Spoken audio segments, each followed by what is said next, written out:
Zhou Qian traverses into the realm of a disciple of the Wenxiang sect, once hailed as the foremost prodigy of the outer sect.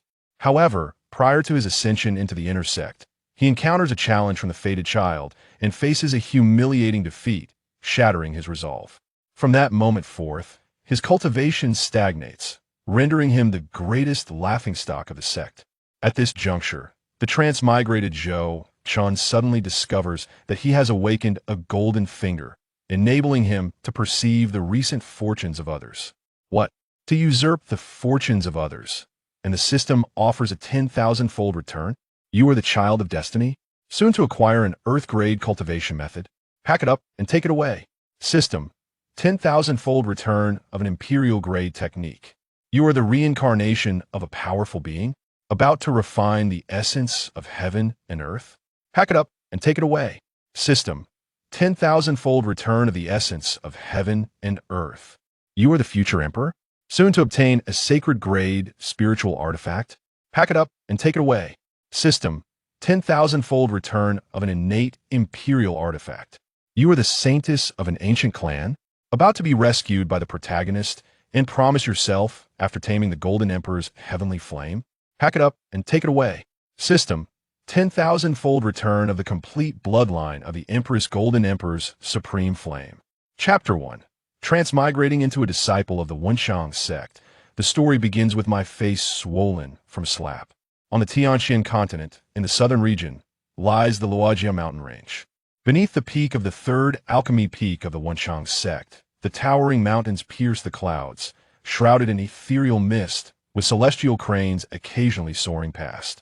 A series of structures belonging to the properties of the Wenxiang sect are neatly arranged at the foot of the alchemy peak, serving as residences for the outer sect disciples. Surrounding the houses lies an endless expanse of medicinal fields, now in the winter season, with cold winds howling. Bang, bang, bang. The impatient knocking reverberates, akin to rolling thunder. Zhou Qian suddenly awakens. Where am I? I'm late for work. His head feels heavy and muddled, his limbs seemingly devoid of sensation, and waves of pain occasionally wash over his face as he struggles to rise. Before Zhou Qian could fully comprehend the situation, a torrent of fragmented memories floods his mind, causing his head to throb agonizingly. After a moment, Zhou Qian swiftly accepts the reality of his transmigration. The original host also bore the name Zhou Qian and hailed from the Zhou family in Luocheng. At the age of 10, he was discovered to possess astounding cultivation talent, the best ever recorded in the history of the Zhou family in Luocheng. Consequently, substantial resources were expended to allow Zhou Qian to join the third alchemy peak of the Wenxiang sect as a servant disciple. Within less than half a year of entering the sect, the original host ascended from the 1st to the 9th level of body refinement, achieving the rank of outer sect disciple. After 9 months of entry, he remarkably broke through to the 3rd level of chi refinement, ranking first among the outer sect, stirring a sensation throughout the entire outer sect. Furthermore, an elder from the inner sect proclaimed that upon his entrance into the inner sect, he would accept him as a personal disciple. The regulations governing the promotion of outer sect disciples to inner sect disciples in the Asking Immortal sect consist of 2 distinct methods. One may challenge any inner sect disciple, and upon successful challenge, one is granted entry into the inner sect. The second method involves defeating other outer sect disciples in the year-end assessment, thereby securing a position within the top 10 of the outer sect ranking of the Asking Immortal sect. Generally speaking, both avenues for promotion are fraught with considerable difficulty, not to mention that most inner sect disciples possess superior cultivation techniques and combat skills, as well as higher cultivation levels and even more potent spiritual treasures. Outer sect disciples are required to challenge inner sect disciples who are of a higher rank, a task that is exceedingly arduous. Given Zhou Qian's realm and strength, all outer sect disciples, including the original host, believed that his ascension to the inner sect was all but assured. However, his impatience led him to challenge Yi Qian, an obscure inner sect disciple. Consequently, he was defeated by Yi Qian, who was at the 1st level of chi refining, despite the latter's lower cultivation level. The original host stubbornly refused to concede defeat, and his originally distinguished and handsome visage became swollen under public scrutiny, until he lost consciousness and was unceremoniously thrown off the arena. Not only did he miss the opportunity for promotion to the inner sect, but he also became the laughingstock of all outer sect disciples. The inner sect elder who had previously expressed interest in taking the original host as a disciple completely disregarded Zhou Chen thereafter. After 3 days of unconsciousness, Zhou Chen awoke to find that, inexplicably, his cultivation had regressed to the first level of body refining, and no matter how he practiced, his progress was alarmingly sluggish, as if his innate talent had vanished. The original host sought justice from the sect elders, only to be met with a heartless rejection. Eventually, Zhou Chen sought assistance from an outer sect elder of the Li family, to whom he had previously shown filial respect, to examine his condition out of old camaraderie. Ultimately, it was discovered that he had been afflicted by a poison known as demonic boiling powder, specifically designed for the capture of fierce demonic beasts and remarkably insidious in nature. A common low-tier cultivator who inadvertently contracts this poison may find their cultivation dissipating overnight, as the toxin infiltrates their meridians, rendering them unable to cultivate unless a formidable master intervenes to clear the meridians or heavenly-grade elixirs are utilized to eradicate it entirely. Consequently, this poison is rigorously controlled by various sects, with a strict prohibition against its use on any low-tier cultivators. Thus, the outer sect elder ordered an investigation into the matter, resulting in a chaotic situation at the Third Alchemy Peak's outer sect. Yet after several days, the investigation concluded without resolution. After all, no one would expend considerable effort for a worthless individual devoid of connections. Due to the turmoil surrounding this incident, Zhou Chen found himself quietly resented by the outer sect disciples of the Third Alchemy Peak. Upon learning of the lack of further developments, the original host spat blood and fell into unconsciousness once more, awakening as an entirely different Zhou Chen. In his past life, Zhou Chen was a corporate drone reaping the benefits of a 996-work schedule, and he never anticipated that in this new existence, he would remain ensnared in the depths of life's adversities. Alas, what a catastrophic beginning, he mused, touching the dried blood on his face. Before Zhou Chen could gather his thoughts, an urgent knocking at the door interrupted his reverie. Bang, bang, bang. Zhou Chen, if you are alive, get up and open the door. Without waiting for a response, the door was kicked open with a resounding thud, and several individuals clad in outer sect disciple attire barged into the room. A stocky and brutish young man approached Zhou Chen, who was seated and preparing to rise. The youth scoffed derisively. You certainly know how to feign death. I knocked for ages and thought I would have to collect a corpse. Laughter erupted from the disciples trailing behind him.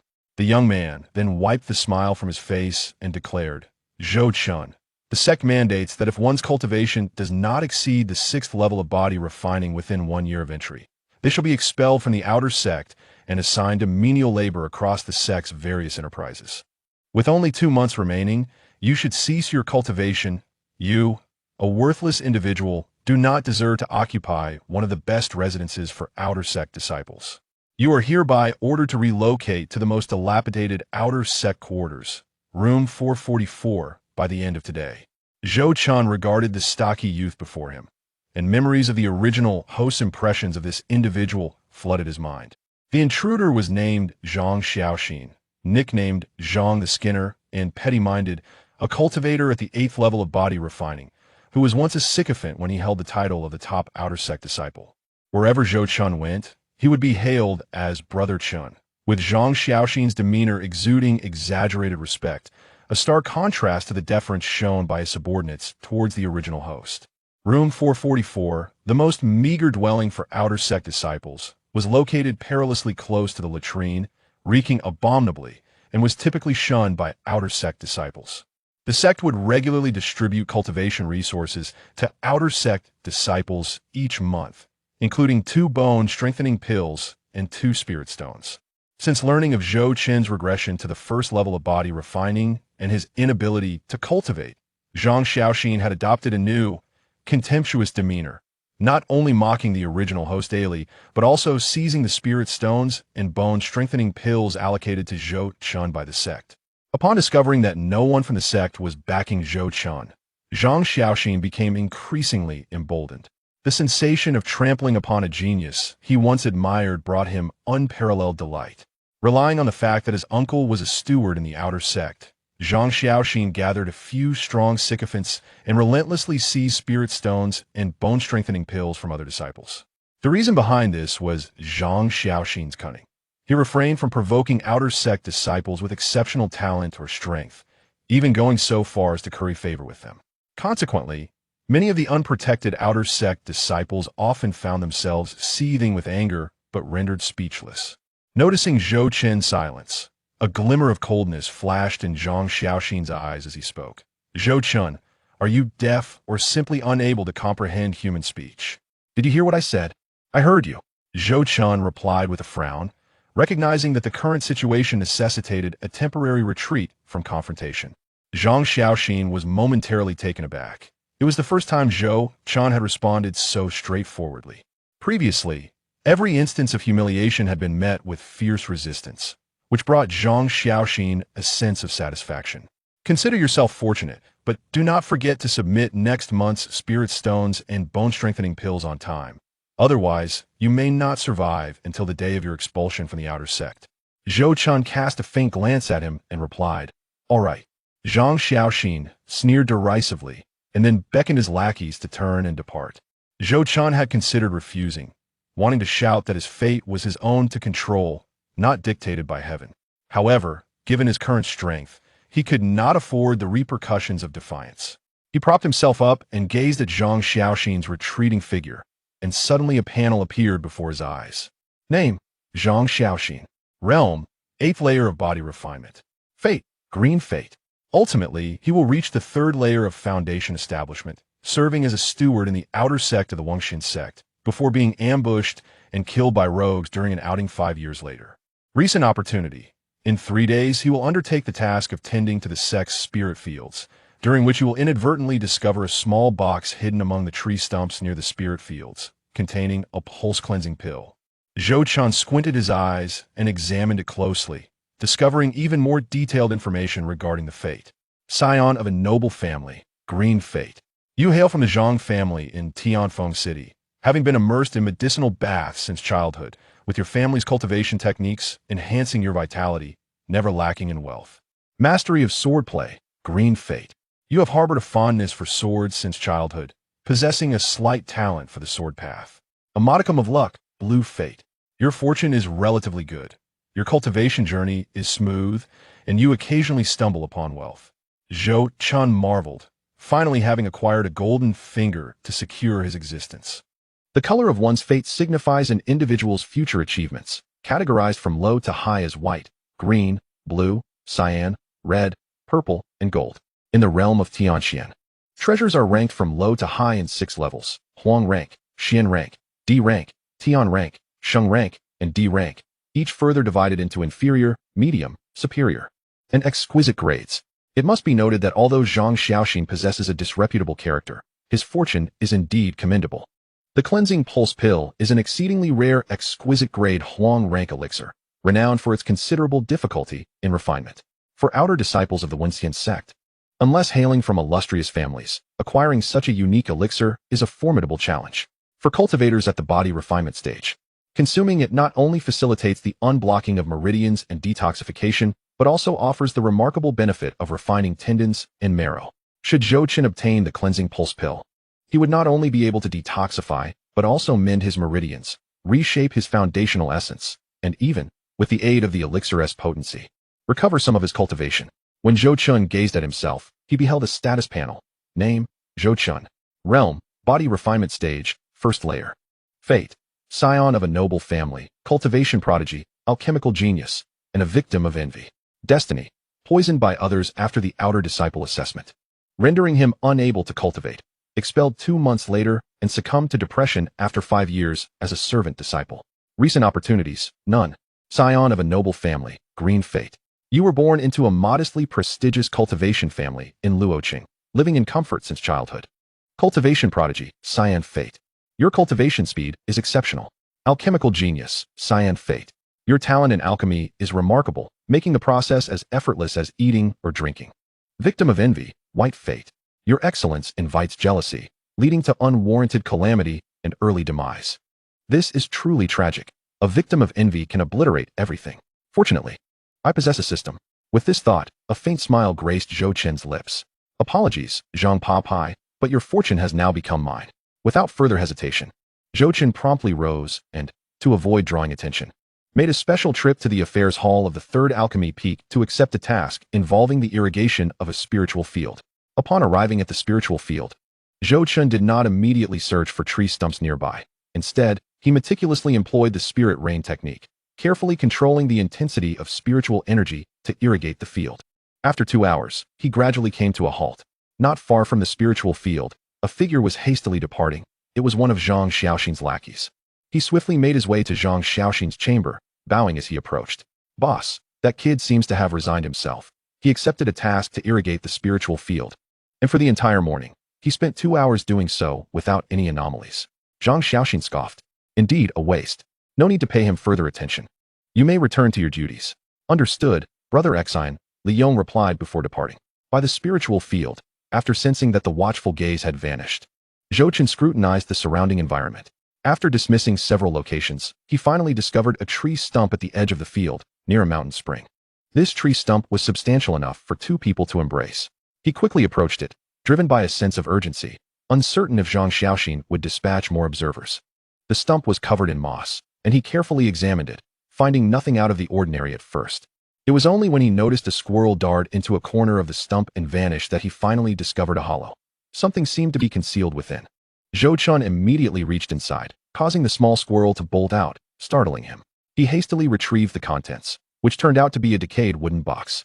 Upon opening the box, he was astonished to find a jade vial within. Unscrewing the vial, a thumb-sized blue pill emerged, revealing itself to be the cleansing pulse pill. Just as Zhou Qin was about to reseal the jade box and conceal it within his garments, a voice resonated in his ear. Ding! Congratulations, host, for intercepting another's opportunity, triggering a tenfold return, and acquiring a low-grade Tian rank elixir, Dragon and Phoenix, Cleansing Marrow Pill. Would you like to claim it immediately? Zhou Qin was utterly astounded. Not only had he intercepted an opportunity, but he had also received a critical return. The system was magnificent. Overjoyed, Zhou Qin contemplated the Dragon and Phoenix Cleansing Marrow Pill, a rare Tian rank elixir, not merely uncommon in the Wenxian sect, but throughout the entire southern region. Its low-grade classification was due to its efficacy only for cultivators below the foundation establishment stage, making it as rare as exquisite-grade Tian rank elixirs. The main ingredients for this elixir were the essence of the Jiao beast and the fierce, 3-legged bird, combined with dozens of millennia-old spiritual herbs. Cleansing tendons and marrow was merely its fundamental function. It could also reshape one's foundation, enhance physical strength, and even strengthen the soul, let alone trivial toxins. Suppressing the fervor in his heart, Zhou Qin opted to delay claiming it, placing the cleansing pulse pill into his bosom while feigning nonchalance as he continued irrigating the spiritual field. Soon, as dusk approached, Zhou Qin noticed that most outer disciples had departed, and he quietly returned to room 444 at the easternmost end. Chapter 2. Achieving Perfection in Body Refinement Stage. Zhang Xiaoxin delivers another opportunity. Upon returning to room 444, in the stillness of the night, Zhou Qin silently intoned, "Claim." Instantly, a pill materialized in his hand, emanating an astonishing aura, with the faint sounds of a dragon and phoenix resonating. Without hesitation, Zhou Qin decisively consumed the Dragon and Phoenix Cleansing Marrow Pill. As the pill entered his stomach, an intense warmth enveloped him. Waves of heat surged from his dantian throughout his limbs, accompanied by the cracking of his bones. His skin flushed crimson, and veins protruded ominously. Thick clouds of blood mist coalesced around Zhou Qin, giving him a terrifying appearance.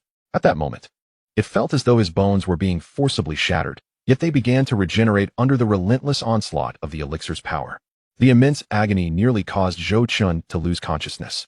Gritting his teeth against the torment, he dizzily grabbed a towel and stuffed it into his mouth. This seemingly mundane action required nearly all of Zhou Qin's strength. He bore the excruciating pain without uttering a sound, fearing that any involuntary noise might alert other outer disciples and interrupt his process of cleansing tendons and marrow. Thus, he endured for half an hour, gradually sensing the elixir's potency waning, and the pain began to subside. Zhou Qin wished to hold on longer, but his entire body felt utterly drained, immobilized, and his head grew heavier, ultimately leading him to lose consciousness. Had anyone been nearby at that moment, they would have observed Zhou Qin covered in black blood scabs, with patches of blood revealing the tender skin beneath, while his bones glimmered translucently, flawless in their perfection. 2.5 hours later, as dawn broke, Zhou slowly regained consciousness. He felt an unprecedented lightness in his body, brimming with strength, and a sense of unexplainable clarity enveloped him. Upon inspecting his body, he discovered that all previous injuries had healed. His previously swollen face had returned to its handsome form, even appearing more refined, exuding an aura reminiscent of a jade-like figure.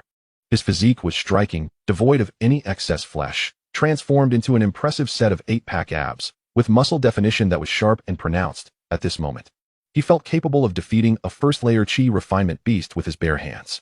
It is worth noting that, under equal cultivation levels, human cultivators held no advantage over beasts. Slaying a first-layer chi refinement beast with bare hands was a feat even ordinary second-layer chi refinement cultivators struggled to achieve. More importantly, Zhou was astonished to discover that his control over spiritual energy was seamless, with all toxins completely purged from his body. And his cultivation had remarkably advanced to the pinnacle of the body refinement stage, achieving perfection. Such terror. Truly, the Earth-tier low-grade elixir is worthy of its reputation. Products from the system are invariably of exquisite quality. The Dragon and Phoenix Cleansing Pill not only purged the toxins from Zhou meridians, but also significantly expanded them, markedly enhancing the velocity of spiritual energy circulation. If the meridians of the original host during his peak were likened to a gentle stream, Zhou meridians now resembled a surging river, incomparable in stature.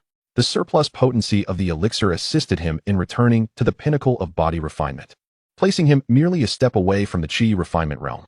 Unbeknownst to Zhou, however, the power of the Earth-tier elixir was beyond his current cultivation level to fully absorb. Much of the elixir's essence lay dormant within his tendons, slowly being released. Additionally, his body had been ravaged by toxins for so long that it resembled that of a cripple, necessitating the majority of the elixir's potency for meridian restoration. Otherwise, even a mere pig, when given an Earth-tier elixir, would at least reach the 10th layer of chi refinement. Now, he need not worry about being expelled from the outer sect. And as for the seemingly fated son, Yi Chun, the previous indignities would be settled in due time. Zhou mused. He turned his gaze back to his status panel and noted the changes. Name, Zhou. Realm, complete perfection of body refinement stage 10. Fate, scion of a prestigious family, a prodigy in cultivation, with an innate talent for alchemy, envied by heaven for his remarkable gifts. Destiny, 2 months hence. He will astonish the outer sect with his perfected body refinement, yet during the arena competition, he will be poisoned and rendered unable to utilize spiritual energy, ultimately leading to his untimely death at the hands of other outer disciples. Recent opportunities, cleansing pill, acquired. What the hell? Why am I being poisoned again? Who did the original host anger to merit such relentless pursuit? After a moment of contemplation, recalling the original host's experiences, he surmised that the one who had poisoned him previously had sensed his recovery and chose to strike again. After all, given Zhou previous cultivation aptitude, his future ascent would pose a significant threat to those who had wronged him, hence the renewed attempt to poison him. It seemed imperative for him to swiftly break through to the chi refinement stage, thereby enhancing his ability for self-preservation. Zhou resolved silently. In the Tianxian continent, the cultivation realms are categorized as body refinement, chi refinement, foundation establishment, golden core, nascent soul, saint, and emperor, with each realm consisting of 10 layers. Within the Wenxian sect, the majority of outer disciples are at the body refinement stage. Inner disciples typically possess at least the chi refinement stage, with a select few geniuses breaking into the foundation establishment stage. Ordinary disciples who achieve the chi refinement stage, lacking distinguished backgrounds and cultivation resources, may become sect stewards, completing tasks to acquire additional cultivation materials. Disciples at the foundation establishment stage can apply to become outer elders. Becoming an outer elder confers numerous benefits, such as a monthly stipend of spiritual stones and elixirs as fixed remuneration. Furthermore, outer elders wield considerable authority in assessing sect disciples. A mere word from them would prompt cultivation families to eagerly provide resources, and many of these families would go to great lengths to arrange marriages with the outer elders of the grand sections. After all, the essentials of cultivation, wealth, partners, land, and methods would pose no issue for those aligned with the outer elders of the Wenxian sect, representing a profound allure for cultivation families. As for the inner elders of the Wenxian sect, they are generally required to possess a cultivation level of at least the 7th layer of the golden core stage, while significant positions necessitate reaching the nascent soul stage. Thus, inner elders can be regarded as the most powerful individuals within the Wenxian sect, with core disciples greeting them with utmost respect. Beyond that, Those at or above the 7th layer of the nascent soul stage are referred to as nascent soul ancestors, encompassing the sect leader and the heads of each peak. Regarding the saint realm, it is said that the Wenxian sect once boasted a saint-level figure, the founding ancestor of the sect, who has not made an appearance for over a millennium, with rumors suggesting he may have passed into the afterlife. Zhou Qin's pressing concern is to elevate his cultivation level and uncover the mastermind behind the schemes against him. He has no desire to perish prematurely just as he awakens his golden finger. The following morning, outside the 3rd pillar of alchemy, within the dormitory district of the outer disciples, startled exclamations pierced the air, accompanied by distant cries of anguish. Please, stop beating me. Just return my spiritual stones. They are what I painstakingly saved for an entire year to purchase body refinement pills. Zhou Qin pushed open the door and, from a distance, spotted Zhang Xiaoxin and his entourage. At that moment, Zhang Xiaoxin, accompanied by several lackeys, was mercilessly assaulting a disciple clad in outer sect attire. Let us see if I can't beat you to death for secretly hoarding so many spiritual stones. 30 low-grade spiritual stones in total. Please, Brother Xian, spare me. All this money is what I saved for ages to buy body refinement pills. Without them, I cannot pass the sex assessment. I beg you, have mercy. The beleaguered outer disciple, Zhang Chong, whom Zhou Chun recognized as a mediocre talent, curled up on the ground, cradling his head and crying out. During Zhou Qin's earlier glory days, Zhang Chong had trailed him like a shadow, but after Zhou Qin's downfall, he had vanished, revealing himself to be a fair-weather friend. So Zhou Qin merely observed the unfolding drama without any intention of intervening. Numerous disciples ambled by, viewing the spectacle with casual indifference, none daring to speak up in support. Even those outer disciples who surpassed Zhang Xiaoxin in strength merely watched coldly, for in the ruthless world of cultivation, why would anyone risk aiding a person of no consequence? After all, dignity only exists within the bounds of one's power. No one wished to jeopardize their standing for an inconsequential failure, especially not when Zhang Xiaoxin had the backing of an outer sect steward. After a while, seeming to tire from their exertions, Zhang Xiaoxin and his crew ceased their assault. Sneering, you often claimed you had no spiritual stones to lend me. So consider this 30 low-grade spiritual stones my loan to you. You must repay me today. Ha! Zhang Xiaoxin's followers erupted in laughter, relishing the silence of the onlookers, which only served to inflate Zhang Xiaoxin's ego further. Shortly thereafter, they swaggered away, leaving the surrounding outer disciples shaking their heads and dispersing. Only Zhang Chong remained, groaning in despair. Zhou Chun regarded Zhang Xiaoxin's retreating figure, and his status panel once again displayed changes. Name, Zhang Xiaoxin. Realm, Body Refinement Stage 8. Fate, scion of a prestigious family, adept with the sword. Possessing a modicum of luck. Destiny, ultimately stalling at Foundation Establishment Stage 1. He shall serve as an outer sect steward, meeting his demise 5 years hence during an outing at the hands of bandits. Recent opportunities. In preparation for the outer disciples grand competition, he will visit the 1st floor of the Techniques Pavilion this afternoon to select combat techniques, discovering a hidden compartment within a technique called Brawny Ox Fist, thus acquiring the yellow-grade superior combat technique, Clear Wind Sword Art. Zhou Chun noted with interest that Zhang Xiaoxin's ultimate fate had shifted from stalling at Foundation Establishment Stage 3 to now being limited to Foundation Establishment Stage 1, signifying that the loss of the cleansing pill had had a profound impact on him. After all, Zhang Xiaoxin's body had long been depleted by indulgence, and without the cleansing pill to restore his meridians and marrow, his path to cultivation would be fraught with difficulty, making his stagnation at Foundation Establishment Stage 1 all the more predictable. However, it was unexpected that his fortunes could be so easily altered. Could this be the joy of harvesting chives? Zhou Chun mused with a wicked sense of amusement. Yet, to discover a superior yellow-grade combat technique on the 1st floor of the Techniques Pavilion was shocking. Despite Zhang Xiaoxin's poor character, his luck had proven fortuitous, granting him another opportunity. Zhou Chun murmured to himself. The 1st floor of the Techniques Pavilion in the Wenxian sect is exclusively open to body refinement stage cultivators, typically yielding only low-grade yellow techniques. To find a mid-grade yellow technique is already a stroke of luck, while superior yellow techniques generally only appear on the 2nd floor and above. The inner disciples enjoy unrestricted access to the 1st floor of the Technique Pavilion. However, it is rare to find an inner disciple foolish enough to cultivate the techniques housed there. The sect stipulates that only disciples at the Qi refinement stage and below may enter the 2nd floor of the Technique Pavilion. Each time an outer disciple breaks through a level, they are afforded the opportunity to select a technique or martial art from the pavilion without charge. While techniques and martial arts cannot be exchanged for spirit stones, they can be obtained in exchange for sect contribution points, though the costs are often exorbitant, rendering them inaccessible to most. Yet, for you, the naive Zhang Xiaoxin, Fortune smiles upon you, and now it is mine. At this moment, Zhou Chun felt rather crafty. He still had the chance to procure a technique and planned to intercept Zhang Xiaoxin's good fortune at the technique pavilion, to avoid any further delays. As dawn broke and Zhang Xiaoxin had just departed, Zhou Chun wasted no time and made his way directly to the pavilion. The Asking Immortal Sect is rooted in the majestic Luojia mountain range, a sprawling expanse composed of towering peaks, each surrounded by countless smaller mountains. At the heart of this range lies the tallest peak, which serves as the central hub of the sect, housing the core disciples, elders, and the sect leader. This locale boasts the densest concentration of spiritual energy, making it a tremendous privilege for even the lowest-ranking disciples to work there, as the rate of cultivation is exponentially faster than elsewhere.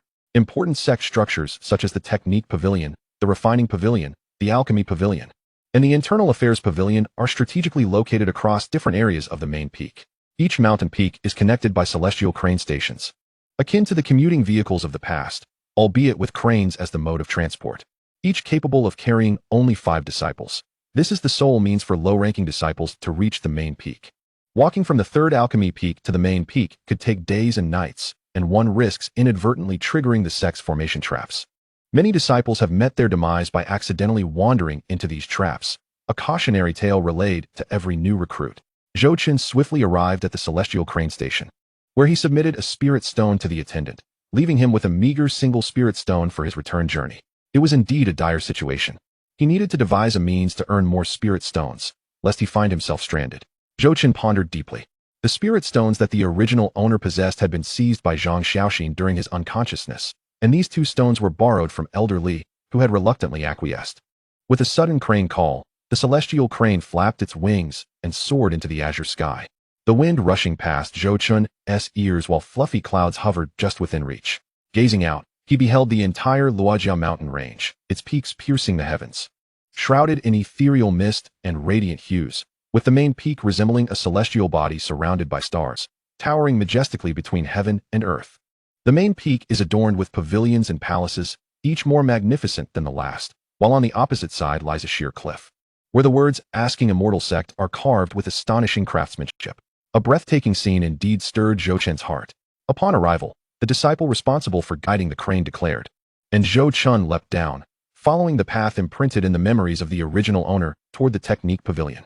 After a while, utilizing his identity token, Zhou Chun navigated through the Sect's formation defenses and arrived at the entrance of the Technique Pavilion. Before him stood an elegant, ancient structure, with a massive stone tablet engraved with the words Technique Pavilion, the strokes seemingly imbued with a flow of spiritual energy. As he stepped inside, he was greeted by a wave of rich spiritual energy that revitalized him, bringing a refreshing clarity to his mind. The pavilion's architecture was crafted from a rare century-old sandalwood, not only resistant to moisture and decay, but also exuding an aroma that calms the spirit. By the entrance of the first floor of the Technique Pavilion stood a gaunt, sharp-featured middle-aged man, the steward of the first floor.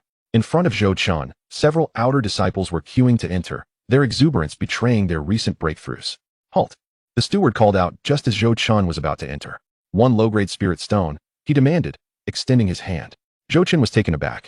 Why had the others not been charged for spirit stones? The steward, upon recognizing Zhou Chun as the once prominent outer disciple, displayed a disdainful expression and coldly remarked, "They are they, and you are you. You, a mere first-layer body cultivator, wish to cultivate techniques and martial arts? How utterly absurd. 1 spirit stone. Take it or leave it." Zhou Chun, about to protest, suddenly paused, then promptly retrieved his last spirit stone and handed it over. "At least you're sensible. You may enter," the steward declared, his tone dripping with smug satisfaction. "It is said that the king of hell is easy to provoke, but the little ghosts are troublesome." Zhou Chun's reluctance to engage in further conflict stemmed not from fear of the steward, but rather from a fortuitous opportunity he had glimpsed on the steward's information panel. Recent opportunity. Tonight, as per tradition, the spirit stones extorted will be hidden beneath a green stone stump in the backwoods of the Technique Pavilion. While climbing a tree to survey the surroundings, an unexpected discovery of a mid-grade spirit stone lies within a bird's nest. In the Tianqian continent, spirit stones are akin to the gold and silver of the past, serving as hard currency throughout the realm. The spiritual energy contained within these stones can be employed for cultivation, the arrangement of formations, and even assisting in refining and alchemy. Spirit stones are categorized based on the quality of their spiritual energy into superior, high-grade, mid-grade, and low-grade stones, with exchange rates generally pegged at 1,000.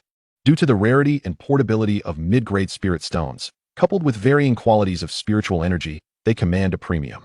Stepping into the technique pavilion, Zhou Chen found himself surrounded by densely packed bookshelves, each brimming with an array of techniques and martial arts manuals.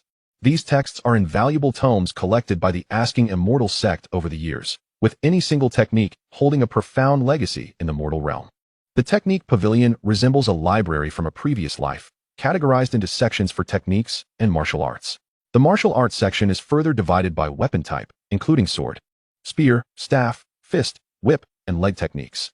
Zhou Chen made his way directly to the section for fist techniques, halting before the manual for the brawny bull fist. Each manual emanated a faint spiritual glow, exuding an air of danger. These were the sect's protective wards. Should one attempt to breach the wards to seize a manual, the defenses would activate instantly, eliminating the thief, with sect experts arriving in an instant. Every floor of the technique pavilion contains numerous individual compartments for disciples to comprehend the techniques. Zhou Chen first placed his outer disciple token into the empty slot before the brawny bull fist, after which the light curtain vanished, allowing him to retrieve the manual. The token recorded Zhou Chen's selection, meaning he would not need to expend further attempts or contribution points for this technique in the future. Entering a private compartment, Zhou Chen opened the brawny bull fist and, upon inspection, discovered a hidden compartment within the cover.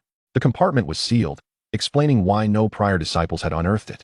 Zhou Chen extracted a stack of papers from within, unfurling them to reveal the clear wind sword technique. The material was unlike any he had encountered. Thin as a cicada's wing, reminiscent of gilded paper, yet possessing remarkable durability. Ding! Congratulations to the host for acquiring the chance to obtain the yellow rank superior combat skill, Clear Wind Sword Technique, and for receiving a 100-fold return of the Xian rank superior combat skill, Heavenly Gang Sword Technique. Would you like to claim it immediately? No. Zhou Chen felt a surge of excitement within. Xian rank combat skills typically only appear in the second floor of the martial arts pavilion and are considered the core techniques of various sections. An ordinary rogue cultivator might spend an entire lifetime without being able to learn even a single Xian rank inferior technique. Zhou Chen, currently belonging to the renowned Zhou family in Luo City, understood the immense value of such techniques, as the vast family fortune was built by their ancestor using the Xian rank inferior technique, Thunder Fist. This illustrates just how precious a single Xian rank inferior technique is. Even if Zhou Chen had been outstanding in the sect, without entering the inner door, he would have had no opportunity to learn such a technique. Yet, this return of fortune turned out to be in Xian rank superior technique. Suppressing the fervor in his heart, Zhou Chen swiftly stored away Clear Wind Sword Technique and returned Bull Fist to its original spot, preparing to leave the martial arts pavilion. Ha! Laughter erupted around him. Brother Wang, what did I say? He definitely won't last even a stick of incense. I can't believe he came out in just half a stick. A waste is just a waste, one disciple mocked. Indeed, he was once the top outer disciple. I wonder if that reputation was bought.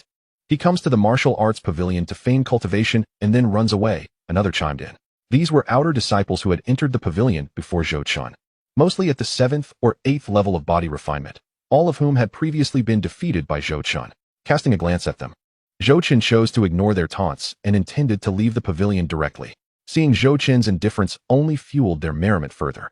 Silence is required in the martial arts pavilion. If you continue to make noise, you will be expelled. A sharp-nosed, monkey-faced steward had appeared, shouting at them. Yes, steward. The disciples replied in hushed tones. And you, Zhou Chen, a waste should possess the awareness of a waste. You should refrain from wasting time in the martial arts pavilion in the future. The steward sneered, his voice cold. Steward. Entering the martial arts pavilion is a right granted to all outer disciples by the sect. It is not for you to decide, Zhou Chen responded coolly. You are courting disaster. Once you fail the assessment and become a servant disciple, you will regret it. The steward's expression darkened as he waved his sleeve and departed. Currently, Zhou Chen still held the status of an outer disciple, which afforded him some protection. The steward dared not openly target him, lest he faced the sect's severe penalties. The situation for servant disciples was markedly different. They were burdened with numerous sect duties and forced to undertake perilous tasks, with countless servant disciples perishing each year. Though their lives were often disregarded, some exceptional talents still managed to rise and become formal disciples of the sect of seeking immortality. The support of powerful families ensured a steady influx of servant disciples to the sect, with many rogue cultivators vying desperately for these coveted positions. By the time Zhou Chen exited the martial arts pavilion, it was already afternoon. Just as he stepped out, preparing to seize the steward's opportunity, he spotted Zhang Xiaoxin approaching. Zhou Chen, what are you, a waste, doing here? Do you still wish to cultivate? What a joke. Zhang Xiaoxin sneered. None of your business, Zhou Qin replied curtly, leaving without a backward glance. You're asking for death. Zhang Xiaoxin roared in fury, furious that a waste dared to speak to him like that. However, recalling that it was now afternoon and the pavilion would soon close, he glared at Zhou Qin's retreating figure, his teeth clenched, deciding to select his technique first and then humiliate Zhou Qin thoroughly. At that moment, Zhou Qin had already arrived at the grove behind the martial arts pavilion, which was vast and seemingly endless. Fortunately, there were bluestone stumps as reference points, or he would have expended much effort searching. Beneath a bluestone stump, Zhou Qin stumbled upon a bulging storage bag. Upon opening it, he was astonished to find a pile of spirit stones, roughly 400 to 500 in number. Indeed, fortune does favor the bold. Even a mere steward could embezzle such a sum, revealing the gradual decay of the entire sect of seeking immortality. However, Zhou Qin was surprised to find that he had not received a notification from the system regarding the return. After a moment of contemplation, he understood. These spirit stones were originally the steward's property and not an opportunity, thus failing to trigger a return. Deciding not to dwell on it, Zhou Qin surveyed the surroundings and soon discovered a bird's nest atop a tall tree. The nest reflected a few dazzling rays of light that an ordinary person would mistake for mere glimmers. With a leap, Zhou Qin ascended to the tree. Ding! Congratulations to the host for seizing an opportunity, obtaining a middle-grade spirit stone, and receiving a 100-fold return of a superior spirit stone. Would you like to claim it? Wow! I'm rich. A superior spirit stone. Zhou Qin exclaimed, utterly astonished. He had never even heard of a superior spirit stone in his life, let alone seen one. A single superior spirit stone was equivalent to 10,000 inferior spirit stones. However, the return on this opportunity was only 100-fold, indicating that the system determined the return based on the strength of the opportunity. Other features would have to be explored gradually.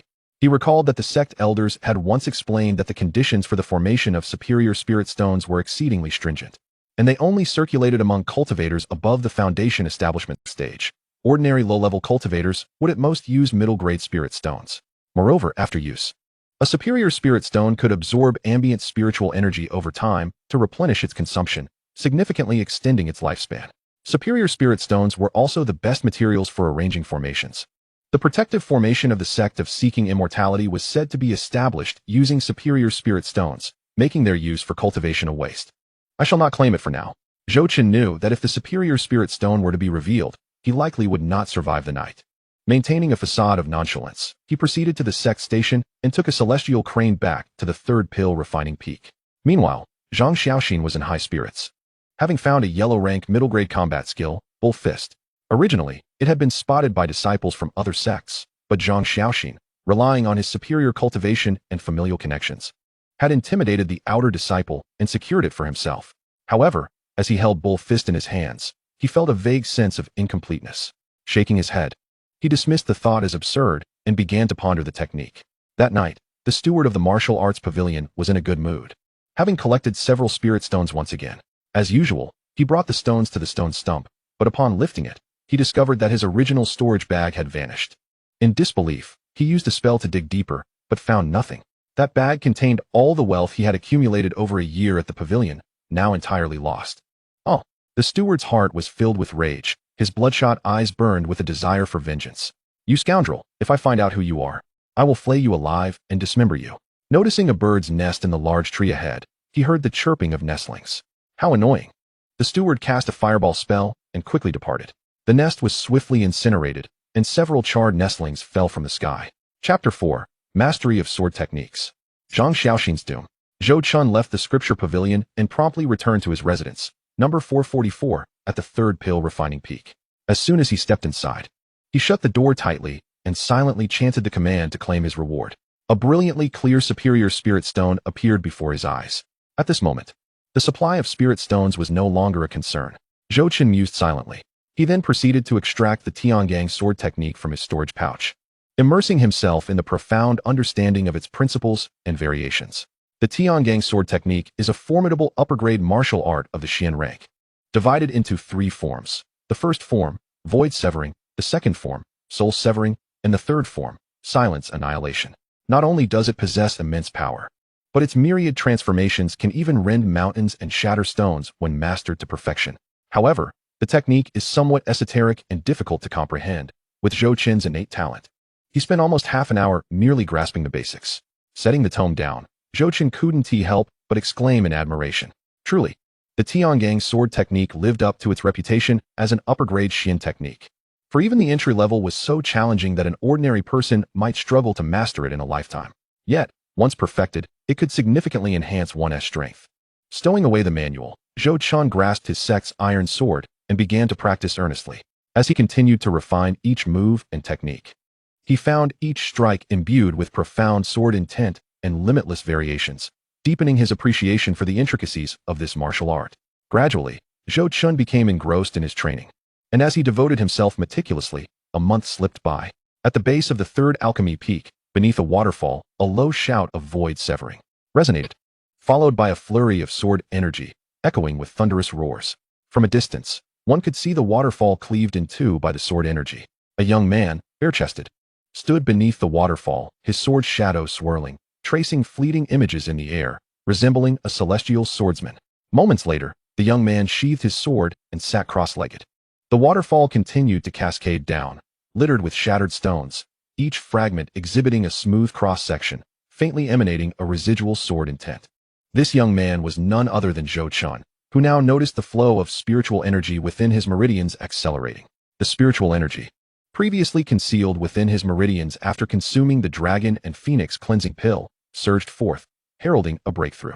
Zhou Chen continually guided the spiritual energy to cleanse his body and meridians, attracting the surrounding spiritual energy and forming a vortex, thus refining his own energy further.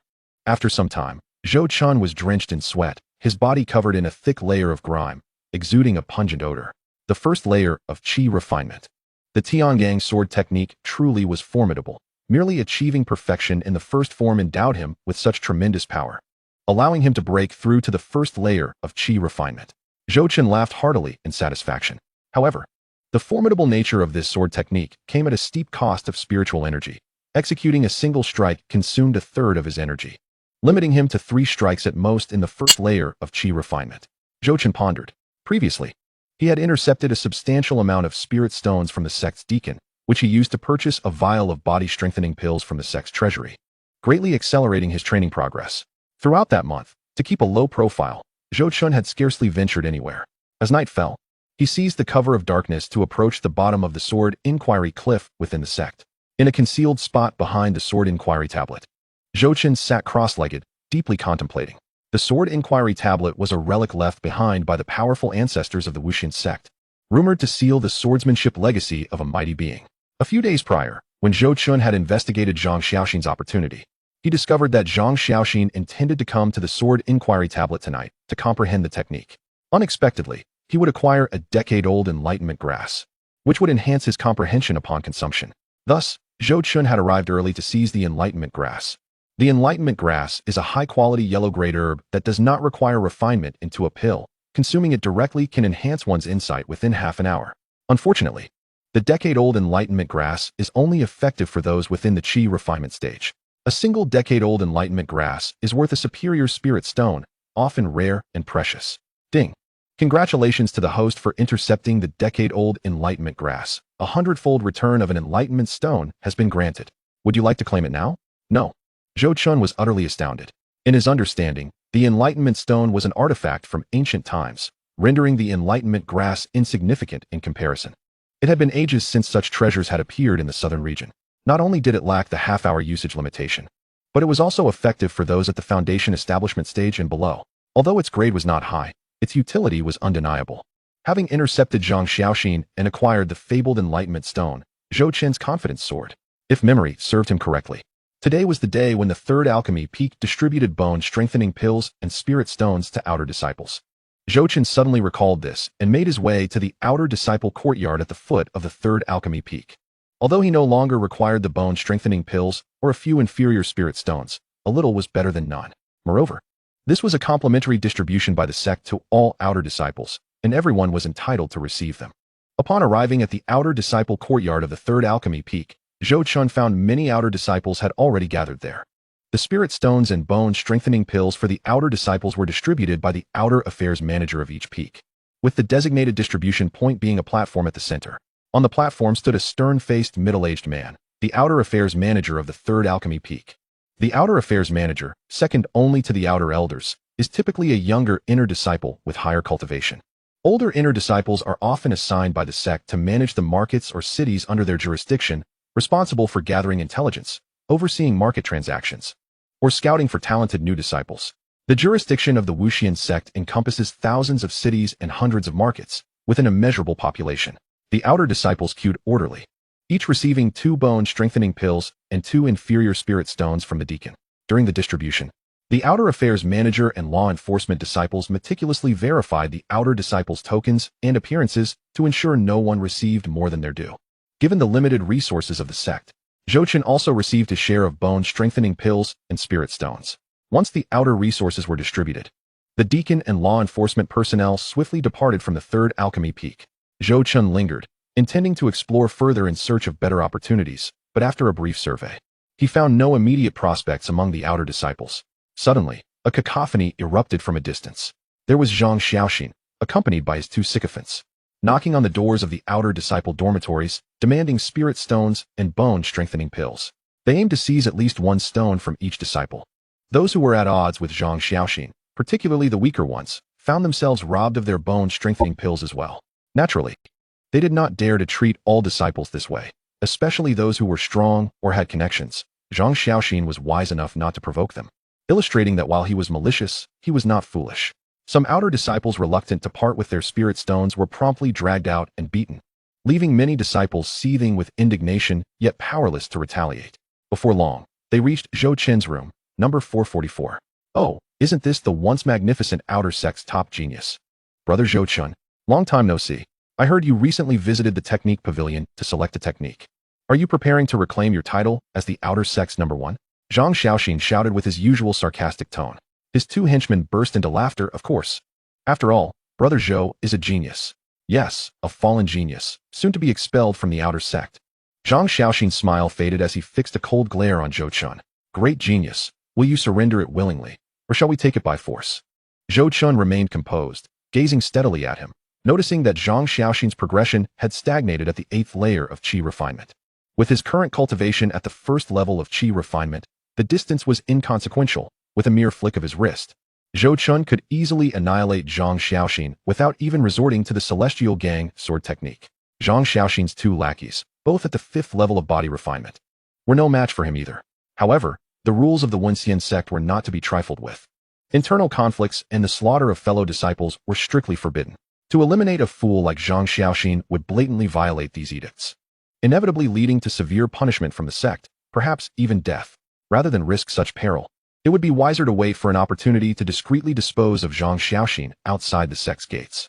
After all, he had served as Zhou Chen's fortune radar for a while, allowing him to live a few extra days. With this thought in mind, Zhou Chen decided to hand over 2 inferior spirit stones and a bone-strengthening pill. Simultaneously, he had already sentenced Zhang Xiaoxin to death in his heart. Oh, as expected of the genius Brother Zhou, his generosity is boundless. Zhang Xiaoxin let out a shrill cry, and Zhou Chen's gaze sharpened. You are a mere cripple now.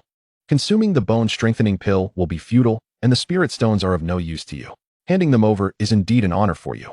Zhang Xiaoxin sneered ominously, while his lackeys laughed boisterously. A worthless individual is still a worthless individual. Once a genius, now reduced to a laughingstock. Zhou Chen merely smiled, regarding them as one would a corpse. You are quite perceptive, Zhang Xiaoxin remarked with a click of his tongue, before suddenly delivering a kick to Zhou Chen's chest. Zhou Chen instinctively tried to evade, but was restrained, enduring Zhang Xiaoxin's blow and propelled backward before landing gracefully. But your gaze is exceedingly displeasing, Zhang Xiaoxin scoffed, not even glancing back as he laughed heartily, clutching the bone-strengthening pill and the 2 spirit stones. Leaving room 444 with his 2 lackeys toward the quarters of an outer disciple, Zhou Chen rose calmly. Zhang Xiaoxin's kick had been delivered with all his might. Had he still been the old Zhou Chen, he would have been bedridden for at least a month, let alone participate in the outer disciple competition. The small inconvenience would not disrupt his greater plans. Zhou Chen resolved to let Zhang Xiaoxin live a few more hours. As he watched Zhang Xiaoxin's departing figure, a glint of cold light flickered in his eyes. Just moments ago, he had perceived a new opportunity for Zhang Xiaoxin. Recent opportunity, task received from the sect to deliver a message to Qingyun City, departing from Wuxian sect tonight. On the way back, passing through Longtu Mountain, he inadvertently discovers a century-old dragon spirit mushroom, leading to a significant leap in cultivation to the 10th level of body refinement. The dragon spirit mushroom was indeed a remarkable treasure for cultivation, with a grade reaching superior yellow tier. A century-old specimen was of the highest quality. Normally, it would require the combination of several other herbs to maximize its efficacy, but consuming it directly would suffice, albeit with a slight waste of spiritual energy. Zhou Qin's gaze deepened. Longtu Mountain. This location was roughly 50 miles from the Wenxian sect. By the entrance of a cave, Zhou Qin had arrived early. Congratulations, host. For seizing the century-old dragon spirit mushroom, you shall receive a tenfold return of 1 drop of spirit essence. Zhou Qin felt a wave of elation. Spirit essence not only rapidly replenished spiritual energy, reaching the highest quality of the yellow tier, but also continuously healed internal injuries and strengthened the physical body. Before long, a voice filled with skepticism resonated from behind Zhou Qin. Zhou Qin, what are you doing here? How dare you leave the sect without permission? You are doomed. I will report this to the sect. The speaker was none other than Zhang Xiaoxin, who happened to pass by. You won't be going back. Do you have any last words? Zhou Qin turned calmly to face Zhang Xiaoxin, regarding him as one would a corpse. Chapter 5. Qi Refinement 2nd Level. Encountering Yi Qin again.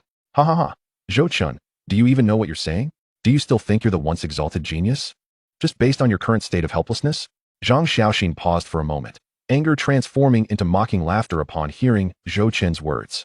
Zhou Qin ceased to waste words.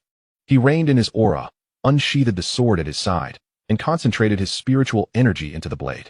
Break the void, he shouted, lunging directly at Zhang Xiaoxin.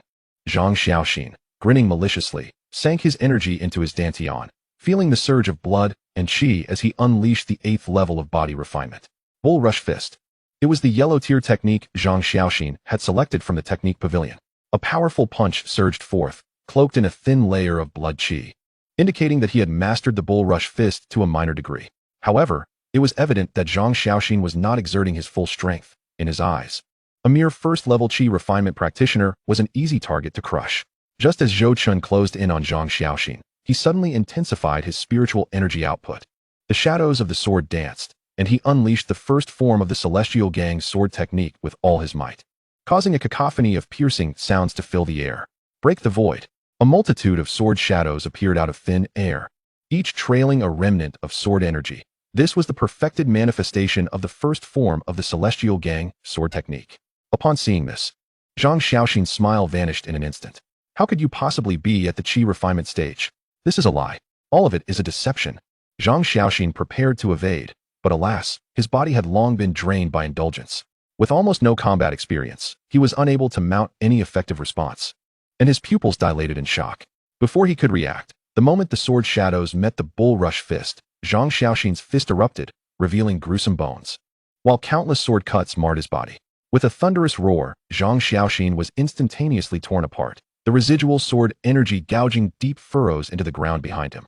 Zhou Qin was momentarily taken aback, not expecting the first form of the Celestial Gang sword technique to be so formidable. This was his first time utilizing it in combat, and he had not calibrated the intensity properly. In the instant of Zhang Xiaoxin's demise, Zhou Qin felt a lightness in his body, as if some obsession had been relinquished. It seemed the former owner's lingering desires still exerted some influence over the current Zhou Qin. Zhou Qin was quite pleased with the sword technique's power, but its consumption was excessively high, depleting a third of his spiritual energy in one strike. If he encountered an enemy adept at exhausting resources, he could easily find himself at a disadvantage. It appeared he needed to seek out a more sustainable technique, one that prioritized endurance to avoid being targeted. Zhou Qin mused. After ensuring there were no traces left at the scene of the murder, Zhou Qin swiftly departed Longtu Mountain, stealthily returning to the sect under the cover of night. The next morning, Zhou Qin arose early and made his way to the waterfall near the third pill refining peak to continue practicing his swordsmanship. After careful consideration and noting that there was still some time before the outer disciple competition, Zhou Qin resolved to train in the superior yellow tier combat technique, the Gentle Breeze sword technique, which he had acquired from the Bull Rush Fist. The advantages were twofold. It would keep him under the radar, while also compensating for Zhou Qin's overly singular approach to combat. With the support of the Enlightenment Stone and the solid foundation laid by the Celestial Gang sword technique, Zhou Qin comprehended the essence of the Gentle Breeze sword technique within the span of half an incense stick, entering the initial stages of mastery. As noon approached, Zhou Qin gathered his belongings and returned to the outer disciple quarters near the third pill refining peak. He found all the outer disciples assembled at the plaza at the foot of the mountain. The overseer of the third pill refining peak stood at the center of the plaza, flanked by a grim-faced man, also clad in the overseer's uniform. The overseer cleared his throat lightly. Everyone, please be quiet. Is everyone here? If not, please inform one another. I have important announcements to make. Our outer disciple Zhang Xiaoxin from the third pill refining peak was discovered dead at Longtu Mountain yesterday, in an extremely gruesome state. We are currently investigating the murderer. If anyone has any leads, please inform us, and you will be rewarded with 10 medium-grade spirit stones. After a brief pause, he continued. This gentleman beside me is Manager Zhang from the second pill refining peak of our sect. Should anyone possess any leads, you may report directly to him. Upon his conclusion, Manager Zhang stepped forward, his countenance dark, addressing the assembled disciples. Zhang Xiaoxin is a member of our Zhang family. If anyone provides pertinent information, our family will offer an additional reward of 10 medium-grade spirit stones.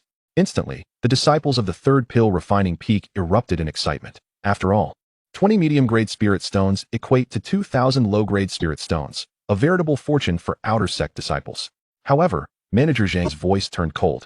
Should we discover that someone among you withheld information or, worse yet, harmed Zhang Xiaoxin, our Zhang family possesses myriad methods to make your lives a living hell. At that moment, the manager of the third pill refining peak glanced at Manager Zhang, ready to voice his displeasure, only to hear Zhang lean in and whisper, Manager Zhang. I was too angry earlier and spoke out of turn. I apologize. Let us share a drink tonight as amends. Manager Zhang smiled. Recognizing the unspoken rules between them, a round of apology drinks typically entailed at least 10 medium-grade spirit stones, a small windfall for him. He replied nonchalantly. No need for such formalities, Manager Zhang. The unusual circumstances are understandable. With that, the two managers departed, leaving the remaining disciples to murmur among themselves as they exited. Serves him right, that scoundrel. He robbed me of 20 spirit stones. One lamented. You're fortunate, I lost 50. Such a person deserves to rot in hell. Evil deeds will be repaid, not in vain, but when the time is ripe. It truly brings joy. Zhou Chen also left. Well aware that such an investigation was a mere formality, devoid of any genuine significance. He firmly believed that the situation had been handled thoroughly. He had even ensured that one disciple was thoroughly intoxicated during Zhang Xiaoxin's murder, creating a solid alibi. Unbeknownst to him, half a month slipped by. Zhou Chen had perfected the Qing Feng sword technique, grasping its true essence. The strike was swift yet deceptive, the sword's aura difficult to detect, allowing him to kill invisibly. Not only was its power immense, but it also remained sufficiently concealed. With minimal consumption of spiritual energy, Zhou Chen could now execute it dozens of times. The investigation into Zhang Xiaoxin's demise had meandered to a standstill. The cultivation world was merciless, and no one would squander time over a dead man. During his sword training, Zhou Chen had encountered no fortuitous opportunities nor discovered anyone with potential. At noon, he suddenly felt the flow of his vital energy within. Ethereal threads of spiritual power gradually converging towards him, seeping into his pores, a clear sign of an impending breakthrough. He hastily departed from room 444, seeking an unoccupied cave on the back mountain, where he sat cross-legged, absorbing the ambient spiritual energy. Before long, the energy began to coalesce around him, forming a swirling vortex about 5 zhang in length. Guided by Zhou Chen, the energy continuously funneled into his dantian. Yet the conversion rate fell short of matching the vortex's speed, largely due to the limitations of his cultivation method. It seems I must seek a superior technique.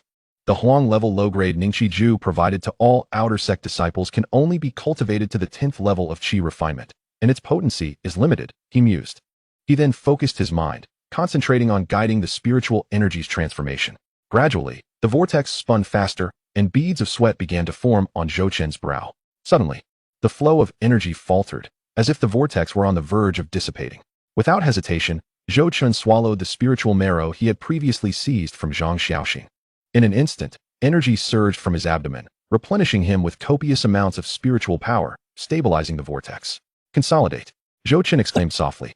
As the surrounding energy finally transformed into the dantian's energy and stabilized, signifying his successful breakthrough to the 2nd level of Qi refinement. Phew, that was no easy feat. This technique truly is common, and I nearly failed to break through. Zhou Chen reflected, somewhat speechless. He tidied his belongings, casting a glance at the empty vial that once contained the spiritual marrow, silently lamenting its loss. Subsequently, Zhou Chen departed the cave and returned to room 444. Reflecting on his near failure during the breakthrough, he pondered where he might acquire a superior cultivation method. The first option would be to participate in the outer sect competition. Upon entering the inner sect, he would likely obtain better techniques, though they would hardly be the pinnacle of the sect's offerings. The second option would be to test his luck at the market, searching for overlooked techniques. But the odds of finding anything worthwhile were akin to searching for a needle in a haystack, an endeavor not meant for the destined ones. How foolish of me. I possess a golden opportunity, he realized. Intercepting the fortuitous opportunities of talented disciples is the most expedient and reliable method, rapidly accessing the memories of the original owner.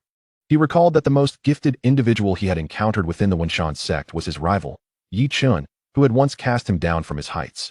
Indeed, this Yi Chun resembles a quintessential protagonist. If my techniques are insufficient, I shall seize opportunities instead. The following day, amidst the clamor of drums and gongs, the inner sect elders commenced their public lectures. Not only inner sect disciples attended, but many outer sect disciples also came to listen, albeit without seating. Forced to observe from afar, Zhou Chun was present as well, having learned that Yi Chun was notoriously elusive, only appearing for significant public events and lectures related to cultivation. Soon, the seats for inner sect disciples were nearly filled. Zhou Chun spotted a familiar figure approaching, a vision in white, strikingly handsome. It was indeed Yi Chun. Oddly, despite their deep-seated enmity, Yi Chun appeared devoid of any animosity upon seeing Zhou Chun, triggering a sense of wariness within him. Truly, a protagonist template. It seems fate subtly influences events, causing all antagonists to lose their wits in the presence of the original owner, Zhou Chun mused. As he gazed at Yi Chun, the attributes nearly blinded Zhou Chun with their brilliance. Name: Yi Chun. Realm: 6th level of Qi refinement. Fate: Child of Fortune, Celestial Tao physique. Transforms calamities into blessings, Master of Opportunities, Fire Spirit Body, Unawakened. Destiny: stopping at the 7th level of Saint Realm, becoming the Lord of the Flame Holy Land. Titled the Crimson Flame Saint. At the 7th level of Saint Realm, he challenges a rival half-emperor, battling for 7 days and nights, depleting his spiritual energy, and sacrificing himself to protect the Holy Land. Goodness, this isn't an enemy. He is clearly a benefactor. This attribute is undeniably that of a fortunate child. Zhou Chun marveled. Child of Fortune, Golden Fate. You are the destined protagonist, encountering extraordinary luck throughout your life. A fall from a cliff leads to an encounter with an old man. A visit to the market yields rare techniques. Exploring secret realms fills your coffers. And you often emerge unscathed from perilous situations. Your enemies, when encountering you, typically experience a decline in intellect. Celestial Tao physique, Golden Fate.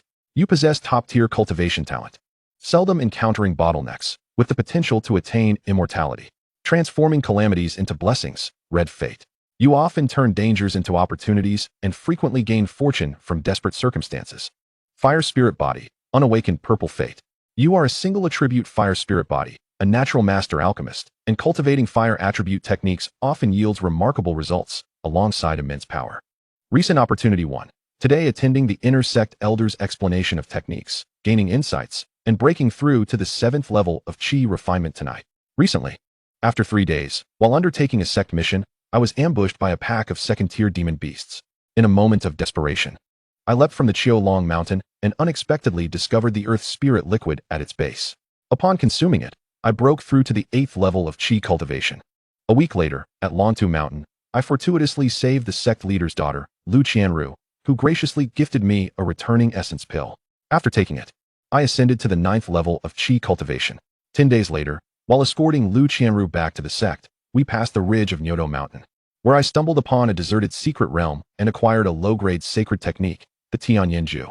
Half a month later, while on a mission in Qingyan City, I garnered the favor of the city lord, who granted me the opportunity to immerse myself in the Qingyun heavenly pool. To my astonishment, I discovered the precious fire crystal stone at the bottom of the pool, awakening my fire spirit body. A month later, in the market of Qingyan City, I uncovered a special earth tier technique, the Lianxi Ju, at the last stall. A further opportunity awaits, but for now. Zhou Chen's envy swelled as he realized that compared to him, Yi Chen's fortune was indeed remarkable. Ah, Yi Chen, your luck is splendid, but it now belongs to me. Zhou Chen relished the thought, suppressing an urge to laugh uproariously amidst the crowd. Chapter 6. The path of revenge begins with seizing opportunities. Sensing a gaze upon him, Yi Chen furrowed his brow slightly. He scanned his surroundings, attempting to identify the source of scrutiny, but found nothing amiss, and thus redirected his focus to the teachings of the inner elder. Spiritual energy is the essence of heaven and earth. Cultivators refine their bodies first, then their qi, defying the innate, cleansing sinews and marrow. Meanwhile, Zhou Chun had already slipped away, although his innate talent allowed him to grasp the inner elder's teachings. It paled in comparison to Yi Chen's fortune, especially since he possessed a system. At that moment, Zhou Chen arrived at the sect's mission hall, which was nearly deserted as most were attending the elder's lecture. The once bustling hall now lay empty, with the outer sect's steward dozing off. "Steward, I am here to claim a mission," Zhou Chen stated calmly. The steward merely turned over and continued his slumber. "Steward, I am here to claim a mission."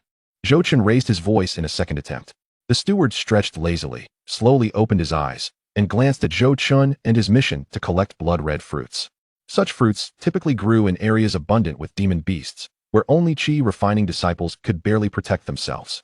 Recognizing Zhou Chen, the steward, disturbed from his dreams, simply took note of his request without refusal or warning before dozing off once more, muttering, "Truly reckless. Let this serve to conserve sect resources." Zhou Chen heard this but paid it no heed, for he believed that such disciples would remain stagnant throughout their lives, possessing a narrow view. One shouldn't retaliate against a dog simply for a bite. Zhou Chen was confident that with the system, his future achievements would be extraordinary. These insignificant pests were hardly worth his concern. Departing the sect, Zhou Chen hastened toward Qiu Long Mountain, opting to search at its base rather than ascend. He was no destined child, and with second-tier demon beasts above, equivalent to human chi-refining cultivators, he knew their combat prowess far surpassed that of human practitioners at the same level. The foot of Qiu Long Mountain stretched vast for hundreds of kilometers. Based on Yi Chen's experience of falling from the cliff 3 days hence, Zhou Chen surmised that the opportunity Yi Chen discovered was likely near the precipice at the mountain's base. Zhou Chen focused his search in that vicinity, evading numerous demon beasts. After approximately 2 hours, he finally stumbled upon a concealed entrance to a cavern. Entering the cave, he found it shrouded in darkness. Using his magical power, he ignited a torch, illuminating the cavern's interior. The cave was not extensive, leading to a passage capable of accommodating 2 or 3 individuals. In the distance, he could faintly hear the sound of dripping water. As Zhou Chen ventured deeper into the cave, after walking several hundred meters, he encountered a naturally spacious cavern. At its center stood a colossal stalagmite radiating a pearly glow, surrounded by colorful stalagmites, resembling stars encircling the moon. This grand stalagmite dripped white droplets, enveloped in spiritual energy. Beneath it lay a small circular pool filled with milky white water droplets.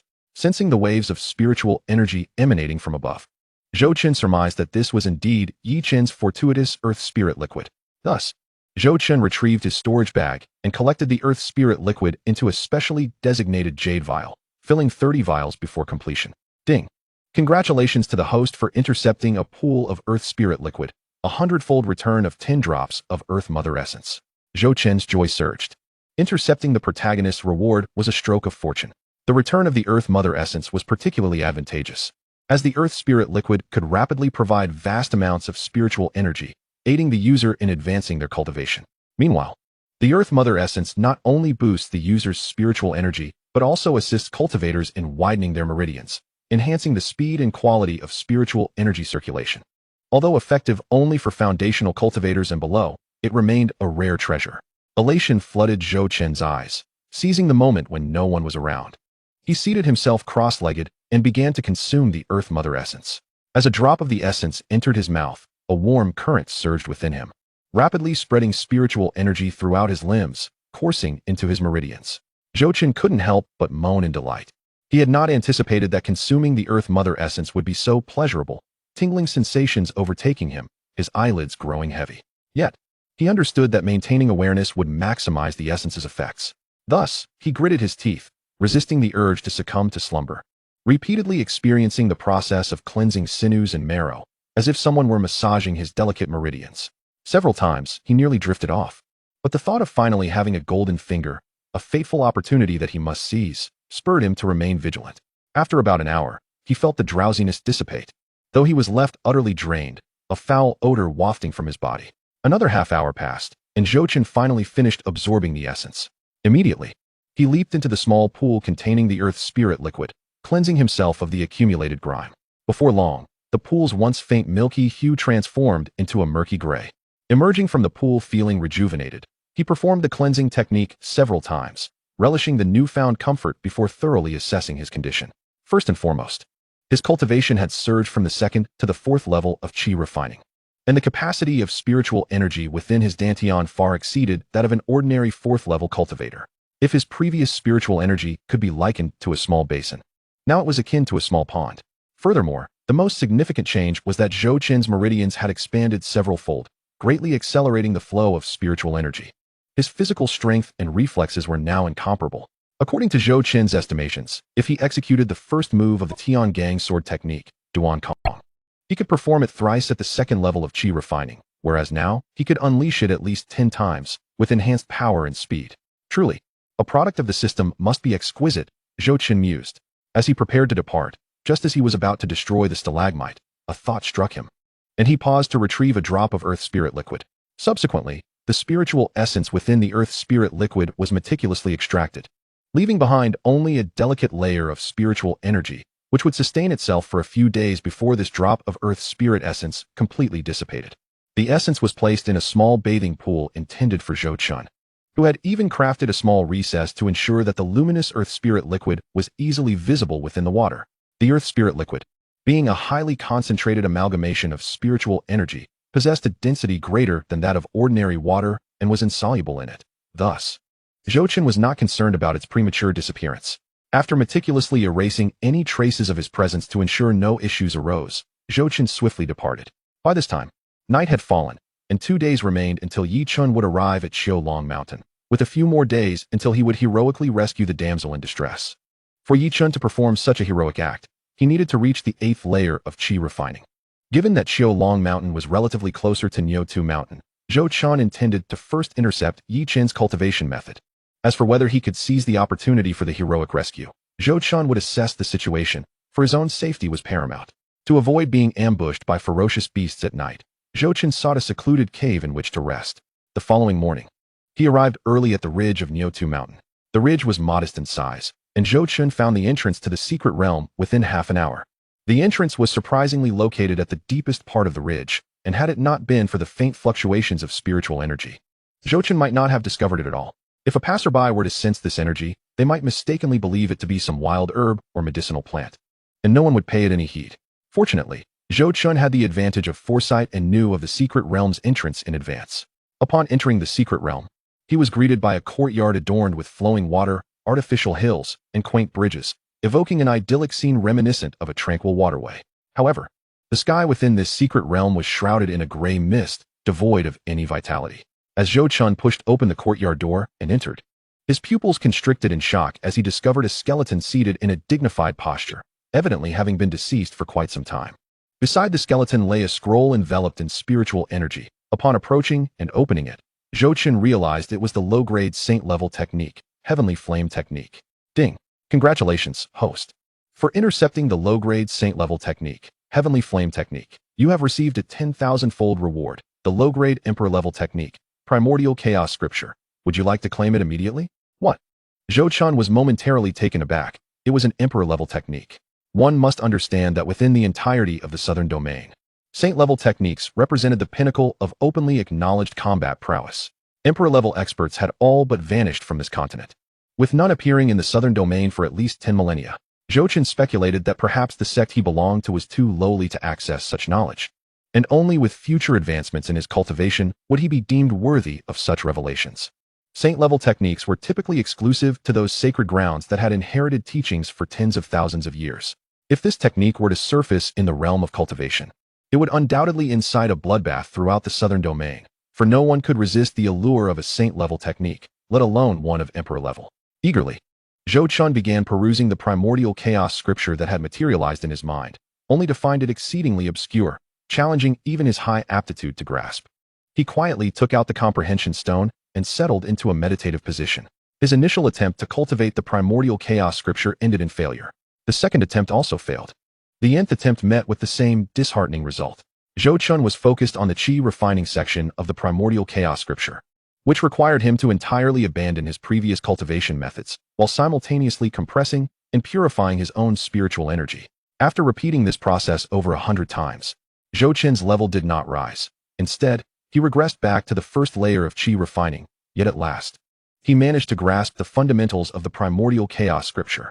As he cultivated, a vortex of spiritual energy surged around him, drawing in the essence into his meridians. Initially, Zhou Qin furrowed his brow, but soon relaxed, for after the cleansing effects of the earth's spirit essence, this level of energy absorption did not impose significant pressure or burden upon him. However, The cultivation of the primordial chaos scripture demanded a tremendous amount of spiritual energy. Thus, Zhou Chun began consuming the earth spirit liquid, 1 bottle, 2 bottles, 3 bottles, up to 10 bottles, ascending from the first to the second layer, then to the third and finally the sixth layer of qi refining. The vortex of energy gradually subsided. It was only after exhausting 10 bottles of earth spirit liquid that Zhou Chun successfully completed the conversion of his technique. Fortunate that the process was more thrilling than perilous. And he even broke through to the sixth layer of qi refining. Unbeknownst to Zhou Chun, the reason for such a modest increase in his power was primarily due to his inferior physique. It was akin to attempting to fill a cup with the water from an entire lake. Expecting to ascend in one leap was clearly impossible, reminiscent only of the fantastical narratives from his past life. Zhou Chun realized that the primordial chaos scripture was extraordinarily formidable. Not only did it refine qi, but it also enhanced the body. After practicing the primordial chaos scripture, the quantity and quality of his spiritual energy surged beyond previous levels. If his earlier spiritual energy could be likened to a small pond, his current energy was akin to that of a small lake. However, just as he began his cultivation, he sensed a profound terror looming in the ether, momentarily locking onto his presence before vanishing in an instant. Zhou Chun was left uncertain whether it was merely an illusion. Chapter 7. Intercepting Lu Qianru, Yi Chun misses again. In the inner sect of the One-Xian sect, Yi Chun was deeply engrossed in reflecting upon the elders' teachings of the day, lost in a state of profound contemplation. Surrounding him, spiritual energy surged, and before long, he broke through to the seventh layer of qi refining. Master, I have made another breakthrough, Yi Chun exclaimed, looking down at the ring in his hand with joy. Disciple, your talent for cultivation and comprehension is that of a contemporary prodigy. Had it not been for the excessive spiritual energy I absorbed during my slumber, you would likely have already reached the foundation establishment stage by now. An ancient voice resonated in Yi Chun's mind. Master, I bear no grudge against you. If not for my earlier regression in cultivation and the cold stares I faced within my family, I would not have devoted myself so earnestly to the path, nor achieved what I have today. Yi Chun replied, I am heartened to hear you think this way. I shall surely assist you, and in the future, you will undoubtedly ascend to the great path, the voice said again. Thank you, Master. I will also find a way to free you from your ethereal form and restore your life, Yi Chun replied earnestly. Good disciple, I eagerly await the day, came the ancient voice once more. 2 days later, Yi Chun set out to undertake a sect mission. His first destination was Niutu Mountain, where one of his tasks involved gathering red snowgrass, a medicinal herb believed to grow in the vicinity of Niutu Mountain. At long last, he found it. After persistent searching, Yi Chun discovered the red snowgrass and began to collect it. Suddenly, a small green snake sprang from the grass behind the red snowgrass, lunging directly at Yi Chun's face. Not good. It's a first-tier beast, bamboo green. Yi Chun swiftly dodged, drawing his sword to engage the beast in combat. However, it was evident that this creature was no match for him. After an initial advantage during its surprise attack, the snake demon was gradually subdued. Seizing an opening, Yi Chun delivered a fatal strike, slaying the serpent. After harvesting the beast's materials, he carefully uprooted the red snowgrass and placed it into a jade box. With that, Yi Chun quickly departed, heading to the next location to fulfill his sect duties. Meanwhile, Zhou Chun continued to cultivate the primordial chaos scripture, incessantly refining his spiritual energy, which flowed throughout his limbs and bones. He then produced 3 drops of earth spirit essence and consumed them all. If seen by others, they would undoubtedly berate Zhou Chun for his shameful extravagance in directly consuming the Mother Earth essence, an act of sheer profligacy that even inner sect disciples would not indulge in. As he drank, the moment the Mother Earth essence entered his belly, a familiar searing sensation surged through him, overwhelming Zhou Chun with a torrent of spiritual energy. He diligently activated the primordial chaos scripture, and as the technique flowed, his meridians absorbed the essence as if a whale devoured its prey, continuously drawing the potent energy into his dantian. Boom! With several dull thuds resonating within Zhou Chun's body, powerful spiritual forces erupted inside him. Yet, miraculously, none of this energy was wasted. All was absorbed by Zhou Chun, showcasing the overwhelming prowess of the primordial chaos scripture. With a low shout of triumph, Zhou Chun broke through to the 7th layer of qi refinement. Unbeknownst to him, however, much of the spiritual energy had not been absorbed, but was subtly flowing into his limbs and bones, gradually transforming his physique. Truly, this imperial-level technique had enabled him to reach the 7th layer of qi refinement, fortifying his chances of seizing the opportunity to outmaneuver Yi Chun. Feeling the surging spiritual energy within, Zhou Chun realized that both the quality and quantity of this energy were incomparable to what he had previously cultivated. More importantly, In contrast to the speed at which he absorbed this energy, the Sect's techniques he had practiced before seemed utterly inferior. Zhou Chen could not help but lament once more that for an ordinary cultivator to stand out amidst the illustrious talents of noble lineage was exceedingly difficult. However, times had changed. He possessed a golden finger, and even the greatest protagonist's fortune was now at his disposal. Zhou Chen felt confident that if he encountered Yi Chen again, even if the latter were the fated child with numerous hidden abilities, he could still prevail. Suddenly recalling that in just 2 days, the time for Lu Qianru's bestowed opportunity would arrive, a glimmer of excitement flickered in Zhou Chen's eyes. He swiftly departed, not forgetting to erase any traces behind him. At this moment, in the Qiulong mountain range, Yi Chen was entangled in a fierce battle, surrounded by ferocious beasts, with a sheer cliff at his back. Master, what should I do? Yi Chen felt a wave of frustration. Had he not been so arrogant, he would not have found himself in such peril. Disciple, your only option now is to leap down the cliff. I will protect you, but I will be weakened for a time afterward. The rest is up to you. Yi Chen felt a pang of shame. I am sorry, master. I will not be so reckless again. I apologize for the trouble. A look of embarrassment crossed Yi Chen's face. Turning back, his eyes glinted with a fierce resolve. He vowed that once he achieved mastery, he would return to slaughter this pack of beasts. Without further hesitation, he leaped off the cliff. As the wind howled past his ears and his descent accelerated, a sinking feeling gripped his heart. Just as Yi Chen was about to hit the ground, a tremendous force emanated from the ring on his hand, suspending him in midair before gently setting him down. Despite having faced many dangers, beads of cold sweat dripped from Yi Chen's forehead. One misstep, and he could have lost his life. Disciple, it is now your turn. I need to rest for a while and cannot assist you. Understood. Thank you, master. Yi Chen replied. Surveying his surroundings, Yi Chen noted the absence of any beasts nearby. However, a faint sound of flowing water reached his ears. Taking a few steps forward, he stumbled upon the entrance to a cavern. I will rest here for a time to recover before departing, Yi Chen thought quietly. As he ventured deeper into the cave, he soon found himself in its innermost chamber. How could such a vast cavern be hidden here? The spiritual energy is so abundant. There must be rare treasures. Yi Chen's heart raced with excitement. He looked up to see a colossal milky white stalactite, surrounded by various colorful smaller formations. Beneath the stalactite lay a pool of dark gray water, within which faintly glowing droplets could be discerned. This place actually contains earth spirit liquid. Just as Yi Chen approached, a voice emanated from his ring. Master, what is earth spirit liquid? Yi Chen inquired. Earth spirit liquid is a rare treasure that can assist low-level cultivators in enhancing and solidifying their cultivation without any side effects. And it also has a chance to help one expand their meridians. However, it is strange that there is only a single drop here. There should not be so little. Perhaps the growing conditions for earth spirit liquid have become more stringent over time. The pool water seems old and somewhat foul. I will retrieve it now. With that, Yi Chen jumped into the water, suppressing the urge to gag, and quickly wrapped the earth spirit liquid in his spiritual power before leaping out. Master, please take a look. Is this the earth spirit liquid? Yi Chen cautiously requested his master to examine it. Indeed, the aura it exudes confirms it is earth spirit liquid, came the reply from the ring. Without hesitation, Yi Chen sat cross-legged and swallowed it whole. However, only 3 breaths later, before he could refine the earth spirit liquid, it dispersed within his body. Yi Chen suddenly felt an overwhelming stench rising from his abdomen, surging toward the top of his head, and he could not help but retch. Master, this earth spirit liquid has lost its spiritual energy. There is barely any left, and the smell is unbearable. Yi Chen explained between heaves. What? Impossible. The spiritual energy in earth spirit liquid can last for 1,000 years without diminishing. How could it be depleted? The ring then emitted a probing thought. Alas, foolish child. Someone must have arrived here before you. That drop of earth spirit liquid was likely intentionally left behind his waist. It is my fault for being weakened and unable to use my spiritual sense to examine it thoroughly. A sigh echoed in Yi Chen's mind. What? He could hardly believe it. He had been fortunate and smooth sailing until now, and this was his first encounter with such a situation, making it hard to accept. Cursed thief, if I discover who you are, I will surely kill you.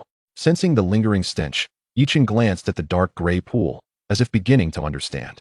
At the periphery of the Longtu Mountain, a vast expanse of mountains stretched into the distance. The highest peak resembled a vividly lifelike dragon's head, hence the name Longtu Mountain. Perched upon a tree with a trunk 10 zhang wide, Zhou Chen pondered deeply. According to the records of the Xianxian sect, Longtu Mountain is home to many third-tier beasts, equivalent to the human foundation establishment stage, and occasionally even fourth-tier beasts appear, comparable to human core formation cultivators. A mere breath from them could spell doom for Zhou Chen. However, the outer regions were relatively safe. mostly inhabited by Qi refinement stage beasts. Considering Yi Qin's opportunity, it was plausible that with Qi refinement strength, he could save the sect leader's daughter, Lu Qianru. Logically, it was improbable for him to confront high-tier beasts head-on. Zhou Chun surmised that Lu Qianru might be executing some task or hunting beasts here and had sustained injuries that led her to be rescued by Yi Chun, thus becoming one of his consorts. Calculating the time, just 2 days remained before significant events were likely to unfold. Zhou Chun dug a small hollow in the tree and began meditating on the primordial chaos scripture. Suddenly, a thunderous explosion erupted in the sky, jolting Zhou Chun from his meditative state. Zhou Chun swiftly emerged from the hollow of the tree, gazing upwards to behold a stunning figure standing high in the distance. Her form was elegantly curvaceous, and her exquisite visage emanated an aura of cold elegance, evoking a sense of distance that kept others at bay. At this moment, the oppressive force radiating from her unmistakably indicated her cultivation at the core formation stage. Judging by her attire, which belonged to a core disciple of the Asking Immortals sect, it was evident that this was none other than Lu Qianru. Rumors had long circulated among the outer disciples of the Asking Immortals sect, recounting how Lu Qianru had begun her physical training at the tender age of 5, progressed to Qi refinement at 10, established her foundation at 15, and astonishingly broke through to the core formation stage by the age of 23. Such youthful prowess in core formation was indeed a rare phenomenon throughout the entire southern domain.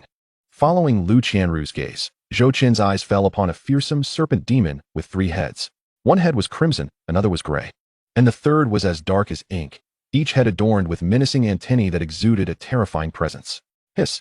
This serpent demon was surprisingly at the 6th layer of core formation. Zhou Qin couldn't help but marvel. Lu Qianru's audacity was remarkable, daring to confront a beast of such caliber. It was well known that demon beasts were inherently superior to cultivators in both physical prowess and spiritual energy, often boasting a combined combat capability that surpassed that of ordinary cultivators by a significant margin. Perhaps this was the essence of a true prodigy, relishing the thrill of challenging opponents beyond her level, thriving amidst peril, and achieving rapid breakthroughs through life-threatening encounters. A flicker of enlightenment ignited within Zhou Chun.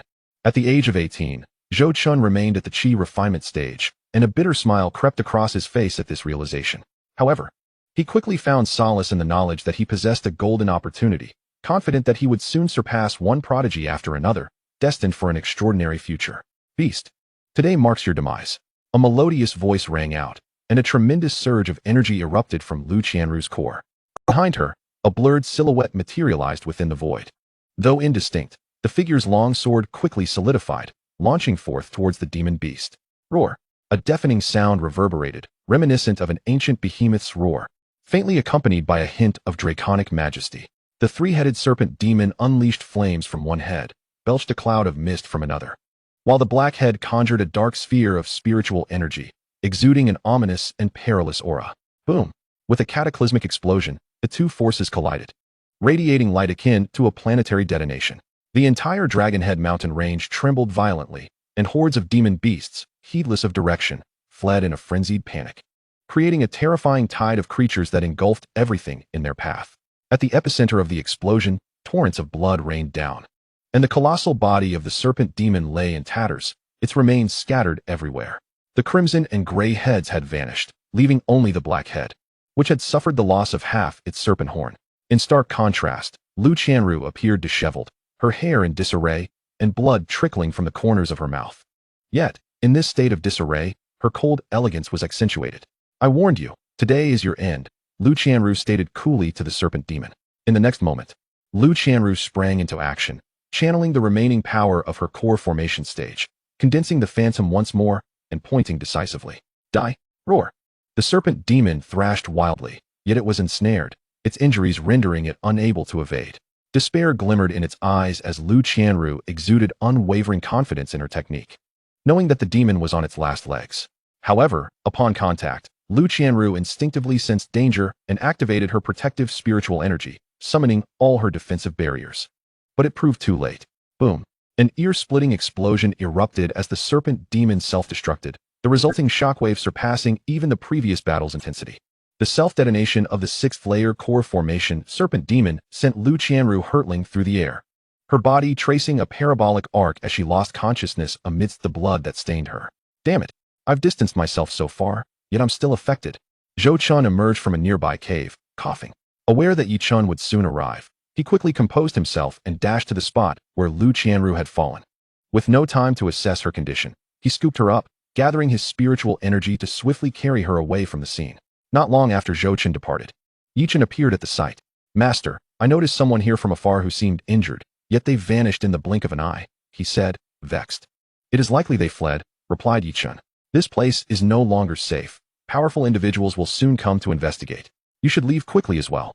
He activated the ring in his hand. "Understood, master. I shall depart at once." Yi Chen hurriedly made his exit. Chapter 8. Securing the Return Essence Pill. Could Lu Qianru be interrupted? Ugh. The sound emerged from the unconscious Lu Qianru. Perhaps Zhou Chun had moved too hastily and inadvertently tugged at her wounds. At this moment, Zhou Chun had reached a secluded cave. He gently laid Lu Qianru down, observing that her clothing was tattered in several places. The frayed edges shimmered with faint spiritual light, indicating that even her garments were crafted from a high-grade spiritual artifact. Gazing upon Lu Qianru's striking figure, it was hard to deny the stirrings of admiration. Yet, a woman of such celestial stature would undoubtedly have her defenses in place. Zhou Chun was no fated son of destiny, and any rash actions could lead to dire consequences. After all, how many individuals could challenge a sixth-layer core formation demon beast at such a young age? Shaking off his distractions, he focused on tending to her wounds. Zhou Chen carefully cleaned the blood from Lu Qianru's body and, from his storage pouch, retrieved a set of clean garments to drape over her. He then produced a drop of Earth Mother essence, administering it to Lu Qianru while utilizing his rudimentary first aid knowledge to staunch her bleeding and apply basic bandaging. Having completed these tasks, Zhou Chen finally exhaled in relief. It had not been an easy endeavor. Now, he had a moment to pause and thoroughly assess Lu Qianru's condition. Her fair skin, beautiful features, and bright eyes, coupled with her impressive physique, made her striking even in unconsciousness. Truly, she was a paragon among the elite disciples of the Asking Immortals sect. System, display the panel. Taking advantage of the solitude, he opened the system interface to examine Lu Qianru's details. Name, Lu Qianru. Is binding desired? Current bindings, 03. Post-binding. Opportunities can be viewed at any time without face-to-face interaction. Realm, second layer of core formation. Fate, purple fate. Destiny, an empress once emerged from her lineage. Possessing the bloodline of an empress, unawakened. She is one of Yi Chen's consorts, but the empress's bloodline remains dormant, capping her cultivation at the 7th layer of Saint Realm. In the future, she will meet her end alongside Yi Chen in an explosive demise. Recent opportunities 1. After battling the serpent demon, she gains insight, breaking through to the 3rd layer of core formation. Recent opportunities 2. 3 days hence. Upon returning to the sect, she will discover a rejuvenation pill beneath an unknown stele on the sect's rear mountain. Recent opportunities 3. Empress bloodline, gold. Inactive possesses a fragmented Empress bloodline. If fully activated, there lies a hope of ascension. Capable of vanquishing gods and immortals, invincible among peers. Heavenly prodigy, purple exceptional cultivation talent, astonishing comprehension.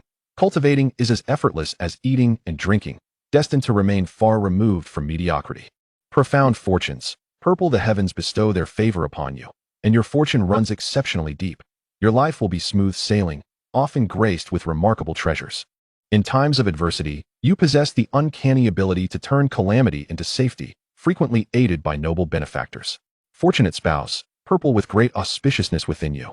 Forming a partnership with you will bestow similar divine favor upon your companion, endowing them with a destiny of fortune and ease. Zhou Chen was taken aback. The incomplete bloodline of the Empress was a sight he had never encountered before, the Golden Fate. Achieving the 7th layer of the Sacred Realm without awakening the bloodline was extraordinary. And should the complete Empress bloodline be awakened, would it not elevate one to the Imperial Realm, or perhaps even beyond? The notion of possessing a complete Empress bloodline was unfathomable, invincible among peers, and possessing the potential for ascension. His admiration for Yi Chen, a girl of such unwavering devotion, was palpable. Damned Yi Chen, and that accursed protagonist Halo that had so easily ensnared her. Ding. Congratulations to the host for intercepting the fated child's harem, Lu Qianru. The complete Empress bloodline has been returned at a 10,000-fold rate, complete, for female use only. What the hell? Could this possibly be the MVP settlement screen? Can Lu Qianru also intercept? Zhou Chen was utterly bewildered. With the complete Empress bloodline in his grasp, did that not open the door for Lu Qianru to ascend? Hiss. No. The revelation of the Empress bloodline must remain concealed for the time being. Zhou Chen pondered. To expose such a matter while still weak was akin to illuminating a toilet with a lantern, an invitation to death. In an era devoid of imperial realms, The emergence of a future imperial being would undoubtedly incite a bloodbath among all factions. If he were to assist Lu Qianru in awakening her powers now, it would be tantamount to courting disaster. It would be prudent to establish a good rapport with Lu Qianru first and assess the situation later. Zhou Qin resolved to take a cautious approach. However, it seemed the system had acquired a binding function. He recalled a prompt indicating a system upgrade when he had plundered Yi Qin's technique, the heavenly flame art. He had initially dismissed it, thinking it inconsequential, only to discover this new capability.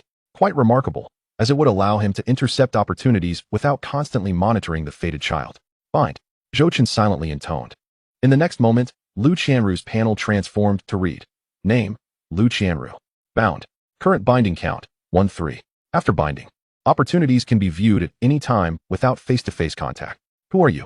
As Zhou Qin assessed the system rewards, Lu Qianru suddenly opened her eyes and shouted, swiftly rising to strike him with a palm. Zhou Qin had no time to prepare. The disparity in their powers was too great, and he was sent flying, crashing heavily to the ground. Cough. Struggling to rise, Zhou Qin spat out a mouthful of blood. This was a casual strike from a golden core practitioner. And even without the use of spiritual power, it was not something an ordinary Qi refinement stage cultivator could withstand. I am an outer disciple of the Asking Immortal Sect. I found you unconscious outside, and, seeing you were also a disciple of the sect, I kindly attempted to assist you without any malice. Why do you strike me? Zhou Qin exclaimed, fearing another blow. His concern was not unfounded.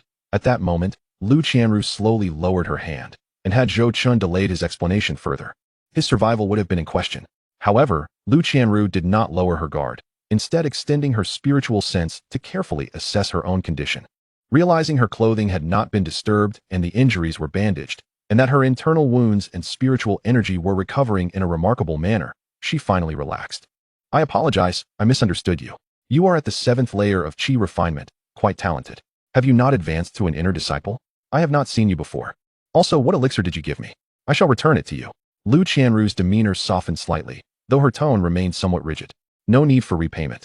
I am an outer disciple of the 3rd alchemy peak. My name is Zhou Qin, and I have yet to join the inner sect, Zhou Qin replied curtly. That aside, you saved me, and I am grateful. You possess remarkable skills yet remain an outer disciple? Those outer disciples must be blind, Lu Qianru remarked, frowning. My cultivation has only recently improved. I have encountered some opportunities, Zhou Qin responded coolly, as anyone would be irate after being unjustly harmed. Even Lu Qianru's typically composed demeanor flushed slightly. She recognized her error, yet as a golden core cultivator, she had to maintain a semblance of dignity when facing a Qi refinement stage individual. Nonetheless, the atmosphere grew increasingly tense. After a prolonged silence, Lu Qianru finally spoke. I am a core disciple of the sect, and my surname is Lu.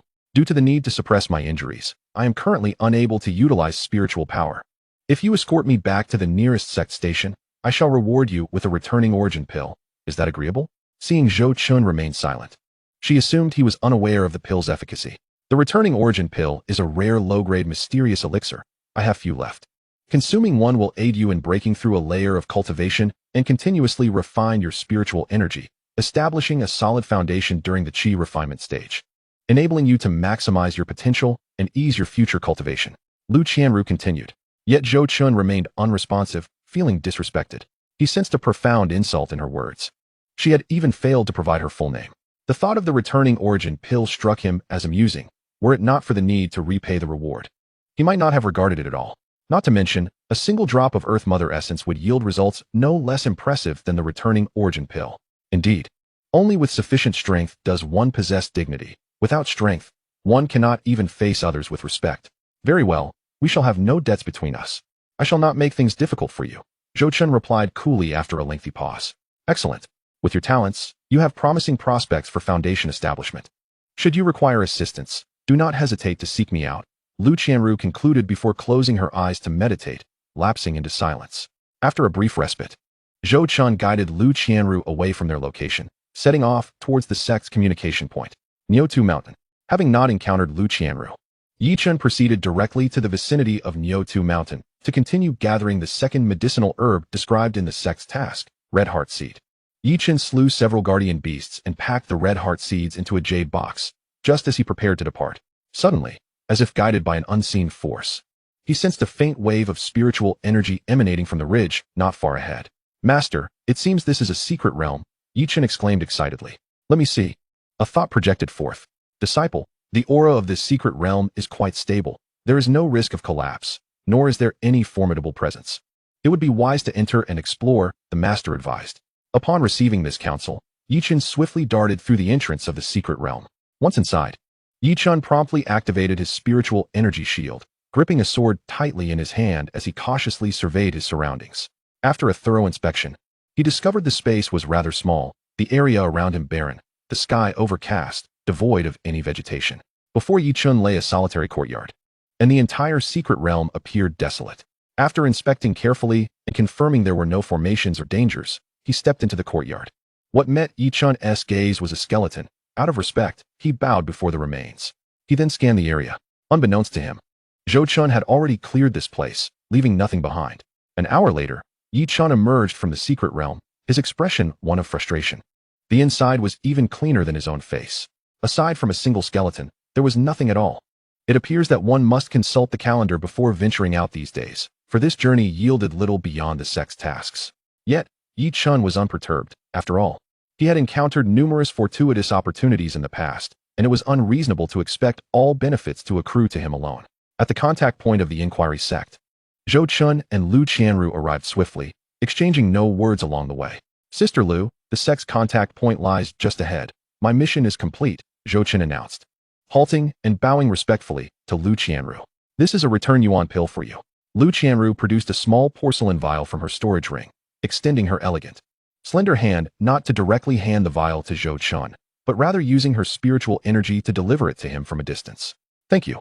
With that, Zhou turned and departed without a backward glance, aware that he would not impose his warmth upon her indifference. Lu Qianru stood motionless for a moment, then sighed inwardly and left quietly. Clearly, she did not consider Zhou worthy of her acknowledgement. The disparity between the Qi refinement stage and the golden core stage was as stark as that between a mayfly and an elephant, a gap that required no further elucidation. Ding. Congratulations, host, you have intercepted a low-grade return yuan pill, with a 100-fold return of a low-grade return spirit pill. The system's notification chimed. Zhou, initially feeling quite despondent, was suddenly elated upon hearing the system's announcement.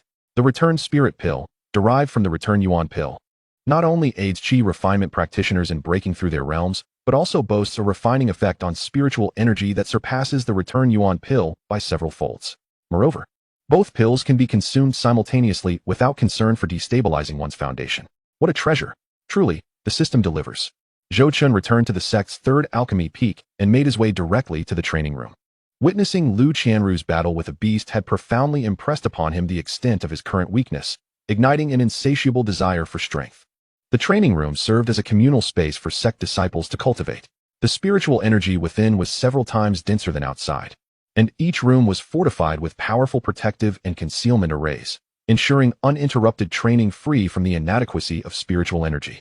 Ordinarily, outer disciples at the Qi refinement stage were entitled to one complimentary session in the training room, with subsequent visits requiring the expenditure of costly Sect contribution points, which could not be paid with spirit stones. Fortunately, Zhou had yet to utilize his free training session. The complimentary training lasted for 1 day. By this time tomorrow, you must exit, as the Sect token will remind you. However, should you overstay, you will be charged double contribution points for the excess time. Do not say I did not warn you, one of the Sect disciples explained. Very well. Please guide me to the training room. After verifying his identity token, Zhou entered one of the training rooms. The training room was modestly sized, soundproof, and brimming with abundant spiritual energy, far surpassing the environment of his own quarters. Zhou sat cross-legged, adjusted his breathing, and commenced his cultivation. Chapter 9. Qi Refinement Level 10. Terrifying Spiritual Energy Runes. Taking a deep breath, Zhou took out the return yuan pill and swallowed it in one go, initiating the operation of the Taichu Chaos Sutra. As the return yuan pill entered his abdomen, it rapidly dissolved, and the pure spiritual energy was absorbed by Zhou as if he were a whale swallowing water. Simultaneously, the medicinal power of the return yuan pill continuously washed over his meridians and internal organs. As the Taichu Chaos Sutra accelerated, beads of sweat dotted Zhou forehead. Even with his meridians having been reshaped by the Mother Earth essence, he felt a faint sting. Boom.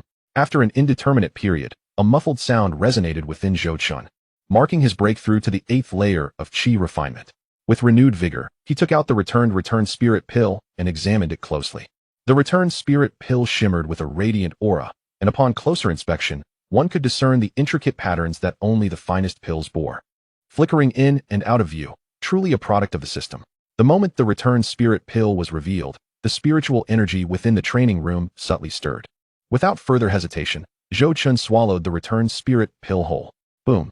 In an instant, Zhou Chen's mind blanked. The potency of the pill, 100-fold greater than that of the return yuan pill, coursed through his body, threatening to burst him apart. Stabilizing his mind with great effort, Zhou Chen dared not entertain a single stray thought, channeling all his energy into the operation of the Taichu Chaos Sutra. Under the potent draw of the return spirit pill, a massive vortex of spiritual energy began to form above Zhou Chen's head. Though the training room's spiritual energy was already abundant, the terrifying attraction emanating from within Zhou Chen only intensified. Finally, the spiraling vortex of spiritual energy whirled faster and faster, with the energy from the training room continuously flooding into Zhou Chen's body. Not enough, still not enough. Zhou Chen produced a vial of Earth Spirit liquid and the Mother Earth essence, placing them around him. The Taichu Chaos Sutra operated at full speed. If anyone were to observe, they would see Zhou Chen's complexion turn an alarming crimson, a truly harrowing sight. The spiritual power of the return spirit pill was astonishing. Yet the absorption process felt incredibly comfortable for Zhou Chen. This was primarily due to his meridians having been remodeled and widened, coupled with the gentle nature of the return spirit pill, rendering the experience entirely free of discomfort. After a while, boom, a formidable force erupted from Zhou Chen, causing the spiritual energy in the training room to nearly coalesce into liquid. The overwhelming spiritual energy surged, producing a series of explosive sounds that shook the entire training room. 9th layer of Qi refinement. 10th layer of Qi refinement. But it was not yet over. The vortex of spiritual energy showed no signs of abating. While Zhou Chen's body could no longer contain any more spiritual energy, his eyes brimmed with blood, and the veins in his hands and feet bulged, as if they might explode at any moment. At this juncture, Zhou Chen found himself in the gravest crisis since his arrival. The commotion he had caused had led to the formation of the spiritual energy vortex. The high-velocity vortex possessed tremendous inertia, akin to a tornado, making it exceedingly difficult to halt independently. This was also a consequence of Zhou Chen's lack of cultivation knowledge. After all, any native practitioner would know that spiritual energy must be guided gradually. Before consuming powerful pills, one must take various precautions, yet Zhou Chen had acted recklessly. Despair enveloped him. It seemed his journey through this world was destined to conclude here. In the next moment, the Taichu Chaos Sutra unexpectedly initiated its autonomous operation, rotating counterclockwise in a peculiar manner within Zhou Chen's dantian. A black and white sigil began to form within his dantian, transitioning from a gaseous state to a liquid state. And then compressing and rotating, it crystallized into a sigil flickering with a black and white halo. A terrifying pressure emanated from the sigil, swallowing the overwhelming spiritual energy that had nearly ruptured Zhou Chen, while the indistinct characters upon the sigil grew increasingly legible. Through his spiritual consciousness, Zhou Chen struggled to discern the characters inscribed. This state persisted for half an hour, as the spiritual energy from the training room, and even that from the connecting ley lines, was drawn towards Zhou Chen's dantian. Boom! The terrifying suction ceased. Doubt. Immediately following, a voice akin to celestial resonance erupted in Zhou Chen's mind. Upon introspection, he discovered that the characters on the black and white sigil within his dantian were now perfectly clear. They read Taichu. Zhou Chen's eyes slowly opened. He had achieved the 10th layer of Qi refinement. The spiritual energy within him was immensely powerful, almost tangible, and he brimmed with boundless strength. The meridians and the internal organs have undergone unprecedented enhancement, their bronze skin resembling steel. Upon reaching the 10th layer of Qi refinement, Zhou Chen distinctly sensed an impenetrable bottleneck akin to a rock, marking the threshold to the foundation establishment stage. Under the tempering of the primordial chaos scripture, Zhou Chen's foundation during the Qi refinement period was extraordinarily solid. However, the cost was substantial. His difficulty in breaking through to foundation establishment would surpass that of ordinary cultivators by a considerable margin. Zhou Chen harbored no regrets and felt no fear, for he possessed a system capable of surmounting any obstacle. Should he encounter insurmountable challenges, he would simply seize a few more opportunities. Initially, Zhou Chen felt a sense of pride, believing that no one within the same realm could best him, even harboring confidence to challenge foundation establishment cultivators. However, he suddenly recalled Lu Qianru's prowess. With a mere slap, she could easily end his life. That fleeting sense of pride evaporated instantly. He was still too weak. Shaking his head, Zhou Chen was filled with frustration. Lu Qianru, of the same youthful age, had already attained the core formation stage. If the disciples of the sect were to learn of Zhou Chun's thoughts, they would undoubtedly be taken aback. After all, Zhou Chun had consecutively broken through 3 realms in less than a day. It could be said that he was fortunate to have achieved such breakthroughs smoothly. Ignorance breeds fearlessness. If he were to attempt it again, Zhou Chun would not dare to be so reckless. Yet, Zhou Chun suddenly noticed that the once abundant spiritual energy in the cultivation chamber had dwindled, becoming indistinguishable from the outside. It turned out that during his practice, the lack of spiritual energy had led him to absorb the energy from other cultivation chambers. The disciples in the surrounding chambers were equally bewildered. The precious opportunities they had exchanged for had vanished in an instant. A cacophony of voices drifted in from outside, causing Zhou Chun's heart to leap. Upon listening closely, he realized they were demanding an explanation from the sect. Please remain calm. There has been an anomaly in the spiritual energy of the earth veins. We have summoned the elders of the sect, and they will provide an explanation. The disciples were drenched in sweat as they shouted to the surging crowd. Only after hearing this did the other disciples relent. Inside the cultivation chamber, Zhou Chun decisively packed his belongings, tidied the area, and silently apologized to the disciples before swiftly making his exit. He could not concern himself with whether those disciples, who had expended significant contributions to the sect, could reclaim their compensation. In the outer sect disciples' residential area, Zhou Chun had returned to his dwelling, stretching lazily. Though he had only practiced for a day, it felt as though a century had passed. Zhou Chun glanced at his status panel. Name: Zhou Chun. Realm: 10th layer of Qi refinement. Destiny: scion of a noble family, prodigy in cultivation, gifted in alchemy, pure body, new. Fate: passed the outer sect disciple assessment to enter the inner sect. But due to being poisoned, he was unable to cultivate, regressing in his cultivation, expelled from the inner sect after 3 months, reduced to a servant disciple, and succumbed to depression 5 years later. Recent opportunity: your fate is shrouded in mist, and recent opportunities cannot be discerned. Noble scion, green destiny. You were born into a modestly sized cultivation family in Luoqing, enjoying a life free from worry since childhood. Prodigy in cultivation, blue destiny. You possess earth-level cultivation talent, and your cultivation speed is extraordinary. Gifted in alchemy, blue destiny. Your talent in alchemy is remarkable. Refining pills is as effortless as eating or drinking to you. Pure body, new purple destiny. Through the tempering of the primordial chaos scripture, your foundation is exceptionally solid, achieving a pure body postnatally, making cultivation as simple as eating or drinking. Upon seeing the pure body destiny, Zhou Chun's eyes lit up. This was a newly emerged destiny, indicating that as he continued to cultivate, his destinies were evolving. The previous heavenly jealous of talent's white destiny had vanished. However, what infuriated Zhou Chun was that despite having reached the 10th layer of Qi refinement, he had still been poisoned. Zhou Chun vowed to uncover the identity of the perpetrator, which also served as a wake-up call. Being at the 10th layer of Qi refinement was not secure within the sect of inquiring immortals. With just over a month until the outer sect disciple assessment, he pondered who could help him break through. Lu Qianru. With her status as a core disciple, she had previously offered her assistance. It would be foolish to decline. In the face of life-threatening danger, a man's pride could be temporarily set aside. Zhou Chun's spirit soared. Given her core formation level and status as a core disciple, she was akin to a powerful ally, sparking a sense of clarity and joy within him. With time until the assessment, he resolved to seize the opportunity from Yi Chen first. With determination, Zhou Chun departed to the task hall to accept the mission. 3 days later, in Qingyun City, Zhou Chun arrived first at the marketplace of Qingyun City, one of the largest markets within the sect of inquiring immortals.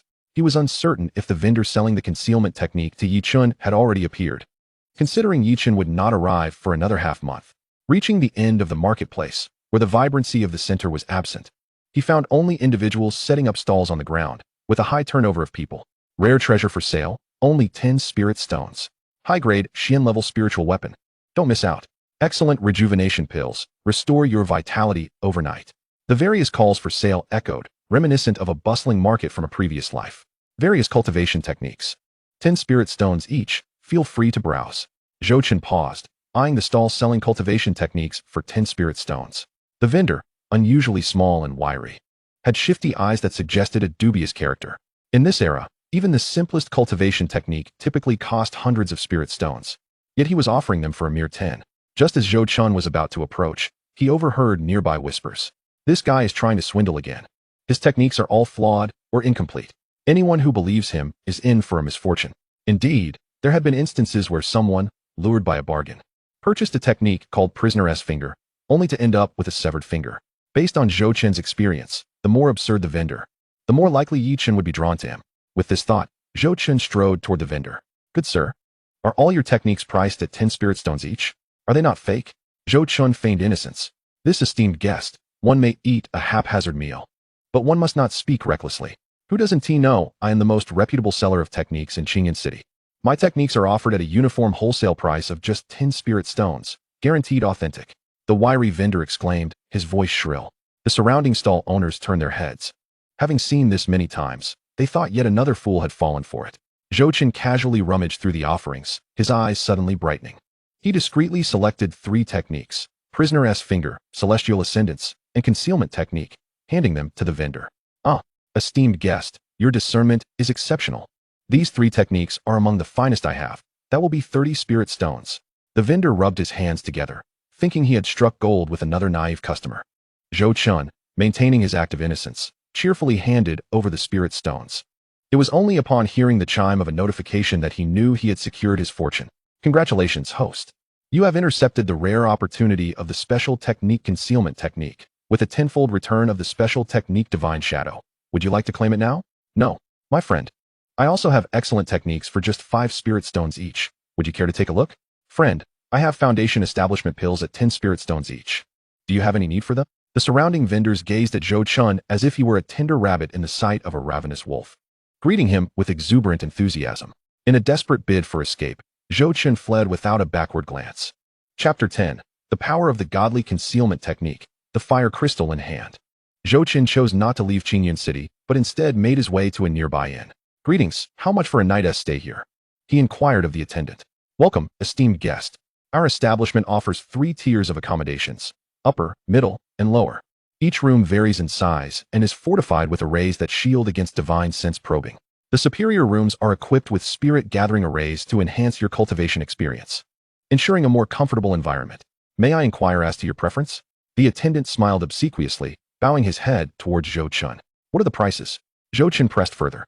The lower tier is 10 lower-grade spirit stones per night. The middle tier is 30, and the upper tier is 50 spirit stones, the attendant continued. I will take an upper-tier room. Zhou Chen was quite adept at lavish spending when it came to spirit stones. Yet he understood well that any investment aiding his cultivation was worth the price. After all, with the system by his side, his spirit stones would only multiply. Certainly. Esteemed guest, please, allow me to escort you to your room. The attendant's tone shifted to one of heightened reverence upon hearing Zhou Chen had chosen the superior accommodation. Zhou Chen received a token, activated it, and entered his chamber. The room exuded an ancient charm, sprawling over 100 square meters, infused with a richness of spiritual energy akin to the cultivation chambers within the Wenshan Sect. System claimed the Godly Concealment Technique. A tome of profound skill materialized in Zhou Chen's hands. Indeed, it was the Godly Concealment Technique. However, Zhou Chen first retrieved the Breath Concealment Technique, intending to study it in conjunction with the Godly Concealment Technique. Seated cross-legged, he began his meticulous contemplation, gradually entering a state of profound enlightenment. So that is how it is, Zhou Chen murmured. The principle of the breath concealment technique lies in concealing one's cultivation within the dantian, continually gathering and compressing it, sealing the spiritual energy through special methods to achieve the goal of hiding one's own prowess. For instance, with his cultivation at the 10th level of qi refinement. By employing the breath concealment technique, an ordinary observer would perceive Zhou Chen as merely at the 7th level of qi refinement. Furthermore, this technique could only deceive cultivators not exceeding 2 great realms above his own. Those in the qi refinement stage wielding the breath concealment technique could only be seen through by those above the core formation stage, a quintessential skill for feigning weakness. Its only drawback is the potential for detection by certain specialized probing techniques. This technique is indeed powerful, as an ordinary qi refinement cultivator rarely encounters those of the core formation stage. The heavens are indeed favorable to their favored child, Yi Chen. Yet Zhou Chen felt no envy. The godly concealment technique is truly worthy of the system's tenfold return, capable of completely altering one's appearance and aura, while also concealing one's cultivation from cultivators up to 3 great realms above. What a terrifying concept. For Zhou Chen, wielding the godly concealment technique at the qi refinement stage would mean only those above the nascent soul stage could perceive his true level of cultivation. If the principle of the breath concealment technique involves sealing spiritual energy within a singular point, then the godly concealment technique conceals all of one's cultivation within the internal organs and meridians. Moreover, It not only masks one's cultivation, but also obscures one's aura and life fluctuations, even allowing for the simulation of another's presence. Without special secret methods, discovery is utterly impossible. How formidable! Zhou Chen no longer needed to fear that his rapidly increasing cultivation might attract the covetous eyes of others, especially those elderly monsters who had long given up hope of breaking through and sought to usurp the potential of promising youths. Fully unleashing the godly concealment technique, Zhou Chen appeared as an ordinary mortal in his flowing robes, utterly devoid of any sign of power. The following day, at the City Lord's mansion of Qingyun City. City Lord, I have come to request the use of the Qingyun heavenly pool to solidify my cultivation. Zhou Chen spoke directly and without preamble. Impudent. The Qingyun heavenly pool is a sacred site for cultivation, accessible only to the citizens of Qingyun City. As merely an outer disciple of the Wenshan sect, what right do you have to partake? A youthful voice interjected sharply. Zhou Chen turned towards the sound and beheld a girl of about 12, her childish voice ringing out as she scolded him. Qing, do not be unruly. Return at once. The authoritative voice of the city lord boomed, causing the little girl to flee in fright. The city lord, named Li Yuntao, had once fought valiantly alongside the crown prince of the Tianyan Empire, earning great renown, and now held dominion over the city. Although Qingyun City was nominally under the jurisdiction of the Wenshan sect, it operated independently, granting the city lord considerable autonomy. My apologies. Esteemed Taoist, my daughter is young and impetuous. I hope you can forgive her. However, her words do carry some merit. This Qingyun heavenly pool belongs to all citizens of Qingyun City, and thus I cannot grant your request, the city lord continued. Zhou Chen savored a sip of tea, leisurely surveying the surrounding maidens and guards. Li Yuntao, as the city lord, possessed remarkable emotional intelligence. Without waiting for Zhou Chen to speak, he dismissed those nearby, confident that, given his cultivation level, he had nothing to fear from this youthful figure. City lord, I admire your integrity, yet I am more inclined to believe that refusals stem from a lack of bargaining power. Your daughter is still young. Surely you must consider her welfare? A sudden, chilling killing intent locked onto Zhou Chen. Should this man dare to threaten his daughter, Li Yuntao would not hesitate to retaliate, even if it meant incurring the wrath of the Wenshan sect. Do not be rash, city lord. I harbor no ill intentions towards your daughter. Quite the contrary. I wish to assist her. Zhou Chen set down his teacup and addressed Li Yuntao earnestly. If I am not mistaken, your daughter's congenital meridians were obstructed due to shock during her gestation, rendering her unable to cultivate? How do you know this? Li Yuntao stood abruptly, excitement coursing through him. At the time, my beloved and I were being pursued, which caused the shock. We nearly lost her. I have a modicum of knowledge about the healing arts, which allowed me to deduce this, Zhou Chen replied, careful not to mention that he had gleaned this information from the system panel, lest he be deemed mad. Do you possess a method to save my daughter? I will agree to any condition you propose, Li Yuntao implored, his voice tinged with desperation. I do have a remedy. Since your daughter's meridians are obstructed, she merely requires a drop of Earth Mother Essence, taken over the course of 7 days, Zhou Chen responded. Upon hearing this, Li Yuntao's expression froze, his shoulders sagging as he sank back into his seat. Young friend, I am aware of this method, but the Earth Mother Essence is exceedingly rare and invaluable. Even if I risk everything, it is still unattainable. He sighed heavily. By chance, I possess a drop. What? Li Yuntao surged to his feet once more. Disbelief etched across his face as he stared at Zhou Chen. Indeed, I happen to have a drop, Zhou Chen proclaimed with a hearty laugh. Young friend, if you grant me this drop of Earth Mother Essence, I will acquiesce to any condition you set, and the Qingyun heavenly pool shall be open to you free of charge, Li Yuntao declared. Zhou Chen regarded Li Yuntao with a bemused expression, even as the city lord. Li Yuntao could not suppress the flush of embarrassment that crept across his face, for the swift turn of events was utterly disconcerting. Li Chengzhu is an open-minded individual. I wish to immerse myself in the azure cloud heavenly pool, and I have a modest request. If you agree to it, the Mother Earth essence will be yours. Zhou Chen stated. No problem. Feel free to instruct me, Li Yuntao responded, adopting a humble demeanor, fully aware that missing this opportunity could mean an indefinite wait for another chance. Furthermore, his daughter could not afford to wait in a year or two. As her meridians solidified, her chances of cultivation would vanish entirely. It's quite simple. I have a grievance with Yi Chun from our sect. If this person ever seeks your assistance or wishes to meet you, I implore you to deny all his requests. Can you do this, City Lord? Zhou Chen spoke softly. Absolutely. That's a trivial matter. I will adhere to your wishes. Li Yuntao felt an overwhelming joy, having anticipated a much more demanding request.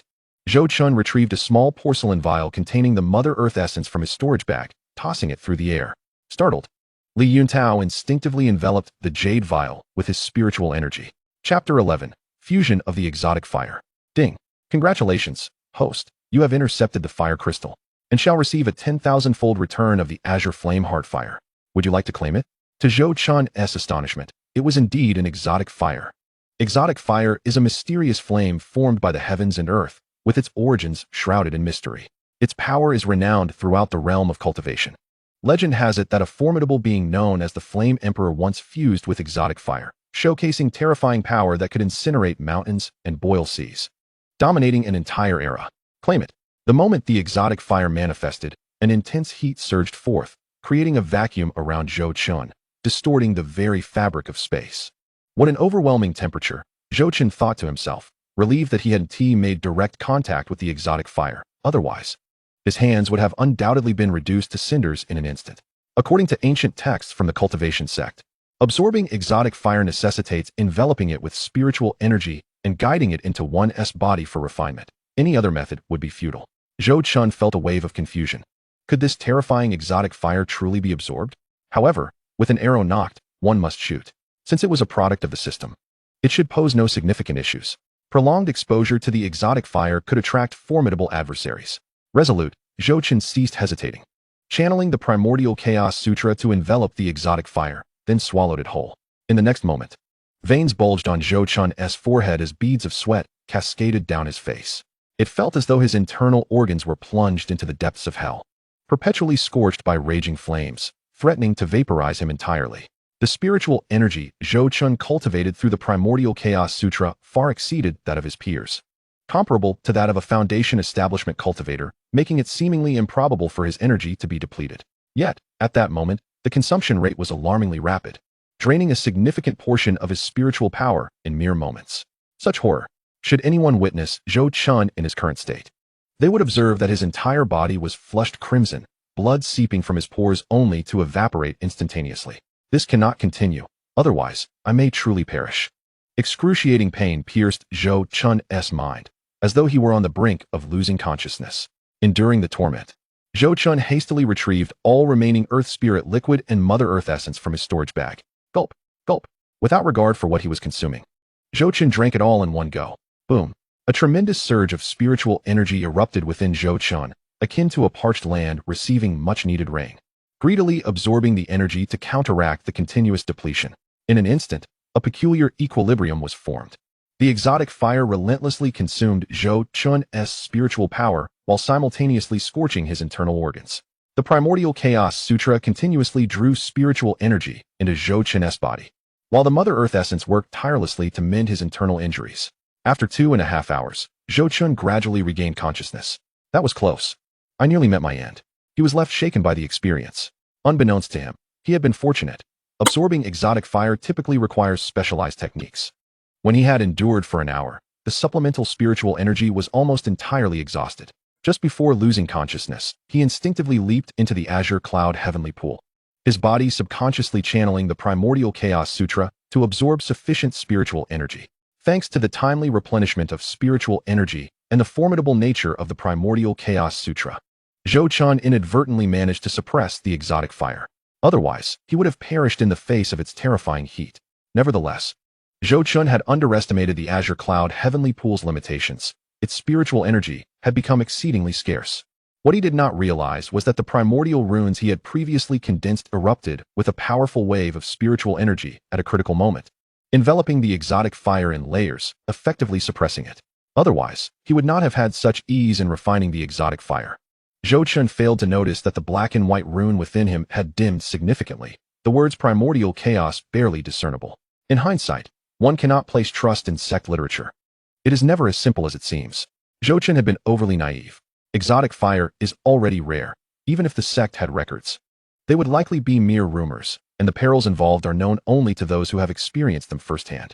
Unless one belongs to a major sect in the central continent or a reclusive family or a holy land of cultivation, detailed records would be scarce. He vowed not to act so recklessly again. Although the system produces exceptional items, it does not provide after-sales service. Zhou Chun found himself at a loss for words.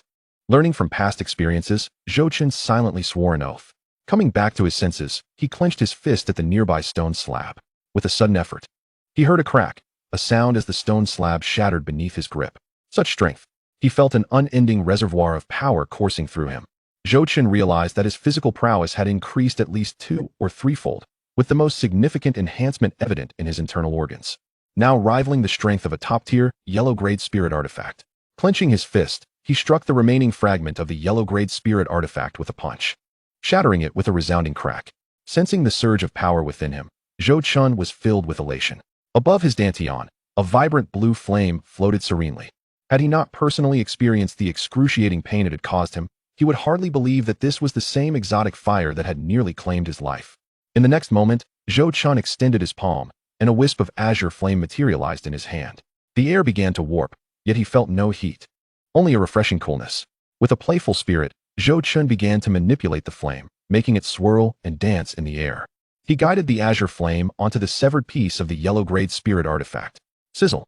A plume of blue smoke erupted, leaving only a puddle of molten metal on the ground. How terrifying! Zhou Chen was left in awe. This was a mid-tier yellow-grade spirit artifact, effortlessly evaporated in an instant. Truly, a marvel of nature. Truly, a product of the system. Though he had nearly lost his life, every moment was worth it. What a thrill! Zhou Chen flashed a satisfied grin. With a mere thought, the azure flame dove into Zhou Chen's dantian, with his energy cultivation at the 10th level. The Primordial Chaos Sutra and Heavenly Gang sword technique completed, alongside the exotic fire, Zhou Chen felt invincible. Even facing someone like Yi Chun, the fated child, he felt no fear. Even if Yi Chun had reached the foundation establishment stage, he would not be intimidated. With my head held high, I ponder the celestial beings that hover just 3 feet above me, while the realm of humanity lies within the palm of my hand. If heaven had not birthed me as Zhou Tianzuan, the alchemist's craft would remain shrouded in eternal night. Zhou Chen murmured the quintessential phrases required for a tale of grandeur from a previous life, shaking his head as he departed without so much as a greeting to the city lord. Who knows if City Lordly would regret seeing the spiritual essence of the Qingyuan heavenly pool entirely depleted. He certainly could not demand compensation from Zhou Chen, for the latter was not someone he could provoke. Recently, Yi Chen's fortunes had also been reaped, and it was time for him to return and participate in the Sect's grand competition. Not long after Zhou Chen's departure, a chilling aura emerged above the Qingyuan heavenly pool. The figure was emaciated, appearing gaunt and withered, yet, upon its arrival, it seemed as if all the spiritual essence of the world bowed in subservience. Anyone witnessing this scene would surely be rendered speechless with astonishment. Ah, how intriguing! It is, indeed, a strange fire. One that has not made an appearance for countless years. How nostalgic! The aura of its technique is formidable, quite impressive. It appears this is a young man favored by the heavens.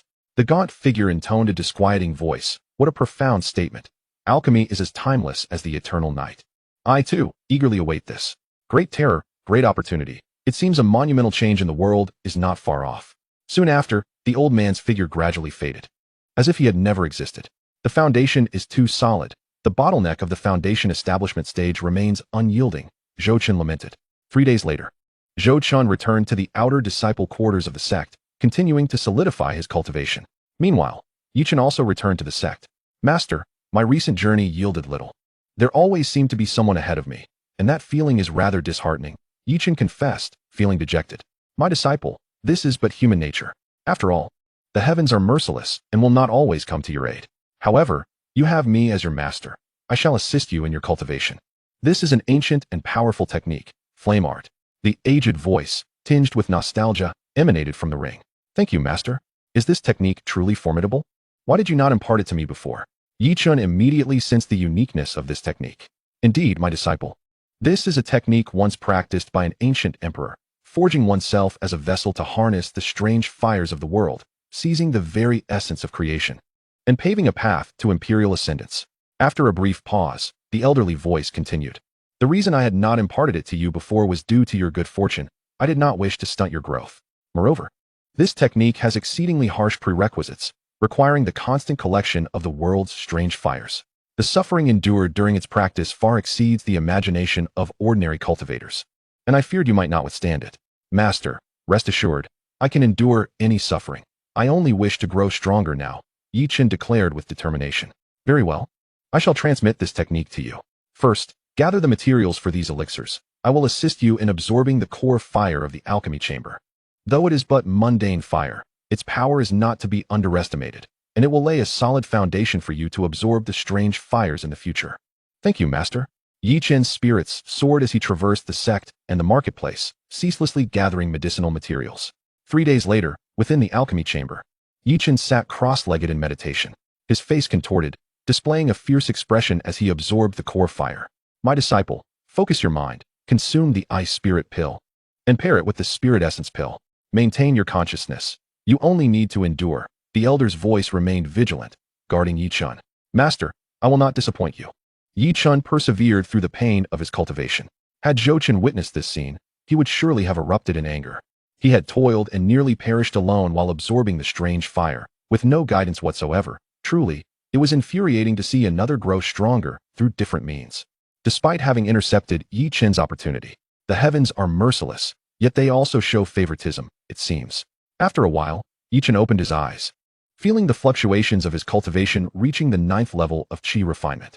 Master, I have broken through to Qi refinement. I am confident I will secure the top position in this inter-sect competition. Yi Chen proclaimed, brimming with confidence. My disciple, I have faith in you. But remember to guard against arrogance and impatience. Only then can you progress further. Yes, Master. Yi Chen promptly left the alchemy chamber. Chapter 12. The Outer Sect Competition. Luring the serpent from its hole, Zhou Chen concealed his cultivation and approached the living quarters of the core disciples. The core disciples resided on the mountainside of the sect's main peak. Each core disciple had their own courtyard, fortified with independent arrays, making forced entry nearly impossible. The spiritual essence here was exceptionally abundant. Cultivating in any spot would yield results 2 to 3 times faster than in the outer sect. Senior Sister, I have urgent matters to discuss with Sister Lu. I kindly request you to relay my message, Zhou Chen said respectfully to a female servant disciple outside Lu Qianru's residence. You may leave. Sister Lu is not someone just anyone can meet. The servant disciple frowned at Zhou Chen's outer disciple garb, her eyes betraying a hint of disdain and aversion. Please, just inform her. There are matters beyond your authority, Zhou Chen replied, noticing her unyielding demeanor. How presumptuous. You think you can just waltz in here? I've seen many like you, who come claiming to know Sister Lu or have urgent business.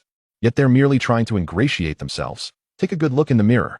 The servant disciple retorted sharply. Zhou Chen's temper flared, and he shot her a cold glare, preparing to unleash his anger. Enough. Is this how I have taught you to treat others? For your labor, you are to reflect on your actions at the wall of regret for a month.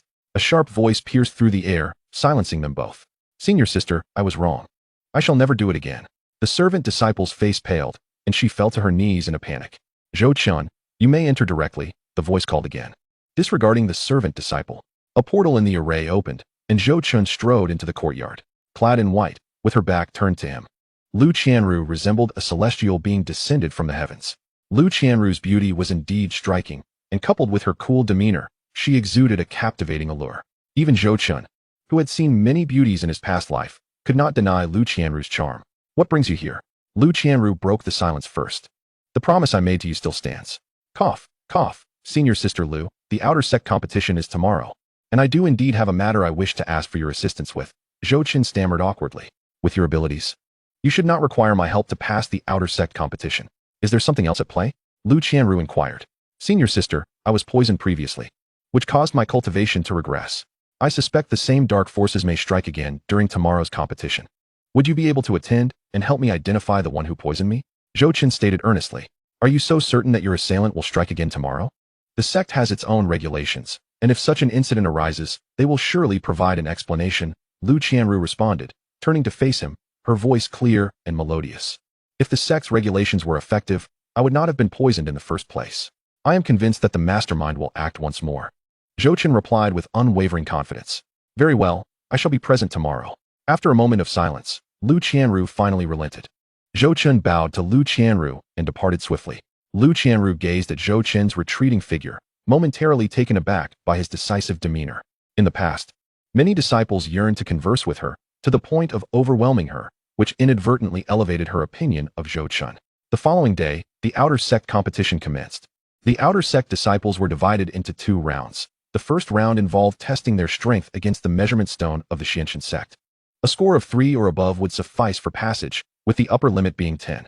The second round consisted of duels to determine the top 10, who would then advance to become inter-sect disciples. A disciple approached the measurement stone, concentrating intently, and unleashed their full power against it. The stone emitted a faint glow, which dissipated to reveal a score of 1. Zhang San disqualified. The sect steward proclaimed loudly. Zhou Chen recognized this steward as Zhang, who had previously sought to advocate for Zhang Xiaoxing. Steward, I do not wish to be a menial disciple. I implore you, grant me another chance. Zhang San cried, prostrating himself and repeatedly bowing before the steward. With a loud thud, Zhang San's eyes widened as he was sent flying by a single palm strike from Steward Zhang. Remove this waste from the stage. Anyone who disrupts the order of the competition will meet the same fate as Zhang San. A hush fell over the crowd as the outer sect competition resumed. Senior Sister Lu has arrived. Suddenly, a voice called out, and everyone turned to behold a captivating figure on the distant platform, igniting a wave of excitement among the crowd. Regardless of where she appeared, her beauty and formidable prowess made her the center of attention, akin to a moon surrounded by stars. Let us perform well, should Senior Sister Lu take notice of us. Even a modest reward would be a tremendous opportunity. Indeed, Senior Sister Lu is breathtaking, like a celestial being. Do restrain your toad-like demeanor. It is laughable. You need to pass the assessment first. The outer sect disciples murmured among themselves. Next, Zhou Chen. Ah, it's the former top disciple of the outer sect, who has now become a mere shadow of himself. I wager he will be thrown out like Zhang San. Some disciples scoffed. Exactly. What is he even doing here when he can no longer cultivate? It's nothing short of self-degradation. Others echoed their sentiments. If I were him, I would have sought connections to secure a position as a menial disciple long ago. Yet he still clings to the delusion of being the former champion of the outer sect. The disparaging remarks flowed like a tide, as Zhou Chen, once the pride of the outer sect, faced their scorn. He paid them no heed. In his eyes, they were unworthy of his regard, and their lives could be extinguished in a mere moment. He strode forward, viewing the outer sect competition as a mere formality. However, in order to draw out those who sought to poison him, he concealed his true strength, presenting himself as an 8th-layer body cultivator. This young man is intriguing. His cultivation is beyond my perception. Lu Qianru mused, certain that Zhou Chen possessed a technique to conceal his abilities. Yet, her surprise was tempered by the understanding that such techniques were diverse and common among practitioners. Still, she speculated on Zhou Chen's motives for concealing his strength, watching him with keen interest. As Zhou Chen approached the measurement stone, he focused his energy, taking a half-step back with his right leg. He subtly gathered power in his right fist, lowering his center of gravity, feigning an all-out effort. Without hesitation, he unleashed a punch that struck the measurement stone with tremendous force. Boom! The stone radiated a blinding light, and once it faded, a perfect score of 10 was revealed. Gasps of astonishment rippled through the crowd. Steward Zhang's jaw dropped in disbelief as he stared at Zhou Chen, struggling to swallow. Measurement score of 10. Zhou Chen, passed. Steward Zhang proclaimed loudly. His gaze shifted dramatically from disdain to shock, laced with complexity. Having been afflicted by the demon erupting powder, his foundation nearly obliterated. Yet his cultivation had remarkably returned. It was known that in previous years, outer sect disciples achieving a score of 10 were rare, and all who did, without exception, eventually became core disciples. Last year's inner sect promotion, Yi Chun, had also achieved a score of 10. Chapter 13, Inner Sect Competition, Treasure-Seeking Mouse Yi Chun. Steward, I wish to register for the inner sect competition. Upon leaving the outer sect competition stage, Zhou Chen swiftly made his way to the inner sect disciples arena. You are too late. The registration period has passed. It requires a day's notice. The steward, glancing at Zhou Chen's outer sect attire, responded dismissively. Let him participate. A voice rang out from afar. Rules are rules. The steward hesitated upon recognizing the speaker, then quickly changed his tone. Rules are fixed. But the living can be flexible. Our Xianxian sect's regulations can be adjusted within reason. Zhou Chen turned to see that it was Lu Qianru. Thank you, Senior Sister Lu, for your timely assistance. Zhou Chen cupped his hands in gratitude, and she waved it off, soaring toward the central viewing platform. This young brother. You are acquainted with a core disciple? Why didn't you mention it earlier? Such a blunder. Here is your competition token. You may participate directly. The steward said with a sycophantic smile. Thank you, steward. Zhou Chen took the identity token and left, choosing not to engage further with such individuals. The inner sect competition featured 10 platforms. Each platform would determine a winner, and those who successfully defended their positions would advance to the top 10 inner sect disciples. Contestants could choose any platform to compete, and once the top 10 were established, a ranking battle would ensue to finalize their standings. Only the first place among the inner sect could become a candidate for core disciples. Due to limited resources within the sect, the number of core disciples would not exceed 100, most having pledged allegiance to various peak masters. Once designated as a core disciple candidate, one would be eligible to challenge any official core disciple. Success in such challenges would lead to becoming an official core disciple of the sect. Zhou Chen approached one of the platforms, recognizing the defender, Zhang Lei, who was Zhang Xiaoxin's cousin and her protector within the inner sect. Thanks to Zhang's backing, many disciples who had suffered under Zhang Xiaoxin's tyranny dared not voice their grievances, since he had already incurred the Zhang family's ire. Zhou Chen decided to decisively diminish their standing in the inner sect. Brothers, this platform is mine. I appreciate your support. Zhang Lei addressed the surrounding inner sect disciples with a bow. Currently, no one dared challenge him, as his strength at the 7th layer of Qi refining was formidable. Having secured 9th place last year, he certainly merited a top 10 ranking this year. Brother Zhang is truly impressive. He will surely make it into the top 10 this time. Indeed, I predict Brother Zhang will definitely place in the top 5. Ah, you are all mistaken. I foresee him at least in the top 3. As the disciples buzzed with excitement, Zhou Chen's voice cut through at an inopportune moment. I challenge you. The murmurings ceased abruptly as all eyes turned to Zhou Chen. Who is this? He looks unfamiliar. Could he be a newly promoted inner sect disciple? His attire still resembles that of an outer sect disciple. Such audacity. Is he ignorant or merely reckless? I am acquainted with him. He was previously the top disciple from the outer sect, who, after failing to challenge senior brother Yi Chun, suffered a regression in cultivation due to the effects of the demon boiling powder. Suddenly, a disciple shouted. The crowd of inner sect disciples erupted in astonishment, clearly recognizing Zhou Chen. What left them incredulous, however, was the fact that Zhou Chen had returned. Just 3 months prior, he had experienced a setback in his cultivation, with a damaged foundation that rendered him incapable of any training, and now he had somehow ascended to the rank of an inner sect disciple. This left those who had painstakingly spent years advancing from the outer sect to the inner sect feeling utterly disheartened. This junior brother was a stranger to them. Well, let us see how he performs. Zhang Lei feigned courtesy, but his expression was rife with disdain. Not only Zhang Lei, but many disciples beneath the arena also doubted Zhou Chen's ability to win, considering that Zhang Lei had long been a renowned figure in the inner sect. Even if Zhou Chen had recovered his cultivation and entered the inner sect, it was unlikely that his strength would surpass that of the 2nd level of Qi refining. Little did they know, Zhou Chen's true cultivation level was, in fact, the 10th level of Qi refining. Excellent. I was just hoping to seek guidance from senior brother Zhang, Zhou Chen declared as he leaped onto the arena. At that moment, Lu Qianru's gaze turned curiously towards him. Ruer, do you have any promising candidates in mind for this Sect's grand competition? A deep voice resonated near Lu Qianru's ear. It was none other than Lu Qingtian, the sect leader of the Asking Immortal Sect. I believe Zhou Chen from Arena 10 shows great potential, Lu Qianru replied. I cannot see through this boy's cultivation. He seems to possess some fortuitous opportunity. However, I am more inclined to favor Yi Chun from Arena 1. His cultivation has already reached the 9th level of Qi refining. Lu Qianru could not help but cast a surprised glance in Yi Chun's direction. Indeed, he was impressive, yet her interest remained fixed on Zhou Chen. Subsequently, Lu Qianru fell silent. Junior brother Zhou, as a newly promoted inner sect disciple, I shall grant you 3 moves. After that, do not blame your senior brother for not giving you a chance, Zhang Lei declared, arms crossed, gazing down at Zhou Chen with arrogance. How wonderful, senior brother. You are truly kind, but I might struggle to control my strength and fear I may inadvertently harm you. Zhou Chen responded, flashing a radiant smile. Ha ha ha, do not fret. Give it your all. I, Zhang Lei, am not a petty person. A glint of malice flickered in Zhang Lei's eyes. He certainly recognized Zhou Chen, being aware of Zhang Xiaoxin's deeds in the outer sect, but he would not cast blame on his cousin. However, he was puzzled as to why his cousin had inexplicably ended up outside, and upon contemplating Zhou Chen's current cultivation, he began to form subtle suspicions.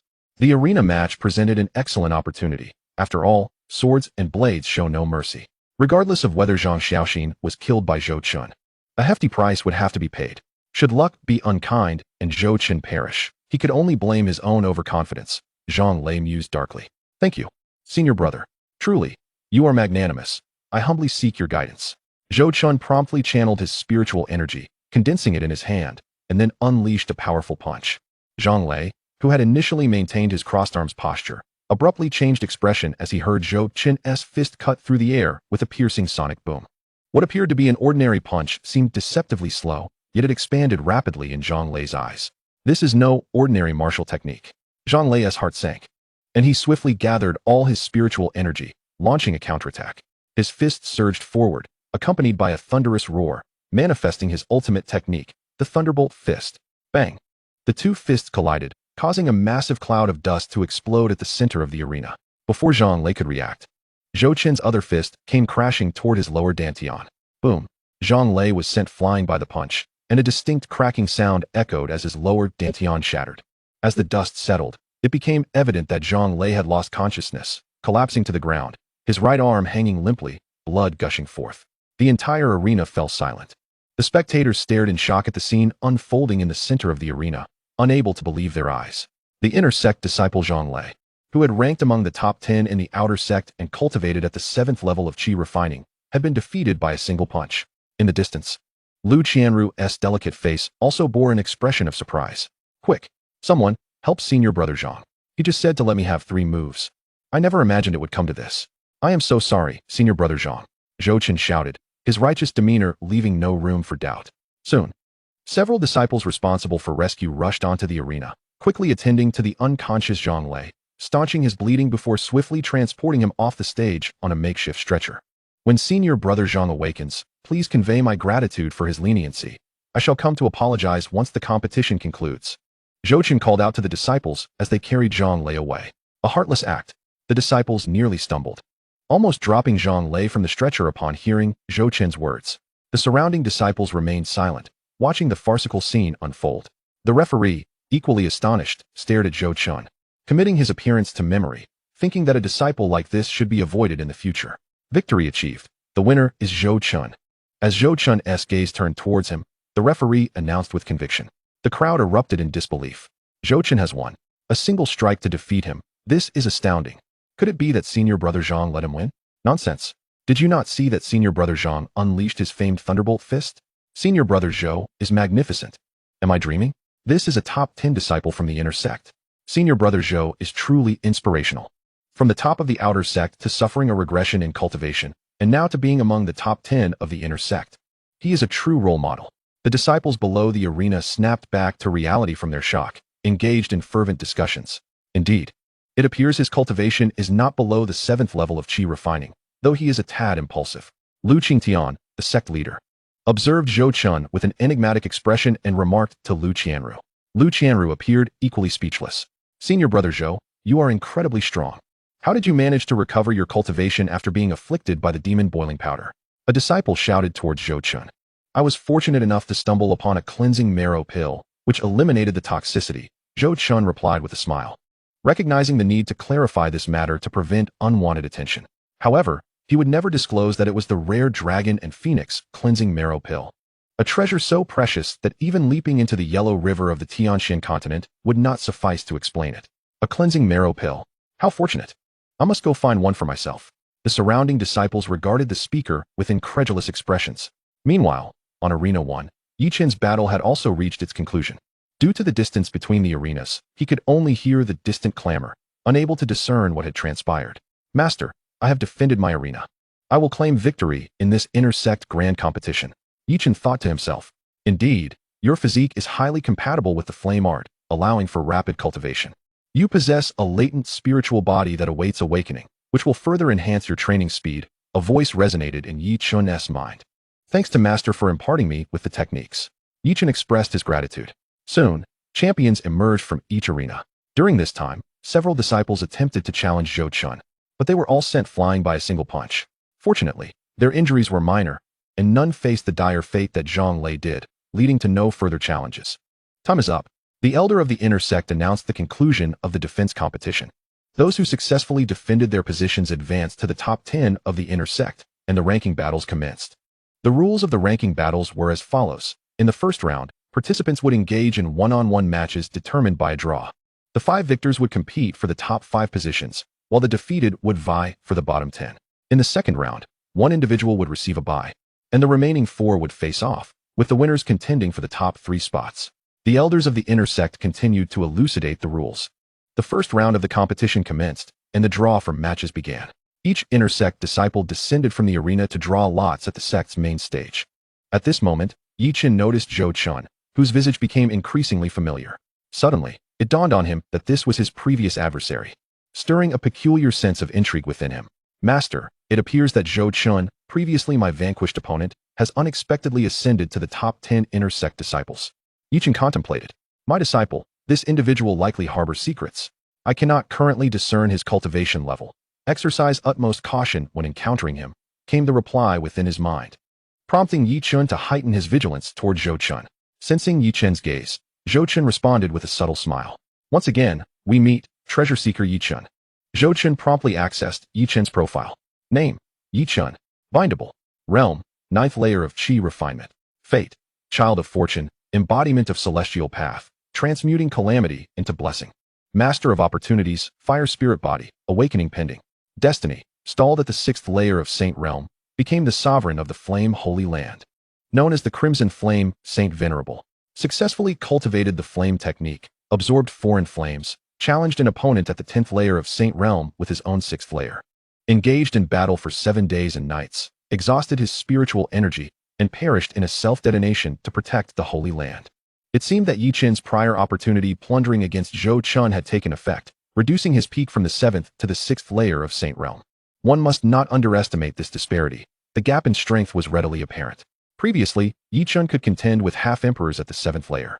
But now he could only face those at the 9th layer of Saint Realm without requiring the intervention of half-emperors. Zhou Chun swiftly bound Yi Chun to prevent any inadvertent breakthroughs on Yi Chun's part. It appeared that the heavenly decree was indeed biased, having stolen Yi Chun's technique. It also bestowed upon him a growth-type technique, flame technique, leaving Zhou Chun speechless. Zhou Chun continued to peruse Yi Chun's opportunity panel. Recent Opportunity 1. In the first round of the Inner Sect ranking competition, faced immense pressure and broke through to the 10th layer of Qi refinement. Recent Opportunity 2.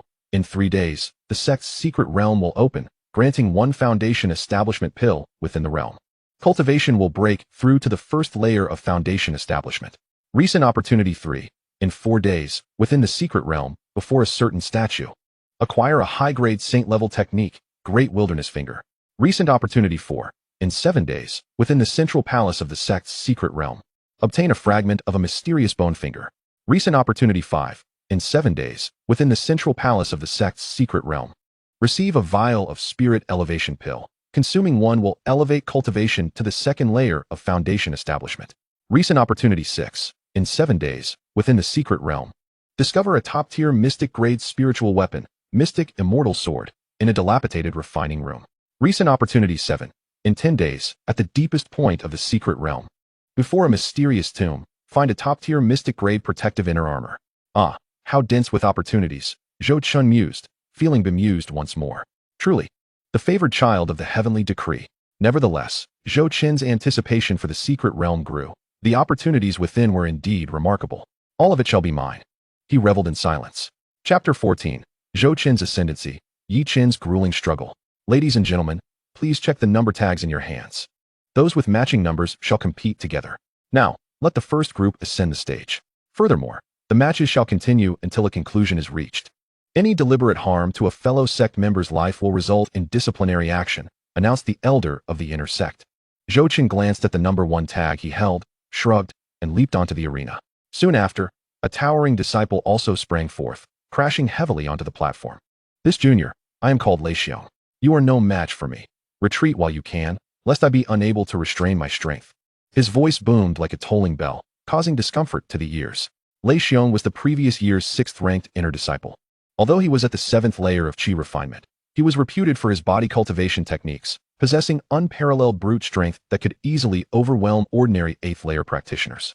Disciples below the arena began to murmur. I fear Zhou Chun is at a disadvantage. Despite his impressive performance, Lei Xiong has long been renowned. Zhou Chun's chances of victory seem slim.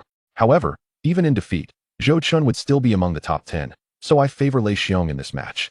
Zhou Chun silently lamented. It appeared he was underestimated. This senior, I am Zhou Chun from the 3rd pill refining peak. I seek your guidance, Zhou Chun said, cupping his hands respectfully. Haha, straightforward. But remember, punches and kicks have no eyes. Do not blame me for not warning you. Lei Xiong laughed heartily. Then, with a mighty roar, Lei Xiong sank into a horse stance, gathering momentum before launching his right fist straight at Zhou Chun. Great strength diamond fist. The wind from his punch whistled ominously. Zhou Chun remained unfazed, recognizing the obvious flaws in an opponent who relied too heavily on brute force. This was insufficient to compel him to reveal his true strength. With a graceful sidestep, Zhou Chun easily evaded Lei Xiong's assault. Lei Xiong's face flushed with indignation, feeling mocked, and charged at Zhou Chun with greater speed. Great strength diamond fist. Bang! Bang! Bang! The ground was pounded into several deep craters. Yet Lei Xiong could not land a single blow on Zhou Chun. Junior, if you're a man, do not evade. Let me see your true strength. Lei Xiong bellowed. Zhou Chun, no longer inclined to toy with him, halted and regarded Lei Xiong. Then let us decide our strengths with a single punch. Zhou Chun stated with newfound seriousness. Great strength diamond fist. As Lei Xiong struck, a thick layer of golden energy enveloped his fist, signaling the mastery of his technique. In the next moment, Zhou Chun advanced with a gentle punch of his own. Boom! Their fists collided, producing a tremendous explosion. A figure was sent flying from the center of the arena. Crashing heavily against the edge, it was none other than Lei Xiong. The crowd erupted. Zhou Xiong is incredible. Zhou Xiong, I adore you. Zhou Xiong is invincible. The atmosphere became electric, as no one had anticipated such an outcome. The Outer Sect disciples watching were equally exhilarated. Zhou Chun represented the face of the entire Outer Sect, and his prowess ignited their enthusiasm. Seeing Lei Xiong stagger to his feet, he clasped his hands in respect. Junior, I concede. Thank you for your mercy. He then departed the arena, his demeanor notably dejected. Senior's cultivation must be at least the 9th layer of chi refinement. Otherwise, he could not have defeated Lei Xiong.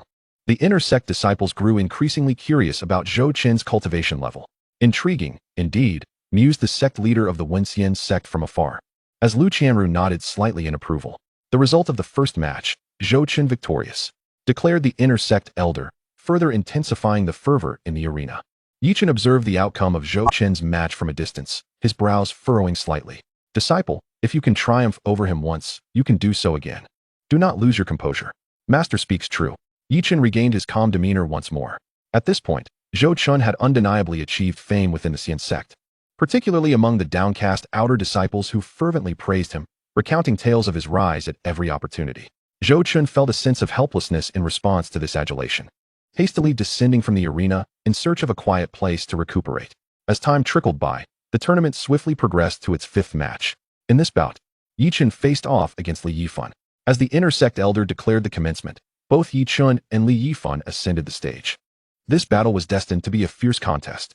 Li Yifan had secured the top position in the Inner Sect the previous year, wielding the mid-grade mystic technique, the solitary star sword technique, with extraordinary finesse. It was rumored that his senior brother had mastered this technique to its pinnacle. Yi Chen was formidable as well, boasting a measurement of 10 on the Inner Sect's strength assessment stone. Upon entering the Inner Sect, he had defeated the former 10th-ranked inner disciple, Wang Rahai, with a single sword strike, catching him completely off guard. I sense an air of mystery surrounding Yi Chen. He must possess numerous hidden strengths. I place my bet on Yi Chen. I bet on Li Yifan. He had already reached the 9th layer of chi refining last year. How could Yi Chen possibly triumph? Have you seen Zhou Chun? Quite impressive, isn't he? He was once thoroughly beaten by brother Yi Chen. I bet on Yi Chen. The discussions below the stage grew increasingly intense, with some even engaging in wagers. Zhou Chun contemplated placing a bet on Yi Chen's victory, but ultimately refrained. Despite having the advantage of foresight that assured Yi Chen's win, he could not afford to lose face, especially after having been humiliated by Yi Chen in the past. On the stage, the two opponents locked eyes, neither making the first move. In the next moment, Li Yifan struck. A sword light, swift to the extreme, flashed towards Yi Chen. The solitary sail drifted away, vanishing into the azure sky. Li Yifan transformed into a mere shadow, unleashing dozens of sword strikes in a brief span. Dressed in flowing white, he displayed an air of elegance. In contrast, Yi Chen enveloped himself in a wall of fire, desperately evading, yet numerous wounds already marred his body. As the mountains collapsed, seizing a fleeting opportunity, Yi Chen launched a punch. The force of his fist swirled with palpable energy, manifesting the prowess of a fully realized technique. The low-grade mystic skill, limitless collapse. Boom. Yi Chen's punch missed its mark, and he struck again. Soon, the arena bore witness to a chaotic tapestry of sword marks and fist silhouettes. In an instant, Yi Chen's heart sank as a sudden sword chant resonated in his ears. With a shrill cry, the solitary shadow, several sword lights erupted behind Yi Chen. Unbeknownst to him, Li Yifan had set a trap, suddenly appearing at his back. Boom. A successful strike revealed the full extent of Li Yifan's cultivation at the 10th layer of chi refining. Yi Chen was sent flying to the edge of the stage, enveloped in clouds of dust. Brother Yi, do not overexert yourself. I have reached the 10th layer of chi refining, while you remain at the 9th. Surrender now. Li Yifan proclaimed loudly. Surrendering is far too premature, brotherly. As the dust settled, Yi Chen's figure re-emerged before the spectators. Surprisingly, his back remained unscathed, yet a serious expression settled upon his face. Flame technique. Yi Chen silently intoned, and the temperature in the air began to soar. At that moment, Yi Chen's spiritual energy surged, doubling in intensity. Boom! Yi Chen's momentum skyrocketed, and he astonishingly broke through to the 10th layer of qi refining amidst the battle. Lu Qingtian and Lu Qianru exchanged glances, both astonished by the unexpected turn of events. After all, breakthroughs during combat were exceedingly rare, typically reserved for the most exceptional talents. Simultaneously, Yi Chen's injuries began to heal at a visibly rapid pace, a clear testament to the effects of the flame technique. Yi Chen himself was unsure why, but whenever he employed the flame technique, he experienced various anomalies, and the effectiveness of his skills surged beyond measure. Brotherly, it seems we can now engage in a fair battle. Yi Chen smiled at Li Yifan. Heavenly Thunder Collapse. Yi Chen unleashed yet another perfected martial art. The high-grade mystic skill, Heavenly Thunder Collapse. Yi Chen concentrated the heart fire within him and delivered a punch, the winds and flames roaring in unison, enveloping the entire arena. The solitary star in the heavens. A meteor-like sword light streaked across. Li Yifan too poured forth his utmost effort, revealing his hidden cards. Boom, boom, boom. The sound of explosions echoed endlessly from the stage, rendering the audience speechless. The surrounding dust clouded the view, obscuring the unfolding events within the arena. Two figures emerged from the haze, unmistakably Li Yifan. At that moment, he appeared disheveled, blood seeping from the corners of his mouth. Yi Chen was not faring much better. His body riddled with numerous wounds. Though they looked severe, to Yi Chen, they were merely trifling injuries that did not threaten his core. In the following moment, as Li Yifan attempted to speak, he suddenly staggered backward, losing consciousness.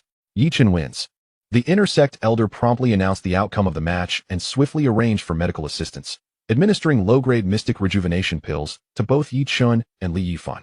Their conditions visibly improved at an astonishing rate.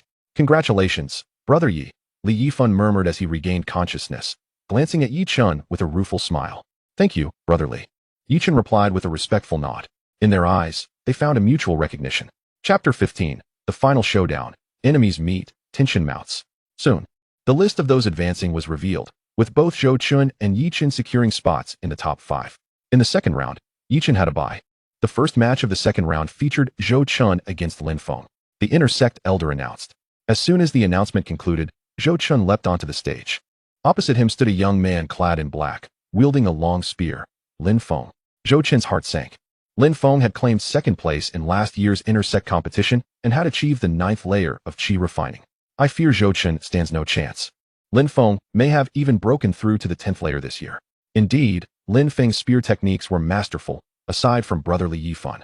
No one had managed to withstand his onslaught for over 10 rounds. Many outer and inner disciples below murmured in doubt, clearly not optimistic about Zhou Chen's prospects. Please, make the first move. My spear is only drawn for the worthy. Show me if you possess the qualifications to compel me to wield it, Lin Feng said coldly, devoid of any emotion. Then I thank you, Brother Lin, Zhou Chen replied with a hearty laugh. But do not regret it, Brother Lin. Noticing Lin Feng standing with arms crossed, showing no signs of movement, Zhou Chen wasted no time. With his left hand forming a sword with 2 fingers, he launched a direct strike at Lin Feng. A gentle breeze stirred, and in the next moment, a golden sword aura surged toward Lin Feng's face, a manifestation of the high-grade yellow technique, clear wind sword technique. Lin Feng's pupils constricted as he swiftly brandished his spear to counter, yet beads of blood began to seep from his cheek. Several strands of hair fell onto the arena floor. Had Lin Feng not dodged at the last moment, he might have met a grim fate. Is that the perfected clear wind sword technique? A disciple recognized the technique. Before Lin Feng could react, Zhou Chen's second sword strike followed, quickly succeeded by a third and fourth. Though the clear wind sword technique was classified as a high-grade yellow technique, it was characterized by low consumption, stealth, and formidable power. The might of the perfected clear wind sword technique could rival that of the top-tier yellow techniques. The previously aloof Lin Feng now regarded Zhou Chun with utmost seriousness, his spear continuously parrying the barrage of strikes. He also wished to retaliate against Zhou Chun, yet Zhou Chen's swordsmanship was swift, with each strike intercepting him precisely at the moment he was about to channel his spear techniques, rendering him incapable of executing them smoothly. Lin Feng felt a profound sense of discomfort. This predicament was also a consequence of Lin Feng's arrogance. Had he chosen to act simultaneously or take the initiative from the outset, he would not have found himself in such a woeful state. So weak. Zhou Chen felt a wave of disinterest wash over him, losing the desire to continue the battle. In an instant, Zhou Chen's figure, accompanied by a gust of refreshing wind, vanished from the arena. The next moment, a sword aura, half a zhang high, abruptly emerged in the air, as if to cleave the atmosphere itself in two, hurtling towards Lin Feng. Boom. Lin Feng had no opportunity to react. The protective spiritual energy along with his inner armor was shattered. His entire body was sent flying. A grotesque sword mark appearing across his chest. Zhou Chun had exerted merely 10% of his strength in this strike, were it not for the sect's regulations. And despite Lin Feng's tendency to boast, his transgressions did not warrant death. Had he applied a modicum more force, Lin Feng would have been reduced to a lifeless corpse. How could this be? Spitting out a mouthful of blood, Lin Feng fell unconscious upon the ground. The audience erupted in astonishment. Lin Feng was the second strongest among the inner disciples, second only to Li Yifan. His renowned spear technique, the Yellow Grade Supreme Skill 100 Beast Spear, had taken him a decade to master fully, and even ordinary practitioners at the 10th level of Qi refinement could not contend with it. The other disciples never anticipated that Lin Feng would be so thoroughly defeated. The entire confrontation lasted less than the time it takes to burn a stick of incense. Haha. Ruhr, you have a keen eye. This lad is truly remarkable. The sword technique he just employed is already a profound grade combat skill. To possess such mastery at such a young age is impressive, laughed Li Qingtian, the sect leader of the Xianxin sect. Somewhat passable, Lu Qianru remarked, observing Zhou Chen's performance, her lips curving into a slight smile. The dozens of inner elders and various peak masters present gazed at Zhou Chun with keen interest, as though they had stumbled upon a rare treasure. In the first round of the second match, Zhou Chun triumphs over Lin Feng, announced the presiding elder. Impressive. Brother Zhou Chun must be above the 10th level of Qi refinement. Perhaps even in the foundation establishment stage. Impossible. If he were above the foundation establishment stage, he wouldn't need to compete among the inner disciples. He could directly apply for the core disciple examination. Brother Zhou Chun is incredibly formidable. Worship. The disciples below the stage cheered exuberantly, particularly the outer disciples, who were even more excited. Brother Zhou Chun is still one of our outer disciples today. If he secures the first place in the inner sect, it would be astounding to achieve victory in both the inner and outer sect on the same day. Yi Chen observed Zhou Chen's victory, his expression darkening. Seeing the former waste he once trampled upon rise to become a celebrated genius was akin to swallowing excrement. In just a few months, Zhou Chen's cultivation had reached a level comparable to his own. He must have resorted to elixirs. Yi Chen scoffed inwardly. But even if you are at the 10th level of Qi refinement, what of it? I shall still trample you beneath my feet. Yi Chen snorted coldly in his heart, knowing that his own cultivation in the Qi refinement stage was painstakingly acquired step by step. Moreover, with his master guiding him meticulously, Zhou Chun had nothing. Furthermore, having absorbed the earth fire, his flame art had already advanced to the lower profound grade. In terms of both the quality and quantity of spiritual energy, there was no reason he should lose to Zhou Chun. Yi Chen held this confidence. As time flowed slowly, an hour later, the competition for the top 3 was underway. Remaining were Zhou Chun, Yi Chen, and a female disciple named Zhang Qingqing. Before the presiding elder could announce the rules for the third round, Zhang Qingqing stepped forward and clasped her hands towards the elder. Elder, Qingqing recognizes that I am no match for my 2 senior brothers. So I shall not waste everyone's time. I concede. With the elder's acknowledgement, Zhang Qingqing subsequently left the arena. This girl is commendable. She knows her place and acts appropriately. We at the Lotus Peak shall take her. Senior brothers should not compete with a frail girl for disciples, remarked a beautiful woman in palace attire, watching Zhang Qingqing depart. Haha, no problem. It is rare for you to take a liking to a disciple. We certainly won't contest with junior sister Zhang Yun for disciples, the woman replied. Zhang Qingqing's voluntary concession automatically advanced her to the next round of the finals. The presiding elder bellowed, next match, Zhou Chun versus Yi Chen. With the elder's announcement, the eagerly anticipated showdown for the inner sect's supremacy had finally arrived. This year's inner sect competition was exceptionally vibrant. Even many peak masters and core disciples who had been in seclusion had come to witness it. There was no other reason. They simply relished the spectacle. The clash between Zhou Chun and Yi Chen was too explosive and intriguing. In less than half a day's time, their enmity had become the talk of the sect. First, the genius known as the outer sect's number 1, Zhou Chun, was forcefully suppressed by Yi Chen. Subsequently, Zhou Chun was poisoned, losing all his cultivation, yet within 3 months, he made a powerful resurgence, facing Yi Chen once more. Such a thrilling spectacle even drew the attention of the janitorial disciples, who observed from afar with keen interest. As the saying goes, enemies meet with particularly red eyes. Standing on the arena, neither spoke a word, the air thick with the scent of gunpowder. Truly spectacular. After 3 months, the most formidable comeback of an outer disciple and an inner sect genius is about to unfold. Indeed, emotionally, I wish for brother Zhou Chen to win. not for any other reason, but because he is more handsome. Foolish infatuation. It is undoubtedly Brother Yi Chun who will claim victory. Go, Brother Yi. Brother Yi Chun is incredibly strong, yet I support Brother Zhou Chun. Go, Brother Zhou. The disciples below the stage engaged in fervent discussions. You are quite impressive. But I will make you understand the true gap between us and a genius. Yi Chun sneered. Seeing Yi Chun's pretentious demeanor, Zhou Chun could not help but twitch the corner of his mouth. However, with so many eyes upon him, he did not wish to lose momentum. I will also make you realize that a genius is merely the threshold to meeting me. With that, he slowly unsheathed his long sword and spoke in a deep voice. Yi Chun's pupils constricted, and he furiously launched an attack. A scorching fist surged towards Zhou Chun. Limitless burst. Clear wind sword technique. Yi Chun unleashed a flurry of punches with manic speed, while Zhou Chun's swordplay quickened, an intricate dance of fists and blades unfolding upon the arena, making it difficult for the disciples below to discern. Loud booms reverberated through the air. Boom. A deafening crash echoed as an explosive wave of energy surged forth. The presiding elder had to reinforce the barrier, and at that moment, Zhou Chun and Yi Chun separated, facing each other from a distance. You have managed to withstand my attacks. You are commendable.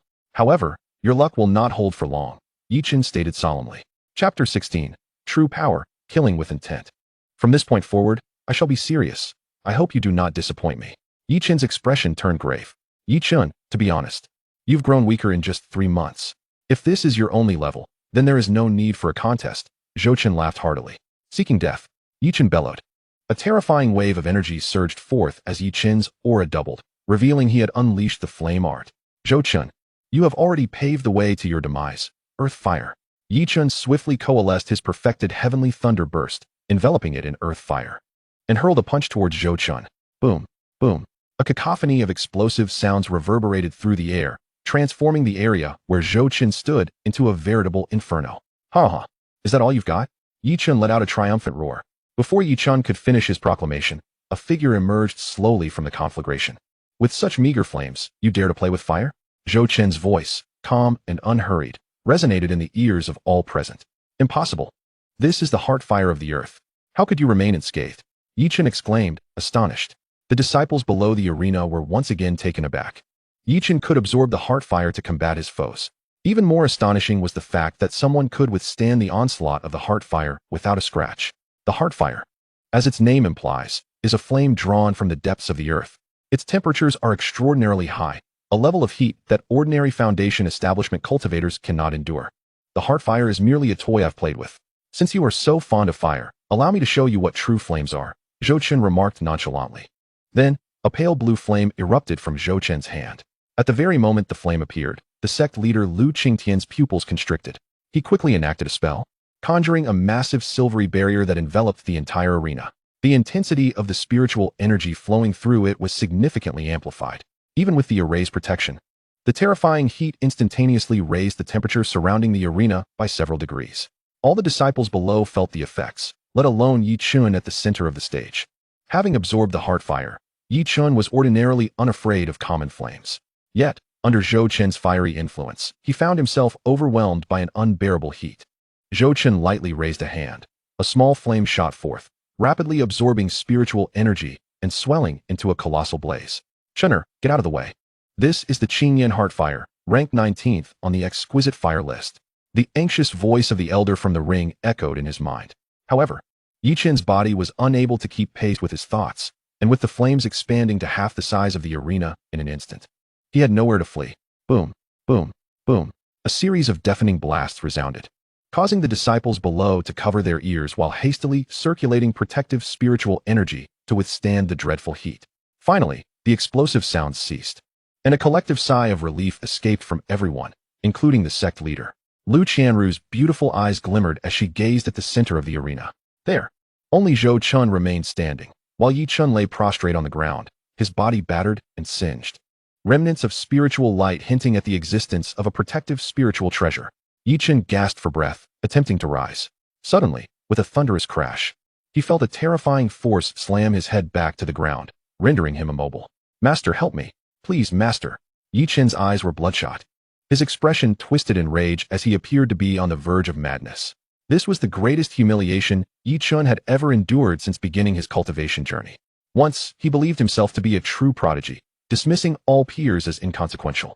He had never imagined he would be trampled like a dead dog. To make matters worse, the one standing over him was Zhou Chun, whom he had so brazenly insulted just 3 months prior. "Master, I beg you, help me." A profound hatred surged within Yi Chun. He exerted all his strength to break free, but it was to no avail. The pressure upon his head felt like a mountain, immovable and unyielding. The onlookers, whether outer disciples, inner disciples, or core disciples, fell silent, watching the scene unfold with rapt attention. Meanwhile, the presiding elder and the sect leader observed Zhou Chun's lack of murderous intent, opting for a moment of patience. As Yi Chun had yet to concede defeat and remained within the bounds of the rules, Zhou Chun looked down upon Yi Chun, who lay like a defeated creature. Relishing the sight of the once mighty son of destiny being subjugated beneath his feet, a sense of exhilaration surging through him. At that moment, it felt as if some shackles within him had been released, bringing forth a sense of liberation. The final vestiges of the original host's lingering attachments dissipated entirely. Is this the sensation of enlightenment? Truly delightful. Zhou Chun could not restrain a hearty laugh, its sound echoing as an unbearable humiliation in Yi Chun's ears. However, the current situation required attention. Zhou Chun scoffed coldly. "Yi Chun, I told you before, talent is merely the threshold to my door. Do you concede?" "I will not concede." Yi Chun bellowed defiantly, simultaneously calling upon the ring spirit, yet no response came, no matter how fervently he pleaded. Boom. Zhou Chun struck Yi Chun's face twice with the back of his sword, continuing, "Will you concede?" "No, I refuse." Yi Chun rasped, blood trickling from the corner of his mouth. Smack, smack, smack. "Will you concede?" Zhou Chun persisted in slapping Yi Chun's face, his tone grave. "No, I refuse." Yi Chun glared at Zhou Chun, his defiance unwavering. Just as Zhou Chun intended to continue punishing Yi Chun, the sect leader Lu Qingtian shot a look at the presiding elder. The elder, understanding the cue, cleared his throat and quietly addressed Zhou Chun. "Zhou Chun, it would be wise to stop. The sect leader is watching." "Very well, thank you for the reminder, elder," Zhou Chun replied with a respectful gesture. The elder nodded in satisfaction, for who would not appreciate a disciple who possessed both formidable strength and social grace? "The competition has concluded. I declare Zhou Chun the champion of this inter-sect tournament," the presiding elder announced, channeling his spiritual energy to project his voice. The crowd fell silent for a moment before erupting into a deafening cheer. "Ah, Brother Zhou Chun is invincible. Brother Zhou Chun is incredible. Brother Zhou Chun, do you need a partner? I love you, Brother Zhou Chun." The cacophony soon unified, with the entire assembly chanting in unison, "Zhou Chun, Zhou Chun, Zhou Chun." Particularly among the outer disciples, the fervor of their cheers was unmatched, as they had witnessed the birth of a legend. Meanwhile, upon hearing the thunderous applause, Yi Chun felt an overwhelming tide of resentment threatening to engulf him. With a spurt of blood, Yi Chun sank into unconsciousness. The presiding elder gestured for someone to carry Yi Chun away. After all, while Yi Chun may not shine as brightly as Zhou Chun, he was still a promising talent. As the clamor gradually subsided, sect leader Lu Qingtian leaped onto the arena. "Zhou Chun, you have performed admirably. Would you consider joining my ranks as my 9th disciple?" Lu Qingtian said with a satisfied smile. "Zhou Chun, you might also consider aligning with our peak. Do remember, Lu Qianru is a core disciple of our peak."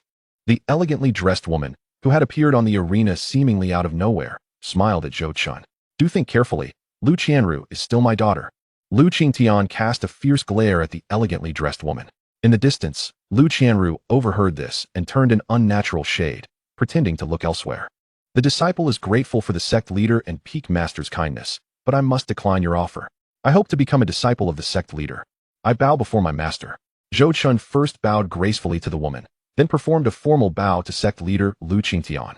After all, Zhou Chun was not the child of fate who could conveniently secure powerful masters. Naturally, he would cling to the strongest available support, for he was not foolish. "Very well. You are now my 9th disciple, while the remaining senior brothers and sisters have already attained core disciple status. I shall introduce you to them another day." The sect leader, Lu Qingtian, said with a warm smile as he assisted Zhou Chun to his feet. Subsequently, Lu Qingtian retrieved 2 items from his storage ring and presented them to Zhou Chun. "This is a token of my guidance for you. A premium Shantir inner armor and a splendid flying sword, the Qinghong sword.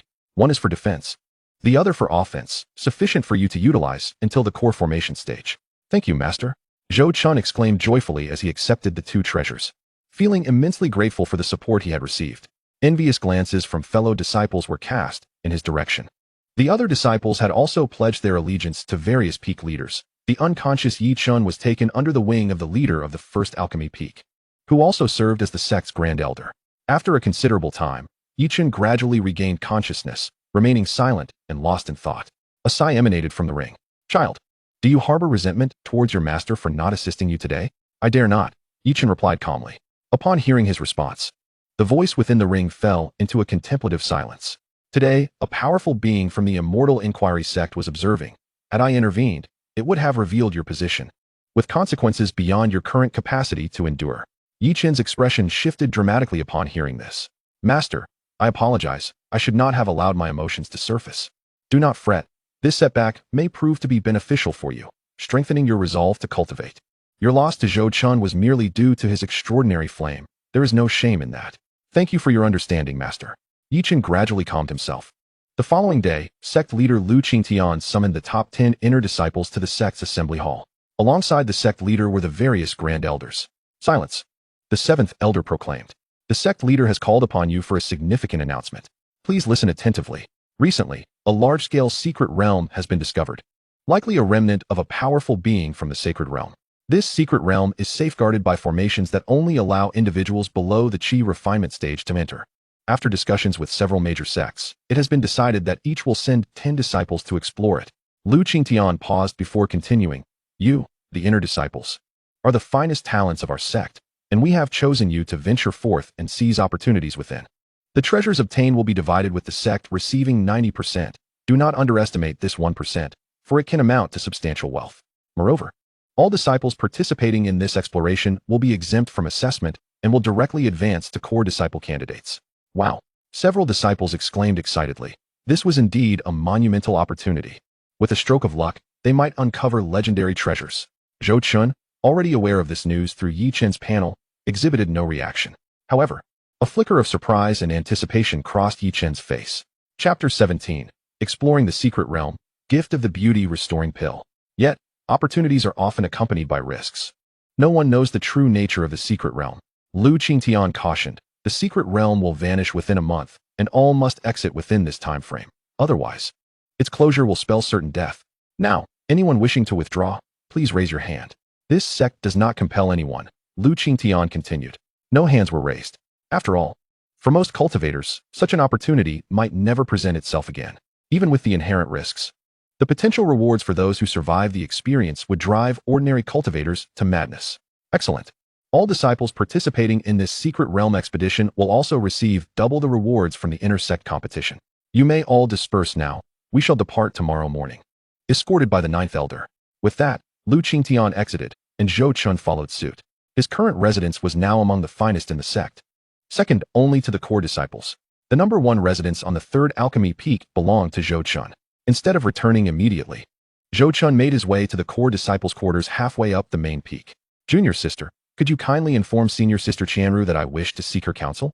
Zhou Chun politely addressed the new guard outside Lu Qianru's cave. "Please wait a moment. I shall notify her," the young woman replied courteously before departing, leaving Zhou Chun to wait. Having avoided the previous cold reception, he found that his reputation had spread throughout both the inner and outer sects, and even among the core disciples. Moments later, the woman returned and gestured for him to enter. "Come in." Lu Qianru's melodious voice echoed in Zhou Chun's ears as he stepped inside. "Speak, what brings you here?" she inquired, her presence imbued with the fragrance of musk. "Sister, I am to set off for the secret realm tomorrow. Before departing, I wanted to bid you farewell and present a small token of my gratitude for your assistance," Zhou Chun said as he handed her a jade vial. Lu Qianru extended her delicate hand to accept the vial without examining its contents, nodding in acknowledgement. "You are thoughtful. This vial contains a premium healing pill of the Xian tier, suitable for those below the foundation establishment stage, capable of rapidly mending most injuries." She then retrieved a vial from her own storage ring and offered it to Zhou Chun. "Then I shall not disturb you further. Farewell." Zhou Chun departed, recognizing the moment's delicacy. Once Zhou Chun had left, Lu Qianru casually inspected the contents of the jade vial with her spiritual sense. In the next instant, her complexion paled, quickly followed by a look of delight as she gazed at the vial in her hand. It was, astonishingly, a legendary beauty restoring pill, and a superior one at that. Such pills had nearly vanished from the Tianxin continent, primarily due to the extinction of many ingredients recorded in their recipes, making them impossible to refine. Rumor had it that a few sacred places still preserved the beauty restoring pill, yet she never expected Zhou Chun would possess one, let alone gift it to her. No female cultivator is indifferent to beauty, and Lu Qianru was no exception. The beauty-restoring pill could ensure a cultivator retains a youthful appearance indefinitely, with the superior variant even maintaining their skin in pristine condition, potentially allowing those who had aged significantly to regain their former beauty, never to grow old. The thought sent her heart racing, and a notion surfaced in her mind. Could he possibly have feelings for me? Yet, he was merely at the chi refinement stage. How could it be? Perhaps she should take more care of him in the future. Lu Qianru shook her head, but recalling her earlier nonchalance when offering the healing pill, her cheeks flushed with warmth. She felt she had embarrassed herself in front of him and wished she could disappear into the ground. Unbeknownst to her, Zhou Chun possessed 100 such beauty-restoring pills, having intercepted them from Lu Qianru's returns. If she were to learn this, one could only imagine her reaction. The next morning, the top 10 inner disciples gathered at the main peak station. With a wave of his hand, the 9th elder summoned a grand and ancient flying vessel that appeared before them, adorned with intricate arrays and unique patterns. It radiated an aura indicating it was a treasure of at least earth-tier quality. All disciples, we shall commence our journey now, the 9th elder proclaimed. Without further ado, as all disciples assembled, he activated the vessel, setting forth on their expedition.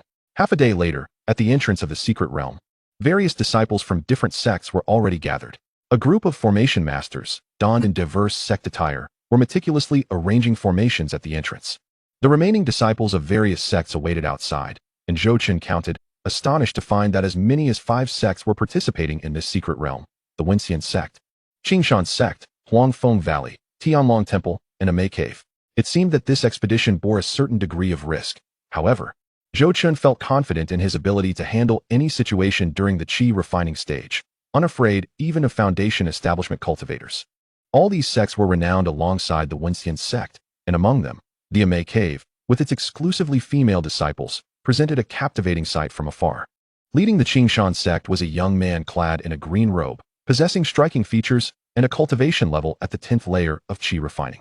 The Huangfeng Valley disciples were more reserved, standing at the rear of the group and refraining from engaging with those from other sections. Meanwhile, the Tianlong Temple was represented by a group of monks in cassocks, most of whom bore solemn visages. Yet one short and stout monk stood out, casting curious glances at the female disciples of a Mei Cave. "Su Kong, must you always be so indiscreet? Cease your wandering gaze." The leading monk of Tianlong Temple admonished the fidgeting little monk. The stout monk pouted, his expression one of dissatisfaction. "I understand, senior brother Su Ku, but I am merely curious." Reluctantly, he returned to the ranks.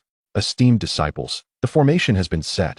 You may now enter the secret realm," announced the formation masters of the various sects ahead. 5 entrances to the secret realm emerged, each guarded by representatives of the different sects, thus eliminating any need for disputes over the order of entry. Seizing this opportunity, Zhou Chun quickly surveyed the system panels of those around him, discovering a plethora of opportunities. Though none rivaled that of Yi Chun, I must first seize Yi Chen's opportunity, he resolved inwardly, knowing he could not claim every chance that arose. Unbeknownst to him, Yi Chen watched Zhou Chun's departing figure, a flicker of animosity crossing his gaze. Yet, Zhou Chun remained oblivious, as his sights were firmly set on Yi Chen's grand opportunity. With this thought, Zhou Chun could not help but quicken his pace, entering the secret realm. Soon after, the other sects followed suit. In a flash of white light, Zhou Chun materialized within the secret realm. Chapter 18, Racing Against Time. Opportunity Hunter Zhou Chun. The secret realm stretched vast and boundless, encompassing endless mountains, lakes, and towering trees. It appeared almost indistinguishable from the outside world, save for the abundant spiritual energy in the air and the myriad auras of mystical beasts surrounding them. The deeper one ventured into the center, the thicker the presence of these beasts became. Prior to entering, Zhou Chun had meticulously examined the opportunities available to everyone, fully aware of the dangers and fortunes that lay ahead. To maximize efficiency, he formulated a comprehensive route for snatching opportunities based on Yi Chen's path, combined with the promising routes of others, ensuring he could intercept chances with utmost efficiency. Those who discovered Zhou Chen's methods would likely be infuriated. Without hesitation, Zhou Chun made his way towards the most secluded alchemy chamber on the outskirts, where a foundation establishment pill awaited him. Ding! Congratulations, host, for intercepting a high-grade yellow-tier foundation establishment pill. 100-fold return. A high-grade Xian-tier foundation establishment pill. Do you wish to claim it? Not yet. Zhou Chen's realization dawned upon him. It appeared that the opportunities belonging to the fortunate were contingent upon whether the interceptor was also a child of fortune, as well as the magnitude of the opportunity itself. If it was an opportunity of a true child of fortune, particularly a critical one, It could yield returns of 1,000 or even 10,000 times, while the likelihood of ordinary opportunities granting such vast returns was exceedingly low.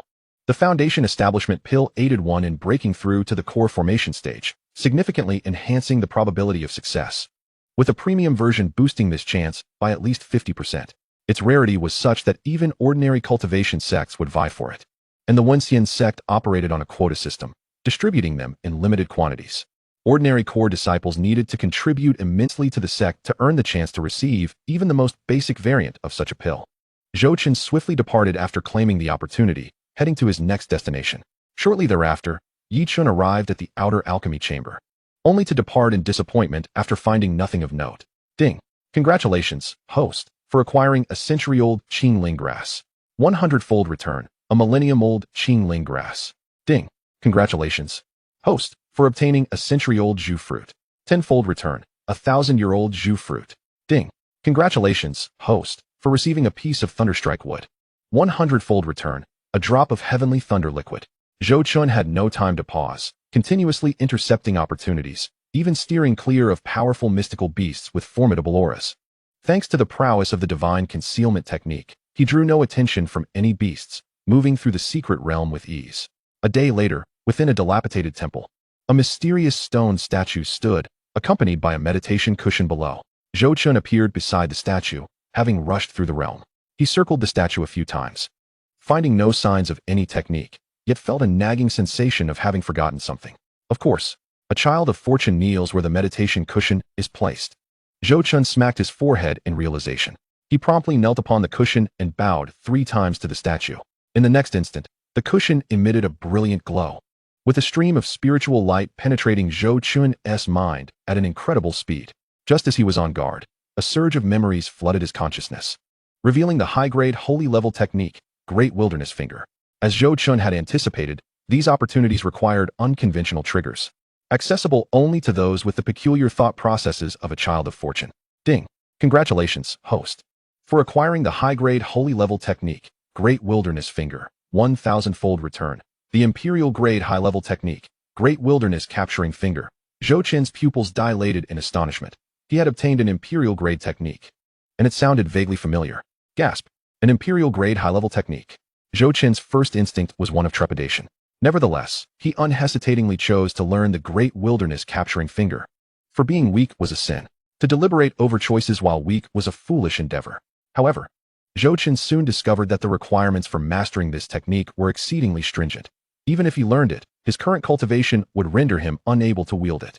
Attempting to do so would likely deplete all his spiritual energy.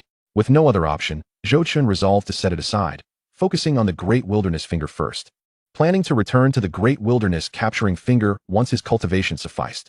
At that moment, on the other side, Yi Chun gazed towards the center of the realm, an overwhelming sense of loss washing over him, as though something significant had been taken from him.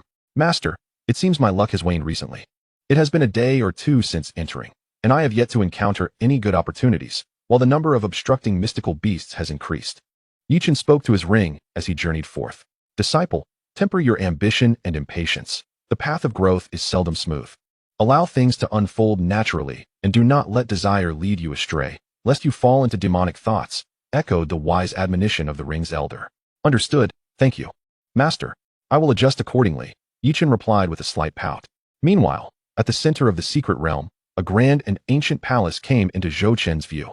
This palace was extraordinarily vast, filled with countless chambers, resembling the former abode of the realm's master. Zhou Chun could hardly contain his eagerness to enter the innermost sanctum of the palace, only to find himself obstructed by a powerful formation emanating an imposing aura. Originally, this was the formation that obstructed Yi Chun's entry, which even Yi Chun himself needed the guidance of the old man with the ring for 2 days to penetrate. Zhou Chun murmured to himself. The intricacy of this formation was such that it could be deemed both challenging and simple. Essentially, one only needed to disrupt the core of the formation. Typically, the core of a formation is situated within it, yet this formation intriguingly subverted that norm, placing its core externally. Should a cultivator venture inside the formation, they would be incapable of breaching it from within, especially given the formidable strength of this formation, which was interconnected with the entire secret realm. Even a golden core cultivator would be unable to force their way through.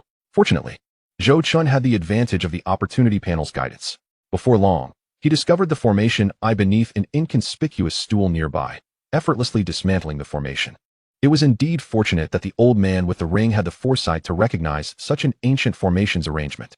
Zhou Chen swiftly entered the main hall, whereupon he discovered a mysterious finger bone resting upon a beam. He enveloped the bone with his spiritual energy and reached out to grasp it. To his surprise, as soon as he made contact, an overwhelming surge of malevolent energy surged into Zhou Chen's mind. He was met with apocalyptic visions, a terrifying hand breaking through the clouds from a height of 10,000 meters, aiming directly at the ground. Boom! In an instant, mountains and rivers shattered, and the sun and moon lost their radiance. A desolate aura enveloped the land for miles. After that single strike, not a blade of grass remained. It was, astonishingly, the essence of the Great Wilderness Finger. The Great Wilderness Finger that Zhou Chen had just obtained unexpectedly advanced to a minor completion within a brief moment. Hiss! What manner of object is this? It is terrifying indeed. Ding! Congratulations, host, for acquiring a fragment of the mysterious finger bone, resulting in a 10,000-fold return of the complete mysterious hand bone. Would you like to claim it? Chapter 19. Premium Spirit Stones. Zhou Chen's astonishment. Declined to claim. Zhou Chen suppressed his excitement, deciding to wait until he exited the secret realm to collect these items. After all, upon returning, the sect would inspect his storage pouch. By the way, most systems typically come with built-in storage functions. Perhaps mine possesses such a feature as well? Zhou Chen pondered. He took out a piece of lightning-struck wood from his storage pouch and silently chanted, "System, store." Whoosh! The lightning-struck wood vanished in an instant. And beside the panel in Zhou Chen's mind, a new option labeled Storage appeared. Storage, lightning-struck wood X1. System, retrieve the lightning-struck wood. Zhou Chen intoned again. In the next moment, the lightning-struck wood reappeared in his hand. It truly works. This delighted Zhou Chen immensely.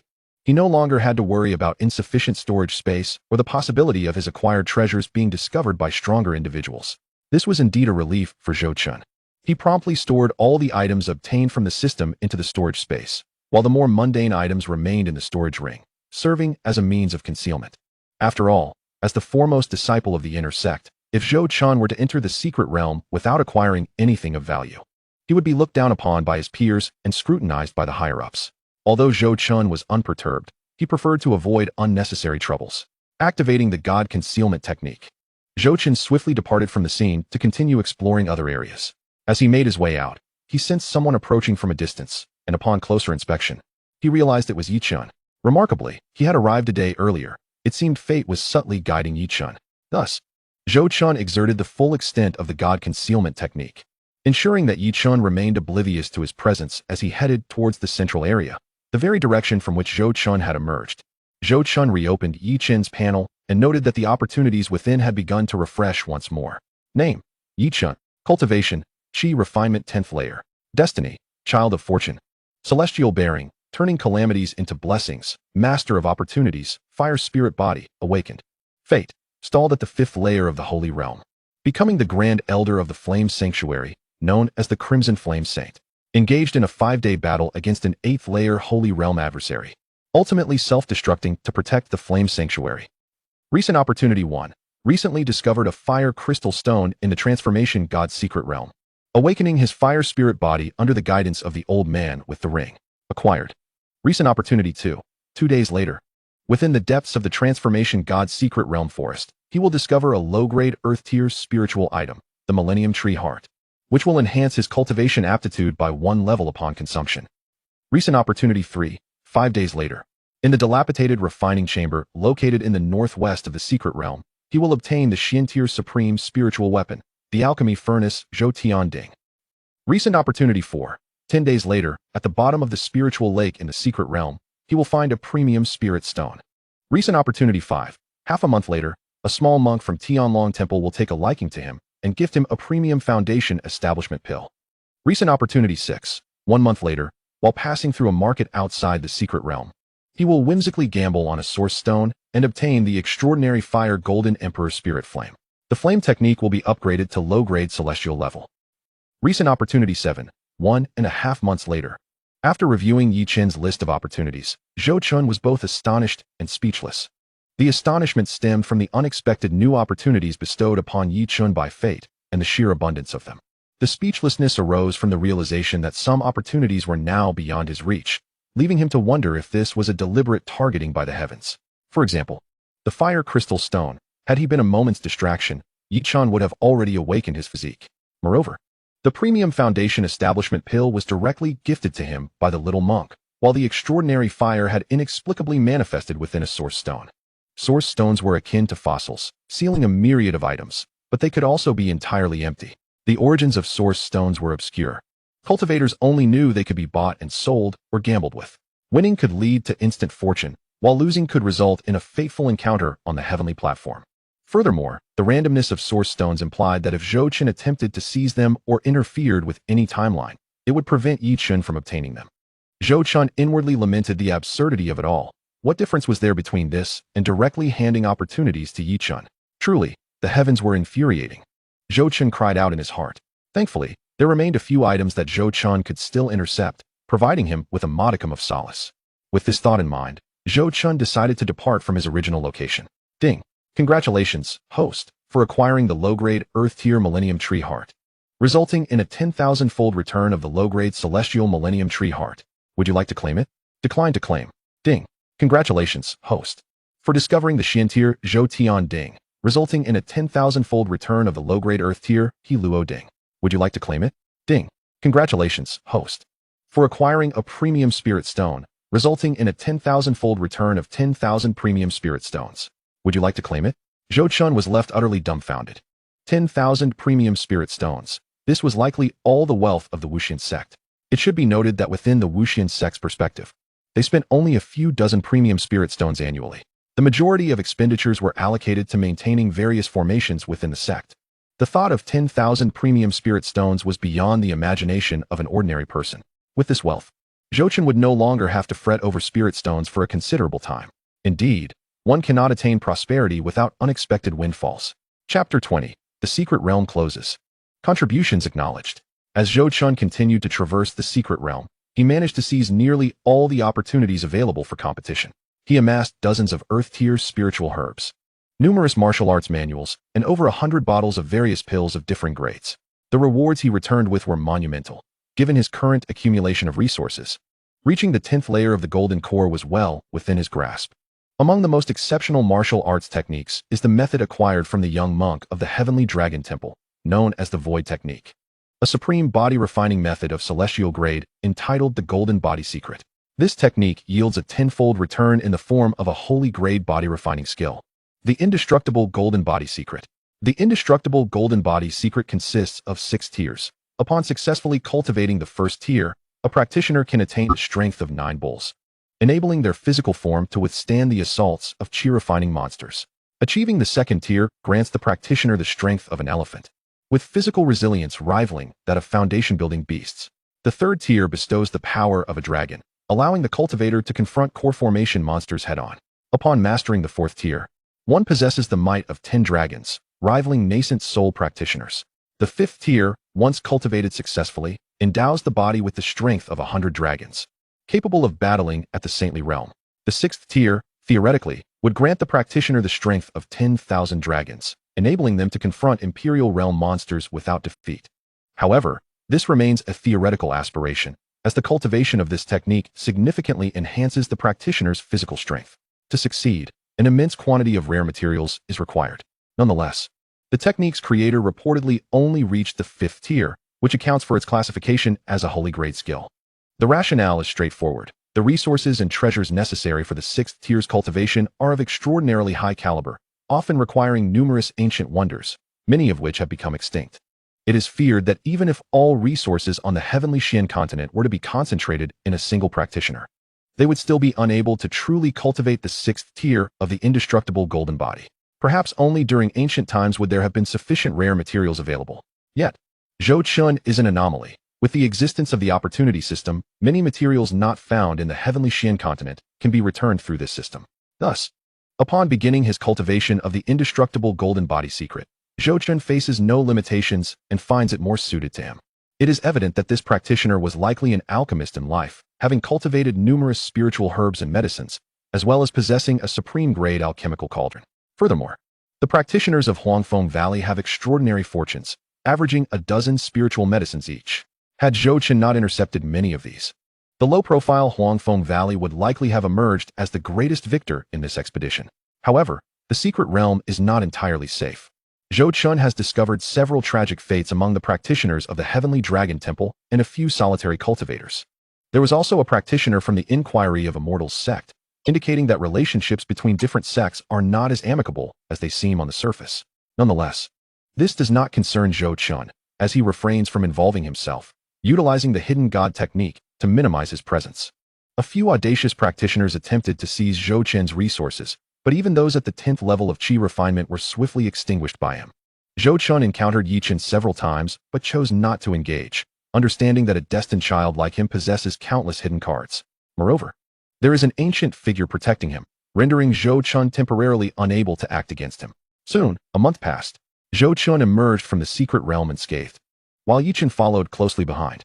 However, the latter's expression was notably gloomy, indicating a lack of significant gains. His greatest reward was the supreme foundation-building pill gifted by the young monk. When submitting resources to the sect, Yi Chen's supreme foundation-building pill went undetected, evidently concealed by the elder in the ring. Zhou Chen submitted half of his resources, including techniques, pills, and spiritual herbs. It was not out of generosity. Rather, these items were of little consequence to him, as he found them unremarkable. Nonetheless, this did not diminish the shock he instilled in others. While others submitted their items one by one, Zhou Chen presented several storage bags filled with resources. Although the specifics remained unclear, it was evident to all that he possessed a considerable bounty. Especially the 9th elder, whose eyes widened at the sight of these resources, struggled to contain his excitement. Choosing not to make a scene, other sects had likely lost 3 or 4 disciples. The expressions of those returning from the secret realm mirrored disappointment, suggesting they had not discovered anything of value. Particularly, the young monk from the Heavenly Dragon Temple appeared utterly dejected, trailing behind the others with a lack of spirit. The most formidable were the individuals from Huangfeng Valley, who, regardless of their harvest, astonishingly lost no disciples in the secret realm. As the passage of the secret realm began to close, they quickly piloted their flying vessels back to the sect. In this expedition, 10 disciples from their sect entered, yet only 7 returned alive, a testament to their strength and fortune. The resources you bring back from the secret realm, upon returning to the sect shall not neglect you, the 9th elder proclaimed aboard the vessel. Thank you, elder. The crowd responded in unison. In the Inquiry of Immortals sect, within the main Peaks conference hall, Sect Master Lu Qingtian addressed the returning elders and inner disciples. You have all worked hard, and your contributions to the sect are duly noted. Each of you will receive a layer of the opportunities brought back from the secret realm to be distributed shortly. Furthermore, all inner disciples shall automatically be promoted to core candidate disciples. The 3 disciples who did not return will also have their families well compensated, with their families receiving a recommendation for 1 disciple to enter the inner sect directly. Pausing for a moment, Lu Qingtian continued, in light of Zhou Chen's particularly immense contributions, the sect has decided to allocate 2/10 of the resources to him, along with double contribution points and 10 free uses of the core disciple training room. What? This is unfair. We have all worked hard for this, and he alone receives 2/10? I refuse to accept this. Before the sect master could finish his announcement, a disciple interjected loudly. The other disciples remained silent, their gazes fixed intently on the sect master. His single contribution is equivalent to 3 times the total contributions of all of you. If you could achieve similar feats, you too would receive 2/10. Lu Qingtian replied calmly. Upon hearing this, the disciple sheepishly returned to the crowd. The other disciples erupted in a fervor. 3 times the total contributions of everyone. What does that even mean? Hundreds of spiritual herbs, dozens of high-grade cultivation techniques, numerous vials of superior spiritual medicines. How did Zhou Chen accomplish this? This is simply outrageous. Countless questions floated in the minds of the disciples. This child's luck is truly extraordinary. Opposing him will be challenging for you, Chener, if the opportunity arises. Do not hold back, Yi Chen thought, astonished.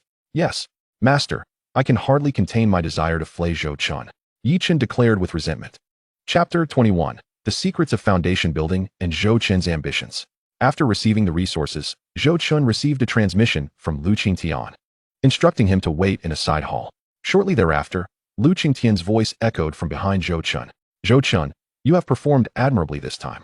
You have brought honor to your master. It is all thanks to my master's guidance, Zhou Chen humbly replied. You need not be modest. You have only recently entered, and I have taught you little. The sect will not forget your merits. Lu Qingtian laughed heartily. I truly did not expect you to have such profound luck and even discover a holy grade technique. Speak, what rewards do you seek? Master, the sect has already rewarded me. There is no need for more, Zhou Chen said, feeling a bit embarrassed as he scratched his head. That is the reward from the sect. The reward from your master does not count. Lu Qingtian waved his hand dismissively. This left Zhou Chun in a rather awkward position. Master, if you must reward me, could you please enlighten me on the fundamentals of foundation establishment? Zhou Chun indeed required knowledge in this area, as no one had previously imparted such wisdom to him. Chinner, your heart is pure, and you remain unaware of the significance of resources on the path of cultivation. I hope you will come to understand this and strive to secure more for yourself in the future. The knowledge pertaining to foundation establishment is something I should impart to you, regardless of whether you inquire about it. Here, I grant you a spirit ascension fruit. This precious item, of low heavenly grade, can elevate a cultivator's innate talent by 1 tier, making it a rare treasure indeed. Lu Qingtian remarked with a hint of admiration towards Zhou Chun. Master, you are exceedingly kind to your disciple. Thank you, Master. Zhou Chun responded, genuinely taken aback by such generosity. A low-grade heavenly treasure is exceedingly rare and valuable, particularly for those above the Yuaning stage, and the fact that it was bestowed upon him, a Qi refinement disciple, was truly moving. You are also my disciple. Besides, senior sister Lu Qianru often speaks of you, so you must endeavor to excel. Lu Qingtian gazed at Zhou Chun with a knowing smile. Master, please do not tease me. Rest assured, I will look to senior sister Qianru as my role model, Zhou Chun replied, clearing his throat politely. Lu Qingtian chuckled heartily. Now, let us return to the topic at hand and discuss the secrets of foundation establishment. At this point, his expression grew grave. Training is no trivial matter. Foundation establishment is the most crucial phase concerning one's future achievements. Each individual's aptitude varies, and thus the quality of their foundation differs. The quality of one's foundation directly dictates their future cultivation limits and combat prowess. The principle of foundation establishment lies in the transformation of spiritual energy into spiritual liquid, which cultivators condense within their dantian to support their Dao foundation. There are different grades of Dao foundations. When condensing the foundation, one may hear the resounding Dao sounds. The first sound signifies the condensation of the first-grade foundation. The second sound indicates the second-grade foundation, and so forth. Upon hearing the sixth sound, one may condense a sixth-grade foundation, which holds the potential to reach the imperial realm. As for foundations above the seventh grade, they exist only in legend. Historical records of cultivation recount that the most gifted individual of ancient times, surnamed Shi, whose given name is unknown, condensed a ninth-grade foundation.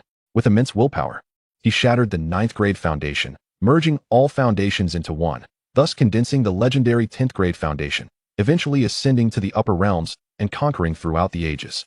As Lu Qingtian spoke, a glimmer of yearning appeared on his face. However, one must not aim too high. Everything requires a solid foundation. Condensing a 5th-grade foundation today offers a chance to achieve sainthood, making one an unparalleled genius of this generation. Your senior sister Lu Qianru possesses a 5th-grade foundation and is not inferior even when compared to the talents of the sacred grounds. Lu Qingtian said with a hint of pride, Master, can a Dao foundation be supplemented later on, or is it true that once condensed, it becomes difficult to enhance? Zhou Chun inquired, voicing his confusion. You pose an excellent question. Generally speaking, it is indeed challenging to supplement a Dao foundation, with a few exceptional circumstances as exceptions. These include sacred-grade heavenly materials and treasures, blood essence from beasts of sacred grade or higher, the awakening of a special physique. Special elixirs such as the supreme sacred grade lonely pill, and special techniques, typically forbidden arts. The final method involves innate qi. Master, what is innate qi? Zhou Chun interjected, unable to contain his curiosity before Lu Qingtian could finish. Innate qi is related to special techniques and is rumored to be part of a select few methods above the imperial level. It can assist cultivators during the qi refinement period to reverse their innate nature and condense a trace of innate qi within themselves, significantly enhancing the grade of their Dao foundation during establishment. However, do not dwell on this. Even the Sacred Ground's holy sons cannot practice imperial grade techniques during the qi refinement stage, let alone ordinary disciples of the Wuxian sect. Zhou Chun nodded thoughtfully, recalling his own practice of the Primordial Chaos Sutra to condense the primordial runes, pondering whether it could be considered innate qi. As for Lu Qingtian's assertion regarding the impossibility of practicing imperial-grade techniques, Zhou Chun seemed to have already achieved this, indicating that his Dao Foundation's grade would not be low. Alright, I digress. The conditions I mentioned are all exceedingly stringent. Mere encounters are rare. Even if you have the best of fortunes, encountering a few opportunities in a lifetime is a tremendous blessing. Do not aim too high, nor entertain fanciful thoughts. And certainly do not stray into the path of harmful forbidden arts, for that would incur the wrath of heaven and earth. Lu Qingtian suddenly turned serious. addressing Zhou Chun with gravity. Understood, master.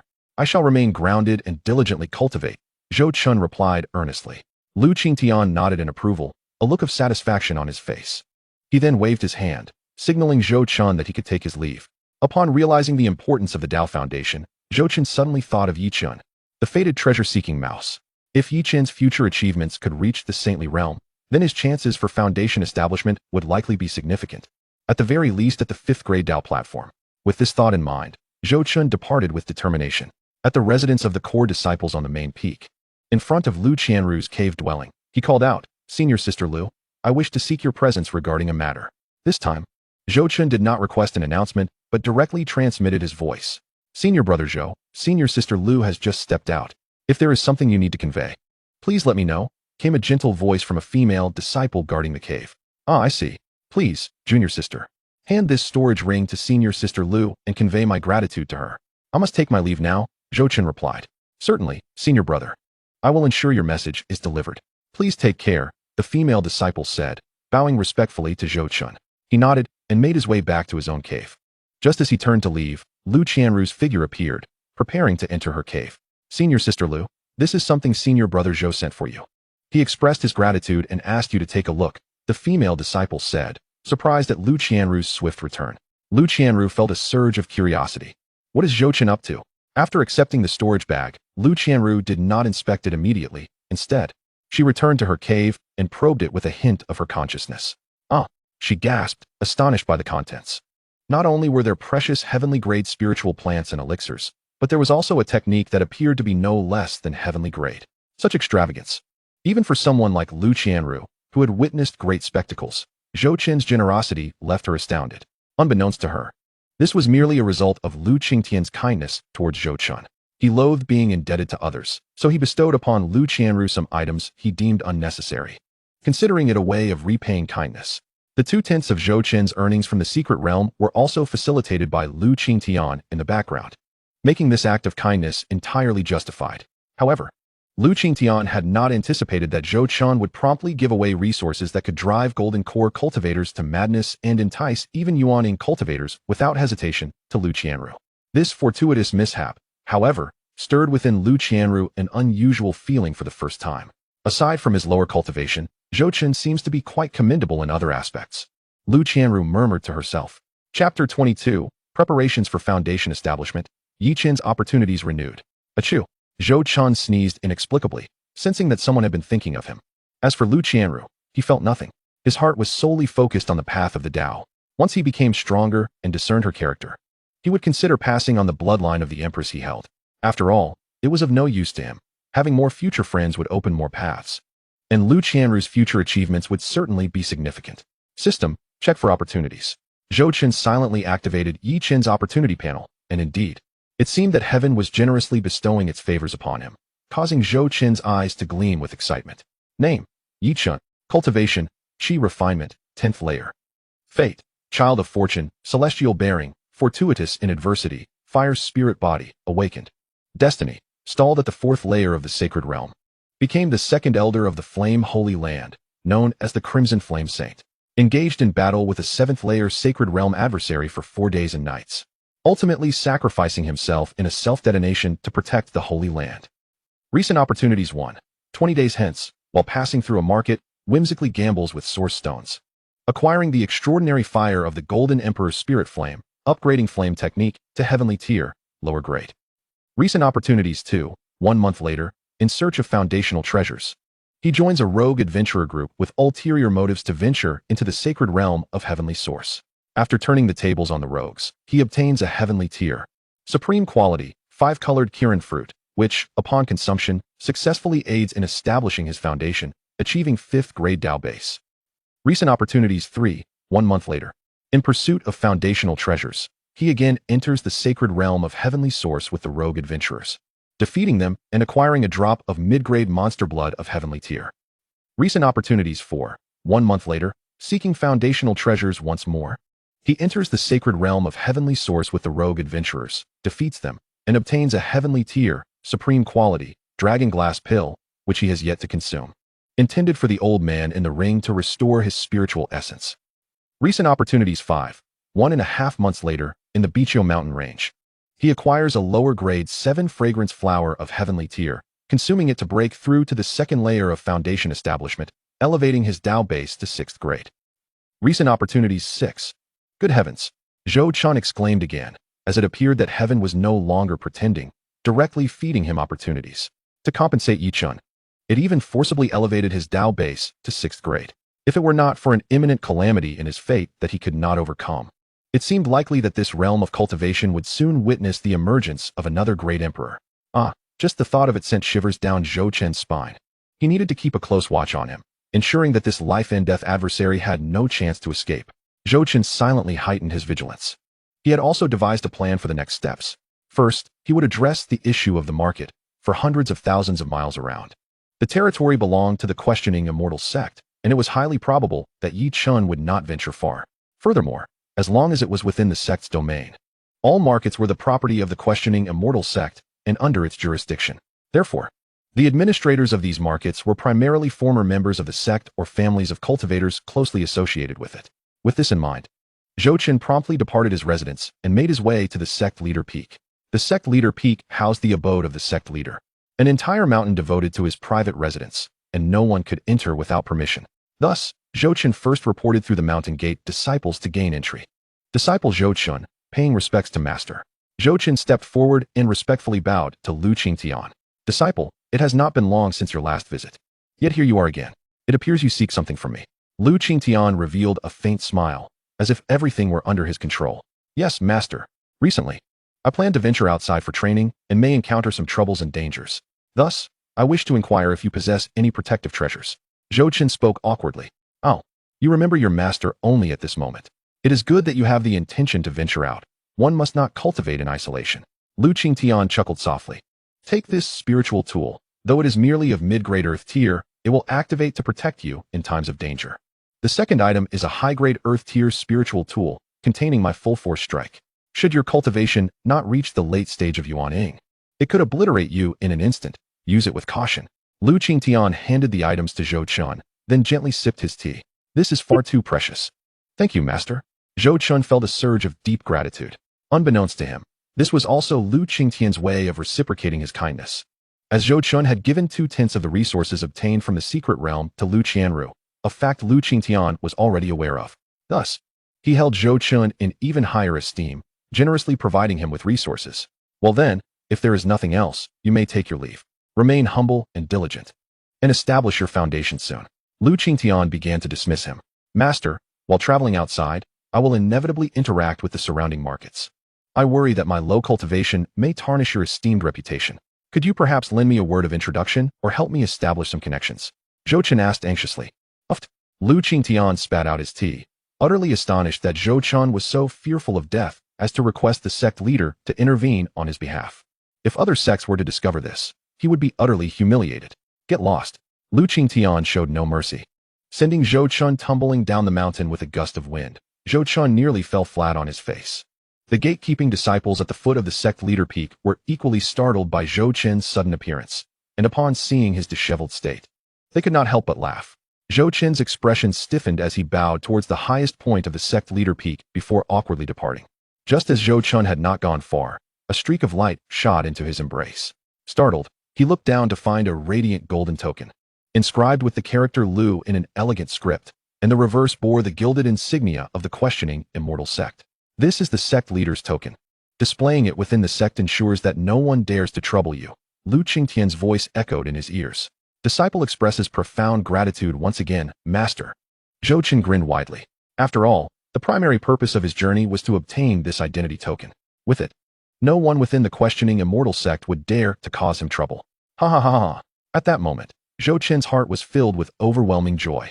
Subsequently, he quietly confirmed Yi Chen's whereabouts, discovering that he was still within the sect, and promptly reported this to the sect before departing.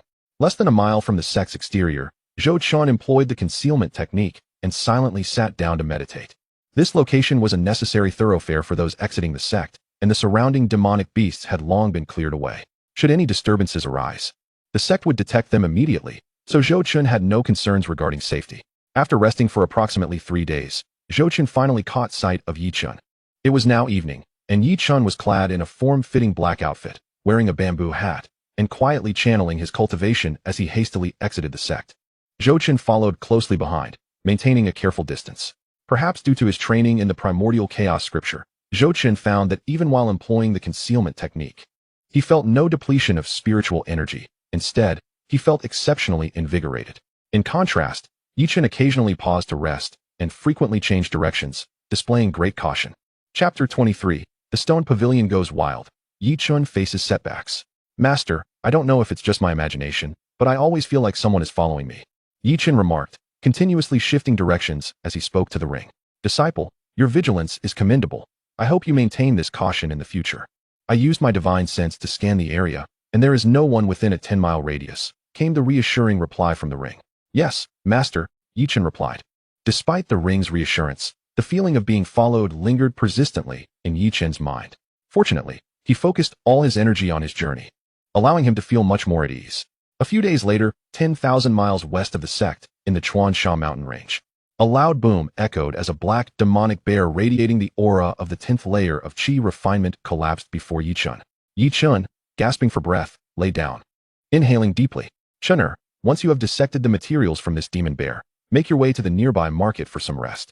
After all, you've slain quite a number of demon beasts over these past few days. It's time to consolidate your cultivation. Understood, Master.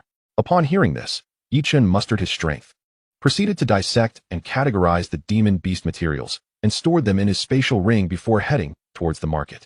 Disciples of the Asking Immortal sect typically carry a map during their excursions, so Yichen was not concerned about losing his way. There were 3 markets in the vicinity, the closest being one named Blackstone Market. After confirming his direction, he set forth directly towards Blackstone Market. Not long after Yichen departed, Zhou glanced in his direction, a plan forming in his mind. He quickly took a shortcut, racing towards Blackstone Market. An hour later, at the Gathering Treasure Pavilion within Blackstone Market, the attendant said, "Esteemed guest, that will be a total of 8,000 low-grade spirit stones. Please count them." The shopkeeper, eager to please, cast a favorable glance at Yichen. With a transaction of 8,000 spirit stones, the attendant would earn a commission of 200 low-grade spirit stones. A substantial sum indeed. Could you offer a bit more? These are all fresh materials from demon beasts. Yichen frowned, sensing the price was somewhat low. Oh dear guest, it seems this is your first visit. Our Gathering Treasure Pavilion operates throughout the Tianxian continent, and we assure you, we are absolutely honest in our dealings. Please rest assured. Our prices are fair. You can inquire if you wish, the attendant smiled amiably. The trading hall was bustling with patrons, and as some bargained with the Gathering Treasure Pavilion, many curious eyes were fixed on Yichen. Very well, convert it into medium-grade spirit stones for me, Yichen replied coldly. Certainly, esteemed guest. Here are your spirit stones. We welcome you to visit the Gathering Treasure Pavilion again. Yichen accepted the spirit stones and departed without looking back, feeling quite uncomfortable under the multitude of gazes. Not far from the Gathering Treasure Pavilion, Yichen soon heard a cacophony of voices. Source stones, fresh source stones. Come and seize your chance for a meteoric rise. The shouts piqued Yichen's curiosity, leading him to a lively shop prominently displaying the name Strange Stone Pavilion. The exterior was packed with people, while inside, sounds of jubilation and despair intermingled. Bang! Return my spirit stones. I'm done gambling. Please, I beg you, return my spirit stones. A figure was thrown out, visibly distressed, his aura revealing he was at the 3rd level of Qi refinement. Isn't that Hu Laosan? He used to have a modest fortune here in Blackstone Market. But after getting addicted to gambling on source stones, his wife ran off with a foundation establishment cultivator. Indeed, Hu Laosan deserves it. I heard he even sent his wife to entertain clients just to gamble on source stones. Is that even human? It seemed the foundation establishment cultivator was the one she met while working. She preferred being a concubine to a foundation establishment cultivator rather than remaining Hu Laosan's wife. If you were in his shoes, would you choose differently? Hu Laosan is hardly a candidate for companionship, people around him murmured, allowing Yichen to overhear their conversations. Indeed, those who are pitiful often have their own faults, Yichen mused inwardly. However, just as he intended to leave, he was drawn to a particular source stone within the Strange Stone Pavilion. The stone was dull and lacked any spiritual aura, resting in a corner by the entrance, used merely as a decorative stone for the shop's spiritual plants. Yet, Yichen could not tear his gaze away from it, despite its unremarkable appearance. It resonated with a powerful intuition that compelled him to acquire it. Yichen could distinctly feel his blood and energy surging, as if they were boiling in response to the source stone. Resolute, he strode directly into the Strange Stone Pavilion. Observers nearby sighed. recognizing yet another fanciful young soul destined for ruin. While there were tales of sudden wealth, they were few and far between. Even instances of source stones yielding sacred or imperial-grade artifacts were exceedingly rare. "Excuse me, how much for your source stones?"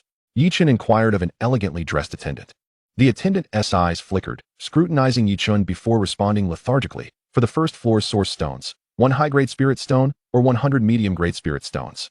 For the second floor, 10 high-grade spirit stones. No negotiations." From Yichun's modest attire, the attendant deduced he was unlikely from a wealthy family. "What about that source stone?" Yichun pointed to the dull stone in the corner behind the door. "As stated, 1 high-grade spirit stone or 100 medium-grade spirit stones. No negotiations," the attendant replied. Visibly impatient, the attendant wore a knowing expression, clearly accustomed to individuals like Yichun attempting to bargain. Seeing Yichun's interest in a source stone, even who Lausen found unworthy, his opinion of Yichun was low. "Fine, I want 2 source stones. This one and that one." Yichun feigned a pained expression, casually pointing to another source stone to mask his true intent. "Please hold on a moment while I register this." The attendant's demeanor softened slightly, surprised that Yichun could afford 2 source stones. The attendant then disappeared to the second floor. A short while later, the attendant returned, sweat beading on his forehead. "My apologies, esteemed guest. But I just received word from the pavilion master that all source stones on the first floor have been purchased by a significant client. To compensate, you may purchase a source stone on the second floor at a 50% discount. How does that sound? How can you be so untrustworthy? How dare you do this?" Yichun's fists clenched in anger. The attendant maintained a smile, responding, "Esteemed guest, I apologize, but perhaps you would consider moving to the second floor?" "I refuse. I am an inner disciple of the Asking Immortal Sect. Do you wish to offend me?" Yichun nearly roared, his fury boiling over. Chapter 24. The Capture of the Golden Emperor's Spirit Flame, Zhou Qin VI. Onlookers from the outer sect began to gather their attention on the strange stone pavilion, intrigued by the spectacle of someone daring to cause a disturbance. The attendant's expression grew cold as he announced, "Esteemed guest, this is the strange stone pavilion. I must inform you once again that the source stones on the first floor have been sold out. If you continue to cause a ruckus, you will meet the same fate as Hu Laosan." With that, the attendant fixed a cold glare on Yichun, suddenly unleashing the pressure of his foundation establishment cultivation. Pressing down on Yichun, rage boiled within Yichun. He longed to eliminate this pompous fool before him, yet he hesitated. He was increasingly convinced that the source stone was his opportunity, yet he felt utterly powerless. Glaring at the attendant, Yichun turned to leave, his steps heavy with reluctance. "Master, if I were to seize that source stone, would you be able to ensure my escape?" Yichun silently pondered. "Perhaps not. There's the aura of a core formation cultivator here. Your current cultivation cannot withstand my full core formation power, lest it lead to your physical collapse," came the response. Yichun fell into silence, bewildered by the situation. Weary, he left the vicinity, feeling despondent and defeated. He had contemplated seeking out the one who had bought the stones. But with their wealth, it would likely lead to his own humiliation. At this moment, on the third floor of the Qishir Pavilion, Zhou Chun sat opposite an elderly man, whose aura revealed him to be a 6th-layer core formation cultivator, serving tea to Zhou Chun with a fawning expression. The old man shamelessly addressed him as Junior Brother Zhou, inquiring, "How has the sect leader been of late?" "Thank you for your concern. My master is doing quite well," Zhou Chun replied nonchalantly. "That's splendid to hear.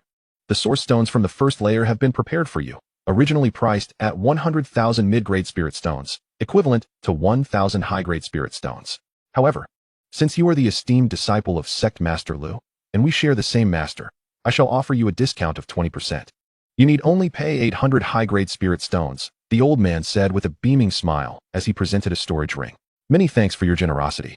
Senior Brother Qian, I must take my leave now. You carry on with your business," Zhou Chen said, accepting the ring and handing over a storage bag in return.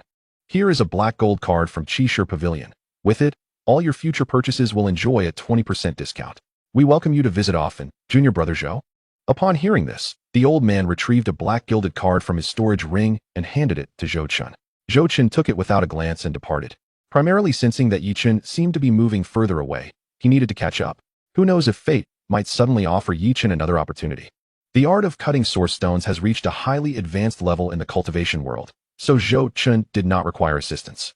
Sensing Yichun's aura moving toward the outskirts of the city, Zhou Chun set aside the source stone for the moment. Boom.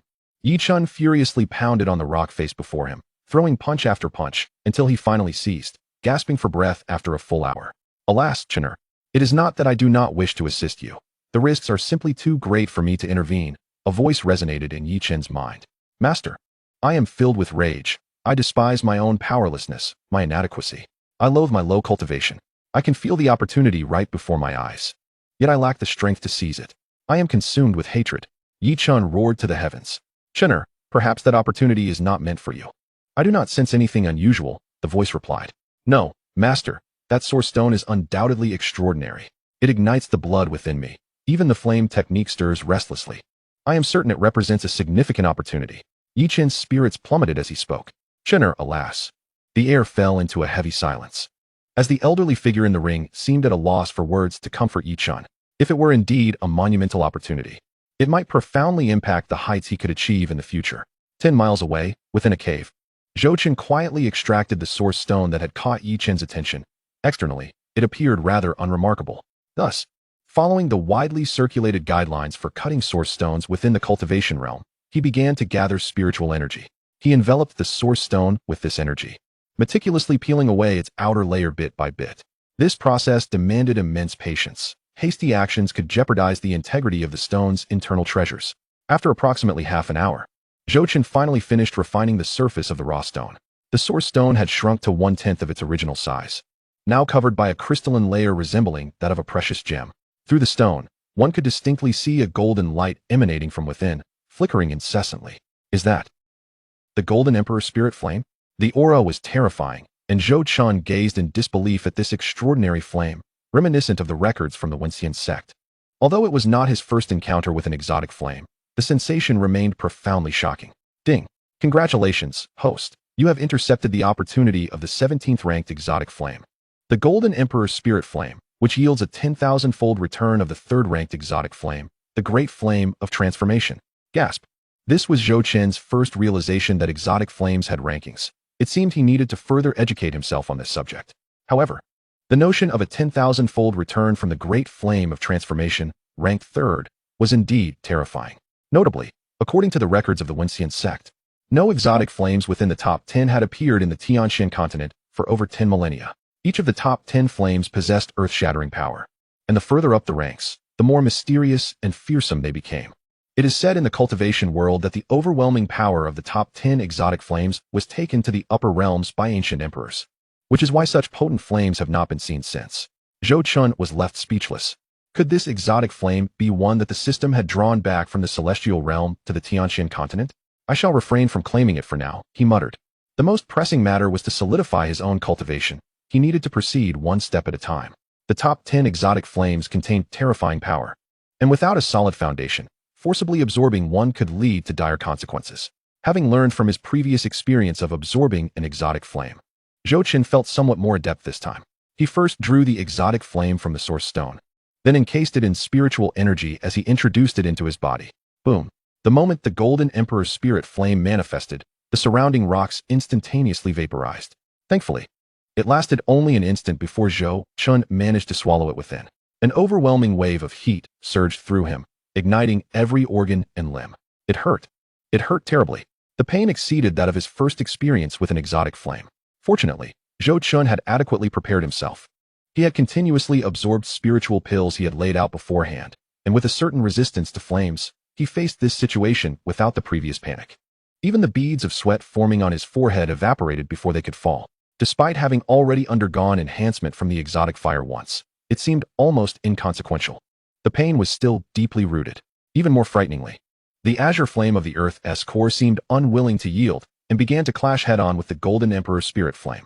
Though the azure flame's power was evidently inferior, it had the advantage of a steady supply of Zhou Chen's spiritual energy, continuously consuming the terrifying heat of the Golden Emperor's spirit flame. This standoff continued for an hour until Zhou Chen finally sensed the pain beginning to dissipate. Before long, the scorching sensation faded, and he felt an unprecedented lightness. Chapter 25, Fusion of Exotic Flames, Golden Emperor Glass Flame. Huff! Zhou Chen let out a long sigh of relief. The ordeal of absorbing the exotic flame had finally come to an end. The excruciating pain was something he hoped never to endure a third time. Thinking of the great flame of transformation still awaiting him, Zhou Chen's expression darkened. He could not discern whether it was a blessing or a curse. The terrors of the 17th ranked Golden Emperor Spirit Flame were already formidable. The thought of the third-ranked great flame of transformation sent shivers down his spine. Shaking his head, Zhou Qin resolved to push such thoughts aside and began to introspectively examine his body. He soon discovered that his meridians had expanded several times over. Torrents of spiritual energy surged within him. He felt as though his total spiritual energy could rival that of a mid-stage foundation establishment cultivator. The azure flame of the Earth's core and the golden emperor spirit flame had fully merged, indistinguishable from one another. Upon closer inspection, one would note that the exotic flame in his dantian radiated a profound golden hue, with flickering flames exhibiting a vibrant azure color. With a thought, Zhou Qin drew forth a high-grade yellow-tier spirit artifact in his left hand, and a flame shot forth along with his spiritual energy. Sizzle! In the blink of an eye, the high-grade spirit artifact was instantaneously vaporized. Zhou Qin couldn't help but gasp in astonishment. Such might was truly formidable. The temperature and potency surpassed that of the mere golden earth spirit flame and the azure flame heartfire by a significant margin. Since this was a newly concocted exotic fire, he decided to dub it the Golden Emperor Glazed Flame. Zhou Qin mused to himself. As he attempted to channel his spiritual energy, he was astonished to discover that, under the augmentation of the primordial runes, his energy circulation speed surpassed that of an average late-stage foundation establishment practitioner. Zhou Qin felt an inexhaustible power surging within him, to the extent that a single punch could fell a colossal elephant beast. How could this be so absurd? Confusion arose in his heart. In the next moment, he activated the indestructible golden body technique, emitting a faint golden radiance around him, clearly indicating that he had entered the first layer of the technique. Boom! With a single punch, the rock before him crumbled spectacularly. This is not good. Zhou Qin swiftly darted towards the cave's exit. Cough, cough, cough. At this moment, the individual emerging from the cave, covered in dust and grime, was none other than Zhou Qin himself. He truly hadn't anticipated that his strength would be so overwhelming. With one blow, the entire cave had collapsed. Fortunately, he had fled quickly, otherwise, he would have been buried alive. Zhou Qin silently rejoiced. Successfully cultivating the first layer of the indestructible golden body technique granted him the strength of 9 oxen, along with the capability to withstand the might of foundation establishment practitioners. Even more alarming was the fact that the strength of his physical body had reached a point where ordinary grade weapons could no longer inflict harm upon him, rendering him unafraid of foundation establishment level beasts. The black and white primordial runes within his dantian began to manifest 6 mysterious golden lines. Evidently, Zhou Qin had yet to notice this anomaly. At this moment, he was brimming with excitement, confident that if he were to establish his foundation now, the base he would condense would not fall below the 5th grade of Luqianru. After a moment of contemplation, he opened Yi Qin's opportunity panel. Name: Yi Qin. Cultivation: Qi Refinement Level 10. Fate: Child of Fortune, possessing celestial potential, able to turn calamity into blessing, fire spirit body, awakened. Destiny: Stalled at the 3rd layer of the sacred realm, became an elder of the flamed sacred land. Title: Crimson Flame Sovereign. Engaged in battle with a 5th layer sacred realm opponent from an opposing faction for 4 days and nights, ultimately self-destructing to protect the sacred land.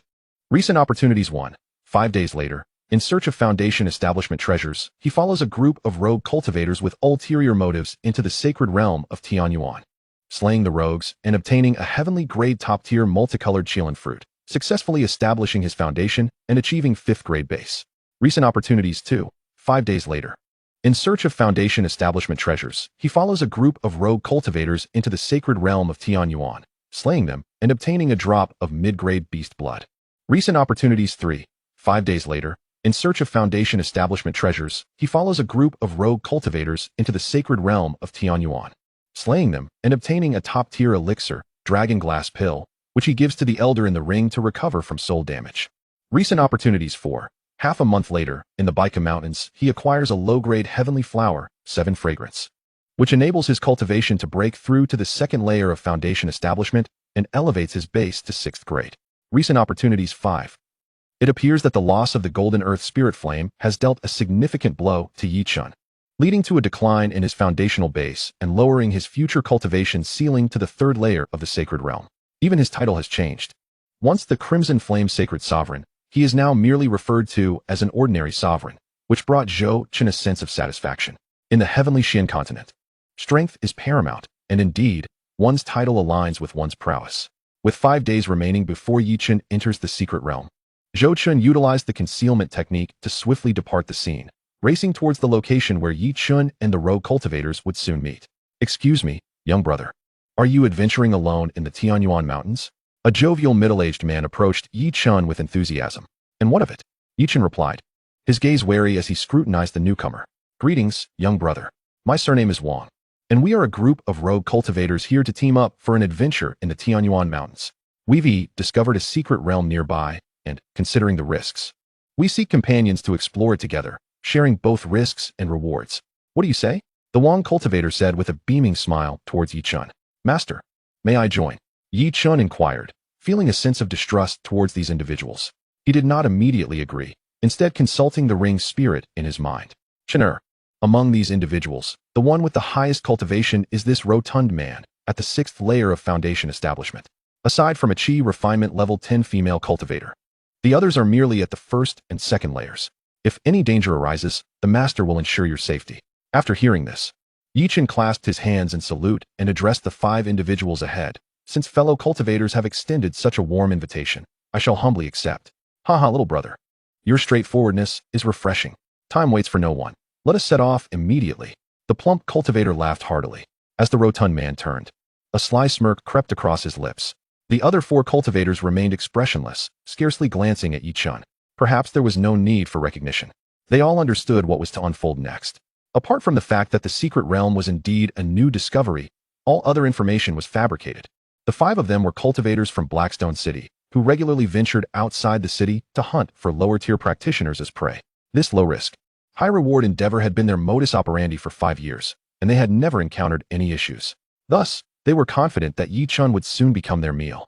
Observing their demeanor, Yi Chun could roughly deduce their motives and intentions, a hint of cold amusement bubbling within him, though he maintained an impassive facade.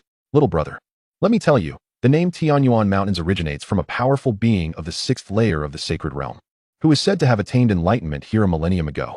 It is highly probable that his legacy lies within these mountains. The rotund man spoke slowly. This matter caused quite a stir many years ago, prompting various sects to conduct extensive searches here. Can you guess what happened? They found nothing. Perhaps it is merely a legend. Otherwise, it wouldn't have remained undiscovered for so long. Yi Chun replied nonchalantly. Chapter 26. Breaking the Formation. Secret Realm. What you say holds some merit, but humans are often driven by a sense of luck, the plump cultivator chuckled. Let us be on our way. The group began their journey. One individual took the lead to scout ahead, while the rotund cultivator and Yi Chun walked in the middle, with the remaining 3 trailing behind, subtly forming a pincer formation. Yi Chun feigned ignorance, engaging the plump man in casual conversation. The group masked their presence and disappeared into the Tianyuan Mountains. Everyone, be vigilant. Suddenly, the leading man shouted, his voice low and urgent. The tension escalated as all eyes fixed on the front. Rustling sounds emerged, and weapons of various kinds appeared in their hands, readying for confrontation. Yi Chun was no exception. Whoosh! A massive brown serpent lunged from the thicket ahead, its gaping maw revealing menacing fangs. Simultaneously, a torrent of black liquid surged towards the group, prompting everyone to activate their protective spiritual energy. Sizzle, sizzle, sizzle. Be careful. It's highly toxic. Wang the plump cultivator urgently warned, as the corrosive liquid eroded a significant hole in their protective barrier. Their expressions shifted dramatically as they hastily distanced themselves. It's a foundation establishment level 4 serpent. Wang's gaze fixed with gravity upon the beast ahead. The expressions of the others also shifted slightly, but the 5 soon regained their composure, refraining from a panicked escape. Instead, they gradually drew together, backs facing one another. Yi Chun discerned the underlying coordination. Such tacit understanding was not something ordinary cultivators could achieve. Thus, he quietly took a few steps back. Brother Yi, this is merely a foundation establishment stage crimson black striped python. You are only at the 10th level of Qi refinement. Take care of yourself while we handle this giant serpent. The rotund cultivator turned back, forcing a smile at Yi Chun. Thank you, Brother Wang. Yi Chun feigned fear, continuing to retreat. Boom. At that moment, the colossal python lunged once more, unleashing a torrent of black liquid. In Wang's hand appeared a net-shaped spiritual artifact, radiating the unique aura of a top-tier yellow-grade item. As the net absorbed his spiritual energy, it swiftly expanded, effectively blocking all the black liquid from reaching the 5. Mazi, the stout cultivator, shouted to the nearby cultivator clad in a patched robe. Upon hearing this, the patched-robed cultivator promptly drew a long spear emanating a menacing aura, infusing it with spiritual energy as it grew in size, aiming fiercely at the python. Clang, clang, clang. The spear struck the python's abdomen, yet its scales were unnaturally tough, producing a jarring sound. Roar. The crimson-black striped python let out an enraged roar, charging toward the female cultivator on the far right, who was also at the 10th level of chi refinement. This is bad, the stout cultivator exclaimed upon witnessing the event, activating the giant net once more, positioning it in front of the female cultivator. The python, unable to dodge in time, was ensnared by the massive net. Brother Wong, be careful. The female cultivator anxiously called out to the stout one, simultaneously retreating rapidly. Boom. The black-clad cultivator at the 2nd level of chi refinement unleashed a long knife artifact, striking fiercely at the python's head, yet it merely created a small puncture. Yi Chun watched, his heart racing in astonishment. He had not anticipated the formidable defense of a Foundation establishment beast. It seemed he would need to exercise caution in future encounters. Seizing the opportunity while the python was restrained, the group unleashed their spells and spiritual energies upon it. Boom, boom, boom. The crimson-black striped python thrashed wildly, yet remained unable to free itself from the net. After approximately half an hour, the giant serpent gradually ceased its struggles. Stop, it has perished, the stout cultivator announced to those around him. The group skillfully proceeded to skin the python, extracting valuable materials and its demon core. Before long, all that remained was a disfigured corpse of the serpent. Little brother, you weren't frightened, were you? It is not uncommon for Foundation establishment beasts to appear here. But fear not. We will protect you, the stout cultivator said with a cheerful smile directed at Yi Chun. I am grateful for Brother Wong's generous assistance. Without you all, I might have met an untimely end, Yi Chun replied, his vigilance heightened, though he maintained a charming demeanor.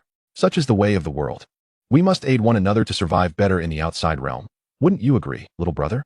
The stout man chuckled warmly. Indeed, Brother Wong is quite insightful. Yi Chun responded, appearing as a naive newcomer to the world of cultivation. The five exchanged silent glances, discreetly averting their eyes before continuing on their journey. Unbeknownst to them, a shadow lurked a distance behind, belonging to Zhou Chun, who was employing the divine concealment technique. An hour later, Yi Chun and the group had traversed several hundred miles, encountering Foundation establishment beasts a few times, all of which were dealt with by the stout crew. Little brother, the valley ahead is the location where we discovered the secret realm, the stout cultivator exclaimed, his face alight with joy as he pointed forward. Brother Wong, I have a question. With such a remarkable opportunity in the secret realm, why do you wish for me to join you? This was a conundrum Yi Chun had been pondering. If this group intended to rob him, there was no need for such elaborate efforts to bring along a mere 10th level chi refinement cultivator. Haha, little brother, it is merely your good fortune. There is a formation at the entrance of the secret realm that we have studied for quite some time, and we have pinpointed its core. He paused. This formation is quite peculiar. It has two cores that must be destroyed simultaneously for it to be successfully dismantled. Most crucially, only those below the Foundation establishment stage can enter the formation. Anyone above that level will be instantly annihilated by it. As he concluded, the stout cultivator's expression grew serious. The formation harbors dangerous traps, and those below the 10th level of chi refinement find it exceedingly difficult to perceive them. Even if they do, evading them is another challenge. Thus, with your presence, we have acquired two 10th level chi refinement cultivators, the patched-robed cultivator added. Ah, I see. I am indeed fortunate, Yi Chun replied with a smile, discreetly observing another 10th level female cultivator. Soon, the group arrived at the entrance of a concealed cave. A faint glow emanated from within, revealing a thin membrane of spiritual energy covering the cave's entrance. Subsequently, the smallest man in the group produced two spherical beads, handing one to Yi Chun and the other to the female cultivator. These are two array-breaking beads. Each of you must hold one. Once I activate the formation, you will each position yourselves on either side of the cave entrance and simultaneously insert your beads into the circular sockets of the array's core, the diminutive man instructed, gesturing toward the cave's interior for clarification. He then retrieved an array plate, murmuring incantations before suddenly exclaiming, "Go!" Before them, the energy membrane tore open, creating an opening just large enough for two to pass through. Without hesitation, Yi Chun and the female cultivator swiftly entered the membrane. Whoosh, whoosh, whoosh. Yi Chun adeptly navigated, dodging a barrage of swiftly approaching spiritual traps. The other female cultivator, though petite, displayed remarkable agility. Before long, they reached the ends of the cave entrance, where they found two circular sockets embedded in the door's wall. Yi Chun exchanged a glance with the female cultivator before declaring, "I will count to 3, and we will insert the beads together." At this moment, Yi Chun felt a twinge of anxiety, uncertain whether the ring spirit would protect him in a critical moment. 3, 2, 1. Now, both cultivators nearly simultaneously inserted their array-breaking beads into the array's core. Crack, crack, crack. A thunderous sound echoed as the barrier at the entrance rapidly disintegrated. Chapter 27. Entering the secret realm, the clam and the heron compete. In the instant the barrier vanished, an ancient grand hall emerged. At the entrance of the hall, a swirling nebula spun slowly. Hiss! It is the entrance to the secret realm. Let us hurry inside. The stout cultivator became instantly ecstatic, as even a fool could discern the extraordinary nature of this secret realm. Whoosh! The stout cultivator wasted no time, charging directly into the secret realm, with Yichin following closely behind. Before long, all six entered the secret realm. Inside, a towering palace loomed before their eyes. At the forefront of the palace stood a mysterious, colossal statue, exuding a powerful aura that stirred the hearts of all who beheld it. Connecting the palace were enormous steps, each one so vast it seemed only ancient giants could tread upon them. Below the massive palace lay an unfathomable abyss, mystifying, breathtaking. The group stood in stunned silence, rendered speechless by the scene before them. Soon, a luminous barrier appeared out of nowhere, with words gradually materializing upon it. Secret realm of the heavenly source sage. Exclusively for selecting the most suitable inheritor. The first to ascend the steps of the grand hall shall receive the legacy of the secret realm. Wow! A wave of astonishment swept through the crowd as they realized they had stumbled upon the fabled sacred realm of Tianyuan. It is important to note that this is a sanctuary for saints. Even the slightest fortune here could suffice for several lifetimes. Should one acquire the legacy, the ascent would be nothing short of meteoric. Even those of modest talent could amass formidable cultivation through the opportunities presented within this realm. The five individuals exchanged glances, each seeing the greed and murderous intent reflected in the other's eyes. Before the rotund cultivator could utter a word, a sudden cry pierced the air. It was the pockmarked cultivator who had taken action, striking down a female practitioner of the 10th level of Qi refinement, who fell into a pool of blood, lifeless from a single blow. What are you doing? Have you lost your mind? The plump cultivator bellowed at the ragged-clad practitioner, while the other two foundation-building cultivators watched warily. Ha ha ha, Wong Fatty, do not presume I am unaware. That woman has entangled herself with you. Are you not aware that she is mine? The ragged cultivator retorted with a twisted grin. Now, with one less person in the sacred realm of Tianyuan, our share of the bounty increases, does it not? Knowing she was involved with me, you still killed her? You must be tired of living. The plump cultivator narrowed his eyes, his aura growing dangerously ominous. Brothers, he possesses the highest cultivation here. If we cannot unite to eliminate him, none of us shall survive once he acquires the treasure. The ragged cultivator, noticing the plump one's intent to strike, hurriedly rallied the two cultivators of similar strength. After exchanging glances, the other two practitioners silently positioned themselves behind the ragged cultivator, clearly not foolish enough to underestimate the greatest threat in their midst. Excellent. It appears you are not fools after all. Do you know why I sought you? Because your cultivation is feeble, even if you band together. Crushing you would merely require a tad more effort, the plump cultivator guffawed. The ragged cultivator and his companions wore grave expressions, while Yi Chun had already sidled away, intrigued by their internal strife. Kill. The plump cultivator unleashed a massive net, hurtling toward the three. The ragged cultivator and his companions swiftly scattered, each summoning their magical artifacts to counter the plump cultivator. Boom. The plump cultivator began chanting, and the immense net swiftly altered its course, targeting the first-level foundation cultivator on the right. Be careful, he aims to pick us off one by one. The ragged cultivator shouted to the others. Yet, it was too late. The net enveloped the right-side cultivator in an instant, transforming into an inky blackness. Before the first-level foundation cultivator could utter a cry of despair, he was consumed by the net. As it constricted, a sizzling sound echoed through the air. Boom. Moments later, the net opened once more, revealing a completely blackened skeletal figure. Yichin discerned, with some difficulty, that it was the very cultivator who had just perished. You are a demon cultivator. Such abominations must be exterminated. Only by joining forces can we hope to survive. The ragged cultivator's visage paled as he addressed the remaining first-level foundation cultivator. Futile. Killing you is as simple as squashing ants. The plump cultivator grinned malevolently, casting another spell. The dark net unfurled again, this time lunging at the second first-level foundation cultivator. That cultivator narrowly evaded the attack, but before he could react further, he felt a sharp pain in his chest and discovered a gaping hole in his torso. Uffed. He spat a mouthful of blood and collapsed. Oh, I forgot to mention, my spiritual artifact is a dual-tiered treasure of the highest grade in the Xian tier. Alas, you can no longer hear me. The plump cultivator revealed a black orb in his hand. Die. The ragged cultivator's assault arrived before the plump cultivator. Boom. The sound resonated as the full-force strike of the second-level foundation cultivator failed to breach the plump cultivator's black net. I am a second-grade Dao foundation cultivator. And this is a spiritual artifact forged from 999 infant hearts. Do you truly believe you are worthy of opposing me? The plump cultivator wore a derisive expression. Oh, I will fight you to the end. The ragged cultivator, realizing the dire situation, channeled all his spiritual energy, his form rapidly swelling. The plump cultivator's expression shifted slightly, but he had no time to evade. Boom. Cough, cough. Truly, mere ants. Do you think such a display could harm me? As the dust settled after the explosion, the plump cultivator emerged, clothing tattered, revealing patches of flesh, evidently injured by the self-detonation. Child, how would you prefer to die? The plump cultivator addressed Yi Chun nonchalantly, clearly dismissive of any threat he posed. I choose to send you on your way, Yi Chun replied as though discussing a trivial matter. Ha ha, amusing. Very well.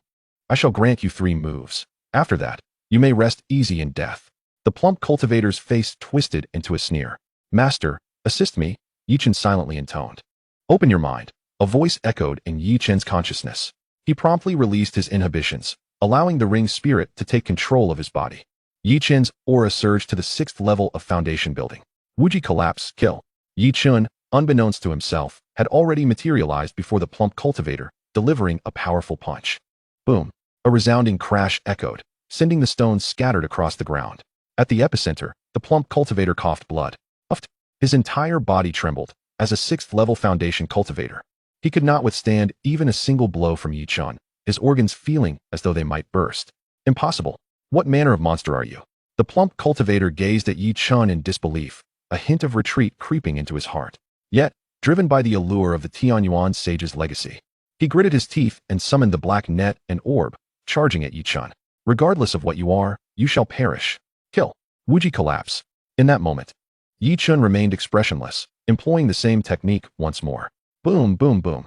Accompanied by a deafening sonic explosion, a gaping hole appeared in the plump cultivator's chest, extinguishing his breath as he collapsed to the ground. Chunner, the danger has passed. I may need to slumber for a time. Just as Yi Chun felt his body nearing its breaking point, the ring's spirit withdrew from his form.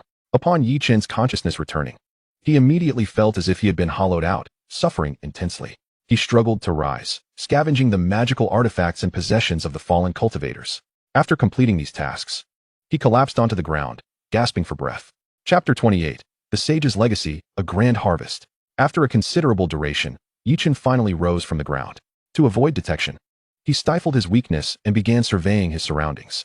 Before him stood a mysterious palace, and in the distance, he could see the rich spiritual energy visible to the naked eye. Further afield, there were towering peaks, stone forests, and medicinal gardens, with ethereal wisps of spiritual energy swirling in the air, as if ready to condense into droplets. In this secret realm, even the most ordinary medicinal herbs could mature in an incredibly short span. For instance, a century-old spiritual herb rarely seen outside would, in this place, flourish within a year, rivaling the efforts of a century elsewhere. Yi Chun gazed at the expansive fields of herbs, where an array of medicinal plants thrived, ranging from the yellow tier to the mysterious tier, and even the earth and heavenly tiers.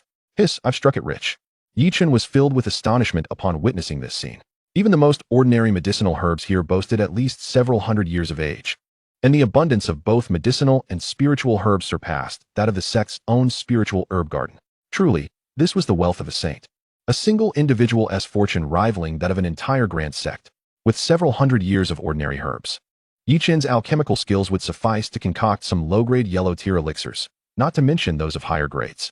Suppressing his inner excitement, Yi Chun refrained from immediately harvesting the herbs and instead approached the front of the Palace of Inheritance, preparing to ascend the inheritance steps. Before climbing, he stood before the mysterious statue and bowed 3 times in reverence. Just as Yi Chun was about to rise, a sudden loud thud echoed. Instantly, he felt a sharp pain in the back of his head and lost consciousness. Behind Yi Chun, the figure of Zhou Chun gradually emerged, clad in black and masked. He wielded a hefty slab of stone. The reason Yi Chun had not sensed any danger was primarily due to the overwhelming effectiveness of the divine concealment technique bestowed by the system. Even the slumbering grandfather ring had failed to detect the impending threat. This stone was one Zhou Chun had picked up in the secret realm, its material unknown but undeniably sturdy. Seizing the opportunity, Zhou Chun struck Yi Chun with it, achieving unexpectedly effective results, as Yi Chun promptly fainted. To ensure Yi Chun did not awaken too swiftly, Zhou Chun struck him on the forehead a few more times before binding him with rope. Zhou Chun refrained from killing him, knowing it was not the right time. If he approached the situation with a lethal mindset and ended Yi Chun's life, It would likely lead to unforeseen complications. Not to mention, the grandfather ring in Yi Chen's possession must have set up some contingencies. Moreover, within the Holy Source Saint's secret realm, there could be other powerful arrangements, leading Zhou Chun to resolve to first seize the opportunity. With a heart full of delight, as he passed the mysterious statue, Zhou Chun imitated Yi Chun's earlier gestures and bowed 3 times in reverence. He then proceeded toward the steps of the Palace of Inheritance. No sooner had he set foot upon them than a tremendous pressure assailed him, causing him to nearly stumble. What an immense force! Zhou Chun was taken aback. It was noteworthy that, at this moment, Zhou Chun had not only undergone the refinement of the Golden Emperor's glazed flame, but had also cultivated the indestructible golden body technique, granting him the strength of 9 bulls, rendering most ordinary foundation establishment cultivators unlikely to be his match. Yet the pressure from the steps was overwhelming. Such formidable weight made him ponder how Yi Chun had managed to obtain this opportunity. Truly, he was the favored child of the heavenly Tao. Zhou Chun internally scoffed. In the next moment, as he fully activated the indestructible golden body technique, he felt a lightness wash over him and began to ascend the heavenly steps. Drip, drip. Zhou Chun's sweat trickled down as he neared the final 10 steps. Yet the pressure was so great that moving forward was nearly impossible. His spiritual energy was nearly depleted, and even the operation of the indestructible golden body technique had slowed considerably. But Zhou Chun gritted his teeth and persevered. Just as he was grappling with how to ascend the last step, the Yin-Yang primordial rune within his dantian suddenly emitted a beam of golden light.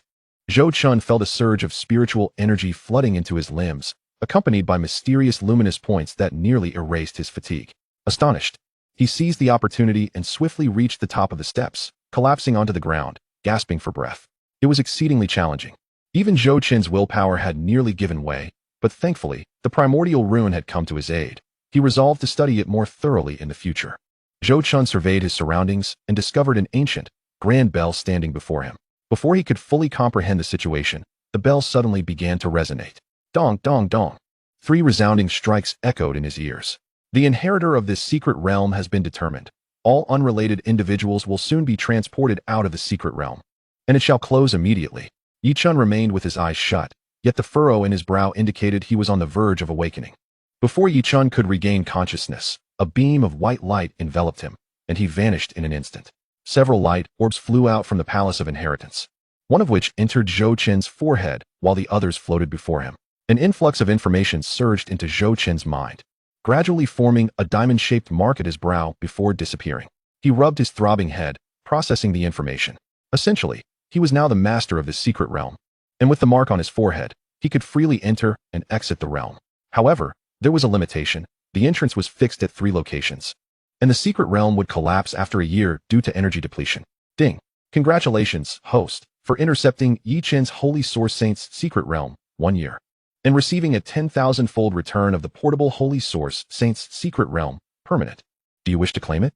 Zhou Chun was astounded. A permanent secret realm, and even portable. This meant he would possess a movable small world. He could even store living beings. Such an achievement was typically reserved for beings of the Holy Realm, with only a minuscule chance of success. Among dozens of Holy Realm experts, having one who could nurture a small world was already remarkable. It was important to note that even nurturing a small world in the Holy Realm was no simple task. One must comprehend multiple laws of the Tao and possess a certain understanding of time and space laws to construct a stable small world. Claim it. Boom, boom, boom. The edges of this small world began to converge, and the space twisted and churned at a terrifying speed. After about the time it takes for a stick of incense to burn, the entire world settled down, with the original palace, medicinal fields, mountains, and other environments remaining unaffected. Zhou Chun took a cursory glance and noted that the area of the secret realm had shrunk to half its original size, yet it was now more stable, spanning at least several hundred kilometers. The spiritual energy in the air had also intensified, nearly dozens of times that of the outside world, truly making it a paradise for cultivation. Moreover, it was safer. Should he encounter a higher-level cultivator he could not resist, he could retreat into the secret realm. As long as the pursuer was not a being of the Holy Realm or above, they would be unable to detect him. Zhou Chun turned his gaze toward the remaining light orbs and reached out. Ding! Congratulations, host, for intercepting a top-tier heavenly-grade multicolored Qilin fruit, receiving a 10,000-fold return of a top-tier holy-grade 9-colored glazed fruit. Do you wish to claim it? Ding! Congratulations, host, for intercepting mid-tier heavenly-grade beast blood, receiving a 10,000-fold return of a drop of mid-tier holy-grade beast blood. Ding! Congratulations, host, for intercepting a top-tier heavenly grade dragon glaze pill. Receiving a 10,000-fold return of a top-tier holy grade 7-colored dragon glaze pill. Ha! Zhou Chun let out a triumphant roar. These treasures had originally belonged to Yi Chun, and now they were all his. Moreover, he had fortuitously acquired a secret realm. Yi Chun would surely be infuriated upon discovering this. Truly, he was the favored child of fortune, the divine emissary of the heavenly Tao. How delightful. Chapter 29, Foundation Establishment. 8th Grade Tao Foundation. Claim. Zhou Chun took a deep breath, suppressing the fiery excitement within him, and then surveyed his surroundings, making his way toward the statue of the Holy Source Saint. A serious expression crossed his face as he solemnly bowed before the statue. Before the statue stood a stone tablet, upon which appeared to be inscriptions.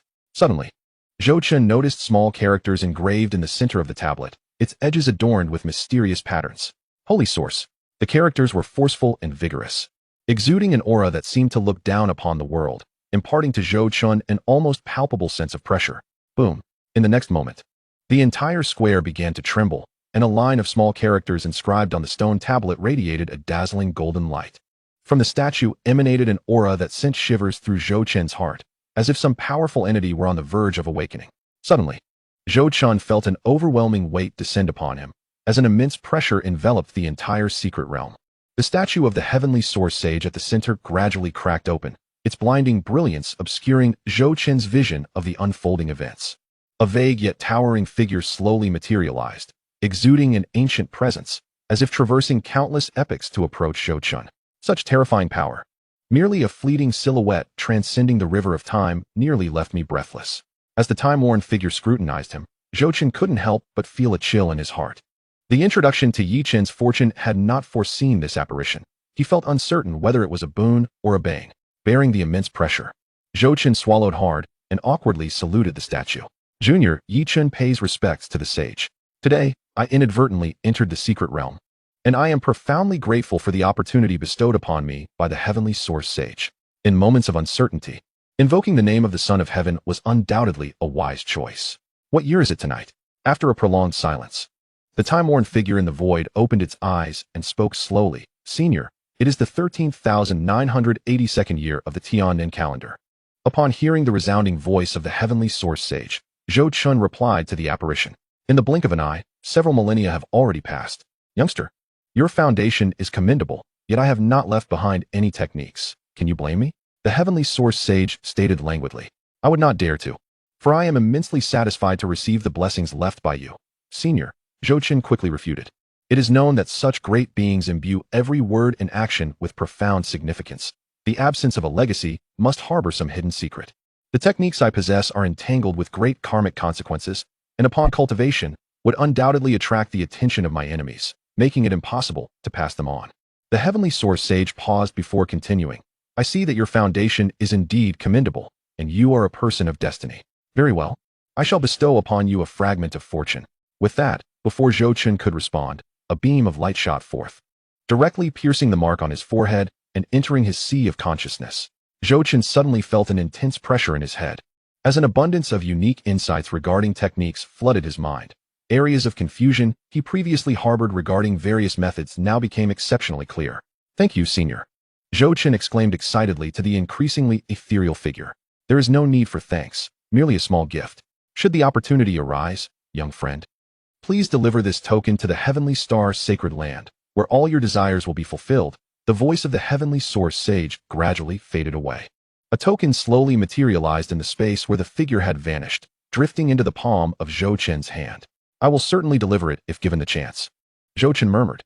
Having never heard of the Heavenly Star Sacred Land, he planned to inquire with Lu Qingtian later. Surveying the expansive secret realm, Zhou Chun felt immensely satisfied. This portable secret realm was exceedingly convenient.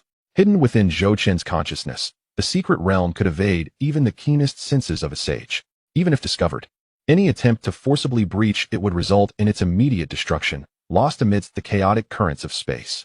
For now, let us refer to it as the Unity Secret Realm, Zhou Chun resolved inwardly.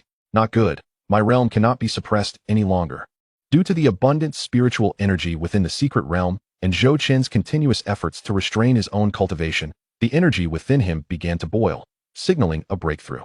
Without a moment's hesitation, Zhou Chun produced the 9-colored glazed fruit he had just received and swallowed it whole. The 9-colored glazed fruit traveled down his throat and into his dantian. In an instant, a vast surge of energy erupted from the fruit, causing Zhou Chun to feel as though he had swallowed a red-hot iron block. His body instinctively resisted, yearning to expel this overwhelming energy. Yet, Zhou Chun grit his teeth and persevered, directing the energy from the 9-colored glazed fruit toward his dantian. This colossal energy forcefully struck his meridians, flesh, and bones, then flowed back to the dantian, creating a relentless cycle of agony. Suddenly, Zhou Chun noticed a phantom of a Tao platform emerging within his dantian, with steps ascending toward the heavens. Evidently, this was the foundation of his Tao. Having cultivated the primordial chaos sutra, Zhou Chun had forged an immaculate body, attaining the 5th grade of the Tao foundation, with a significant opportunity for future sanctification, with the immense energy from the 9-colored glazed fruit enhancing his cultivation. Mysterious light points began to coalesce on the Tao platform within Zhou Chun's body. Gradually, boom, accompanied by a muffled sound resonating from within. The steps on Zhou Chun's Tao foundation continued to extend upward. Tao foundation, 6th grade. Not enough. Continue. Zhou Chun's heart screamed in fervor. Subsequently, Zhou Chun produced a porcelain vial. The moment he opened it, an overwhelming pressure descended, nearly interrupting his breakthrough. Without hesitation, he swallowed its contents. Blood essence from a mid-tier holy beast returned by the system. Hold on. Zhou Chun clenched his teeth, relentlessly consuming several pills to restore his spiritual energy. Simultaneously, the primordial chaos sutra operated frantically. Boom. Tao foundation, 7th grade. Zhou Chun's dantian emitted a radiant 7-colored light, akin to a treasure emerging from the depths, visible for hundreds of miles within the secret realm. Zhou Chun continued to consume the imperial grade 7-colored dragon glazed pill. An enormous influx of spiritual energy surged forth into his Tao platform. In the blink of an eye, the spiritual energy within Zhou Chun was entirely devoured by the Tao platform. The 7-colored dragon glazed pill, besides providing spiritual energy, released peculiar light points that surged toward Zhou Chun's sea of consciousness. Instantly, under the influence of this mysterious energy, Zhou Chun's sea of consciousness rapidly expanded. Soon it was 10 times larger than before. Not enough. Breakthrough. Zhou Chun gritted his teeth, unwilling to forfeit this opportunity, and continued to consume more spiritual herbs. A 7th grade Tao foundation would allow for achievements beyond the imperial realm, potentially reaching even greater heights. Yet, Zhou Chun was not satisfied at this moment. In the next instant, the black and white runes within him suddenly stirred, and a colossal vortex of spiritual energy began to form. From within the primordial runes emerged an exceedingly pure essence of spiritual energy, surging into Zhou Chun's Tao platform. Buzz, buzz, buzz. Zhou Chun's Tao foundation began to rise once more, accompanied by a series of crisp resonances within him, each echoing like profound Tao sounds that shook the very soul, rippling through the depths of his sea of consciousness. With his eyes tightly shut, Zhou Chun felt his aura gradually strengthen, solidify, and transcend as the 8th grade Tao foundation took shape. The transformation from the Qi refining stage to the foundation establishment stage represented a qualitative leap in cultivation. Zhou Chun's foundation had been relatively weak, which explained why he had not swiftly utilized many of the treasures returned to him. The vast amounts of spiritual energy and essence he absorbed were primarily used to enhance his physical aptitude. This breakthrough of the Tao foundation marked an extraordinary metamorphosis for Zhou Chun. Chapter 30. Yi Chen's Collapse, in search of the 7 fragrant flowers. Endless radiance surged forth from Zhou Chun's dantian. Foundation established, accomplished. He roared. At this moment, it felt as if he possessed boundless strength. Upon careful examination, Zhou Chun discovered that the spiritual energy within his dantian had transformed into a liquid state, forming an expansive lake of spiritual energy. At the center of this lake, the yin-yang primordial runes floated mysteriously. Under the transformation of the imperial grade elixir, Zhou Chun's meridians have not only expanded significantly compared to his pre-foundation state, but their resilience has also surpassed that of his former self. Moreover, having absorbed the potent blood essence of formidable beasts, his skin radiates a luster akin to that of white jade, with a faint glow emanating from within, as he attempts to circulate the indestructible golden body technique. An overwhelming surge of vitality fills Zhou Chun's entire being. Astonishingly, he directly advances to the 2nd layer of the technique, rendering his physical strength comparable to that of foundation-level demonic beasts. Clink, clink, clink. A low-grade mystical artifact merely leaves a light white mark upon his skin. How formidable! Zhou Chun cannot help but exclaim. He now possesses the confidence that even foundation-level demonic beasts of the same realm, wielding low-grade spiritual weapons against him, would find him capable of withstanding their onslaught with sheer physicality. Haha. I have indeed broken through the foundation stage, and to the 8th rank of Tao Foundation. Zhou Qin's face beams with delight. The next step is to consolidate his cultivation. He promptly sits cross-legged and resumes his meditation. Unbeknownst to him, his innate talent is still rather lacking, rendering him unable to fully absorb the medicinal potency. Much of the essence is wasted on cleansing his meridians and enhancing his cultivation qualifications. Had it been Yi Chun, he would have likely reached the Dan formation stage in a day. However, Zhou Chun, though somewhat disheartened by his talent, remains indifferent. After all, if one lacks innate ability, one can rely on opportunities to make up for it. Meanwhile, 1,000 miles away from the secret realm, Yi Chun awakens languidly, feeling as though his head might explode from an excruciating pain. Just as he prepares to recall the events that transpired, he suddenly realizes he is completely naked, lying in a muddy pit. His eyes turn bloodshot, and fury boils within him. Who has robbed me of my opportunity and left me in such a disgraceful state? I shall surely slay you. His roar pierces the heavens. Days pass in succession, and soon 10 days have elapsed. Zhou Chun has completely absorbed the medicinal power. Unconcerned about being discovered, he wholeheartedly operates the primordial chaos scripture, resulting in a significant depletion of spiritual energy in the vicinity. At this moment, Zhou Chun's cultivation level has ascended to the 2nd layer of foundation establishment. He senses that the solid foundation laid by his 8th rank of Tao Foundation has allowed him to resonate more harmoniously with the world's spiritual energy. As he begins to cultivate, torrents of spiritual energy rush towards him, reminiscent of the scenes witnessed by nascent soul cultivators. Not only does he absorb spiritual energy faster, but the energy he ingests is also far purer. The speed of his cultivation has transformed from a mere trickle to a raging river, incomparable to his previous pace. Zhou Chun is confident that he has firmly established the 2nd layer of his foundation. After leaving the Unity secret realm, even without the aid of any elixirs, he is confident that he can break through to the 3rd layer of foundation establishment within 3 months. Considering the time, it is indeed time to depart from the secret realm, for Yi Chun, the treasure seeker, seems to have another opportunity awaiting him. Zhou Chun murmurs to himself. He retrieves a new set of disciple robes from his storage ring and leaves behind a few unnecessary treasures within the secret realm. The method to exit the Tao-E secret realm is quite simple. One merely needs to channel spiritual energy into the mark on their forehead. Before long, Zhou Chun finds himself at the entrance of the secret realm, precisely at the spot where he had paused before entering. Calculating the time, he realizes that it would take 5 days to reach the Biqiu mountain range, which conveniently allows him to arrive before Yi Chun acquires the 7 fragrance flower. With his full speed ahead, he only requires 4 days to reach his destination. Concerned about potential unforeseen incidents along the way, such as being obstructed by demonic beasts or becoming embroiled in some turmoil, Zhou Chun resolves to hasten his journey, employing the divine concealment technique as he strides forth with determination. With Yi Chun having nearly exhausted his opportunities, he assumes that no significant upheaval shall arise.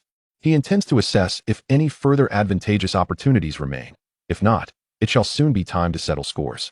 As for Lu Qianru, her cultivation at the Dan formation stage remains unassailable for now, but with the current speed of his cultivation, it is only a matter of time before he can subdue her, especially since he still possesses an unutilized opportunity connected to the bloodline of the Empress.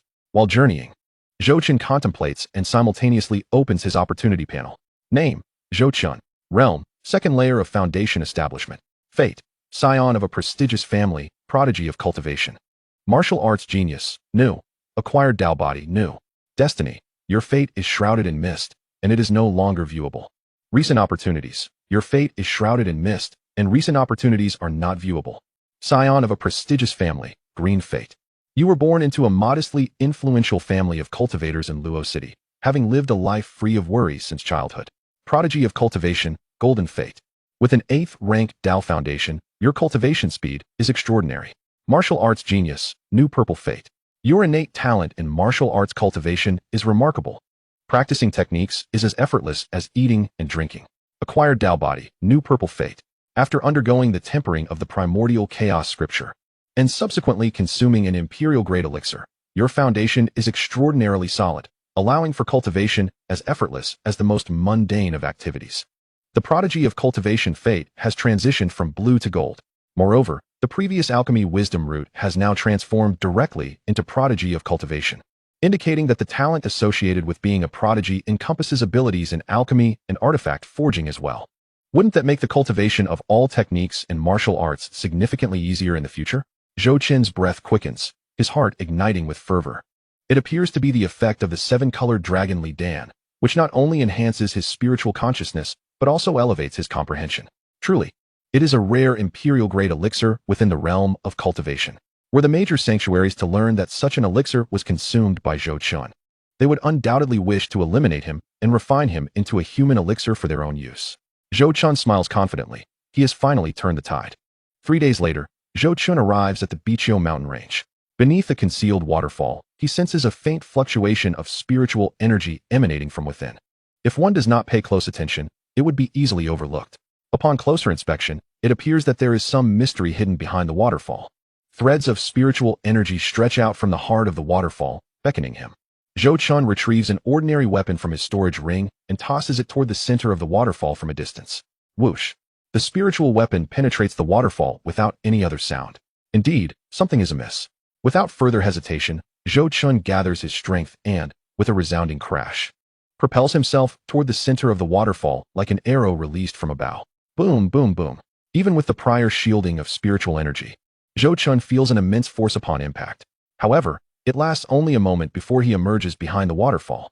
The interior is surprisingly spacious, although sheltered by the waterfall. Sunlight streams in from all directions, creating an ambience reminiscent of the water curtain cave. Peering further inside, he discovers the seven fragrance flower, a low-grade special spiritual herb of the heavenly tier. Were it not effective solely for those below the nascent soul stage, its ability to enhance one's Tao foundation by 1 to 3 layers would undoubtedly elevate its value beyond that of a mere low-grade holy tier herb. Such treasures are exceedingly rare within the entire realm of cultivation. Chapter 31, Third Layer of Foundation Establishment. 9th Rank of Tao Foundation. Indestructible Golden Body. Ding. Congratulations to the host for seizing the low-grade Heavenly 7 Fragrance Flower, receiving a 10,000-fold return of the low-grade Holy 7 Fragrance Flower. Would you like to claim it immediately? Hiss. The 7 Fragrance Flower. Zhou Chun gasps in astonishment. It is rumored that the 7 Fragrance Flower can enhance the Tao foundation of all individuals below the holy tier by 1 to 3 layers. Such a sacred-grade spiritual object is a rarity, even within the esteemed ranks of the Asking Immortals sect, having not been witnessed in the southern domain for centuries. The 7 Fragrance Netherflower thrives on the 7 human emotions: joy, anger, sorrow, happiness, greed, obsession, and resentment. Its growth conditions are exceedingly stringent. Unable to flourish in environments rich in the 5 elemental essences of metal, wood, water, fire, and earth. Only in remarkably unique circumstances can the 7 Fragrance Netherflower endure.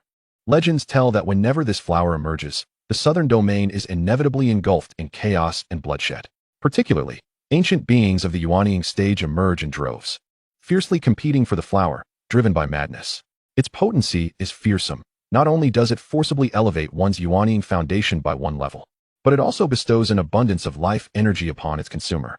For those at the Yuanying stage, consuming it can extend their lifespan by decades. Furthermore, the 7 Fragrance Netherflower can cleanse the marrow and strengthen the physical body, even enhancing one's comprehension. Alas, such a spiritual treasure cannot be consumed simultaneously with the 7 Fragrance Flower. Despite their differing grades, they share the same root and origin, rendering the initial consumption the only effective one. Given the gravity of the situation, Zhou Chun's expression grew grave, necessitating meticulous preparation before daring to consume it. Calculating the time, Yichun would likely arrive shortly. Just as he was about to erase his traces, a sudden whim struck Zhou Chun, prompting him to inscribe several large characters in the ground before departing with a flourish. Zhou Chun sought refuge in a remote cave, activating the diamond-shaped mark on his forehead to enter his personal unified secret realm. The implications of the 7 Fragrance Netherflower were too significant. He feared it might attract the attention of ancient beings. Heaven knows whether these ancient entities possess methods to forcibly intrude upon secret realms. Claimed the 7 Fragrance Netherflower. Zhou Chun silently intoned. Boom. The low-grade sacred 7 Fragrance Netherflower materialized before him. Its blackened roots and stems contrasted starkly with its 7-colored petals, adorned with mysterious golden patterns, encircled by visible spiritual energy. After admiring it for a moment, Zhou Chun, wishing to avoid prolonged uncertainty, promptly consumed it. Bang, bang, bang. In an instant, his heart raced violently, as if it might burst. A torrent of vast spiritual energy and life essence surged from his abdomen to his limbs and bones, causing his blood vessels to throb, threatening to rupture. It is noteworthy that at this moment, Zhou Chun's indestructible golden body technique had already reached the 2nd level. rendering ordinary magical artifacts incapable of harming him. Clearly, the seven-fragrance nether flower was not easily refined. The situation sent chills down Zhou Chen's spine, compelling him to concentrate on assimilating the flower. Perhaps he had acted too hastily. He cursed inwardly. His entire being felt as if it were being torn apart and then remolded. A furious and mysterious energy incessantly flowed into Zhou Chen's meridians, blood, and bones. His entire body crackled, and despite having attained the second layer of the indestructible golden body technique, it felt as though he might shatter. Veins bulged on the surface of his skin, and beads of sweat the size of mung beans cascaded from his brow. Yet, he gritted his teeth, nearly fainting multiple times. Ultimately, Zhou Chen prevailed through sheer willpower. Boom! With a resounding noise from within, his foundational stage ascended to the 8th level, radiating a spectrum of colors. Should anyone have witnessed this extraordinary sight, they would have been utterly astounded. At that moment, Zhou Chen's foundational essence seemed to take on a life of its own, gradually growing and extending upward. Suddenly, a petal of 7-colored golden flower shattered within Zhou Chen's foundation. Pop! It transformed into countless mysterious energies, surging wildly into his foundational essence. Gradually, it melted, solidified, metamorphosed, and transcended. Buzz! A brilliant and enigmatic light erupted from Zhou Chen, reminiscent of something ancient, overwhelming all present with its ancient aura. Golden lotus flowers appeared to rise from the ground, manifesting the phenomenon of the Earth's surfacing golden lotus.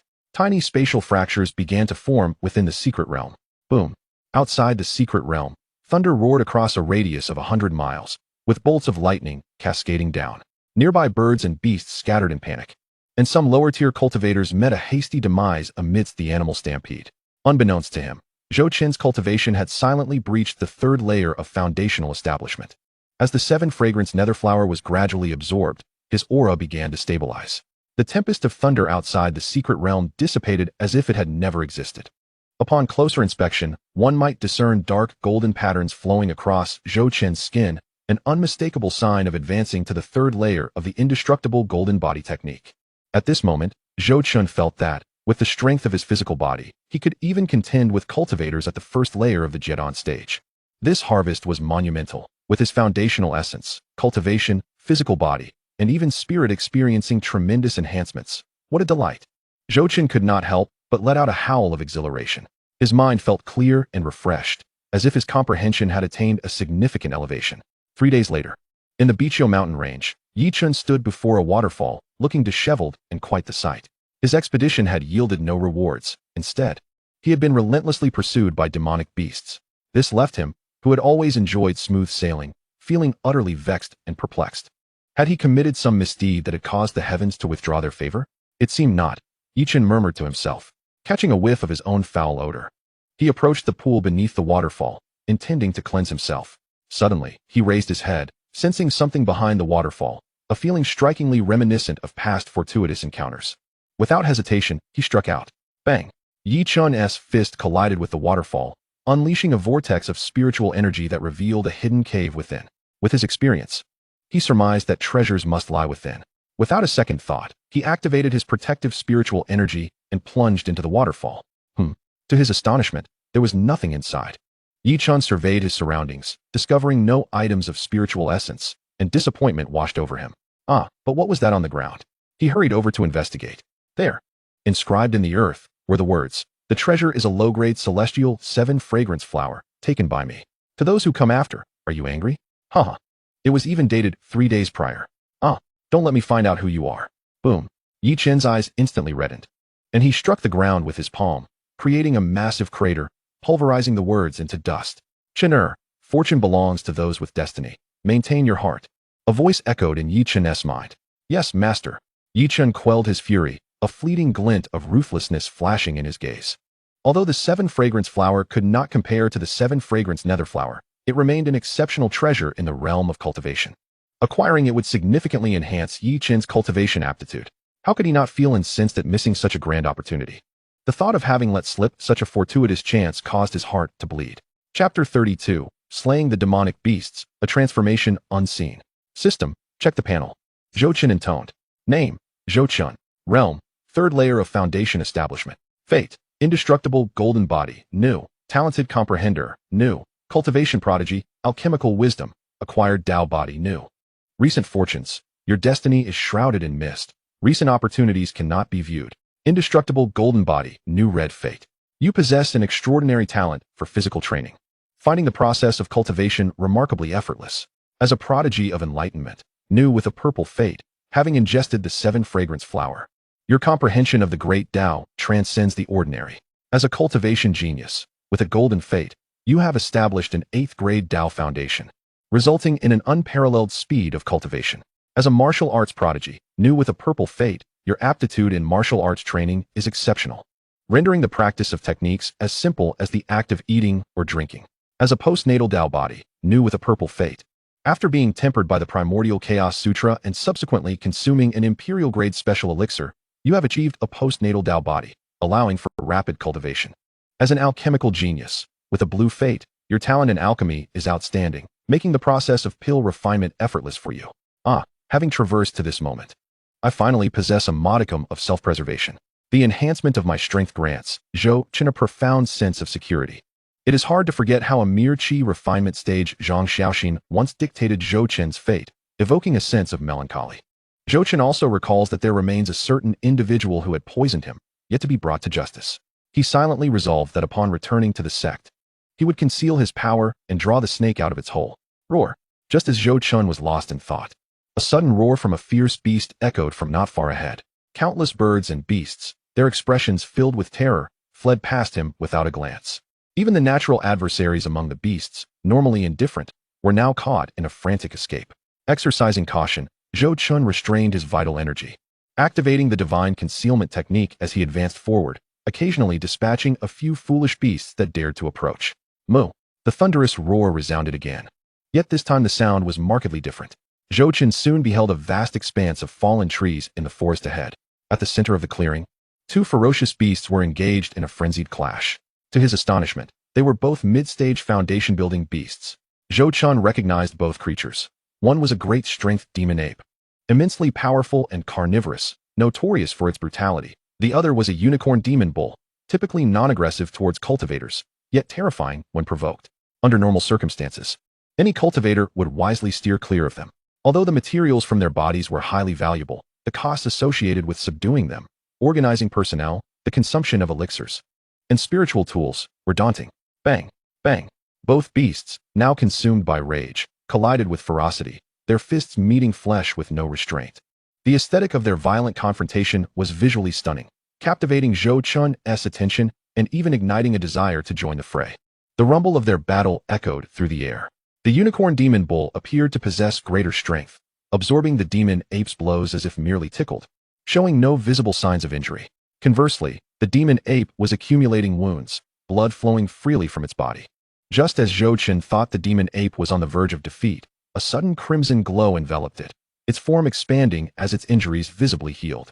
Remarkably, the demon ape had achieved a breakthrough in the heat of battle, advancing to late-stage foundation building, reaching the 7th layer, letting out a bellowing roar. It unleashed a furious punch at the unicorn demon bull. Thud! The blow connected with the bull's horn, sending it flying, the horn detaching midair. The bull's body crashed to the ground, rolling several times.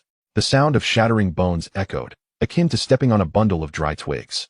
Astonishingly, it was struck dead by a single blow. Clap! Clap! Zhou Chen couldn't help but applaud.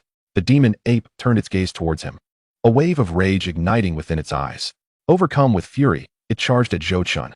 At this moment, Zhou Chen refrained from utilizing spiritual energy, eager to test the newly acquired 3rd layer of the indestructible golden body technique. As the demon ape's fist approached with a terrifying gust, reeking of blood, even early-stage golden core cultivators would hesitate to confront such a strike head-on. Unperturbed, Zhou Chen raised his fist. The seemingly slow motion of his strike produced a golden afterimage. Indestructible golden body technique. Bang! A muffled thud resonated as the impact erupted. The demon ape's shriek of agony pierced the air. Its arm, now gushing blood, bore a large dent, exposing its stark white bones. The creature, once intent on tearing Zhou Chen apart, was now filled with fear and confusion, unable to comprehend how a mere human, seemingly at the early stages of foundation building, could possess such strength. Meanwhile, Zhou Chen remained unscathed, gaining a clearer understanding of his own power. Ordinary early-stage golden core beasts could not harm him through sheer strength. With a swift motion, the demon ape turned and fled, limping yet surprisingly quick.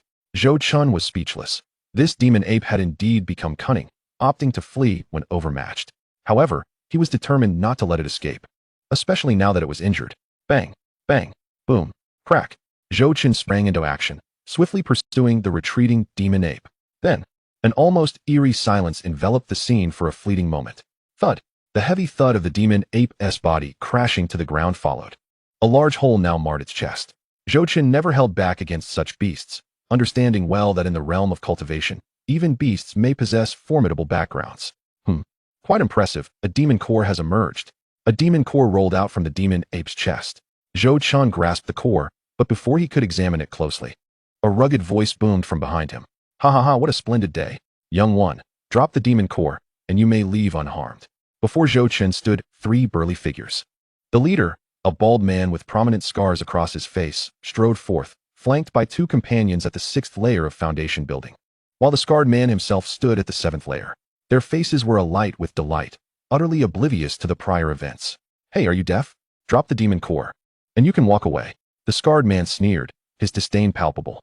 The 2 behind him exchanged glances, revealing sinister smiles. Their leader's ploy had proven successful time and again. They would wait for the unsuspecting cultivator to relinquish the core, lower their guard, and then strike to seize their prize. The 2 men moved in unison, encircling Zhou Chen from different directions. Are you sure that obtaining the demon core guarantees my safety? Zhou Chen inquired. Ha ha ha, rest assured. We 3 brothers are men of our word. They replied in unison, their laughter echoing. Then you best catch it. The demon core might be a tad hot to handle. Zhou Chen tossed the demon ape's core towards the scarred leader. A smile spread across the man's face, only to be swiftly replaced by horror as he shouted to his companions. Brace yourselves. Watch out. Chapter 33. Return to the Asking Immortal Sect, Lu Qianru's astonishment. Yet, before the scarred man's companions could react, a gentle breeze swept in. A low chant rang out, reminiscent of a whisper from the abyss. A fleeting shadow emerged, caressing the air like a gentle breeze, revealing the high-tier yellow-grade battle technique, the gentle wind sword technique. The smiles of the 2 individuals froze in an instant. Immediately thereafter, a line of blood faintly appeared on their necks. In a flash, a torrential spray of blood erupted into the air. Swift. Too swift. The scarred man's pupils trembled violently, his face contorted in horror. 2 cultivators at the 6th layer of foundation establishment had been instantaneously slain, without even a moment to react. It must be noted that even a fully realized cultivator at the 10th layer of foundation establishment could not achieve such abruptness. This was no mere slaughter of 2 ants. Flee. The only thought in the scarred man's mind was to escape, and without hesitation, he turned to run. But could he truly escape? Zhou Chen smirked.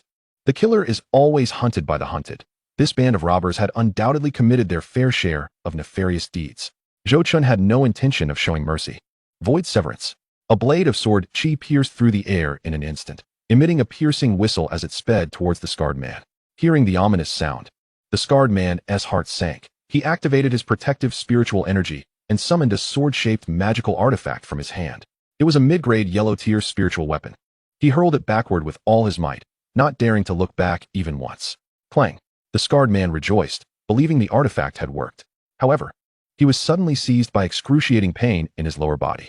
Glancing down, he realized with horror that his lower half had vanished without a trace. The world around him began to spin, and everything plunged into darkness. Upon witnessing the scarred man's collapse, Zhou Chen did not rush over immediately, wary of potential tricks. He first extended his spiritual perception and, finding no anomalies, began to survey the battlefield. To his dismay, he discovered that the most valuable possession among this group was the mid-grade yellow-tier spiritual weapon, which he had rendered into 2 pieces, completely unusable. He silently rejoiced that he was not a lone cultivator at the outset. Otherwise, he might be even poorer than them, perhaps oblivious to his own demise. After a moment of reflection, Zhou Chen departed. At the main peak of the Asking Immortal Sect, Lu Qingtian's hearty laughter echoed through the air. Chener, you have done remarkably well. In just a few months, you have already reached the 1st layer of foundation establishment. A prodigy indeed, a force to be reckoned with. It is all due to Master's excellent guidance. Zhou Chen clasped his hands and straightened his posture. With the enhancement of the hidden god technique, he was not concerned about Lu Qingtian seeing through him. No need for modesty. There is no need for such formalities between master and disciple. Lu Qingtian waved his hand. It seems you will not be needing the foundation establishment pills you prepared. Here are 2 bottles of essence-enhancing pills. Consider them a congratulatory gift from your master. Zhou Chen was somewhat taken aback, not expecting the essence-enhancing pills. He had often heard disciples discussing them during his time in the outer sect, and they were quite expensive, providing ample spiritual energy for cultivators at the foundation establishment stage. Consuming them during a breakthrough could even enhance the chances of success. They were indeed a rarity within the Asking Immortals sect. Thank you, Master. Zhou Chen hesitated for a moment before joyfully accepting the gift. Excellent. Seeing Zhou Chen's proper demeanor, Lu Qingtian felt a sense of satisfaction. Now that you have established your foundation, you may consider participating in this year's assessment for core disciples. Master, what does the assessment for core disciples entail? Zhou Chen scratched his head. He was unfamiliar with such matters concerning the sect, having never been informed. The sect holds an assessment for core disciples every 2 years, and all inner disciples are eligible to register. Do you not know this? A sweet and melodious voice interrupted. Turning towards the voice, Zhou Chen discovered it was Lu Qianru. With bright eyes and pearly teeth, her skin appeared as delicate as a flower petal. It seemed the effects of the premium beauty elixir had taken hold, making her appear even younger than the last time he saw her. What brings you here? Zhou Chen inquired. The sect master is my father. I can come and go as I please, Lu Qianru replied, turning her head away in discontent. Lu Qingtian gazed at her with affectionate indulgence. Well, it is only natural that your junior brother, having just entered the inner sect, is unfamiliar with these things. You should guide him well. I have matters to attend to and shall not linger. Farewell, master. Farewell, father. Zhou Chun and Lu Qianru both bowed towards Lu Qingtian as he waved his hand and vanished. Left behind, Zhou Chun and Lu Qianru exchanged glances, each momentarily stunned. Sensing Zhou Chun's current cultivation at the first layer of foundation establishment, Lu Qianru was secretly astonished. With her own talent, it had taken her over a year to progress from the 10th layer of Qi refinement to the foundation establishment stage. And that was with her father as the sect master, surrounded by abundant resources. After a prolonged silence, neither dared to break it first. Junior brother Zhou, thank you for the premium beauty elixir. Lu Qianru finally spoke, unable to contain herself. Being a girl, she was not as thick-skinned as Zhou Chun. There is no need for thanks, senior sister. You have treated me well in the past. You lack for nothing, and this premium beauty elixir, obtained by chance, is but a humble return, Zhou Chun replied with a resonant voice. Upon hearing his words, Lu Qianru felt a surge of admiration for him. After all, had it been any other young man, he would have already been lost in his own fantasies. Zhou Chun exuded an air of humility and composure, and his progress in cultivation was remarkably swift among the inner disciples. In just a few months, you will soon participate in the core disciple advancement assessment. Let me explain the rules to you, Lu Qianru stated. As Lu Qianru elaborated, Zhou Chun gained a clearer understanding of the assessment for core disciples. The format of the assessment remained largely consistent each year. All registered disciples would enter the Asking Immortals Tower.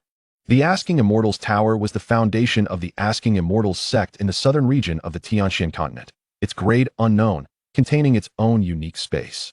The internal space was vast, home to various demonic beasts, and currently, disciples of the Asking Immortals sect had only explored a tiny fraction of its area. The tower could only be opened by the current sect master in December each year. No means existed to enter the Asking Immortals Tower at other times. Disciples would earn points by hunting demonic beasts and could even steal points from their peers. If a disciple sensed a life-threatening danger, the tower's formation would activate, instantly teleporting the inner disciples out to ensure their safety, continually nurturing excellent disciples for the sect. However, the tower could only admit 200 individuals at a time, and those beyond the foundation establishment stage could not enter. This was also why the Asking Immortals Tower had not attracted the attention of other formidable beings. After all, the restrictions were too numerous, and the treasures of various holy lands far surpassed those of the tower. Thank you very much for your explanation, senior sister. I must now go collect my advancement reward, so I will take my leave, Zhou Chen said, having acquired the information he sought, bowing respectfully to Lu Qianru. If you have any questions, feel free to ask me at any time. Here is a passage token for the core disciple area, Lu Qianru remarked before departing, leaving Zhou Chun with a beautifully crafted core disciple token, which radiated a gentle warmth. Chapter 34. The heavens are feeding him. Yi Chun is about to advance again. Meanwhile, in a hidden cave, Yi Chun sat in meditation, his eyes tightly shut, deeply engrossed in his cultivation. Spiritual energies surged around him, revealing that he had reached the pinnacle of the 10th layer of Qi refinement. Had it not been for his master's prohibition, Yi Chun could have entered the foundation establishment stage at any moment. Suddenly, a streak of light dashed towards him from afar, resembling a meteor as it plunged into Yi Chun's embrace. Old thief, do not flee. Leave the technique behind. What you cannot obtain, neither shall you desire. Let us perish together. The voices of the two conversing seemed to emanate from a distant realm, yet felt astonishingly near. Yi Chen's eardrums nearly shattered under the reverberation. "Chenner, conceal your aura. A saintly presence is at play." Yi Chen's expression hardened as he swiftly suppressed his energy. A ring in his hand emanating a cerulean glow that enveloped him in layers. Simultaneously, a thunderous explosion resonated through the air. Boom, boom. Yi Chen then felt a formidable divine consciousness sweep across him, suffocating him. Humph. The voice from the sky struck like a sledgehammer, causing blood to seep from the corners of Yi Chen's mouth. Yet, he dared not utter a sound. If discovered, his master would likely be unable to protect him. Fortunately, this divine presence soon dissipated, alleviating the pressure on Yi Chen. "All right, Chenner, he has departed." A feeble voice echoed in Yi Chen's mind. "Master, thank you." Yi Chen's eyes brimmed with tears. Once again, his master had saved him. "I require rest. Avoid perilous places until I recover." Disciple obeys. Yi Chen heightened his vigilance, cautiously surveying his surroundings. Only after confirming the absence of danger did he lower his gaze to the object in his arms. It was, astonishingly, a translucent jade slip. Inscribed upon it were the powerful characters, Flame Emperor's prison break technique. The words on the jade slip seemed to possess an enchanting allure, captivating Yi Chen's heart and drawing him into its depths. Hiss, it is actually a low-grade saint-level technique. Moreover, it perfectly aligns with the fire spirit body. Yi Chen's heart surged with ecstasy. He had been lamenting the absence of a suitable powerful technique, only to find a solution unexpectedly at hand. "Ha! Zhou Chen, wait for me." With this technique, Yi Chen was confident that the next encounter with Zhou Chen would see him beneath his feet in humiliation, just as Zhou Chen had once humiliated him. In the Xinxian sect, Zhou Chen advanced to the foundation establishment stage and visited the technique pavilion, the artifact pavilion, and the alchemy pavilion to claim his rewards. The disciple responsible for distributing the rewards, upon recognizing Zhou Chen, discreetly bestowed additional cultivation resources upon him. Although Zhou Chen currently had little regard for such trinkets, he understood the wisdom of not letting opportunities slip away. When one is weak, being overly individualistic can be a grave misstep. Suddenly, a jolt of realization struck Zhou Chen. He had not checked on Yi Chen's fortunes for several days. "Check Yi Chen's opportunities," he murmured. "Name, Yi Chen. Cultivation, Qi refinement level 10, perfection. Fate, child of fortune, celestial path aura, turning calamity into blessing. Fire spirit body, awakened. Destiny, stalled at the third layer of the saint realm, becoming the second elder of the flame holy land, titled the Crimson Flame Venerable. Engaged in battle with a formidable opponent at the seventh layer of the saint realm for 4 days and nights, ultimately self-destructing to protect the holy land. Recent opportunity 1. Today, while cultivating in a cave, he chanced upon a fierce battle between two saint-level powerhouses, one of whom carelessly tossed an opportunity far away, which fortuitously landed in Yi Chen's arms, granting him the low-grade saint-level technique Flame Emperor's prison break technique. Recent opportunity 2. 1 day hence, mistakenly entering a secret realm, he will acquire a low-grade heavenly treasure, the dragon python fig, which upon consumption will allow him to attain the 5th grade Dao Foundation and advance to the first layer of Foundation establishment. Recent opportunity 3. 10 days from now, within Qingong Mountain, he will reverse ambush a rogue cultivator and obtain a drop of low-grade saint-level demon beast blood, significantly enhancing his fire spirit body and elevating him to the 2nd layer of Foundation establishment.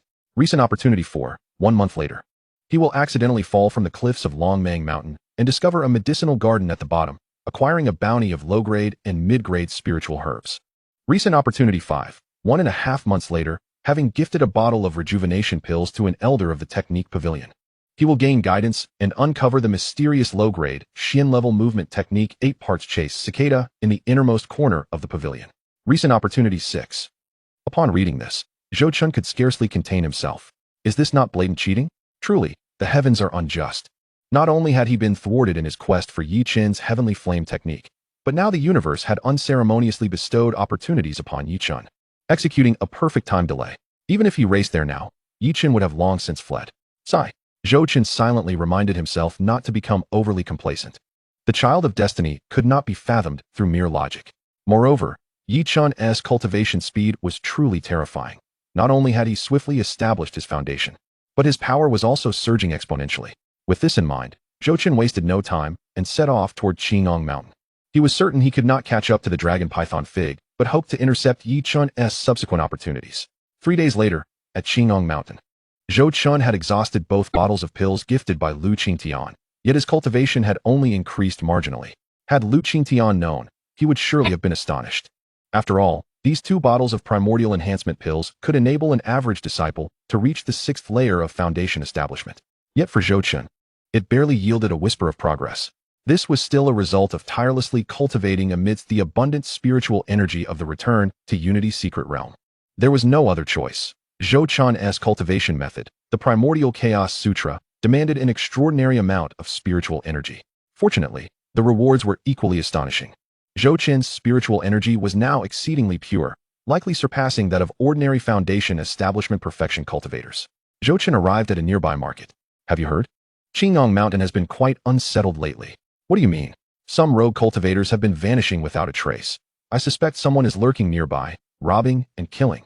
Indeed, just last month, a disciple from a major sect also went missing here. Despite investigations, nothing has come of it. We must tread carefully. Who knows what fiend is behind this, making us live in fear and unable to hunt demon beasts for resources. As their voices faded into the distance, Zhou Chen lowered his head, deep in thought. It seemed highly likely that those who had targeted Yi Chun were lurking nearby. One must acknowledge, their strength appeared to be around the 3rd layer of foundation establishment, indicating a possible group effort. However, Zhou Chen found it perplexing how a rogue cultivator could possess low-grade saint-level demon beast blood. Perhaps only upon encountering them would he uncover the truth. Thus, Zhou Chen sought a secluded spot, concealed his aura, and donned an ostentatious outfit. With this flamboyant demeanor, he boldly entered the market, resembling a naive rich heir. Shopkeeper, how much for this bottle? Zhou Chen exclaimed loudly. The surrounding crowd was drawn to Zhou Chen's voice, and many shook their heads upon seeing his extravagant attire. Chapter 35. Luring the snake out of its hole, blood in hand. Ah, esteemed guest, your eye for treasure is remarkable. A sharp-featured individual sprang up from the ground, eagerly introducing the item to Zhou Chen. The treasure you have set your sights on is called the Jade Cleansing Bottle. It is rumored to be a mysterious vessel brought forth by a saintly being from the endless sea. Due to a long period without use, it was mistakenly deemed an ordinary bottle and fortuitously fell into the world. Originally to be sold for 100,000 mid-grade spirit stones, I am offering it to you for merely 1,000 spirit stones. With that, he rubbed his hands together in excitement, gazing at Zhou Chen as if he were a great fool.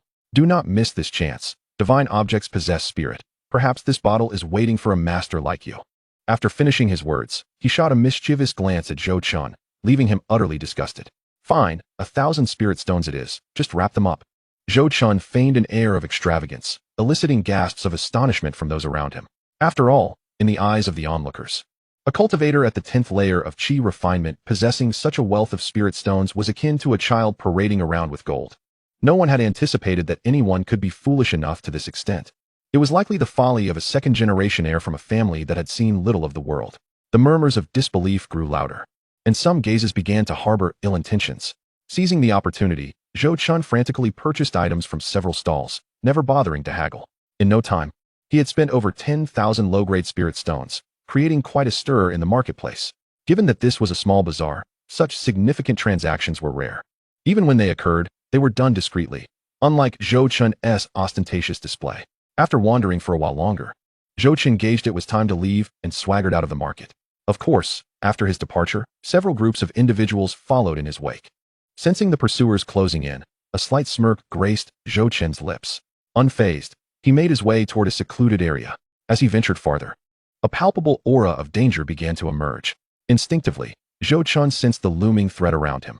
Suddenly, he halted, eyes widening in feigned terror, and shouted tremulously into the surroundings, "Who is following me?"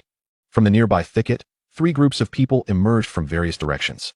The most powerful among them was at the 6th layer of foundation establishment, while the weakest was at the 1st layer. All wore masks, exchanging wary glances, clearly not allies. One slender, masked figure spoke first. "Friends of the road, we spotted this fat sheep first. Why not retreat?" Despite his hushed tone, Zhou Chen recognized him as the sharp-featured vendor who had first sold him the vase in the market, exuding an aura that betrayed his 5th layer foundation establishment. Ha! Who decreed that spotting it first makes it yours? If you want to feast, let us see your true mettle. A burly man scoffed. Just as his words faded, the slender vendor suddenly raised a hand, and a flash of an arrow shot through the air, piercing the atmosphere straight toward the burly man's face. His expression shifted dramatically as he instinctively attempted to evade the incoming projectile aimed at his throat. However, it was too late. The arrow plunged directly into his throat. The scene unfolded like lightning. The two individuals behind the burly man didn't even think to retaliate. They bolted away swiftly, realizing that with one less person, the prospect of murder and plunder was nearly impossible.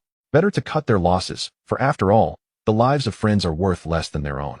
Concurrently, the remaining two groups began to engage in a chaotic skirmish.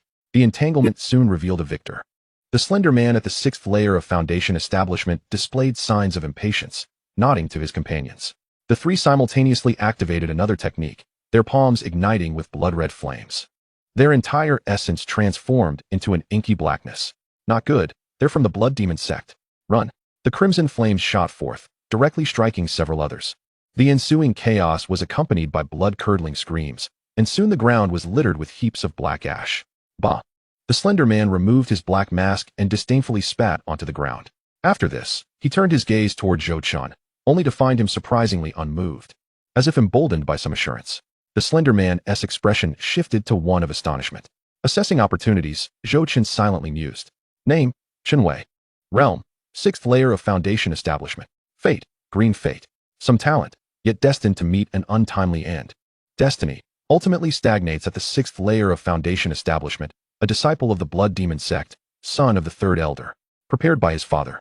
A drop of inferior-grade demon beast blood awaits him.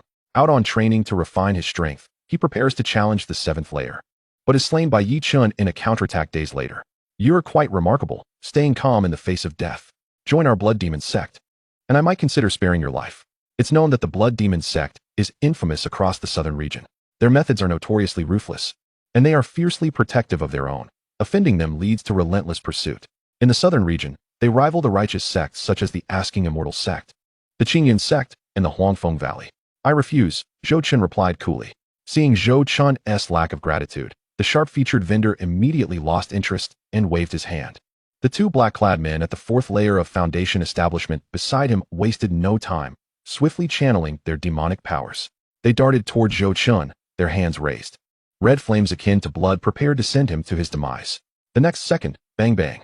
The anticipated screams did not echo. Instead, two figures were sent flying toward Chen Wei, spitting blood as they crashed to the ground, their magical artifacts scattering around them. With a resounding thud, they landed heavily, creating two massive craters, blood staining the earth. The two black-clad men lay motionless, their chests caved in, life extinguished. Chen Wei stared at Zhou Chun in sheer terror. Why you concealed your realm? Zhou Chun regarded the fallen figures, gaining a deeper understanding of the power of the third layer of the undying golden body. A cultivator at the fifth layer of Foundation establishment, caught unawares, could not withstand his full force. What is the matter? Surprised? Zhou Chun chuckled, harboring no fondness for the demonic sect. Sensing Zhou Chun's aura at the third layer of Foundation establishment, Chen Wei felt a slight reassurance. But the deaths of his subordinates kept him on high alert. He silently began to channel the blood demon technique, mobilizing all his spirit energy. Blood-red flames ignited in his palms, tinged with a hint of blue at the center, a sign of having achieved a small mastery of the blood demon technique. In a flash, he lunged at Zhou Chun, aiming to deliver a devastating blow. Chapter 36. A bountiful harvest of spiritual herbs. Chen Wei unleashed his full power, attempting to severely injure Zhou Chun. Confronted with Zhou Chun's strength, Chen Wei realized he was far from an ordinary cultivator at the third layer of Foundation establishment. Boom!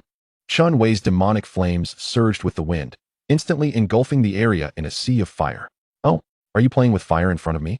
Zhou Chun remained unfazed, raising a finger as a strand of mysterious flames manifested at its tip. This flame shimmered in a glass-like hue, with a mysterious golden core. The moment the flame appeared, a terrifying pressure descended, causing the temperature to spike dramatically. The surrounding air began to vaporize, and even the very fabric of space seemed to distort. It was Zhou Chun's golden emperor glazed flame. Chen Wei's demonic flames reached Zhou Chun at that moment. Die! Chen Wei roared in fury. Yet, what terrified him was the sudden absence of his blood demon flames. The next instant, he bore witness to a scene he would never forget. Just moments ago, the once haughty blood demon flame now seemed to bow reverently before the golden emperor glazed flame held by Zhou Chun. With a mere glance at the submissive blood demon flame, Zhou Chun spoke calmly, as if comprehending his intent. The blood demon flame swiftly retracted all its flames and surged towards the golden emperor glazed flame, ultimately being absorbed by it. Zhou Chun raised his gaze to Chen Wei, flicked his fingers, and a strand of flame shot towards Chen Wei's body. Flee! At that moment, Chen Wei felt a surge of panic, his complexion paling as he dared not linger.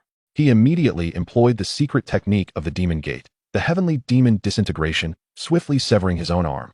With the sacrifice of his limb, he transformed into a streak of blood light, darting away into the distance, abandoning even his storage ring in his haste. Leave your name.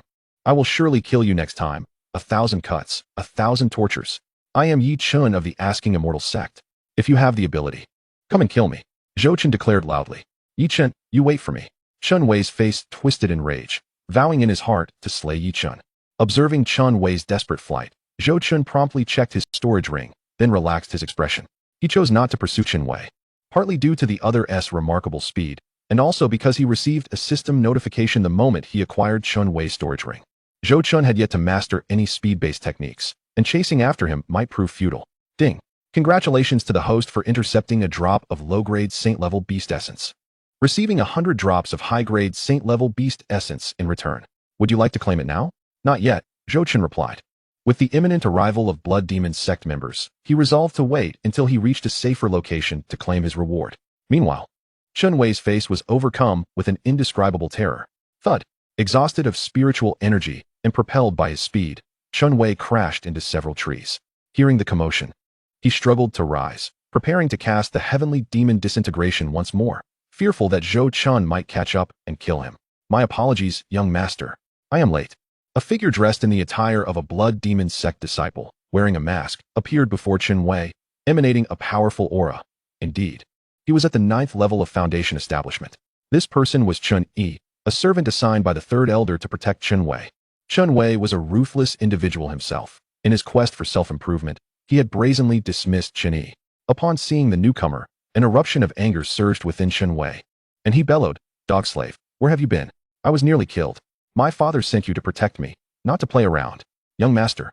I was just about to explain, the masked man began, but the current situation rendered any explanation futile. "Enough. Be silent. Take me back, and face your punishment." "You know my father's methods," Chun Wei stated ominously. The masked man shivered but dared not speak further. After tending to Chun Wei's injuries, he swiftly carried him back toward the Blood Demon Sect. At that moment, Zhou Chun did not linger, propelling himself towards Longmang Mountain. It was not that he was disinterested in cultivation. Rather, time was of the essence.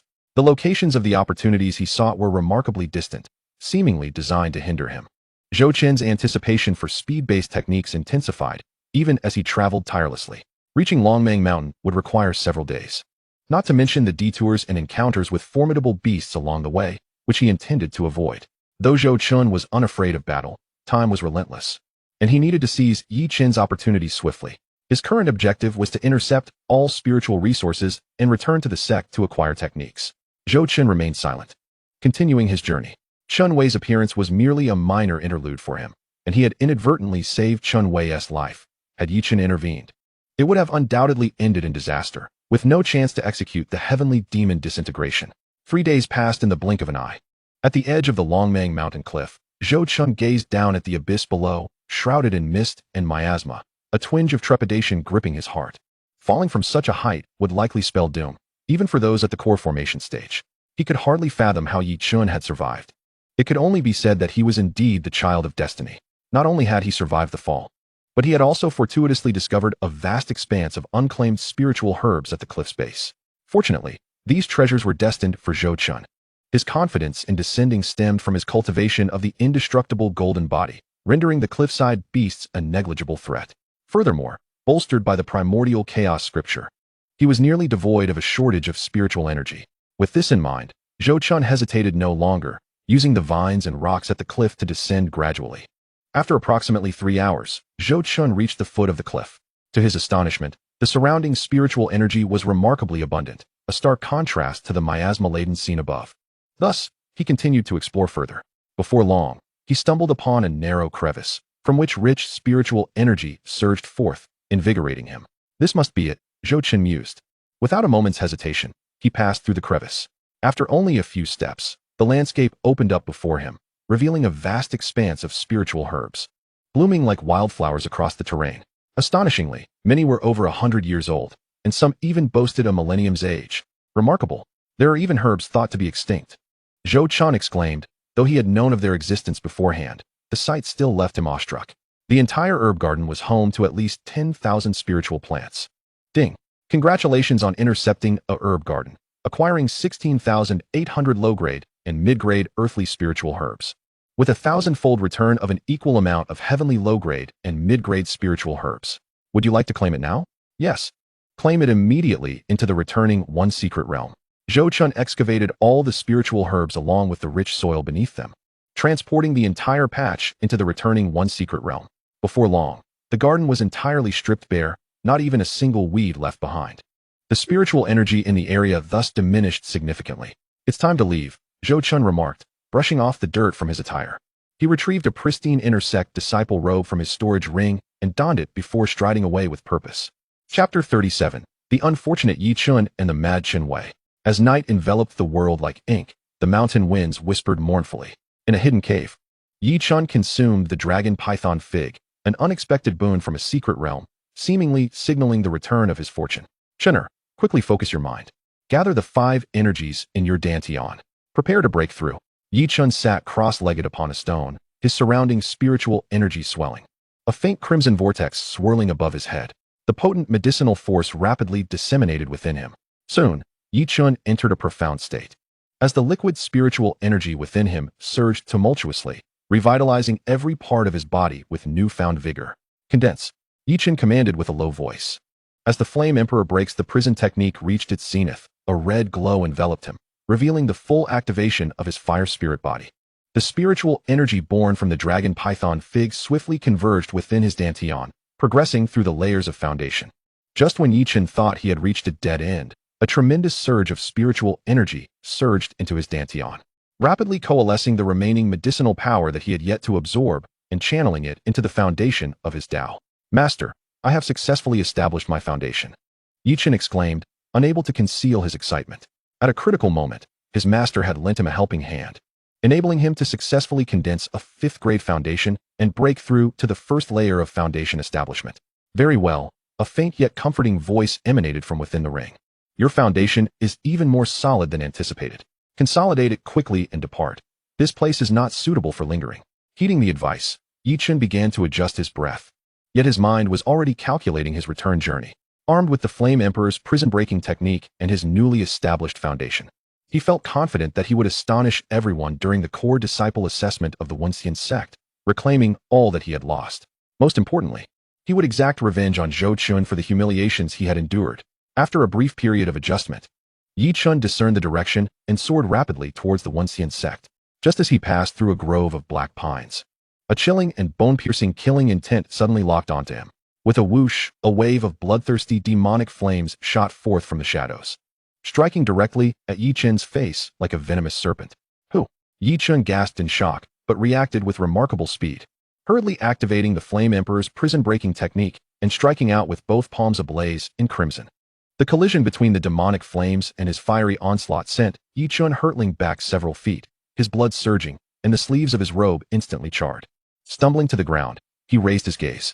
Under the moonlight stood a young man with a severed arm, his features twisted in malice. His eyes brimmed with resentment. It was Chun Wei of the Blood Demon sect. Yi Chun, it is indeed you, the scum of the Wuxian sect. You shall pay for my severed arm and the theft of my treasures. Yi Chun wore a perplexed expression. What theft? What arm? You must have mistaken me for someone else. He did not recognize the crazed, one-armed man before him, whose cultivation clearly surpassed his own by a significant margin. Recognize you? Even if turned to ash, I would still know you. Chun Wei bellowed, his voice laced with humiliation. You masqueraded as a second-generation heir in the Qing'ong Mountain Market, deceiving me, shattering my blood demon flame, and ultimately revealing your true identity as Yi Chun. You did it all. Do you dare deny it? Today, I will ensure you suffer a fate worse than death. I shall extract your soul and refine your essence to quell the hatred in my heart. His intense loathing had driven Chun Wei to the brink of madness.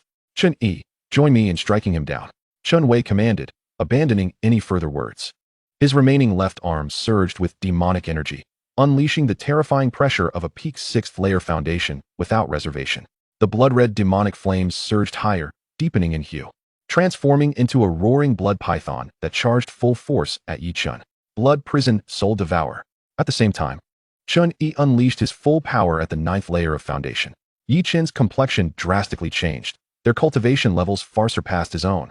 Without reservation, he fully activated the Flame Emperor's prison-breaking technique, igniting his fire spirit body. Flames erupted around Yi Chun, transforming him into a towering figure of fire. His fists meeting the onslaught of both opponents. Flame Emperor's Mountain Splitter. However, even with his newly formed 5th grade foundation, the gap in their realms was akin to an insurmountable chasm.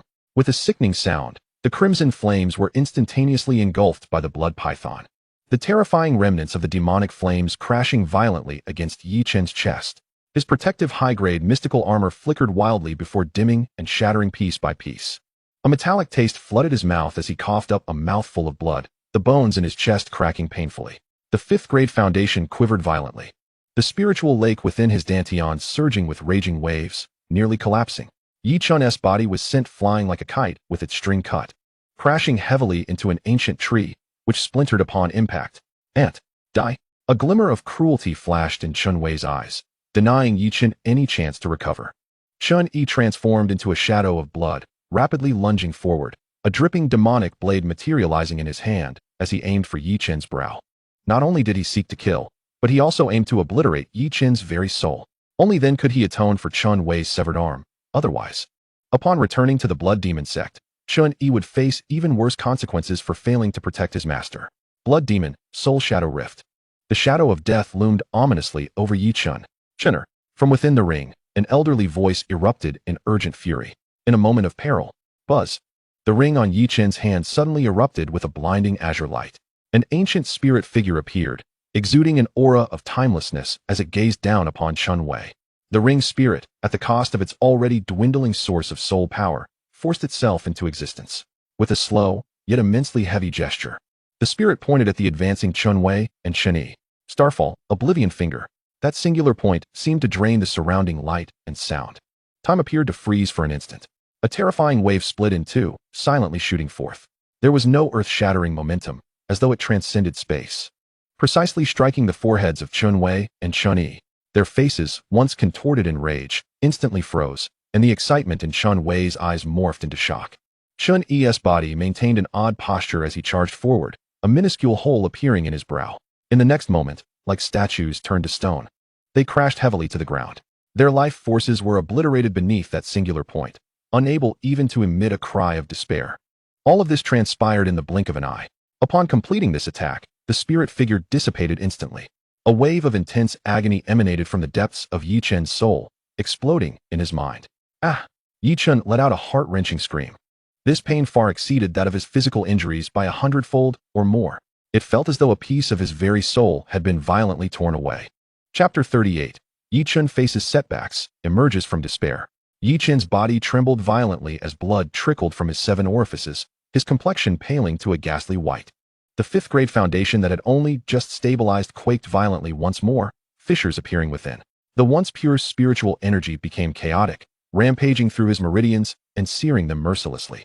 What terrified Yi Chen the most was the aura emanating from the ring. Following that earth-shattering finger, it had grown exceedingly faint, ephemeral, like a candle flickering in the wind, ready to extinguish at any moment. The cost to eliminate an adversary at the 9th layer of foundation was far greater than any of his previous efforts. Master.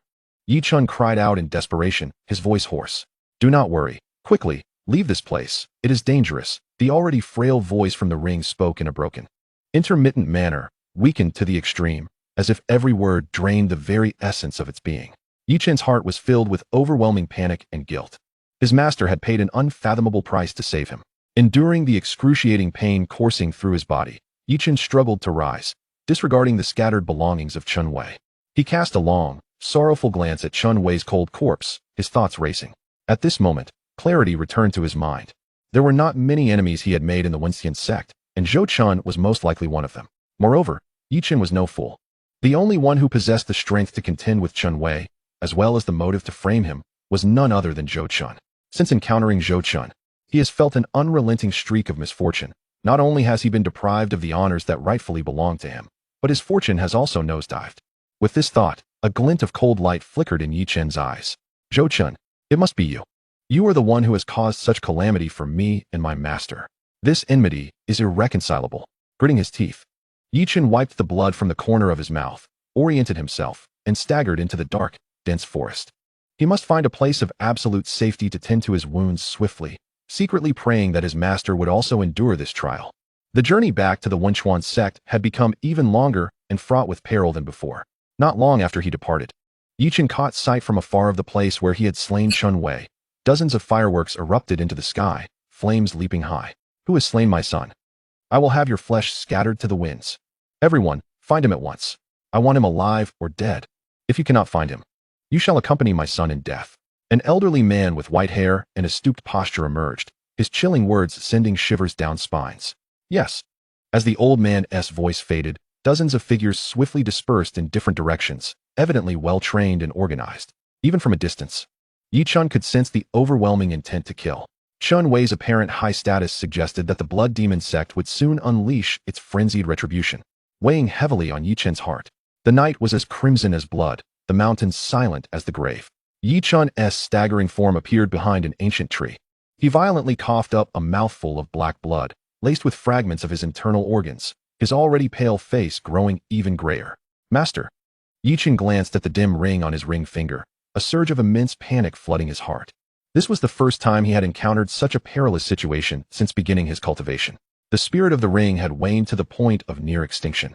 And no matter how he called out, there was no response. This silence was more despairing than the pain in his body, amplifying his hatred for Zhou Chun.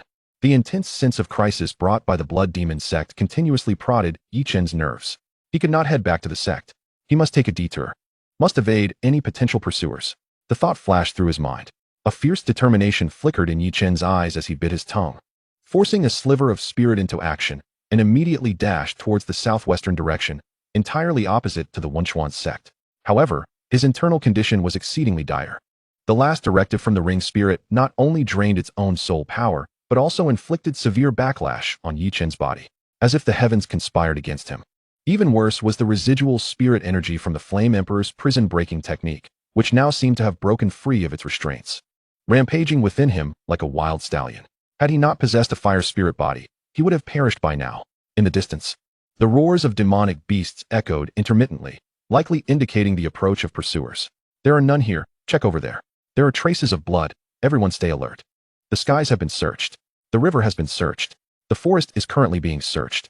The voices in the distance grew increasingly distinct. Yi Chun's speed was now reduced to mere fractions of his prime.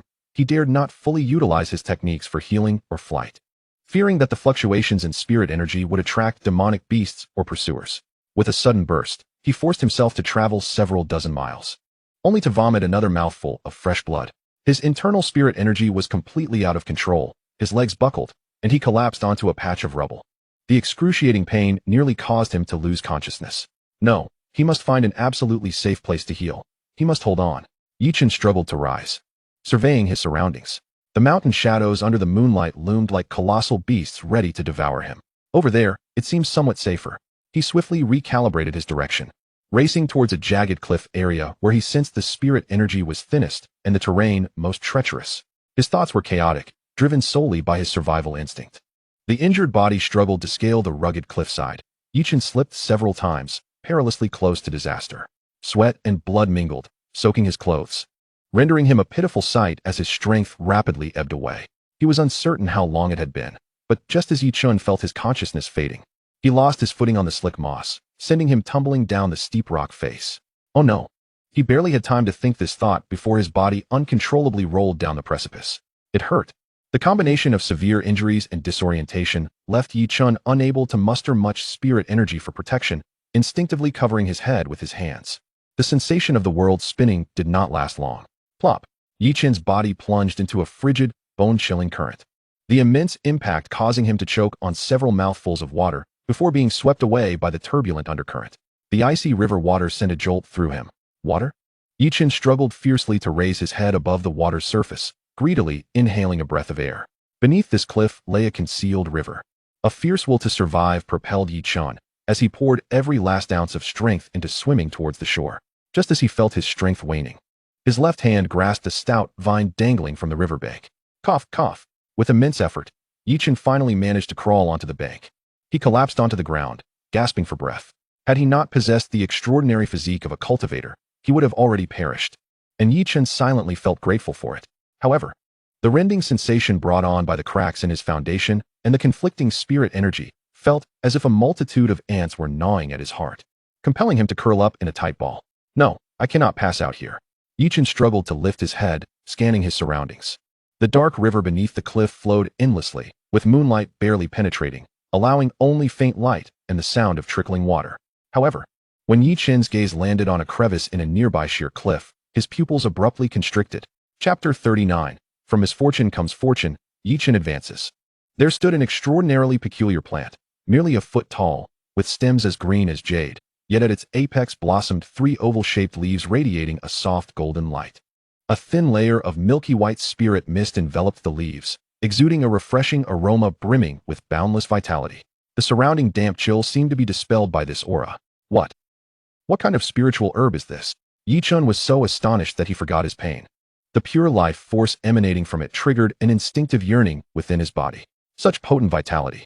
Yes, it must be immensely beneficial for healing. The overwhelming joy dispelled his despair. He nearly crawled to the edge of the crevice, carefully reaching out to touch the golden leaves. A warm current flowed through his fingertips, seemingly calming the turmoil of spirit energy within him. Wonderful. I have found salvation. It must be a celestial-grade spiritual herb. In a frenzy of delight, Yichen wasted no time and immediately began to circulate the Flame Emperor's prison-breaking technique. Although it was challenging to operate at this moment, it was sufficient for refining. He carefully plucked the 3 golden leaves. However, he was cautious not to consume too much. An excess of spirit energy could lead to catastrophic results. He picked up one of the leaves and brought it to his nose, inhaling deeply the rich essence of life, which invigorated his spirit. Without hesitation, he placed a golden leaf into his mouth. The moment it touched his tongue, the leaf dissolved, and an overwhelmingly potent vitality erupted within him. This force was not ferocious. It resembled the gentlest spring breeze or the tender embrace of a nurturing mother, swiftly enveloping Yichen's entire being. Wherever the life force flowed, the damaged meridians greedily absorbed it, akin to parched earth rejoicing in a long-awaited rain. Not only rapidly mending the meridians, but also miraculously calming the previously uncontrollable spiritual energy within him. What astonished Yichen even further was that a portion of this life force actually permeated into his Tao foundation, where the fine cracks on his 5th-grade foundation were visibly healing at an astonishing rate. The impurities within his body were continuously expelled under the cleansing power of the life force. Had Zhou Chun been aware of Yichen's condition, he would surely marvel at the terrifying resilience of the Chosen One. The protagonist from his previous Life-S novels could easily vanquish such a destined child. But that notion was indeed a farcical fantasy. Without first-hand experience, one could hardly fathom the protagonist's formidable nature, until Yichen's luck was extinguished. Even if he were ground to dust, there remained a possibility of rebirth from the foul earth. Heaven does not abandon me, Yichen roared inwardly. He immediately focused his mind and exerted all his energy into operating the Flame Emperor prison-breaking technique. A stream of pure, more intense crimson-golden spiritual energy was forged and integrated into his Dantian sea of energy. As the medicinal power was continuously absorbed and refined, his injuries began to heal at an astonishing pace. Time seemed to stretch endlessly, and just as the 2nd golden leaf was about to be fully refined, a deep rumble erupted from within Yichen's body. The previously tranquil lake of spiritual energy in his Dantian suddenly roiled violently, with water levels rising dramatically. The cracks in his foundation vanished completely, not merely restoring to their original state, but solidifying several times over. Yichen's aura surged abruptly, shattering the barrier of his foundational layer and seamlessly breaking through to the 2nd layer of foundation establishment. Surviving a great calamity surely brings future blessings. A more powerful and refined aura radiated from him. He sensed that some of the latent injuries he had accumulated were also being healed. Exhaling deeply, Yichen released the turbid energy from his body and slowly opened his eyes, now radiating brilliance and vitality. The pitiful state of near death was utterly erased. Excitedly, Yichen examined himself. His internal spiritual energy surged, far more robust than when he was at the 1st layer of foundation establishment. This was undoubtedly a transcendent healing elixir of heavenly rank. Yichen mused silently. He glanced at the last remaining golden leaf in his hand and carefully stored it in a jade box. This was truly a life-saving trump card that might save him once again in a critical moment. It must be well preserved. However, just as he prepared to place it into his storage ring, Yichen instinctively glanced at the ring on his hand. The ancient ring remained dull and lifeless. Devoid of any response, Yichen attempted to concentrate his thoughts and call out, "Master? Master, can you hear me?" Yet, there was still no reply, leaving Yichen feeling as though he had been doused with cold water. "Master, I will surely find a way to restore your soul power. You must hold on." Yichen clenched the ring tightly, vowing softly, The most pressing matter now was to find a safer location before the enemy took notice. He would devise a plan then. Yi Chen suppressed his aura and resolutely gazed deeper into the canyon. Days later, at the Wenshan Sect, in a tranquil cultivation chamber within the core disciple area, Zhou Chun was in excellent spirits. Upon returning to the sect, he promptly followed the hints regarding Yi Chun's recent fortunes and discreetly made his way to the scripture pavilion. Zhou Chun encountered difficulties in his cultivation and sought the counsel of Elder Lu, who managed the outer sect and some inner sect collections. This elder was known for his keen insight and had gained some renown for mentoring younger disciples, though he also appreciated small favors. Elder Lu, I have been struggling with a certain movement technique recently. I wonder if you might offer some guidance? Zhou Chun respectfully bowed, discreetly placing a small white jade vial on the nearby table. The vial's mouth was slightly ajar, releasing a refreshing fragrance of elixir. Elder Lu's nostrils flared slightly, his eyes instantly brightening. Oh, is that the Nourishing Yuan pill? Its efficacy surpasses the Revival pill by tenfold, and it's a premium yellow-tier elixir. You, lad, certainly know how to make an impression. Pray tell, what movement technique are you practicing? I am quite dim-witted and have been trying to comprehend the Cloud Crane steps, but it feels somewhat lacking. Zhou Chun casually named a mid-grade yellow-tier movement technique. Cloud Crane steps? So, it is this mid-grade yellow-tier technique. Elder Lu stroked his beard, shaking his head slightly. Remember this well. Such techniques are merely superficial, possessing agility but lacking power, making it difficult to balance long-distance pursuits with nimble maneuvers. True superior movement techniques emphasize speed and fluidity. This technique is too lowly ranked and has evident flaws. I recommend you switch to another. Sipping his tea, Elder Lu continued. You should go to the second floor, in the farthest corner covered in dust. I recall there being a discarded and nearly forgotten beast skin tome titled 8 Parts Pursuing Cicadas. Although it is a damaged, high-grade, mysterious technique, its fundamental principles are sound, emphasizing the fusion of explosive power and agility. You might find inspiration in the introductory principles. Off you go. With that, he lifted his teacup once more, the implication clear. Zhou Chun understood immediately, discreetly leaving behind a plump storage pouch containing 300 low-grade spirit stones before hastily departing. Observing Zhou Chun's astuteness, Elder Lu's smile deepened, and taking advantage of the absence of others, he swiftly pocketed the storage pouch. Chapter 40. The Movement Technique Seized. Foundation Establishment Layer 4. Zhou Chun's heart swelled with joy. Indeed, there was hope. He hurried towards the neglected, dusty corner. As expected, beneath a pile of debris and discarded papers, Zhou Chun discovered a tattered tome made of an unknown beast's skin. The barely discernible characters on the cover read 8 Parts Pursuing Cicadas. Upon closer inspection, Zhou Chun realized that this was not a damaged technique, but a complete one. It had been mistaken for a fragment due to its extreme difficulty. Some inner sect disciples had labored for years without success, and to save face, they had concocted the tale of it being a remnant. Other disciples who had practiced this technique had not exposed the truth, and over time, it naturally became known as a so-called remnant, ultimately benefiting Yi Chun in vain. Ding. Congratulations, host, for seizing the high-grade mysterious movement technique 8 Parts Pursuing Cicadas. Triggered 100-fold return. Reward. Earth-tier high-grade movement technique, white rainbow, piercing the sun. Claim it now? Claim. Instantly, a torrent of profound information surged into Zhou Chun's mind. The incantations, operational methods, and key insights of white rainbow piercing the sun were imprinted deep within his consciousness. Compared to 8 Parts Pursuing Cicadas, white rainbow piercing the sun was evidently more exquisite and systematic. It was indeed an earth-tier high-grade movement technique, far surpassing 8 Parts Pursuing Cicadas in quality. The core essence of white rainbow piercing the sun is to maximize both explosive power and speed, akin to a white rainbow flashing across the sky, instantaneously traversing space and leaving behind a fleeting afterimage, thus earning its name. Zhou Chun immersed himself in contemplation, unable to suppress his astonishment. How swift. However, the difficulty of cultivation seems quite high. Earth-tier techniques are more than tenfold harder than mysterious tier ones. White rainbow piercing the sun demands precise control over one's spiritual energy and a certain strength of the physical body, all while maintaining a sense of direction during high-speed movement. Movement techniques are inherently challenging to cultivate, which explains why so many disciples in the Wenshan sect have left 8 Parts Pursuing Cicadas to gather dust. Had it not been for Zhou Chun's extraordinary talent for enlightenment and the robust foundation of his indestructible body, mastering this technique would have taken an exceedingly long time. He needed to find a spacious and secluded place to practice diligently. Suppressing his immediate urge to begin, Zhou Chun returned to his independent courtyard. He did not commence training in white rainbow piercing the sun right away. Instead, he first took a moment to sense his surroundings, ensuring that no one was eavesdropping. Once satisfied that he was alone, Zhou Chen retreated to his room and feigned sleep. In the next instant, with a mere thought, a mysterious diamond-shaped mark at his brow glimmered faintly, ushering him into the realm of unity. Surveying the emptiness of the realm of unity, Zhou Chen nodded in satisfaction. This was his safest and most secret refuge.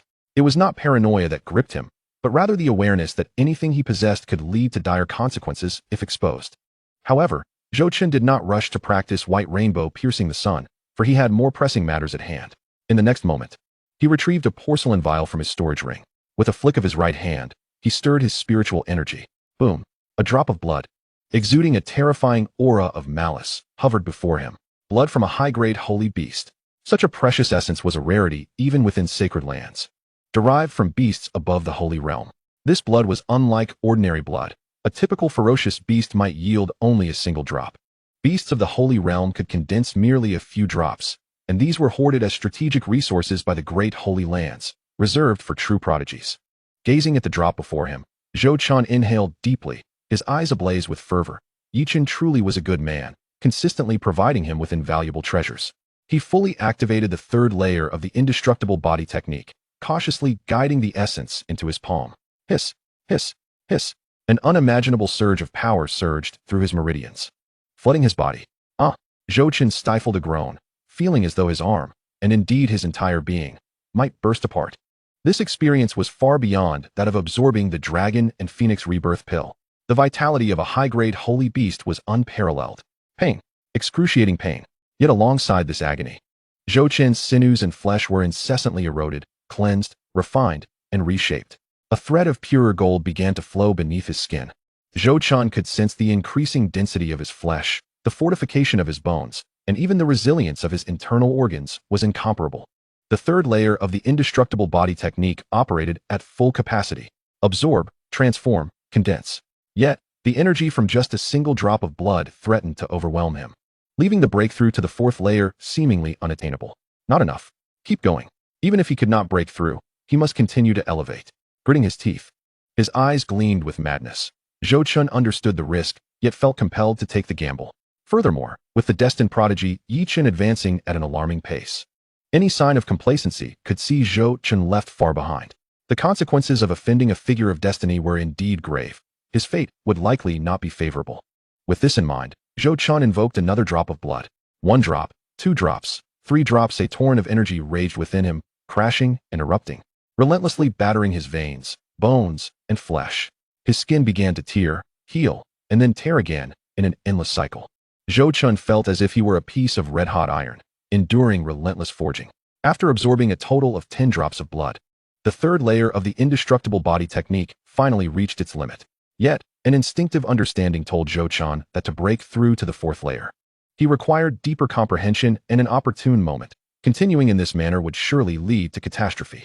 Zhou Chen lamented the necessity of restraint. Yet he was content with his current achievements. The residual spiritual energy did not dissipate, but rather surged into his dantian. Zhou Chen immediately shifted his focus to fully operating the primordial chaos scripture. The black and white primordial runes erupted with radiant light, forming a powerful vortex that voraciously devoured the energy. The spiritual energy within his dantian compressed and coalesced. Wait, he felt a shift. Zhou Chen suddenly sensed a subtle change at the bottleneck. His heart leapt with joy, and he quickly adjusted his breathing rhythm. After half an hour, boom, boom. Foundation establishment level 3. Foundation establishment level 4. Sensing the surging spiritual energy within him, Zhou Chen's face lit up with delight. At foundation establishment level 4, combined with his techniques and the third layer of the indestructible body technique, he could stand undefeated against peak foundation establishment cultivators and possess a certain degree of self-preservation against core formation practitioners. As for those of the same realm, he would undoubtedly dominate. Next, it was time to cultivate white rainbow piercing the sun. Zhou Chen cast aside distracting thoughts and delved into his studies. Chapter 41. The initial mastery of body techniques and Zhou Chen's ambitions. Although the flow of time within the realm of unity mirrored that of reality, its secrecy allowed Zhou Chen to practice his techniques without reservation. In the vastness of the realm of unity, Zhou Chen closed his eyes, his breathing gradually stabilizing, and his mind emptying completely. As the enlightenment stone in his hand emitted a mysterious glow, Zhou Chen's thoughts raced like lightning. The earth-grade white rainbow, piercing the sun, seemed to unveil its secrets before him entirely. Spiritual energy flowed flawlessly through each critical juncture of his meridians, moving slowly yet rhythmically. This was largely due to the third layer of the indestructible body, which afforded Zhou Chen a terrifying mastery over spiritual energy and physical form. In his spiritual awareness, he could even distinctly perceive the muscle fibers within him, resonating in perfect harmony with the technique at its ultimate operational state. Spiritual energy in the air began to coalesce into a swirling vortex, as if rejoicing. This was the remarkable result of the dual enhancement from the Enlightenment Stone and his talent for enlightenment, granting Zhou Chen an extraordinary grasp of the technique. Yet, he did not rush to attempt it. Instead, he mentally rehearsed it countless times. Every initiation of spiritual energy, every execution of White Rainbow, piercing the sun, was meticulously refined to achieve perfection. Zhou Chen felt as though the surrounding space had transformed into water, enabling him to keenly perceive the fluctuations of space itself. Envisioning himself as a fish yearning to return to the embrace of the ocean of space, time gradually slipped away. Perhaps only a single incense stick had burned in the outside world, yet Zhou Chen had rehearsed innumerable times. In the next moment, Zhou Chen suddenly opened his eyes, his gaze sparkling with intensity, as if capable of piercing through the void. Simultaneously, his body moved instinctively. Initially, his movements were not swift, even somewhat clumsy. However, each motion adhered strictly to the foundational principles of White Rainbow, piercing the sun. Uncertain how long had passed, Zhou Chen, immersed in a profound sensation, felt the harmonious resonance of his muscles, bones, and spiritual energy. His body was as solid as a mountain, yet his intent flowed like a bowstring, swift as the wind. The rhythm of the spirit turned. White Rainbow piercing the sun, he whispered the true incantation, and his figure abruptly vanished. Swish! A blurred white silhouette shattered the silence. Akin to lightning streaking across the night sky, Zhou Chen's speed had more than doubled compared to before. However, under the enhancement of the Enlightenment Stone, Zhou Chen soon sensed something amiss. His footsteps lacked the necessary straightness, with his spiritual energy dissipating slightly during his rapid movements. More importantly, he could only execute a linear dash in open spaces. He was still far from achieving the minor success of the White Rainbow piercing the sky technique, which was renowned for its agility and the ability to leave afterimages in its wake. Zhou Chen halted, breathing slightly heavier. Yet there was no trace of discouragement on his face as he lowered his head to ponder quietly. Indeed, the operation of his technique was insufficiently coordinated. The points of spiritual energy release failed to align with the spatial nodes, and the explosive power during the execution of his movement lacked decisiveness. Zhou Chen earnestly reflected on his shortcomings. He steadied himself, no longer rushing for immediate results. Closing his eyes, Zhou Chen once again immersed himself in contemplation. The force arose from the earth, yet did not stagnate upon it. The breaking of air was not a matter of brute strength, but rather the gentle stirring of spatial ripples. The key to the long rainbow, piercing the sun, lay in the mastery of the long rainbow itself. Time flowed silently once more. After an indeterminate period, Zhou Chen's figure stirred again. This time, he was as still as a maiden yet moved like a hare. Completely devoid of the previous thunderous sound, his toes barely grazed the ground, and he transformed into a nearly imperceptible pale white light, silent yet as swift as lightning. White Rainbow piercing the sky. Streams of light manifested in the air, creating layers of afterimages that continuously shifted in direction. Not enough. The fierce wind reveals the resilient grass. The White Rainbow traverses the vast sky. Zhou Chen voiced a low shout. His form flickered within a radius of several dozen zhang, turning, advancing, and retreating, each movement leaving behind a white afterimage, flooding the entire space with his myriad of silhouettes, until the final ray of light dissipated. His human form slowly reappeared in place. Returning to a state of calm, Zhou Chen stood steadily at the center, his breath even and a smile of understanding gracing his face. It was accomplished. These afterimages were indeed the hallmark of the White Rainbow, piercing the sky technique having entered the realm of minor success. Feeling a slight warmth coursing through his body, Zhou Chen could not help but let out a long, triumphant howl. Delightful. The high-tier Earth-grade technique White Rainbow piercing the sky had now reached minor success. Complemented by his third layer of the indestructible golden body and the pinnacle of the fourth layer of foundation establishment, Zhou Chen was confident that, should an ordinary early-stage golden core cultivator not utilize powerful spatial sealing artifacts or divine abilities, they would struggle to even graze the hem of his robes in a short span of time. Core disciple assessment. Yi Chen, I am coming for you. Excitement sparkled in Zhou Chen's eyes. With this thought, he departed the secret realm, quietly returning to his courtyard. Meanwhile, deep within the vast mountains, in a hidden cave obscured by natural vines and massive stones, Yi Chen sat cross-legged, his aura dense and formidable.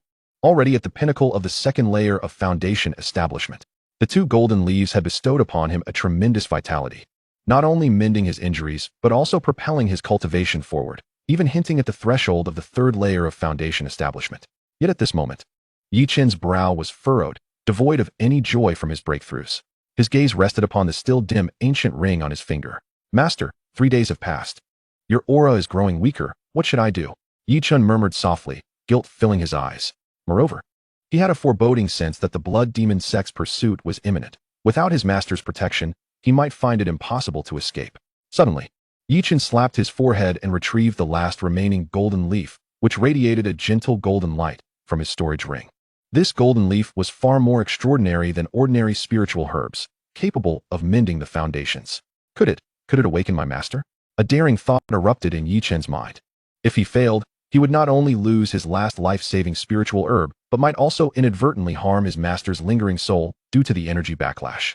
Yet if he did not attempt it, he could not be certain whether his master would forever remain in slumber. Never mind. A dead horse is worth treating as a live one. Anything is better than waiting idly. A flash of determination crossed Yi Chen's eyes. He ceased hesitating and fully activated the Flame Emperor's prison-breaking technique, allowing the gentle radiance of the fire spirit body to circulate as he carefully infused his pure spiritual energy into the golden leaf. Remarkably, as his fire energy made contact with the golden leaf, the light intensified, and the gentle life essence became vibrant. Subsequently, a source of life, as pure as that which Yi Chen had consumed before, seemed to embody some form of rule-based power, gradually transforming into a golden stream that gently enveloped the ancient ring. Chapter 42. Taking Risks, Serendipitous Miscalculations. Master, absorb it. Wake up quickly, Yi Chen shouted in his heart. He dared not let his focus waver. Beads of sweat rolling down his forehead. The moment the golden stream touched the ring, it seemed as though a stone had been cast into water, creating the faintest ripples. The long-dormant ring suddenly pulsated. It seemed effective. Yi Chen rejoiced, not daring to relax for a moment. He continued to channel his spiritual energy, steadily feeding the golden stream into the ring. The glow of the golden leaf diminished at a visible pace as its essence was rapidly extracted, while the faint light on the ancient ring grew ever brighter. The life essence became increasingly rich, and the fluctuations within the ring intensified. Finally, when the last strand of golden light merged into the ring, the entire golden leaf was reduced to ashes. Buzz! A dazzling pearlescent light erupted from the ring. A soul shadow, more solid than before, slowly ascended from the ring. Though still ethereal, the shadow no longer bore the previous dimness but instead radiated a subtle pressure. Master! Yi Chen exclaimed, his voice trembling with excitement. The shadow slowly opened its eyes, and in those weathered orbs, a flicker of confusion passed before clarity swiftly returned. Sensing the refinement of its soul, a voice tinged with nostalgia spoke. Chenner, where did you find such a spiritual object? It actually contains a hint of the nurturing source's rule-based power, mending my depletion and seemingly solidifying the source. Yi Chen hastily recounted the acquisition of the golden leaves from the dark river at the cliff's base and the risks he had taken. Destiny has not forsaken us. Master and disciple, the ancient voice expressed, filled with relief. Those 3 golden leaves must be the legendary treasures of the world, the mid-grade, sacred-level source leaves. This item embodies the rules of the source of life, directly targeting the essence of life, capable of reshaping foundations with ease. Most importantly, it can even enhance a cultivator's foundation. Its rarity far surpasses that of high-grade, sacred-level spiritual herbs. You actually obtained 3 at once. Truly, your luck is extraordinary. He gained a profound understanding of Yi Chen's fortuitousness. Chenner, no wonder I sense that not only has your foundation been repaired, but it has also subtly advanced. You are truly fortunate. What a pity, had your foundation not been injured, you might have progressed even further. Master, I did not think too much. I am just relieved that you are safe. Yi Chen sighed with relief, but his expression grew serious again. This place is ultimately not safe. The Blood Demon Sect is likely still searching, and I must return to the sect as quickly as possible. Indeed, the ancient shadow nodded, instantly merging back into the ring. Yi Chen's spirits soared. With his master present, he felt emboldened. After all, he had encountered countless dangers along the way, and as long as the ring spirit was with him, he could generally turn misfortune into fortune. Yi Chen carefully erased any traces in the cave before concealing his aura. Harnessing his cultivation, Yi Chen discerned his direction and subtly condensed his spiritual energy, his figure darting like a specter towards the direction of the Wenshan sect.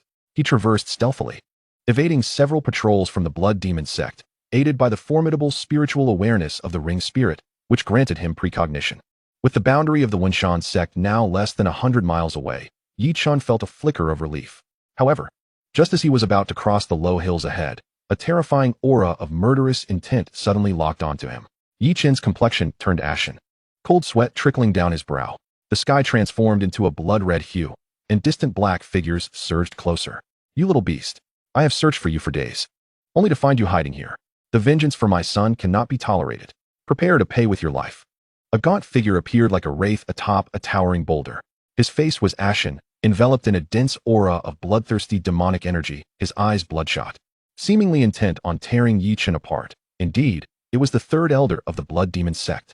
The terrifying pressure of the nascent soul realm erupted without restraint, crashing down upon Yi Chun with palpable force. Yi Chun staggered as if struck hard, falling to one knee. His protective spiritual light shattered in an instant, and a mouthful of blood erupted forth. The disparity in their realms was akin to a chasm. Under this overwhelming pressure, Yi Chun found himself unable to even raise his head to face the adversary. "You little beast, die." The third elder of the Blood Demon sect wasted no time in unleashing his attack, filled with hatred. A colossal blood-red hand, imbued with a potent, acrid wind, rapidly took shape, carrying the power to obliterate everything, descending ruthlessly upon Yi Chun below. Yi Chun felt as though he had plunged into an icy abyss, the sensation of impending death engulfing him.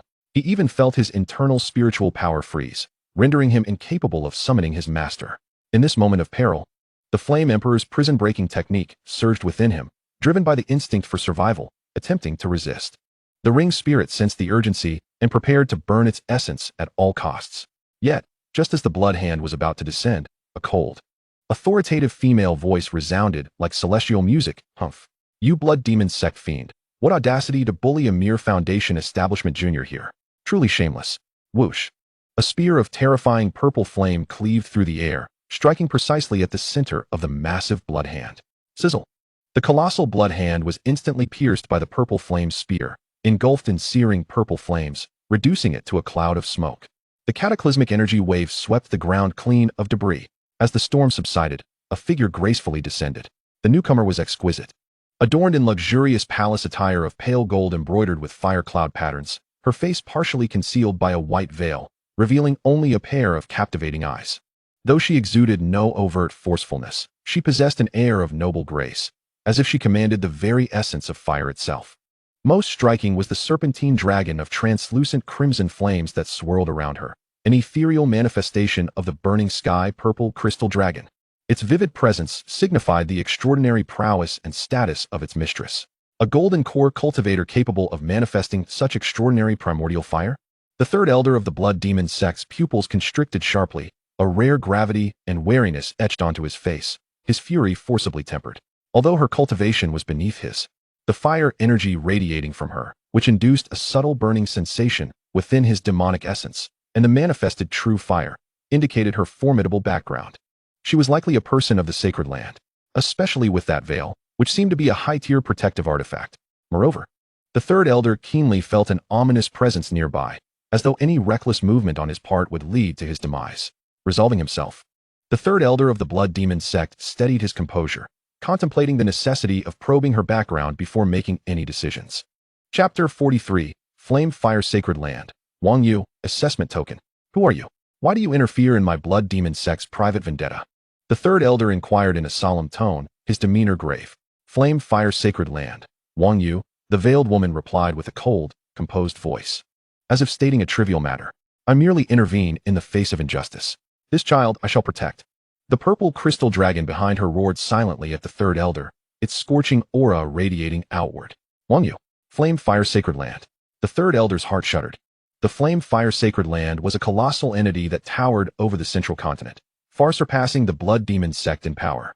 Even as a nascent soul elder, he was loath to make an enemy of a core figure from the sacred land, especially one with such remarkable potential and a clearly profound background.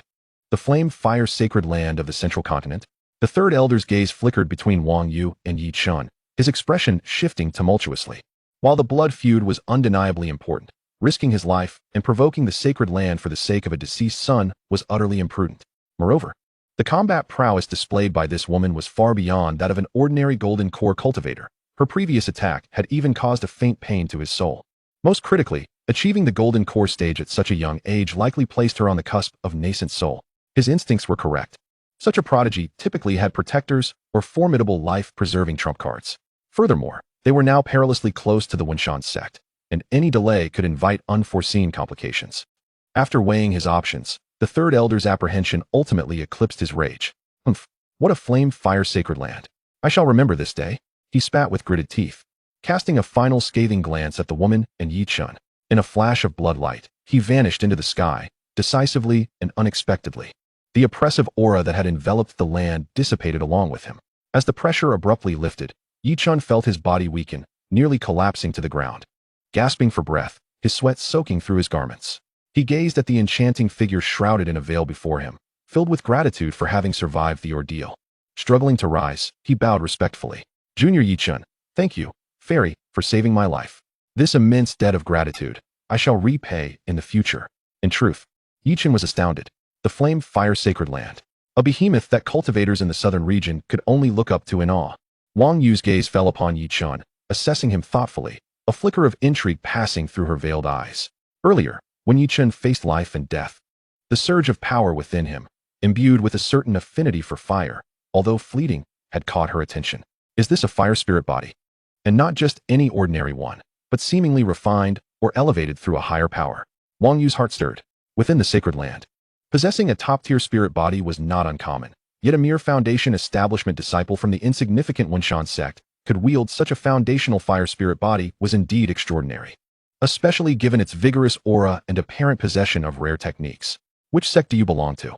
Wang Yu inquired, her voice still cold, yet now imbued with a hint of interest. I am a disciple of the inner sect of Wenshan sect. Yi Chun, he replied respectfully.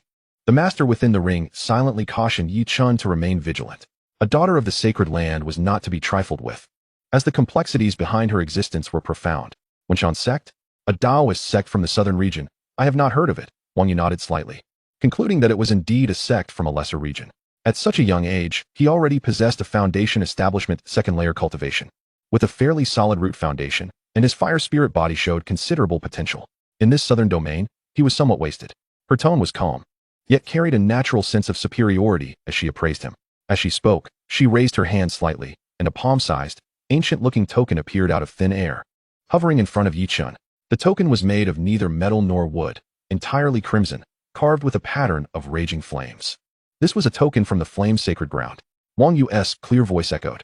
If you ever tire of staying in the southern domain, or find the cultivation resources here limited, insufficient to support the potential of your spirit body and martial arts, you might consider coming to the central continent and trying your luck at my flame sacred ground. With this token, you can bypass the cumbersome initial selection in the southern domain and directly participate in the sacred ground's entry assessment. At the very least, you can become an outer disciple. Her gaze carried a hint of amusement.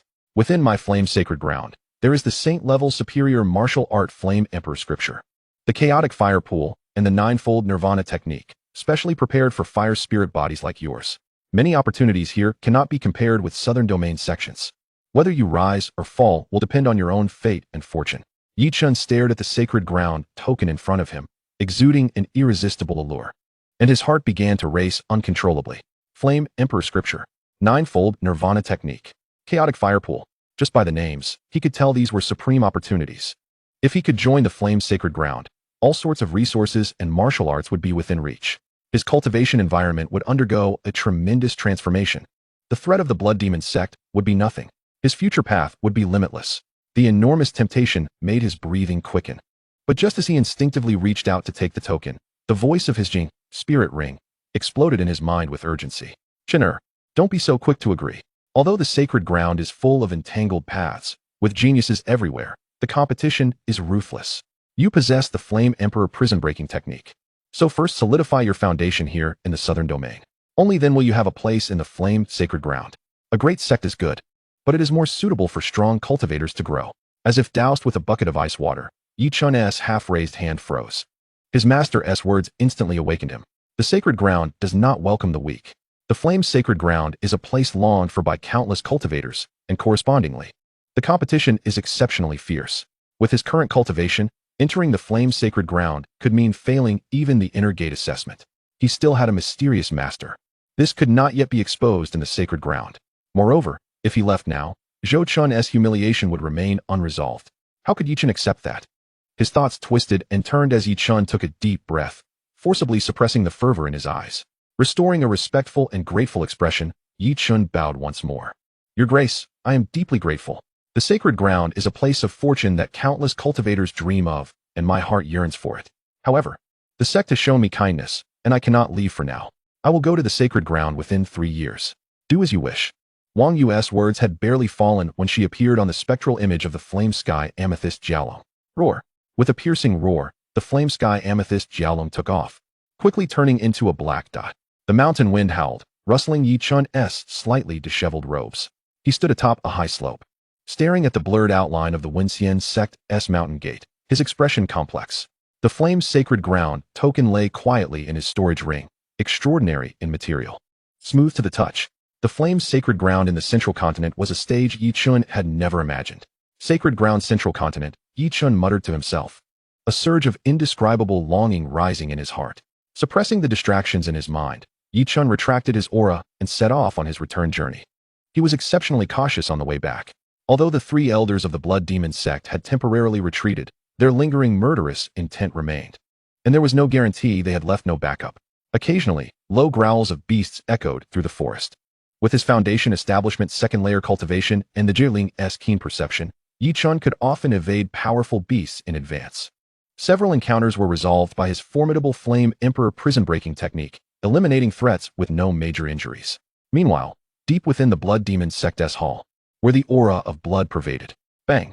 A wine cup, carved from forest-white bones, was violently smashed on the ground, shattering into pieces. Useless. A mere little brat from Wenxian sect couldn't be taken down, and was rescued right under our noses. The Blood Demon sect cannot afford to lose face. A presence shrouded in dense crimson mist, with only 2 scarlet glows visible where the eyes should be, sat above. Speaking in a voice like a steel blade scraping bone, cold and piercing. It was the Blood Demon sect leader, Shuelu. The 3 elders of the Blood Demon sect, kneeling below, trembled imperceptibly, their faces pale. My lord, please calm your anger. It is not due to our incompetence, but because the one who intervened claimed to be Wang Yu of the Flame Sacred Ground, though only at Golden Core 10th layer. Her manifestation of the Flame Sky Amethyst Jiaolong is formidable. We dared not fight her head-on, fearing disaster for the sect. Flame Sacred Ground. The crimson glow flickered violently, showing deep apprehension. Anger was restrained in his tone. The Flame Sacred Ground is tens of thousands of miles from the southern domain. How could someone from there appear here? Could it be that incident?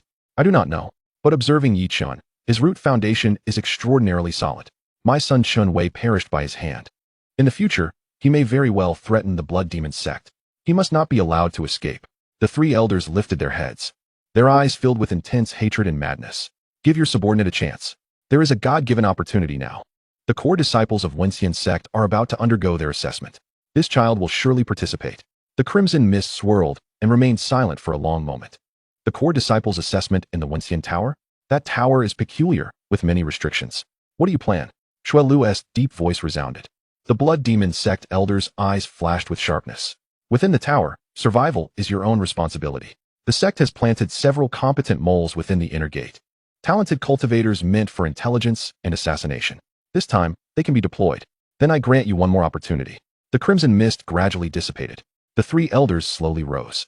With a flick of their fingers, 3 blood-red light talismans etched with twisted runes pierced the void, disappearing instantly. Dispatch Dark Guards 1, 5, and 7. At all costs.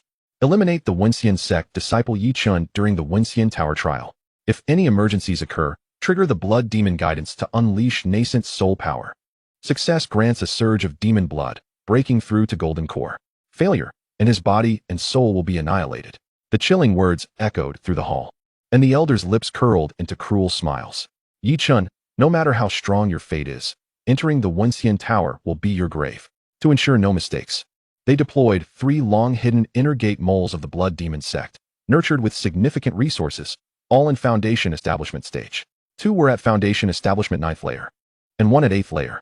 They usually went unnoticed, but at crucial moments, combined with the sect's special method, Blood Demon guidance, they could launch deadly attacks against Yi Chun. Many Wenxian sect talents had been eliminated in this way. Wenxian sect, Zhou Chun's independent courtyard. Zhou Chun sat cross-legged in the meditation chamber, After entering the Unity secret realm, he habitually checked Yi Chun's latest opportunities. Name: Yi Chun. Cultivation, foundation establishment, second layer. Destiny, son of fortune, embodiment of the celestial path, transforming calamities into blessings, fire spirit body, awakened. Fate, recently. Received a Sect token from Wang Yu of the Sacred Land of Flames, exempting him from registration and selection, allowing direct entry into the final assessment. Ultimately reaching the third layer of the Sacred Realm, becoming the second Elder of the Sacred Land of Flames, titled Lord of Crimson Flame.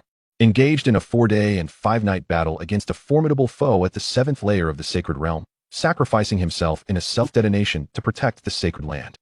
Recent opportunities: 1. In 3 days, within the Nameless Mountains near the Asking Immortal Sect, he will acquire a superior grade Gathering Yuan Pill, which will enable him to break through to the 3rd layer of Foundation Establishment. Recent opportunities: 2. In 5 days, mistakenly entering the cave of a nascent soul cultivator. Located 100 miles from the Asking Immortal Sect, he will obtain an inferior grade Earth-ranked Red Cloud Sword. Recent opportunities: 3. In 7 days.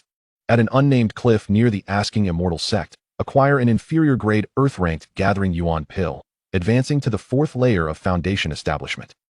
Recent opportunities: 4. In 10 days, a chance encounter with Lu Qianru, who, upon conversing, finds his talent commendable, bestowing upon him an inferior grade Earth-ranked Gathering Spirit Pill, which will elevate him to the 5th layer of Foundation Establishment upon consumption.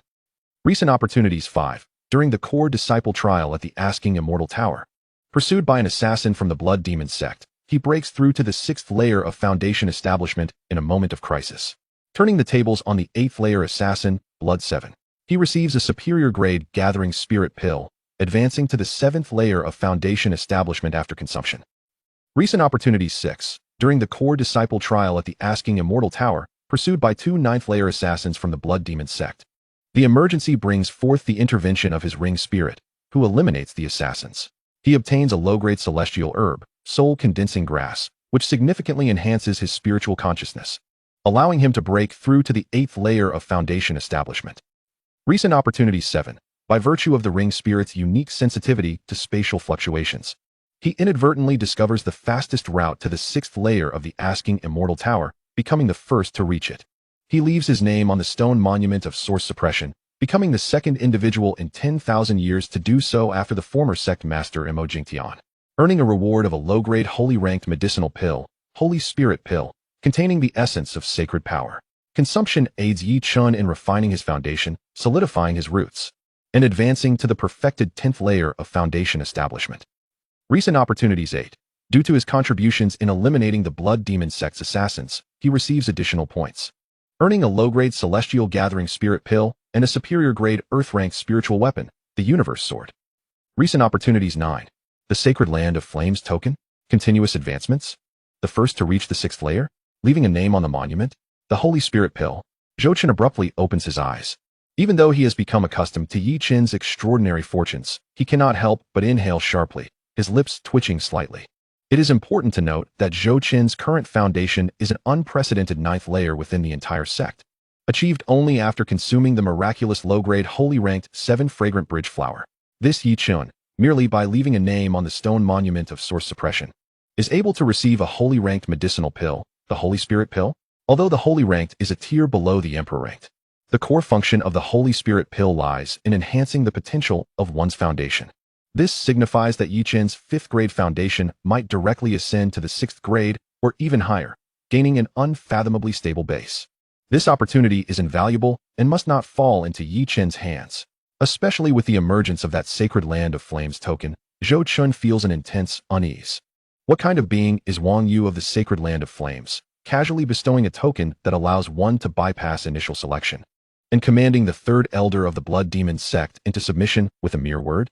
Contemplating this, Zhou Chen immediately rises, adjusts his robe, and resolves to seek answers from Lu Qingtian.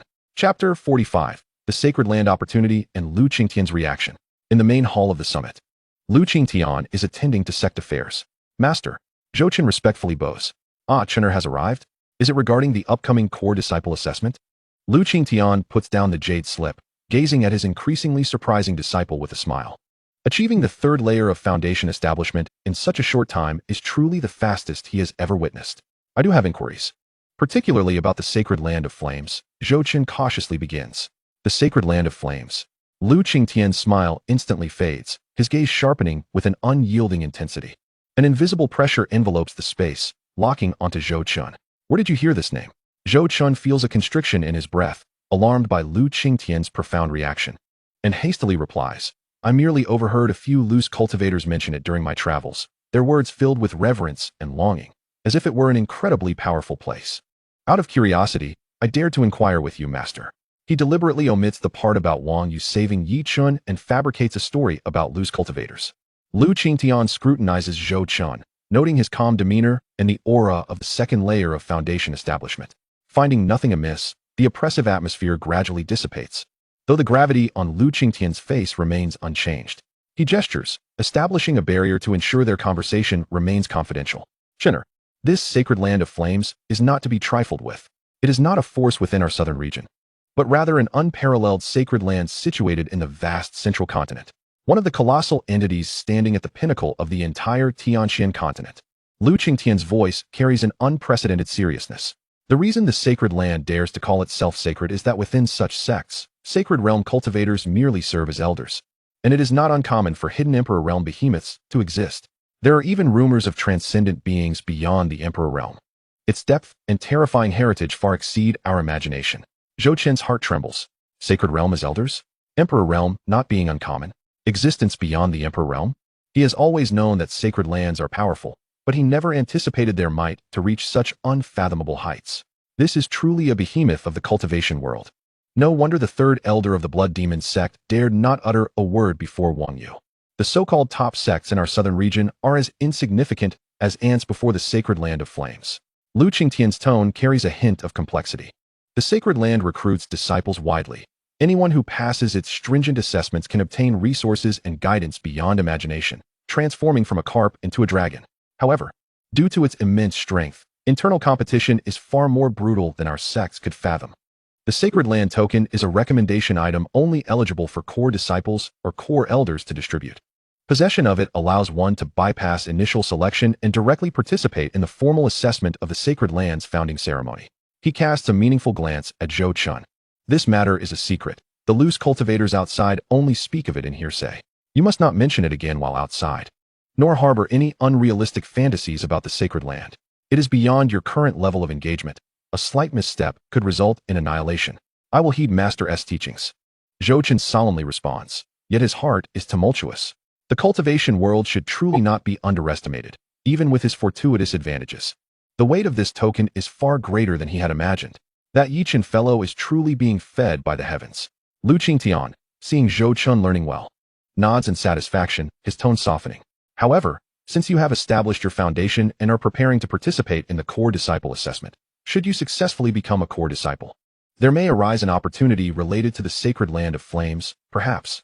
He abruptly halts mid-sentence, as if recalling something of utmost importance. His gaze fixed intently on Zhou Chen. Wait, Chinner, in my excitement over your rapid cultivation speed, I neglected to ask the most crucial question. What tier have you forged your foundation to? Is it the 3rd tier or the 4th tier? Zhou Chen's heart skips a beat. It is essential to note that his foundation is an astonishing 9th tier, a legendary supreme foundation. If this news were to spread, it would likely attract the attention of even Sacred Realm or Emperor Realm old monsters, eager to dissect him for research.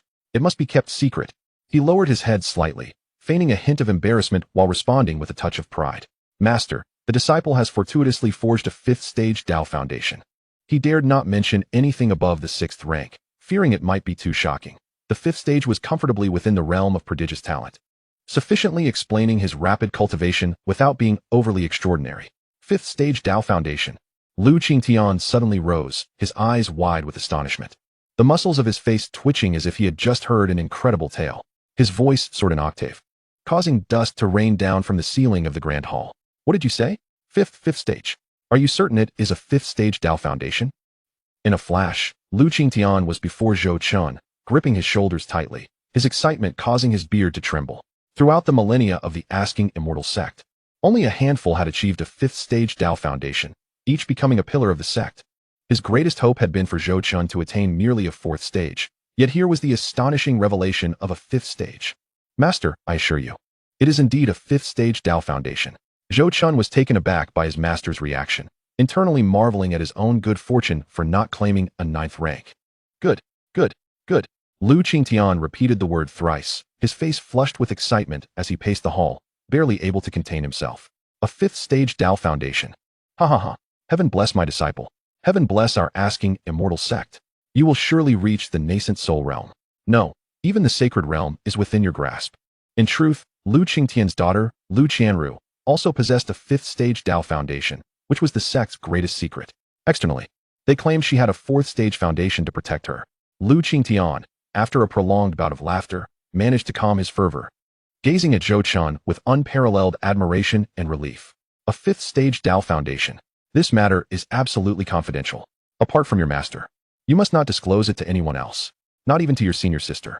Lu Qingtian admonished gravely, recognizing the significance of this revelation. Until you possess the strength to protect yourself, you must keep this under wraps. Understood, master. Zhou Chun replied earnestly. Lu Qingtian rummaged through his storage ring for a moment before producing a piece of ancient-looking inner armor, glowing with an earthy hue, adorned with intricate runes that exuded a steady and profound aura. Chen'er, this is a high-grade defensive spiritual artifact known as the Qian Kuan armor, crafted from the shell of a 10,000-year-old mystic turtle mixed with secret silver essence, and refined with the quintessence of earth from the core formation realm. It can be empowered with spiritual energy to activate its defensive capabilities. Lu Qingtian paused. This armor is sufficient to withstand multiple full-force attacks from a mid-core formation cultivator, and can even endure a single strike from a late-core formation practitioner. Its defensive power is astonishing. I bestow it upon you today. For the core disciple assessment is fraught with peril, and with this armor for protection, your master can rest easier. Zhou Chun looked at the formidable armor radiating a powerful aura. A warm current surged within him, though his own physical prowess, bolstered by the perfection of the 3rd layer of the indestructible golden body, might rival or even surpass this Qian Kuan armor. The affection Lu Qingtian bore for him stirred a profound emotion within Zhou Chun, even after 2 lifetimes. Thank you, master, for your generous gift. I vow not to disappoint your expectations and will strive to be the best in the assessment. Zhou Chun received the Qian Kuan armor with both hands, bowing deeply, his tone resolute. This gesture of care he would remember. Simultaneously, he recalled that Lu Qingtian had not finished discussing the opportunities related to the sacred land. Thus, he spoke up. Master, what are the opportunities regarding the sacred land after the assessment? Haha, that is something you need not concern yourself with just yet. Simply remember, the higher your rank, the better. Lu Qingtian chuckled lightly, observing Zhou Chun without elaborating further. Seeing this, Zhou Chun wisely refrained from pressing the issue. After bidding farewell to Lu Qingtian with a respectful gesture, he mused that becoming a core disciple would surely bring even greater surprises, heightening his anticipation for the assessment. As for Yi Chun's prospects within the Asking Immortal Tower, Zhou Chun needed to devise a careful plan. First, there were the low-grade Earth-ranked Qi Shao sword available in 5 days, and the low-grade Earth-ranked Ning Yuan pill in 7 days, both of which he could seize directly. The chance encounter between Lu Qianru and Yi Chun in 10 days would be even easier to handle. He could find an excuse to consult Lu Qianru about cultivation methods, ensuring she wouldn't be able to leave, while simultaneously fostering their connection. Yi Chun's opportunity within the Asking Immortal Tower primarily revolved around eliminating 3 dark guards of the Blood Demon sect to obtain pills and spiritual items. From the timeline, the 3 dark guards were still acting independently. If he could devise a method to eliminate the dark guards in advance, the opportunities would be his for the taking. However, Zhou Chun was uncertain about how to reach the 6th floor of the Asking Immortal Tower swiftly. After all, Yi Chun had stumbled upon it by chance, and the tower was vast, leaving Zhou Chun with little confidence in locating Yi Chun. In stark contrast to Zhou Chun's encounters, Yi Chun found himself in a state of discontent outside the Technique Pavilion. After much effort, he had finally returned to the Asking Immortal Sect. Yet after enduring several life-and-death battles, he felt acutely the lack of a powerful body technique. Whether facing the relentless pursuit of the Blood Demon sect or vying for opportunities in the trials of the Asking Immortal Tower, a superior body technique was of utmost importance to him. Yi Chun, after extensive inquiries, learned that Elder Zhang of the Technique Pavilion, despite his eccentric temperament, possessed an acute eye for talent and had a particular fondness for foundational nurturing elixirs, especially those derived from obscure ancient recipes. Yi Chun's thoughts sparked as he recalled a bottle of high-quality rejuvenation pills he had acquired after slaying an evil cultivator. The rejuvenation pill not only had effects on nurturing the foundation and enhancing the physical body, but also offered slight benefits to increasing physical strength. He promptly brought the bottle of rejuvenation pills to the technique pavilion to seek an audience with Elder Zhang. After considerable effort, he finally located Elder Zhang in a secluded corner, engrossed in examining a damaged jade slip. Disciple Yi Chen pays respects to Elder Zhang, he said respectfully. Elder Zhang did not lift his head, merely grunting in acknowledgement while remaining engrossed in the jade slip. Yi Chen carefully produced the jade bottle and spoke. I have come to seek your guidance on selecting a body technique, knowing that the elder is well versed in various techniques and their true meanings. I have fortuitously acquired this bottle of rejuvenation pills, which, while not extraordinary, possesses some foundational nurturing effects, and I wish to present it to the elder in hopes of receiving some guidance. Finally, Elder Zhang raised his eyelids, casting a sidelong glance at the jade bottle in Yi Chen's hand. His nostrils slightly flared, and he soon revealed an unmistakable expression of disdain and disappointment. Rejuvenation pills? Humph. Elder Zhang scoffed, his tone dripping with contempt. Such an ordinary item, and you dare to present it before me? Do you take me for one of those uncultured gatekeeping disciples? After years of research, do you think I cannot discern good pills from bad? Take it away. This pill is beneath consideration. He emphasized the phrase beneath consideration with particular weight, and upon finishing, he waved his sleeve dismissively, as if swatting away a fly. Go on. Go away. Do not disturb me while I contemplate the Tao. As for body techniques, find them on your own. There are countless animal hide scrolls in this pavilion. You can sift through them yourself. With that, he turned his back to Yi Chen, fully immersing himself back into the fragmented jade slip. Yi Chen's face instantly flushed crimson, his hand holding the jade bottle freezing awkwardly in midair, the humiliation burning within him like fire. He never expected that what he considered a decent pill could be regarded as utterly worthless in Elder Zhang's eyes, unworthy even of a glance. The techniques within the technique pavilion were vast and overwhelming, and Yi Chen found it challenging to locate a suitable one for himself.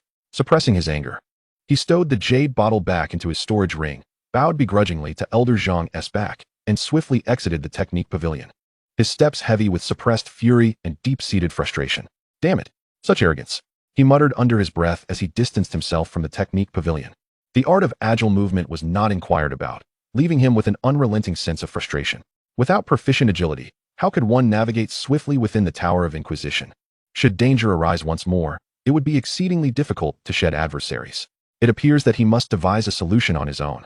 The relentless pursuit by the Blood Demon Sect, the humiliation inflicted by Elder Zhang of the Techniques Pavilion, and the treachery orchestrated by Zhou Chun, all these grievances pierced his very being, igniting within him an unprecedented thirst for power. Suddenly, Yi Chun raised his head. After all, he had a benefactor in the form of a mentor at the Inquisition sect. Although he had been bested by Zhou Chun in the outer sect competition, his performance had been commendable. Ultimately, he had become a disciple of the Grand Elder of the Inquisition sect. On that day, the Grand Elder had bestowed upon him some elixirs and inquired about the type of technique he desired. Feeling despondent at the time, Yi Chun had deferred his response to his esteemed mentor. It seemed he could seek his assistance now. Determined, Yi Chun hastened toward the main peak where Grand Elder Li Hu resided. Upon reaching the entrance, he took a moment to adjust his breath and cupped his hands in greeting to the two gatekeeping disciples. Respected seniors, I am Yi Chun, and I wish to see the Grand Elder regarding a matter of importance. I kindly request that you convey my message. The two disciples promptly returned the gesture, saying, Junior brother, you need not be so formal. As a disciple of the Grand Elder, you have been granted permission to enter directly. Please, come in. A steady and resonant voice emanated from deep within the hall. I am Yi Chun, here to discuss a pressing matter with the Grand Elder. Yi Chun proclaimed with clarity and respect.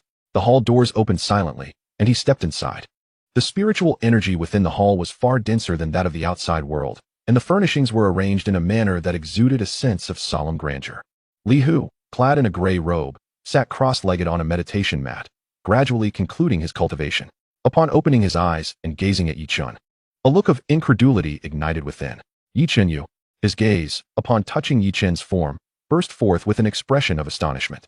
Foundation establishment, second level. Li Hu abruptly rose, striding toward Yi Chun. His consciousness swept over him without restraint, and he gasped in admiration. Good heavens, such a young lad. Peak of the second level of foundation establishment. Your Tao foundation is remarkably solid, with golden patterns swirling within. Is this a 5th grade foundation? Excellent. Truly excellent. Ha! Heaven bless our Inquisition sect. The Grand Elder could hardly contain his elation, his face a mixture of shock and joy. In truth, Yi Chun had always been cautious, reluctant to reveal his 5th grade foundation. However, considering the imminent assessment for core disciples, he recognized that without a superior technique for agility, he might be at a disadvantage, struggling to secure a favorable ranking. Moreover, his animosity toward Zhou Chun had reached its zenith. Li Hu laughed heartily, clapping Yi Chun on the shoulder with such force that it left Yi Chen's shoulder tingling. Excellent, excellent. Not only have you surpassed my expectations in terms of cultivation speed, but your foundation is also remarkably solid. A 5th grade foundation. Do you realize that throughout the millennia of our Inquisition sect, only the first sect master has ever achieved such a feat? It seems your recent trials in the outside world have yielded extraordinary results. Li Hu scrutinized Yi Chun from head to toe, growing increasingly pleased. Speak, my boy. What is it that you desire? As long as it is within my power, I shall grant it without hesitation. Yi Chen's heart steadied. He understood that his talent had successfully captured the Grand Elder's attention. Respected Grand Elder, during my recent trials, I encountered formidable foes who pursued me relentlessly, revealing my inadequacies in agility. In critical moments, I found it challenging to preserve my life, let alone pursue and defeat my enemies. I humbly request that you bestow upon me a superior technique for agility. I am willing to devote myself entirely to its cultivation, striving not to disappoint your expectations. Pursuit? Which audacious fool dares to chase after a disciple of our Inquisition sect in the southern region? Li Hu's fury ignited, an overwhelming aura escaping uncontrollably, causing the very spiritual energy of the cave to tremble. Feeling the weight of this formidable presence, Yi Chen's heart raced. Master, it was the 3rd elder of the Blood Demon sect.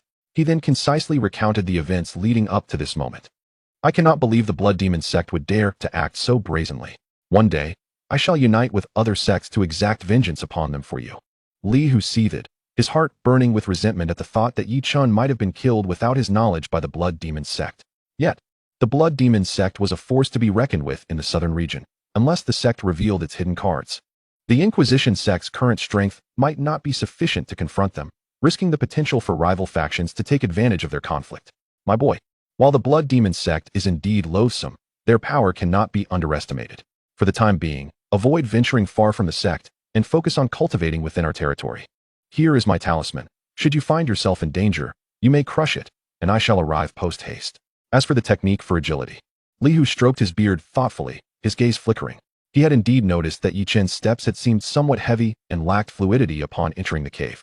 If this shortcoming remained unaddressed, it could spell trouble for him in the upcoming core disciple assessment, particularly against opponents with peculiar speed or agile beasts.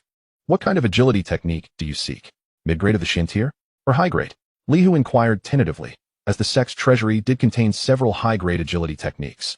Yi Chen lowered his head slightly, a glimmer of resolve flashing in his eyes, though his voice remained steady. I dare to ask for a technique of the Earth tier.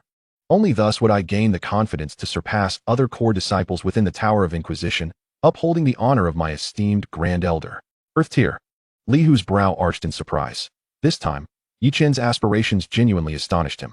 Earth tier techniques were considered treasures even within the Inquisition sect, let alone those renowned for their rarity and agility. Generally, only core disciples were permitted to cultivate such techniques. He had initially intended to reprimand Yi Chun for his lofty ambitions, but upon meeting Yi Chen's calm and confident gaze, and recalling Yi Chen's 5th grade foundation and peak 2nd level of foundation establishment, the words of reproach caught in his throat.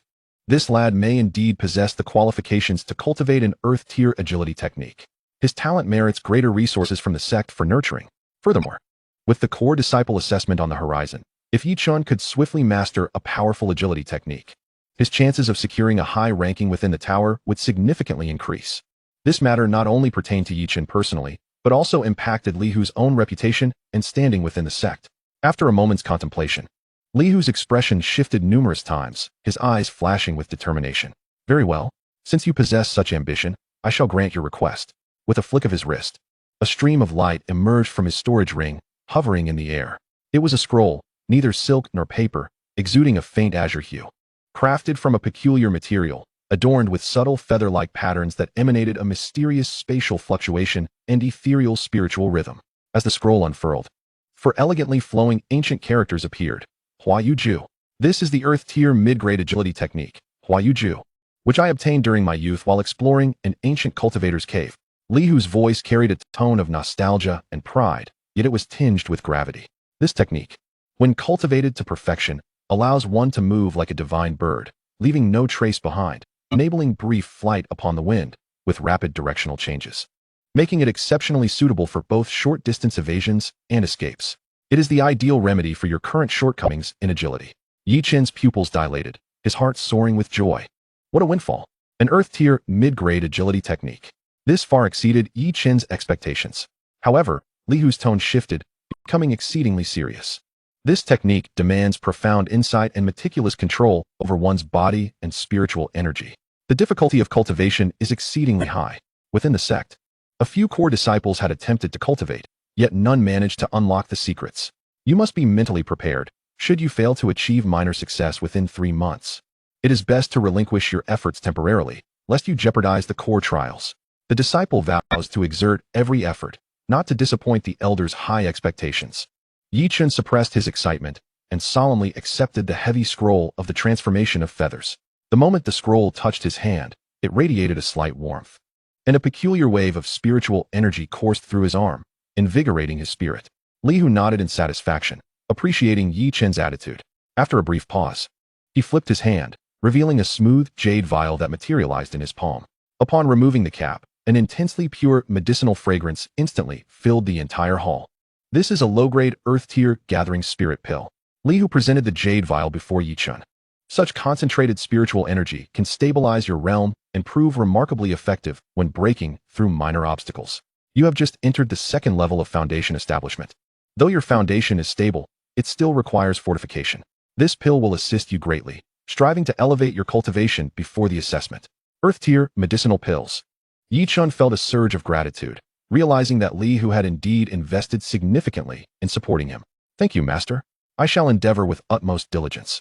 Living up to your expectations. Yi Chen bowed deeply. No need for such formality. Li Hu chuckled, waving his hand dismissively. Remember, body techniques and cultivation are but external factors. The key lies in your cultivation. You must practice diligently and grasp the essence. Prepare well, do not squander your talents. I look forward to your brilliance in the Tower of Inquiry. He regarded Yi Chen as a vital pillar for the future of the Inquiry sect, even subtly nurturing him as a potential successor to the lineage of the Grand Elder. After bidding farewell to Li Hu, Yi Chen returned to his quarters with the transformation of feathers and the gathering spirit pill, his heart brimming with determination. Armed with the transformation of feathers and the gathering spirit pill, he felt confident in his ability to enhance his strength in a short period. If Zhou Chun were to witness this scene, he would undoubtedly feel a sense of helplessness. Such a direct and designated opportunity bestowed upon Yi Chen could not be intercepted, and it was no wonder that the opportunity panel did not reflect it.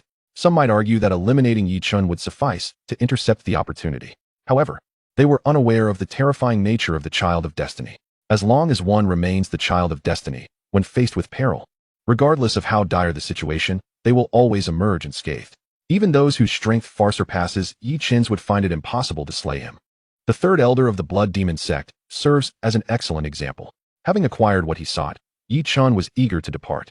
Deep within the nameless mountains, he discovered a hidden cave, partially concealed by vines, in a fog-laden hollow. The spiritual energy here was indeed denser than in the surrounding area. Yi Chen's spirits lifted as he waved his sleeve to clear the vines and cautiously stepped inside. The cave was small and dimly lit. He focused his senses, but found no source of concentrated spiritual energy. Reaching the innermost part of the cave, he saw only ordinary moss and a few commonplace stones. The only peculiarity was a patch of freshly disturbed soil in the corner. Had someone been here? Yi Chen squatted down, picking up a handful of earth. The soil retained a hint of moisture, evidently freshly disturbed. Was it a treasure-seeking rogue cultivator? Or a wave of ominous premonition washed over him? He searched meticulously, but aside from the new soil, there were no other clues. The anticipated spiritual herbs or ancient artifacts were nowhere to be found. Sigh. Yi Chen sighed heavily, feeling a profound sense of frustration as he reluctantly turned to leave. The sensation that the opportunity that should have belonged to him had been stolen by another resurfaced, leaving him utterly disgusted. Days passed. Yi Chen practiced the transformation of feathers, soaring over several mountain peaks, until he arrived at a desolate stone forest. Suddenly, he halted. Beneath an inconspicuous stone crevice, he sensed a faint yet pure residual wave of an ancient restriction. Following his intuition, there should be a sealed cave beneath this spot. Thus, employing his meticulous control over the flames through the Flame Emperor's prison-breaking technique, he investigated the flow of the Earth's fiery energy and carefully struck at the remaining nodes of the restriction. This is it. There is bound to be an opportunity. Hope ignited once more in Yi Chen's heart. Judging by the strength of the restriction, it seemed to be the remnants of a cave dwelling belonging to a nascent soul cultivator. Boom! A low, thunderous roar erupted as the ground cracked open. revealing a narrow entrance barely wide enough for a single person to pass through. The restriction had indeed weakened significantly. Without hesitation, Yichen leaped inside. The cave was suffused with a damp, decayed atmosphere, and the space was limited, with the stone chamber nearly collapsed. His gaze darted around. In the center, there was a stone platform with an indentation, as if it had once held a treasure, but now it lay empty. Empty. Yichen approached, running his fingers along the cold edge of the stone platform. The surface was remarkably smooth, devoid of even a speck of dust, as if it had just been polished. What startled Yichen even more was the almost imperceptible foreign aura lingering in the air and the crevices of the stone walls, a faint trace of spiritual energy that did not belong to this place. Though the spiritual energy was weak, its fluctuations and pressure, though subtle, emanated a level he could not comprehend, sending a shiver through his very soul. Could it be that a true powerhouse had passed through and casually taken it? Yichen was drenched in cold sweat. Little did he know, the aura that terrified him was merely a remnant inadvertently left by Zhou Chun, whose cultivation at the 9th level of Foundation establishment rendered his spiritual energy's purity and intensity far beyond that of ordinary cultivators. Coupled with the enhancement of the Primordial Chaos Sutra, it was indeed easy to mistake it for the presence of a formidable being. He dared not delve further nor linger. Swiftly exiting the cave, Yichen felt despondent, as if yet another opportunity had slipped through his fingers. 2 days later, at the edge of the Blackwood Cliff, Yichen arrived at a steep cliffside near the Blackwood Cliff. He gazed down at a hidden stone crevice platform about 10 jong below, sensing the faint presence of spiritual herbs. Cautiously, Yichen descended, landing on the platform. The mountain wind was biting, and the platform was small, offering a clear view. However, to Yichen's disappointment, there were no miraculous flowers or herbs emitting spiritual light and fragrance as he had envisioned. Only traces of earth that had been uprooted, leaving a shallow pit and some broken roots. Yet, a strange medicinal aroma lingered in the air. This fragrance was unfamiliar to Yichen, yet it imparted a rare sense of tranquility to his spirit. Hiss! It must be a top-tier spiritual herb. Moreover, it had been recently harvested. But who took it? Yichen stared at the freshly dug shallow pit, his mounting frustration, indignation, and a hint of subtle panic reaching a boiling point. Every opportunity he had sensed in recent days had, without exception, eluded him. Once could be a coincidence, twice a coincidence, but thrice, all recently taken by someone else? This felt too uncanny, as if a pair of eyes in the darkness had been watching him all along, snatching away what was rightfully his. He recalled the herb garden at the cliff of Long Mang Mountain, stripped bare, and the taunting words from the cave behind the waterfall. I took it. You coming behind. Does it make you angry? Who could it be? I must kill you. A surge of hatred coiled around his heart like a venomous serpent, and a chilling killing intent ignited in Yichen's eyes. Chinner. In the ring, a faint yet urgent voice of the spirit emerged, interrupting Yichen's furious thoughts. Calm yourself. You are becoming overly attached. Allowing anger to disturb your mind only leads to chaos. Opportunities are meant for those with fate. Forcing them is futile. Return swiftly and focus on your cultivation. True strength is the foundation. Though the voice of his master resonated with age, it bore an unwavering firmness. Akin to a resounding wake-up call, Yichen abruptly awoke from his reverie. Indeed, what had come over him? He had nearly succumbed to obsession due to the lack of fortune, allowing his heart to waver. I truly deserve this. He chastised himself inwardly. Yes, master. I understand. Taking a deep breath, Yichen forcefully suppressed all negative emotions, his gaze turning resolute. He cast a final glance at the empty medicinal pit, devoid of any lingering attachment, before turning back to scale the cliff, racing toward the direction of the Wenshan sect. Chapter 49. Subduing the blood-soul-burning flame sword. A breakthrough. Within the Unification secret realm, Zhou Chun sat cross-legged in the void, enveloped in a soft halo of light, resembling a deity emerging from primordial chaos. He slowly opened his eyes, fatigue absent, a glimmer of spiritual light swirling within. With a mere thought, the void rippled, revealing 3 treasures, each exuding distinctly different auras. The first was a long sword, entirely crimson, brimming with spiritual energy, its texture akin to that of crystal. Beep. Detection of the host successfully intercepting the fortune of the destined child, Yichen, has been made. Earth-grade inferior Qishao sword, triggering a 100-fold return. Reward. Heaven-grade inferior blood-soul burning flame sword. Will you accept? The system's notification rang cold yet melodious, akin to celestial music. Yes, Zhou Chun silently pondered. In an instant, the heaven-grade inferior blood-soul burning flame sword materialized before him. The moment it appeared, the temperature of the entire space surged to a terrifying degree. A violent, malevolent aura erupted, and a terrifying energy surged wildly within the sword. Occasionally, a distorted blood-red, ghostly visage would coalesce upon its surface, faintly roaring. Subsequently, the blood-soul-burning flame sword hovered silently, devoid of any earth-shattering commotion, embodying an extreme profundity that pierced the depths of the underworld and extinguished all existence. This sword was forged from the magma of the ocean of blood, infused with the essence of the most sinister, vengeful spirits. Crafted meticulously by a master artisan over countless years, an inferior heaven-grade spiritual artifact. The rampant spiritual energy and foul aura within it could spell death for ordinary Foundation establishment cultivators. Even those at the core formation stage would find it difficult to withstand its edge. Zhou Chun inhaled deeply, his expression exceedingly grave. Without hesitation, he activated the primordial chaos scripture, forming hand seals to channel energy. A flicker of flame ignited, distorting the space, revealing the Golden Emperor glazed flame. Swiftly, the golden flame gradually extricated a barely perceivable golden filament, akin to a living entity, which burrowed into the blood-soul-burning flame sword. Despite Zhou Chen's solid foundation and unceasing flow of spiritual energy, he was drenched in sweat at this moment. In the next instant, a wisp of black spiritual energy was drawn out, slowly entering the Labor Palace acupoint in his palm, guided by the Golden Emperor glazed flame. A chilling, unimaginable sensation enveloped him instantly. Zhou Chen's body trembled violently, his skin losing all color, transforming into a shade akin to ghostly cold jade. A thin layer of deep black malevolence swiftly cloaking him. The bizarre black spiritual energy rampaged within Zhou Chen's body. Beads of cold sweat streamed down his face, as if his consciousness were being devoured by a myriad of ants.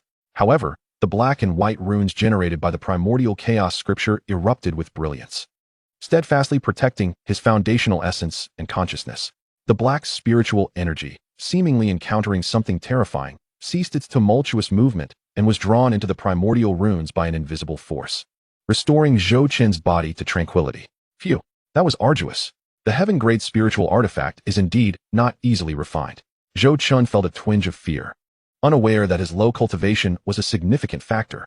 Just refining the essence of a single inferior heaven-grade spiritual artifact required him to exert himself fully to barely succeed. Failure would undoubtedly result in severe repercussions. This was far more challenging than intercepting Yi Chen's superior earth-grade spiritual artifact, the Xianxian sword, and the returned superior earth-grade Songlong sword. Nevertheless, the power of this sword was equally terrifying. Zhou Chen sensed that had he still been in the Qi refinement stage, he would have been utterly incapable of refining it. Even if he had miraculously succeeded, wielding it would likely drain 90% of his spiritual energy in an instant. It is worth noting that Zhou Chen's quality and quantity of spiritual energy had already surpassed those of his peers, making it difficult to satiate this blade. Unbeknownst to Zhou Chen, his acquisition of this spiritual artifact was heavily influenced by luck. Artifacts above the heaven grade already exhibited a semblance of consciousness, choosing their masters independently. Had it not been for the primordial runes, he might have faced a backlash at this moment. This consciousness not only significantly enhanced the artifact's power, but also established a connection between the cultivator and the artifact, allowing for harmonious operation, making it difficult to seize during combat. Haha, your fortune truly is remarkable, Yi Chun. Yet, it all belongs to me now. I find myself somewhat reluctant to eliminate you. Zhou Chun pressed on relentlessly, his gaze shifting to the second treasure. Beep. Detection of the host successfully intercepting the fortune of the destined child, Yi Chun, has been made. Earth-grade inferior Ningyuan pill, triggering a 100-fold return. Reward. Heaven-grade inferior Nirvana true flame pill. A jade-white pill bottle floated in the air, its cork already shattered. Inside lay a pill the size of a longan, gleaming with golden light. Without hesitation, Zhou Chun inhaled, and the golden pill instantly vanished into his mouth. Boom. A beam of light erupted violently from Zhou Chen's Bai-Wei acupoint. If someone were present, they would witness Zhou Chun transforming into a being of golden light. This was not the burning of flesh, but rather an evolution of the very essence of life. Resisting the impulse to use the Golden Emperor glazed flame, Zhou Chun completely surrendered his mind. Not long after, every inch of his bones and every meridian underwent continuous transformation under the power of the Nirvana true flame. Soon, a faint golden halo began to flow over Zhou Chen's skin. His bones became as translucent as divine jade, their hardness surpassing several times that of before. Ugh! The indescribable agony and ecstasy compelled Zhou Chun to let out a low roar. Ultimately, the golden Nirvana fire gradually retracted. Zhou Chun remained seated in his meditative posture. At this moment, his bronze skin appeared as though it might turn to jade, his aura becoming increasingly ethereal and pure, and his consciousness surged exponentially. In this moment, he had unlocked an alarming level of potential. The effects were astounding. Zhou Qin's eyes glimmered with fervor. Chapter 50. Foundation Establishment 6th Layer versus Foundation Establishment 3rd Layer. In the next moment, the Tianyuan pill dissolved within Zhou Qin's body. A torrent of spiritual energy surged forth, instantly breaching the barrier of the pinnacle of the Foundation Establishment 4th Layer. Boom, boom. Two deafening thunderclaps echoed from within him. The spiritual energy within surged like a colossal wave, thickening with viscosity. The lake of spiritual energy roiled violently, its water level rising at a visible pace. The primordial chaos scripture operated at full capacity, as his meridians expanded and grew increasingly resilient under the relentless onslaught of this immense energy. Before his aura could stabilize, barriers in 2 of his meridians crumbled like dried twigs, collapsing instantaneously. Zhou Qin's aura surged like an erupting volcano, climbing steadily. Foundation Establishment 5th Layer. Foundation Establishment 6th Layer. A vortex of spiritual energy began to form above his head, ultimately converging within his body. Buzz. An even more formidable aura emanated from him. Zhou Qin's entire being was imbued with a surge of spiritual energy, akin to a roaring tide. He could distinctly perceive that the intensity of his internal power at this moment was several times more robust and refined than when he was at the 4th level of Foundation Establishment. Meanwhile, Yi Chun had returned to his abode at the Onxian Sect, firmly shutting the door to completely sever his connection to the outside world. An inexplicable yet palpable sense of urgency washed over him. He understood that what he needed most at this juncture was strength. Whether it was for the core trials or the dreaded Zhou Chun he might face in the future, he had to accelerate his path to power.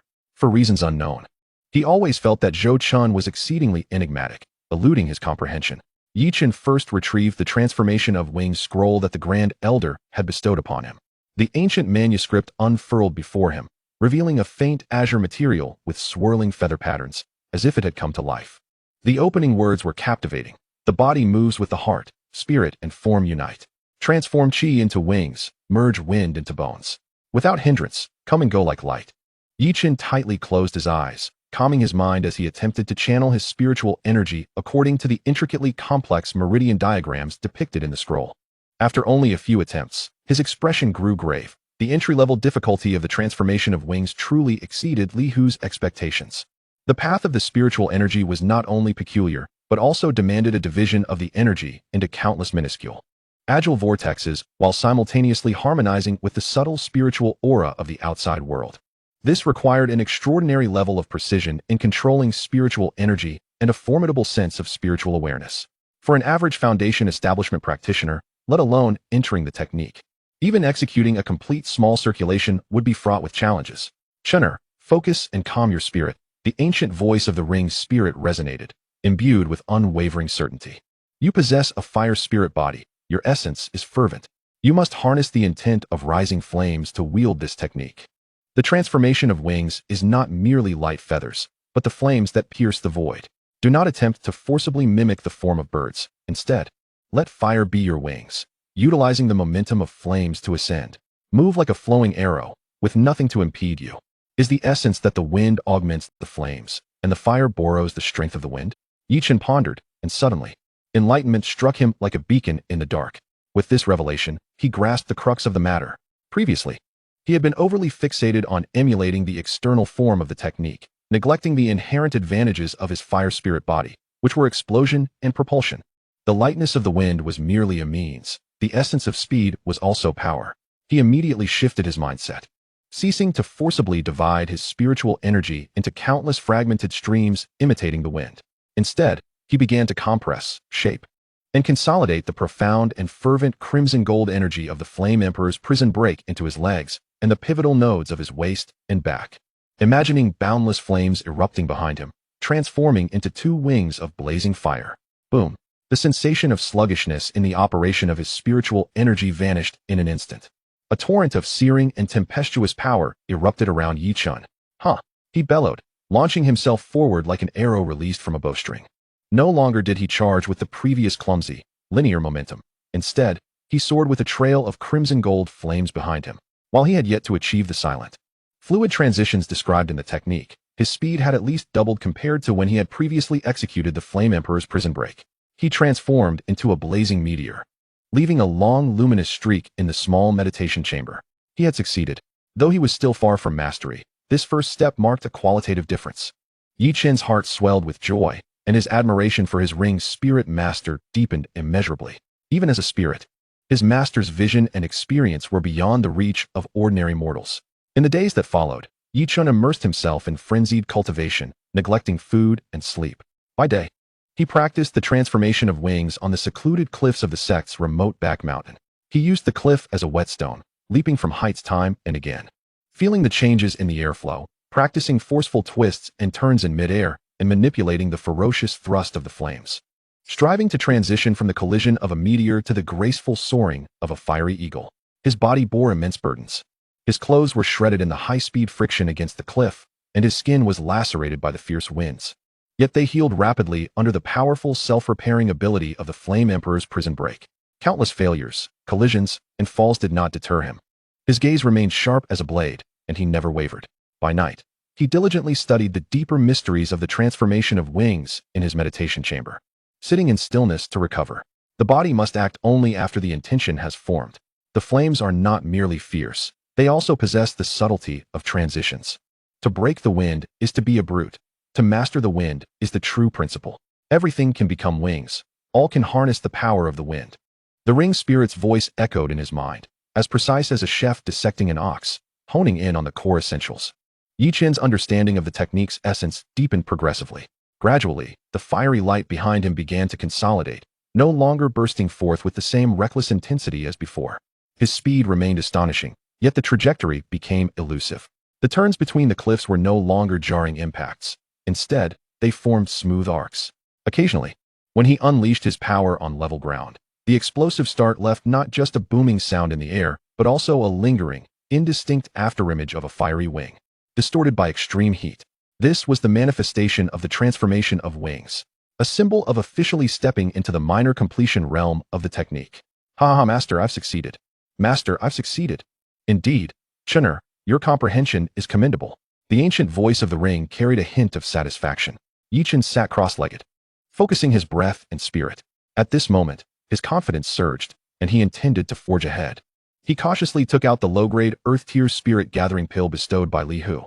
The pill was no larger than a longan, its surface exhibiting a warm, jade-white hue, with an exquisitely pure medicinal fragrance wafting through the air. Merely inhaling a hint of it invigorated the stagnant spiritual energy within him, causing a subtle sensation of ascendance in his cultivation. Opportunity must not be missed. A glint of determination sparked in Yi Chen's eyes as he no longer hesitated. He tilted his head and consumed the jade-white pill. The moment the pill touched his tongue, it did not dissolve, but rather resembled a droplet of water falling into molten lava. Boom! Yi Chen's dantian erupted like a tempest. An unimaginable, pure spiritual energy surged through his limbs and bones, cleansing every meridian. His body tensed instantly, and his skin turned a vivid crimson. The Flame Emperor's prison break within him was thrust into overdrive by this external force, instinctively operating at its maximum capacity, relentlessly battering against the barriers of his realm. Crack! Crack! Under the combined assault of the overwhelming medicinal power and the Flame Emperor's prison break, the invisible barrier that had been obstructing him shattered with a resounding crash. Third level of foundation establishment. Achieved. Yi Chen slowly opened his eyes, feeling the surging power coursing through him, and clenched his fists. The earlier feelings of frustration and defeat vanished, as if his confidence had returned. Chapter 51. Discussing the Tao, Lu Qianru's admiration. As the day of the core disciple assessment at the Wenxian Tower drew near, the atmosphere within the sect began to grow tense. Zhou Chen sat cross-legged in his meditation chamber, a panel of opportunities floating before him, visible only to him. On the luminous screen, Yi Chen's name stood out prominently. A chance encounter with Lu Qianru, the granting of a pill. Zhou Chen murmured to himself, his fingertips unconsciously tapping on his knee, his gaze deep as an abyss. It was comparatively easier to seize the scattered opportunities of Yi Chen in the mountains. But this designated encounter and the bestowal of a pill posed a challenge. How to ensure that the pill meant for Yi Chen would fall into his hands without direct confrontation. Zhou Chen had previously contemplated the idea of simply stalling for time, yet he felt it might come across as too abrupt, potentially failing to trigger the fortuitous encounter he sought. His gaze landed on Lu Qianru, who appeared to possess considerable talent, and he found himself deeply admiring her. A thought flickered in Zhou Chen's mind, and a subtle smile began to grace his lips. Ah, so admiration is the key. If he could schedule a meeting and keep them apart, it would also provide him the opportunity to seek her guidance in person. However, given Lu Qianru's innate brilliance, her standards would undoubtedly be high. A mere inquiry would likely fail to pique her interest. It seemed he would need to present something of true substance. With his mind made up, Zhou Chen abruptly stood. A few days later, Lu Qianru's solitary peak was shrouded in the morning mist, with ethereal flowers and exotic herbs exuding an aura of spiritual energy, creating a scene reminiscent of the divine. Suddenly, a flicker of light from the protective barrier outside heralded the clear call of the valley's guardian spirit crane. Lu Qianru frowned slightly, gradually withdrawing her energy. At this hour, so early in the morning, who could be so lacking in etiquette? Moments later, a tall figure emerged through the barrier. It was Zhou Chen, his demeanor composed and reserved. From several paces away, he stopped and bowed respectfully, his voice resonant. Junior disciple Zhou Chen, daring to disturb senior sister Lu's tranquil cultivation. I have encountered some perplexities in my recent practice and humbly seek your guidance on a few matters. Lu Qianru raised her gaze, observing Zhou Chen, whose aura was as solid as a mountain, his eyes clear and spirited. The stability and subtle brilliance he exhibited far surpassed that typical of someone in the foundation establishment stage, which took her by surprise.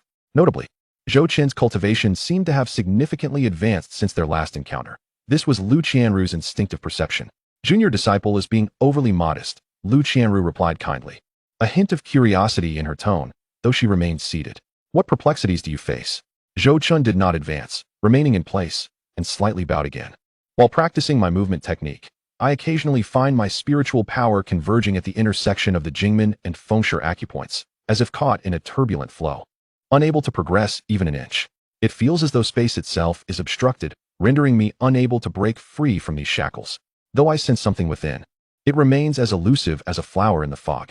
I have perused various texts that speak of the mind moving before the body, manifesting as a white rainbow that pierces the sun, yet in practice, I can only scratch the surface, and I remain unclear about the true essence therein.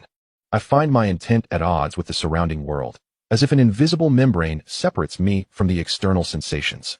May I inquire, senior sister, how one might capture and condense this intent? How might one shatter this membrane? This inquiry encapsulated Zhou Chen's current confusion. Intertwining his description of the bottleneck he faced in integrating the white rainbow, piercing the sun technique, with his usual struggles in cultivation. Lu Qianru's eyes suddenly sparkled. Zhou Chen's words had instantly piqued her interest. Space obstruction? The resonance of Tao intent. Her previously indifferent demeanor transformed into one of keen focus, and she rose abruptly. What Zhou Chen described was no ordinary issue of spiritual power operation. It touched upon the profound relationship between intent and Tao. This realization even sparked some insights within Lu Qianru herself. Moreover, the bottleneck Zhou Chen articulated felt strikingly authentic. Such clarity could only emerge from a deep understanding. This junior disciple Zhou's talent and comprehension were indeed intriguing. Unbeknownst to others, Lu Qianru, who outwardly presented a facade of a fourth-rank Tao foundation, was in reality no less than a fifth rank, having long been guided by Lu Qingtian, the sect leader of the Asking Immortals sect, endowing her with extraordinary discernment. I did not anticipate your insights into cultivation to be so profound, she remarked.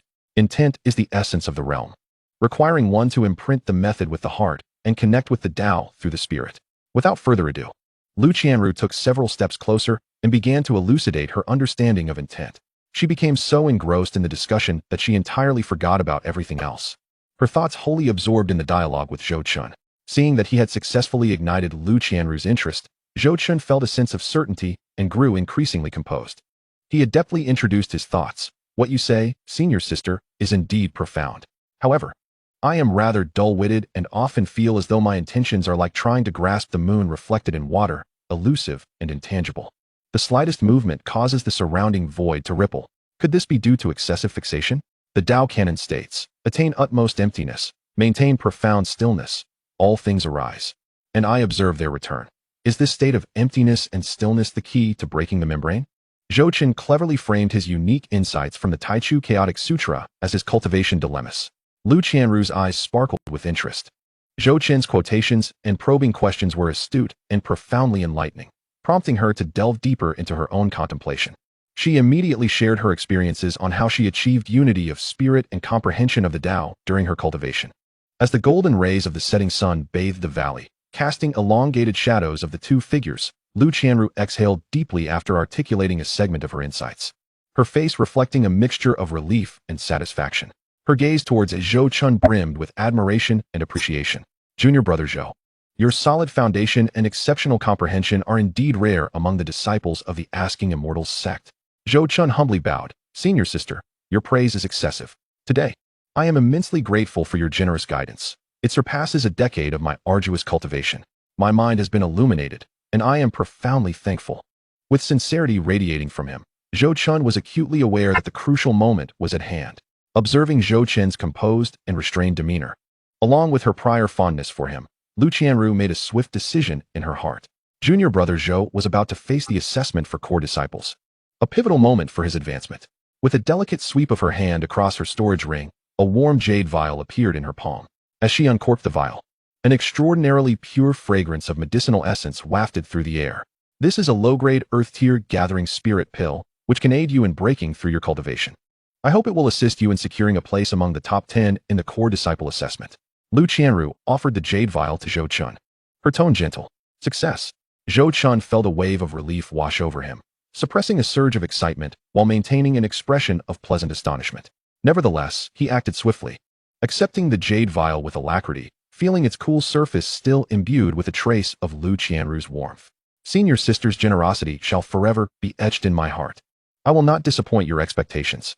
Afterward, Zhou Chun departed. As his figure vanished into the gathering dusk, Lu Qianru stood at the valley's entrance, gazing in the direction of his departure, lost in thought. Chapter 52. The Asking Immortals Tower opens. Trials begin.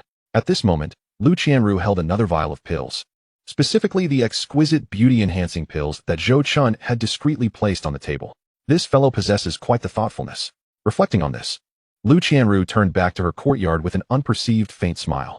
Little did she know, at that moment in another corner of the Asking Immortals sect, Yichen happened to pass by several places Lu Qianru often frequented, yet he encountered no one at all. Upon returning to his secluded courtyard, Zhou Chun immediately entered the primordial unity secret realm and settled into a meditative posture. Ding! Detected that the host has successfully intercepted the fateful opportunity of the destined child Yichun, acquiring a low-grade earth-tier gathering spirit pill, triggering 10,000-fold return. Obtained a low-grade heaven-tier gathering spirit pill, a completely round pill, enveloped in wisps of spiritual resonance, materialized instantaneously in Zhou Chun's palm. The moment the pill appeared, the spiritual energy of the secret realm seemed to be drawn by an invisible force, slowly converging into visible strands of spiritual essence, swirling around the pill. No wonder it is a low-grade heaven-tier gathering spirit pill. The aura emitted by this pill was more than 100 times more potent than the earth-tier gathering spirit pill Lu Qianru had bestowed. Not only was the spiritual essence extraordinarily pure, but it also contained a hint of Tao resonance. Without a moment's hesitation, Zhou Chun tilted his head and swallowed it whole. As the pill entered his abdomen, it felt akin to a meteor plunging into the depths of the ocean. Boom! The potency of the medicine far exceeds that of an ordinary spirit-gathering pill, exploding instantaneously within Zhou Chun's dantian. This surge of energy is both ferocious and pure, directly impacting Zhou Chun's meridians. The Taichu Chaos scripture activates autonomously, with black and white Tao patterns swirling and frantically refining, absorbing this potent medicinal power. A resounding rumble echoes in Zhou Chun's ears, as countless pure spiritual energies are continuously absorbed and refined. The barrier between the 6th and 7th layers of foundation establishment begins to crumble under the onslaught of this medicinal force. At the moment the barrier is breached, a torrential surge of spiritual energy finds its outlet, causing Zhou Chun's aura to soar rapidly. Ultimately, the surrounding spiritual energy stabilizes. Zhou Chun slowly opens his eyes, brilliance flickering within them. With the enhancement of the 9th stage of Tao Foundation, the flow of spiritual energy resembles liquid mercury. A powerful sensation of strength fills every cell in Zhou Chun's body.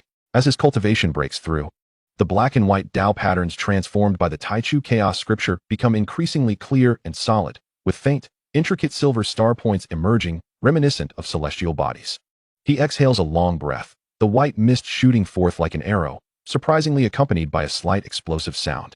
At the 7th layer of foundation establishment, Zhou Chun clenches his fist, a smile curling at the corners of his mouth. Dog Yichun, I shall accept your opportunity for the upcoming grand spectacle. I hope you can withstand it. In the early morning, the main square of the Wenxian sect is already bustling with voices. The colossal Wenxian tower stands at the center of the square, constructed from unknown gray-white stones, its surface adorned with ancient, weathered symbols, exuding a majestic yet slightly eerie aura. The tower appears to connect to another dimension. Merely gazing upon it invokes a sense of insignificance and reverence. This event is not only a selection for core disciples, but also a grand occasion held once every 2 years by the Wensian sect. Countless inner and outer disciples, stewards, and elders focus their attention here, the air seemingly becoming heated in this tense atmosphere. On the high platform, Lu Qingtian occupies the foremost position, with Elder Li Hu and others seated on either side. A hint of satisfaction lingers at the corner of Li Hu's mouth, clearly harboring high hopes for the astonishing potential of Yi Chun. Lu Qingtian's gaze is sharp as he surveys the disciples below who are about to participate in the trial. When his eyes land on Zhou Chun, a fleeting expression of unrecognizable gratification and anticipation flickers in his eyes. At this moment, Zhou Chun's aura is steady, his manifested cultivation level appearing as the 4th layer of foundation establishment. The time has come. The voice of the presiding elder resonates powerfully, drowning out the clamor of the crowd. Those participating in the core disciple trial, step forward to receive your identity jade tokens. Hundreds of outstanding disciples in the foundation establishment stage, including Zhou Chun and Yi Chun, move forward. Zhou Chun's gaze collides with Yi Chun's amidst the crowd. Yi Chun's pupils constrict. He can distinctly sense that, in just a few months of absence, Zhou Chun's aura has undergone a cataclysmic transformation. It exudes a profound, refined pressure akin to that of an ancient ferocious beast lying in wait, far surpassing what it once was. The 4th layer of foundation establishment. How could he advance so swiftly? A tumult of emotions stirs within Yi Chun, a chill creeping along his spine. Moreover, Yi Chun's keen intuition is frantically warning him. This individual is exceedingly dangerous. He is likely far more complex than he appears, having experienced fortuitous encounters and days of relentless cultivation. Along with the guidance from his spirit mentor, Yi Chun had received a low-grade earth-tier condensing yuan pill from Li Hu just days before the opening of Wensian Tower, barely allowing him to break through to the 3rd layer of foundation establishment. But Zhou Chun's speed is simply inconceivable. A potent sense of crisis and inexplicable frustration wells up within him. It's him again. What gives him the right? Yi Chun's mind seethes with a desire to dismantle Zhou Chun into 1,000 pieces, especially when he catches a glimmer of amusement and cold scrutiny in Zhou Chun's eyes. Zhou Chun's gaze remains calm and unperturbed, disregarding Yi Chun's emotional fluctuations, as if observing a corpse. Indeed, he is at the 3rd layer of foundation establishment, just a step away from the 4th layer. It seems the opportunity to intercept the condensing yuan pill and spirit gathering pill has significantly impacted him. Yi Chun's combat prowess should not be underestimated, and with his spirit guardian's protection, it is likely he cannot be killed just yet. Zhou Chun inwardly scoffs, his expression serene as he accepts his identity jade token. Yi Chun suppresses the turmoil within, also claiming his jade token, forcibly burying all resentment and unwillingness deep inside. Within the Wensian Tower, Zhou Chun, all the humiliation, I shall repay 100-fold. Yi Chun silently vows. The elder speaks once more, his voice ringing like a bell in the hearts of all present. The rules of the core disciple trial remain unchanged. The identity jade tokens are embedded with prohibitions. They must not be damaged amongst each other, but may be crushed in the face of life and death crises to trigger a teleportation shield for escape, simultaneously forfeiting one's qualification. The tower's interior is an independent small world, vast and boundless, divided into 6 layers. The higher the layer, the stronger the guarding beasts and the greater the opportunities. But the dangers also escalate dramatically. Points will be calculated based on the beasts hunted, the treasures obtained, and the layers ascended. The higher the final ranking, the more abundant the rewards. Those in the top 10 will advance to become core disciples, with further special opportunities. Remember, opportunities coexist with danger. Act according to your capabilities. Open the tower. With the Elder's command, a pure stream of spiritual energy flows into the Wensian Tower. The enormous stone doors at the tower's base thunderously swing open, releasing a surge of energy that is a chaotic mix of ancient, wild, and bloody, yet infused with pure spiritual essence. The disciples participating in the trial are immediately transformed into streaks of light, being transported into the Wensian Tower. Chapter 53. Hunting inside the tower, undercurrents in motion. The moment Zhou Chun enters the Wensian Tower, he feels as though he has stepped into a primordial, untamed world. Before him lies an endless expanse of primal forest, towering ancient trees reaching for the sky. The earth is rich and dark brown, exuding the scent of fresh soil, while the air is thick with spiritual energy, at least 100 times denser than that of the outside world, even beginning to fog and liquefy. Ancient, mysterious, and teeming with life. Distant roars of beasts and the thunderous sounds of fierce battles resonate. From afar, disciples who were randomly transported earlier are already engaged in fierce combat with the savage lizards and venomous thorn demons of the first layer of the One Tower. Given the intensity of the fighting, the number of beasts is likely considerable. Beasts of the Chi refinement and foundation establishment stages are everywhere, and one can even sense the terrifying aura of core formation beasts from a distance.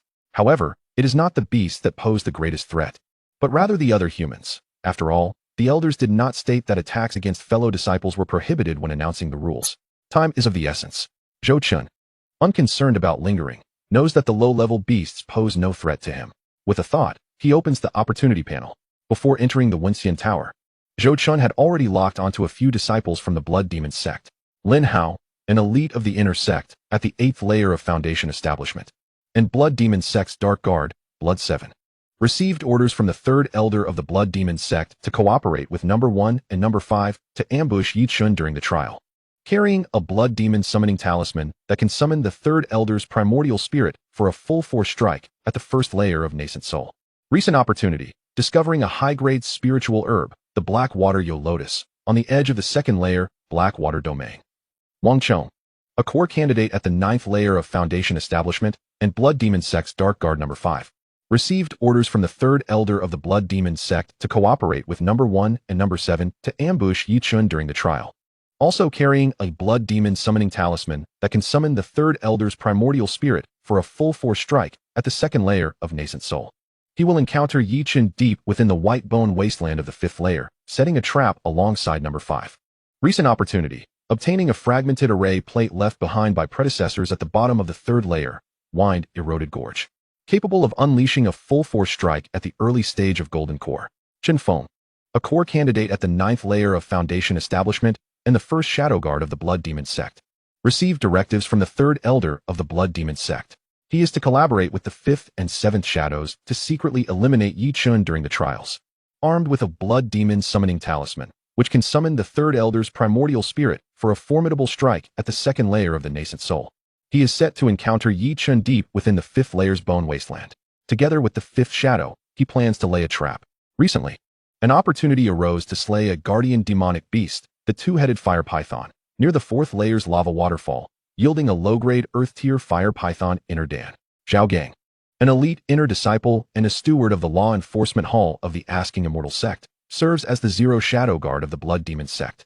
Although he appears to be in the late stages of the 7th layer of Foundation Establishment, his true power is at the 10th layer. He too carries a Blood Demon summoning talisman, responsible for tracking Yi Chun and coordinating with the other Shadow Guards of the Blood Demon Sect. Recently, he discovered a small quantity of rare mid-grade earth-tier refining material, star sand, in a secluded corner of the 4th layer's Maze Stone Forest. The strategic maneuvers of the Blood Demon Sect are astonishing. It feels as though the Asking Immortal Sect is being infiltrated like a sieve. A cold glint flickered in Zhou Chun's eyes.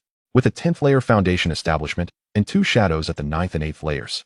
Alongside such a trump card as the Blood Demon summoning talisman, their ambition is immense. Yi Chun, oh Yi Chun, will your ability to turn misfortune into fortune withstand this? Nonetheless, the Blood Demon Sect's schemes may well fall short. He swiftly made a decision to adhere to the original plan.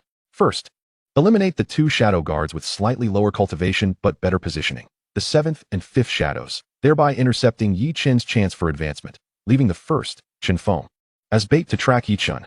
As for Zhao Gang, he could be left untouched for now, as he was not indicated as participating in this opportunity according to Yi Chun's opportunity panel. Perhaps the Blood Demon Sect has deeper schemes at play. The first target is set, the relatively nearby 7th Shadow, Lin Hao. This individual is en route to the 2nd layer's Black Water Domain. With a flash of white light, Zhou Chen's figure darted forth like a specter, silently traversing the dense forest, deftly avoiding entanglements with disciples and demonic beasts. Each individual possesses a map distributed by the sect, yet it lacks detail, merely marking approximate areas and locations deemed extremely dangerous for sect disciples to venture. Activating the divine concealment technique to its utmost, his presence melded seamlessly with the surrounding environment, while his speed was astonishing, directing him straight towards the spatial passage leading to the 2nd layer. Occasionally, he encountered careless Chi refining and Foundation Establishment demonic beasts obstructing his path, but Zhou Chen took no issue in dispatching them effortlessly. Days later, Zhou Chen arrived at the area marked as the Blackwater Pool. This peculiar site comprises countless towering stone pillars and an expansive, inky black water pool. The pillars, resembling living entities, appear to be sprouting from the pool itself, towering over 100 feet. Their twisted forms harbor natural hollows that emit wailing sounds in the gusts of wind. The spiritual energy here is chaotic, easily disorienting one's sense of direction, and it conceals Foundation establishment demonic beasts adept at ambush. Just moments ago, Zhou Chen spotted several lurking rock scorpions and blackwater crocodiles. Fortunately, none detected his presence. A day later, Lin Hao, the seventh shadow of the Blood Demon Sect, tread carefully beneath the shadows of the colossal stone pillars. This individual exercised extreme caution, concealing his aura while vigilantly scanning his surroundings. The next moment, his eyes brightened as he beheld a faintly glowing black lotus before him, a high-grade profound tier spiritual herb, the Blackwater Ghost Lotus. He was ecstatic. Lin Hao rubbed his hands together and hastened forward to gather it. However, without warning, a jet of black water assaulted him, revealing a fifth-layer blackwater crocodile. Lin Hao's reflexes were remarkably swift. He quickly activated his protective spiritual energy. The black water sizzled against his body, incessantly corroding his protective aura. What a vile creature. Its toxicity is exceptionally potent. With a swift flick of his wrist, Lin Hao unleashed a flying sword, engaging in combat with the blackwater crocodile. The crocodile, unable to successfully ambush him due to its inferior cultivation and monotonous attacks, was swiftly dispatched by Lin Hao. Just as Lin Hao finished collecting materials from the crocodile's carcass and prepared to harvest the Blackwater Ghost Lotus, suddenly, without warning, a blur of white lightning, nearly imperceptible to the naked eye, shot forth from behind a stone pillar. The speed seemed to transcend spatial constraints. With a flash of brilliance, Zhou Chun unleashed his full might. The Primordial Chaos Sutra operated at maximum capacity, the blood-soul-burning flame sword pulsating with dark radiance. Enhanced by the perfected third layer of the indestructible golden body, the small-scale white rainbow piercing the sun erupted with terrifying speed, far exceeding that of a seventh-layer Foundation establishment. The overwhelming intent to kill plunged Lin Hao into a chilling abyss. As a shadow guard, he instinctively sensed the imminent danger. Reacting swiftly, he activated his protective spiritual energy and reached for his storage bag to summon the Blood Demon Summoning Talisman. But it was too late. With a swift motion, the white flash pierced through Lin Hao's hastily erected protective light. Lin Hao barely had time to glimpse his assailant's visage before feeling a chill at his neck, followed by a spinning sensation. The last sight he beheld was his own headless body convulsing violently as a steady, powerful hand reached for his storage bag. How pitifully feeble. Zhou Chen's voice was cold and devoid of emotion. The unparalleled speed of white rainbow piercing the sun, combined with the Heavenly Gang sword technique and the blood-soul-burning flame sword, effortlessly severed the head of an eighth-layer Foundation establishment shadow guard. With Zhou Chen's current strength, even an early-stage core formation cultivator would struggle to withstand such an onslaught. Reaching forth, he retrieved the storage bag. The entire sequence transpired in the blink of an eye. Lin Hao's corpse was swiftly kicked into the adjacent black water pool, where it began to churn as the black water crocodiles, akin to sharks sensing blood, rapidly converged, soon dragging the body into the depths to feast upon it. Ding! Detected that the host successfully intercepted the heavenly fate child Yi Chen's opportunity, acquiring a top-grade Earth-tier spirit gathering pill, triggering a 100-fold return. Reward, a high-grade heavenly tier essence gathering pill. Only 100-fold? A high-grade heavenly tier essence gathering pill? Is that all? Zhou Chun was momentarily taken aback, but soon relaxed his expression. A high-grade heavenly tier essence gathering pill is indeed rare. Considering this was merely a minor character, one must not be overly greedy. Next, Zhou Chun murmured. Once more, he summoned the panel, locking onto the second target. The fifth shadow guard, Wang Chong. Wang Chong's path leads through the third layer's wind erosion gorge. Zhou Chun wasted no time and headed straight for the entrance to the third layer's passage. The wind erosion gorge of the Asking Immortal Tower, true to its name, is a place ravaged by fierce winds. The steep rock walls on either side tower into the clouds, grotesque boulders shaped by eons of wind blades, creating countless twisted holes and fissures. As the gales sweep through these naturally formed wind channels, they emit haunting wails, akin to countless vengeful souls lamenting, disturbing the minds and perceptions of intruders. The valley floor is littered with bizarre stones, forming a complex, shadowy labyrinth, as the howling winds strike against protective auras, creating an unsettling cacophony. Wang Chong, the shadow guard of the Blood Demon Sect, lurked in the shadows. His outer disciple robes were caked in dust, and he had fully restrained his ninth-layer Foundation establishment cultivation. The gaze of the shadow vulture scrutinized the surroundings, emanating a chilling bloodlust, indicating he was far from benign. Wang Chong had just emerged from a fierce battle, having ambushed a 7th-layered demonic beast, the Wind Shadow Leopard, while it guarded a spiritual material, earning himself a high-grade profound-tier Wind Bellflower. Before the disciple could savor his fleeting joy, he was stealthily ambushed and extinguished by Wang Chong, who had been trailing him. He didn't even have the time to shatter his identity jade token. At this moment, Wang Chong was holding his breath, focusing intently. As he meticulously searched through the intricate crevices of the valley's rocky floor, guided by a faint instinct, his movements were exceedingly cautious, his spiritual awareness delicately scanning every suspicious inch nearby, while he occasionally braced against the fierce winds that battered him. The howling wind provided him with a natural cover, yet it also greatly interfered with his own perceptions. Unbeknownst to him, a pair of icy eyes had already locked onto him from the depths of a massive wind-eroded hole high above. Zhou Chun, devoid of any fluctuations of spiritual energy, had maximized the operation of the concealment technique, blending seamlessly with the environment. Observing Wang Chong from a distance, a cold smile crept onto his lips. The rabble of the Blood Demon Sect was indeed well hidden, making for a tantalizing haunt. As time ticked by, the tension etched on Wang Chong's face was gradually replaced by an uncontrollable ecstasy. In the narrow gap between two massive boulders, he had touched a small, cold, and hard object that was neither metal nor stone. Gently brushing away the attached sand and stones, an ancient stone disc, roughly the size of a palm, was revealed. Although it was riddled with fine cracks and appeared somewhat dull, it still emanated an undeniable aura of spirituality. He had found it. It was indeed a treasure. Wang Chong could hardly contain his exhilaration, just as his fingers grazed the arrayed disc, prying it from the crevice. And in that moment of utter relaxation, now was the time. From behind Wang Chong, an ethereal white afterimage seemingly materialized out of thin air, instantly tearing through the layers of fierce winds with a series of sonic booms. Like a meteor hurtling towards him at the valley's bottom, a white rainbow pierced the sun. The instant Zhou Chen's figure fully manifested, the low-grade heavenly stage blood soul burning flame sword was unsheathed. A resounding hum erupted as an indescribable dark crimson sword light illuminated the dim corners of the valley. There was no explosive display of might, only a profound silence accompanied by a sense of obliteration wherever the sword light passed. Even the fabric of space appeared to twist slightly, emitting a mournful groan. Upon the sword's blade, the blood-red demonic visage seemed to come alive, letting out a silent shriek, and a dense aura of bloodlust threatened to erode all laws and freeze souls. This was the terror of the blood soul burning flame sword. Who is it? Wang Chong felt a surge of dread. The sense of lethal threat arrived too swiftly, too ferociously. He had no time to comprehend how Zhou Chun had appeared, feeling instead as if he were ensnared in a hellish sea of blood, locked down by countless malevolent spirits and towering magma. The instinct to survive overwhelmed all else. He frantically infused spiritual energy into the array disc he had just unearthed, simultaneously igniting his vital blood to activate his protective treasure. A pitch-black bone shield expanded instantaneously, dark lights surging forth, attempting to shield his entire body. Too late. Hiss. The sword light of the blood soul burning flame sword reached him in an instant, akin to a red-hot iron piercing through ice and snow. The hastily erected bone shield, capable of withstanding the full force of an ordinary core formation cultivator, disintegrated upon contact with the sword.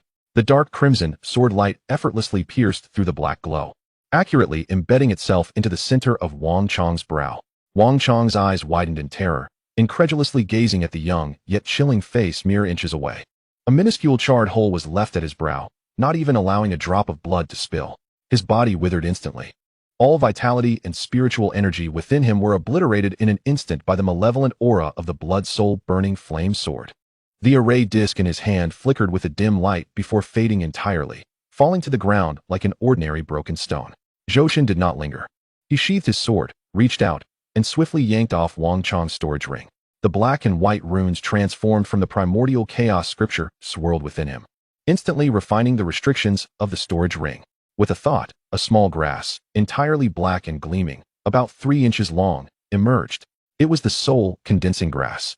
The moment the spiritual herb appeared, a refreshing chill, seemingly capable of cleansing soul fatigue, permeated the air. Chapter 55, Foundation Establishment Level 9, Lava Waterfall. Ding. The system detects that the host has successfully intercepted the fortune of the Son of Destiny, Yi Chun, acquiring the low-grade heavenly stage soul condensing grass, triggering a 100-fold return. Reward: high-grade heavenly stage resurrection leaf. Would you like to accept? The cold, crisp sound of the system prompt echoed in his mind. Yes. A peculiar leaf appeared before Zhou Chun, its surface shimmering with iridescent luster, the veins resembling the most intricate star maps, exuding a fragrance 100 times purer than that of the soul-condensing grass. Merely inhaling a whiff left Zhou Chun feeling a surge of clarity within his spiritual awareness. The high-grade heavenly stage resurrection leaf. Its effects far surpassed those of the soul-condensing grass by 100-fold. Having dealt with Wang Chong, Zhou Chun spared no glance at the desiccated corpse left behind. Utilizing the concealment technique, he swiftly departed the scene. Zhou Chun intended to elevate his strength first. As the Ascension Tower inexplicably invoked a sense of unease within him, he attempted to enter the unified secret realm, but found it inaccessible. The space was sealed. Thus, Zhou Chun had to proceed with utmost caution, for he had no protective ring to guard him. Time was of the essence, and Zhou Chun sought a secluded spot, setting up a simple concealment formation before sitting cross-legged. With a thought, he retrieved a top-grade, earth-level spirit-gathering pill and placed it in his mouth. Boom! The pure medicinal power erupted instantly, surging from his dantian along his meridians to fill his entire being. The potency of the top-grade, earth-level spirit-gathering pill was several hundred times that of a standard spirit-gathering pill. Its primary function was to facilitate breakthrough to the next realm. However, before most of the medicinal power could be absorbed, it was seized by the black and white primordial runes, which consumed the majority. A further 10% was intercepted by the Golden Emperor's glazed flame. What remained for Zhou Chun was a meager 30%, which explained the slow progress he had made during this period. Unfortunately, the black and white primordial runes and the Golden Emperor's glazed flame were insatiable. As long as spiritual energy entered his body, these two entities would not be picky. Nonetheless, the remaining medicinal power was still substantial. Seeing this, Zhou Chun hesitated no longer and began to refine it with all his might. The spiritual lake within him expanded violently, the pure spiritual energy washing over his meridians repeatedly. Crack, crack, thunderous roars echoed within him. Foundation Establishment Level 8. Pressing on, he raised his hand and swallowed a top-grade heavenly stage essence gathering pill. Buzz, buzz, buzz. The moment the pill entered his stomach, he felt a scorching wave of heat emanating from his abdomen. A torrent of spiritual energy, 1,000 times stronger than before, surged forth relentlessly. The mysterious primordial runes flickered wildly, greedily absorbing the spiritual energy, and the silver star-like specks upon the runes multiplied. The Golden Emperor's glazed flame, adhering to its principle of not letting good fortune go to waste, joined in the contest for spiritual energy. Zhou Chun dared not delay any further. He activated the primordial chaos scripture to its fullest, gradually forming a vortex of spiritual energy above his head. Buzz! The vortex of spiritual energy roared downwards. In the next moment, boom, boom, boom, a flash of brilliance ignited in Zhou Chun's eyes. He summoned the final surge of spiritual energy, crashing it like a flood against the barrier of his realm. Break for me! Zhou Chun roared softly. In that instant, the barrier was utterly shattered. A magnificent surge of spiritual energy instantaneously liquefied, causing the reservoir of spiritual essence within to swell dramatically. Foundation Establishment Level 9, accomplished. Zhou Chun opened his eyes, exuding an aura of terror. The formations he had previously set up were obliterated in an instant, and the surrounding stones were violently flung 100 yards away, enveloped in a cloud of dust. Sensing the reservoir of spiritual essence within him, now significantly expanded, Zhou Chun felt an inexhaustible surge of power coursing through him. A subtle smile gracing his lips. Although the process of refinement lasted an entire day, the rewards were immensely gratifying. He had ascended 2 realms, from Foundation Establishment Level 7 to Level 9. It was time for Chun Feng, the first Shadow Guard, to venture into the Bone Wasteland. Thus, Zhou Chun discerned the direction of the passage to the 4th layer and departed swiftly, intending to meet up with Chun Feng, who was lying in wait at the lava waterfall for the Blood Demon Sect.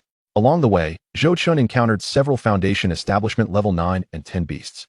He initially had no intention of engaging, but some of these creatures, lacking in foresight, attacked him unprovoked. This provoked a thrill in Zhou Chun, who had just recently broken through, and he couldn't resist reaping them along his path. At the lava waterfall, waves of heat surged, and rivers of crimson magma sprawled across the landscape, crashing down from great heights. The magma plunged into the boiling lake below, creating terrifying waves and a thunderous roar reminiscent of a waterfall, crafting a mesmerizing spectacle. The air shimmered with heat, thick with the acrid scent of sulfur.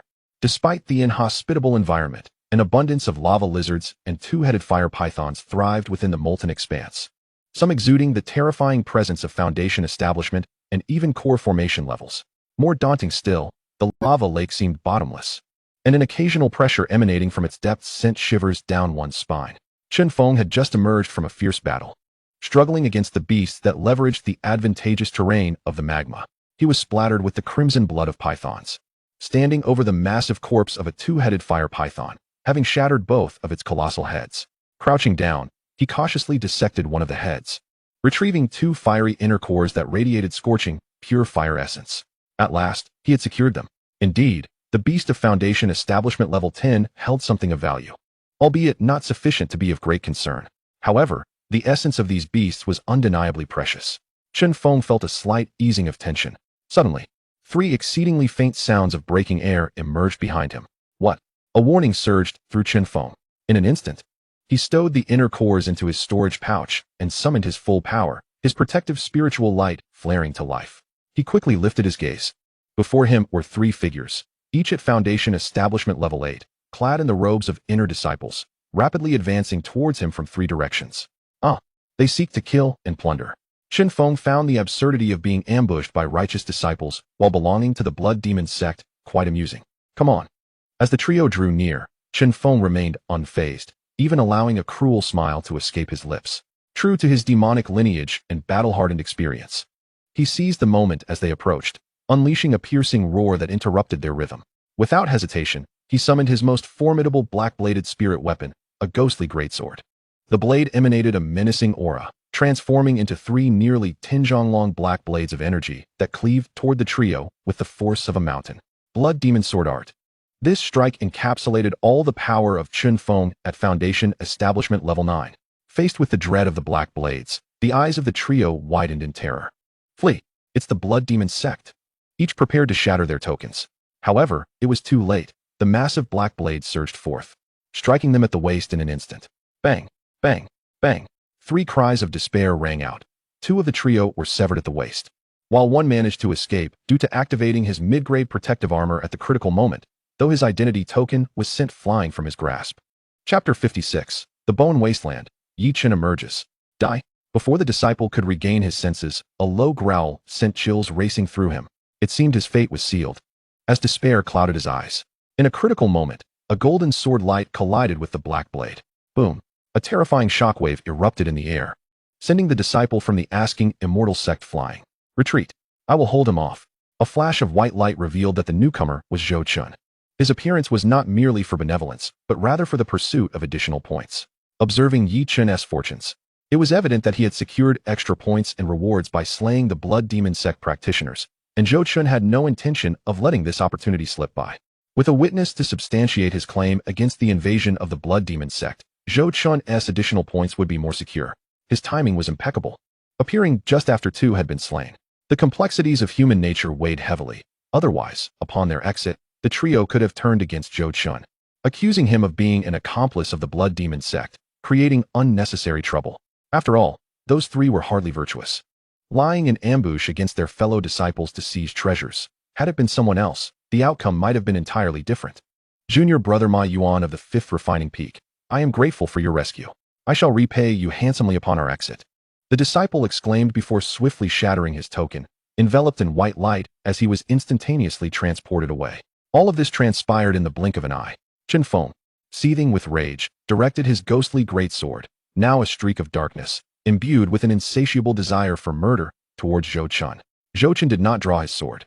Instead, he formed a sword with his fingers, and at the tips, a blinding, fierce golden flame erupted, even more dazzling and formidable than before.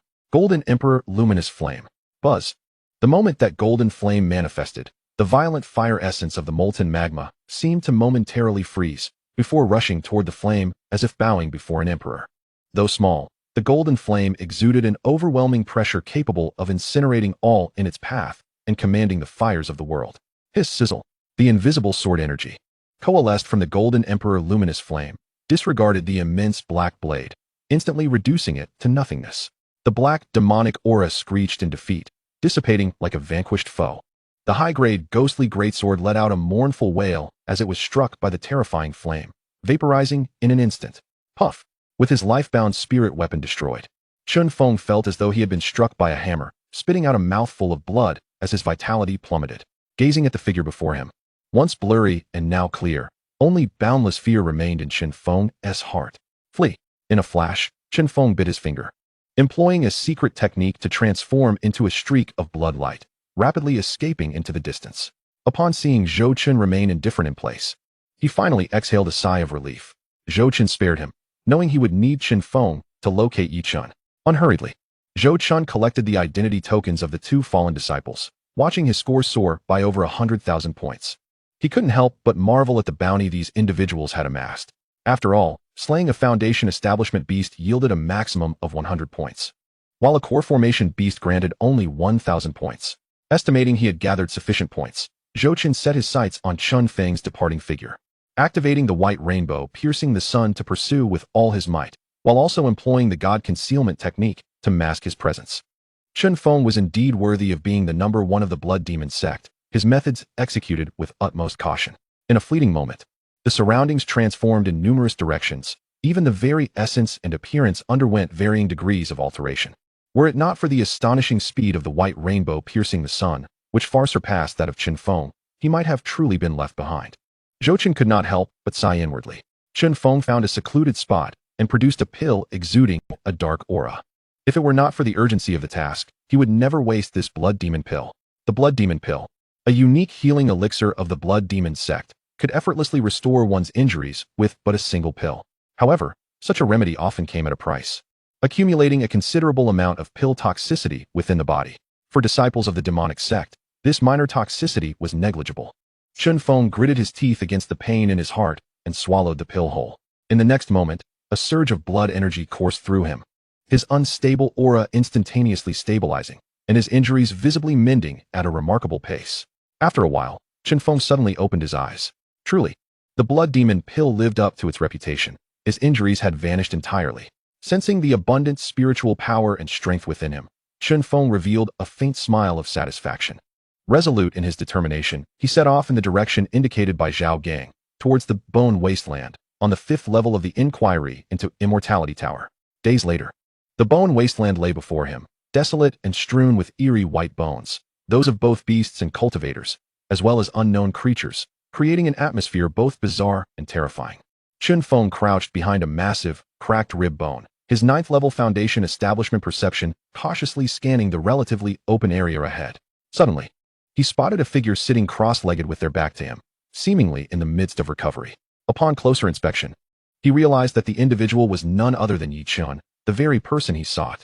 Yi Chen had just emerged from a fierce battle, the remains of several formidable beasts lying at his feet. His aura had undeniably reached the 5th level of Foundation Establishment. After entering the Inquiry into Immortality Tower, Yi Chen had continually battled ferocious beasts, fighting his way to the 5th level, skillfully avoiding numerous dangers thanks to the guidance of his spirit master. His spiritual energy fluctuations had become significantly more refined since his entry into the tower, seemingly nearing a breakthrough to the next level. Nearby, Zhou Chen was left speechless. Even without relying on fortuitous encounters, Yi Chen's ascent was astonishingly rapid. Had Zhou Chen not intercepted him, Yi Chen would likely have already reached the 8th level of Foundation Establishment. How terrifyingly gifted he was. For ordinary cultivators, the path grows increasingly arduous with time. Yet Yi Chen, a child of destiny, defied this norm. Chener, someone approaches, harboring murderous intent, at the 9th level of Foundation Establishment, 500 zhang to your right rear. The voice of the spirit resonated in Yi Chen's ear. Despite the warning, Yi Chen remained with his eyes tightly shut, gripping his long sword. The aura of his fire spirit body slightly rising, as he silently activated the Flame Emperor's prison-breaking art, his body akin to a volcano on the verge of eruption. Cold sweat trickled down his forehead, clearly indicating he was in a heightened state of alert. A cruel excitement flickered in Chen Feng's eyes. Fortune favored him. Yi Chen was alone. Surely, Enqi and Enwu were nearby, ready to assist. Yet, they truly were useless, having yet to appear. Humph. I shall first deal with Yi Chen before waiting for their arrival. Unbeknownst to Chen Feng, the allies he awaited, numbers 5 and 7, had long since met their demise. Just as Chen Feng stealthily approached Yi Chen from behind, poised to launch a surprise attack, an unexpected turn of events unfolded.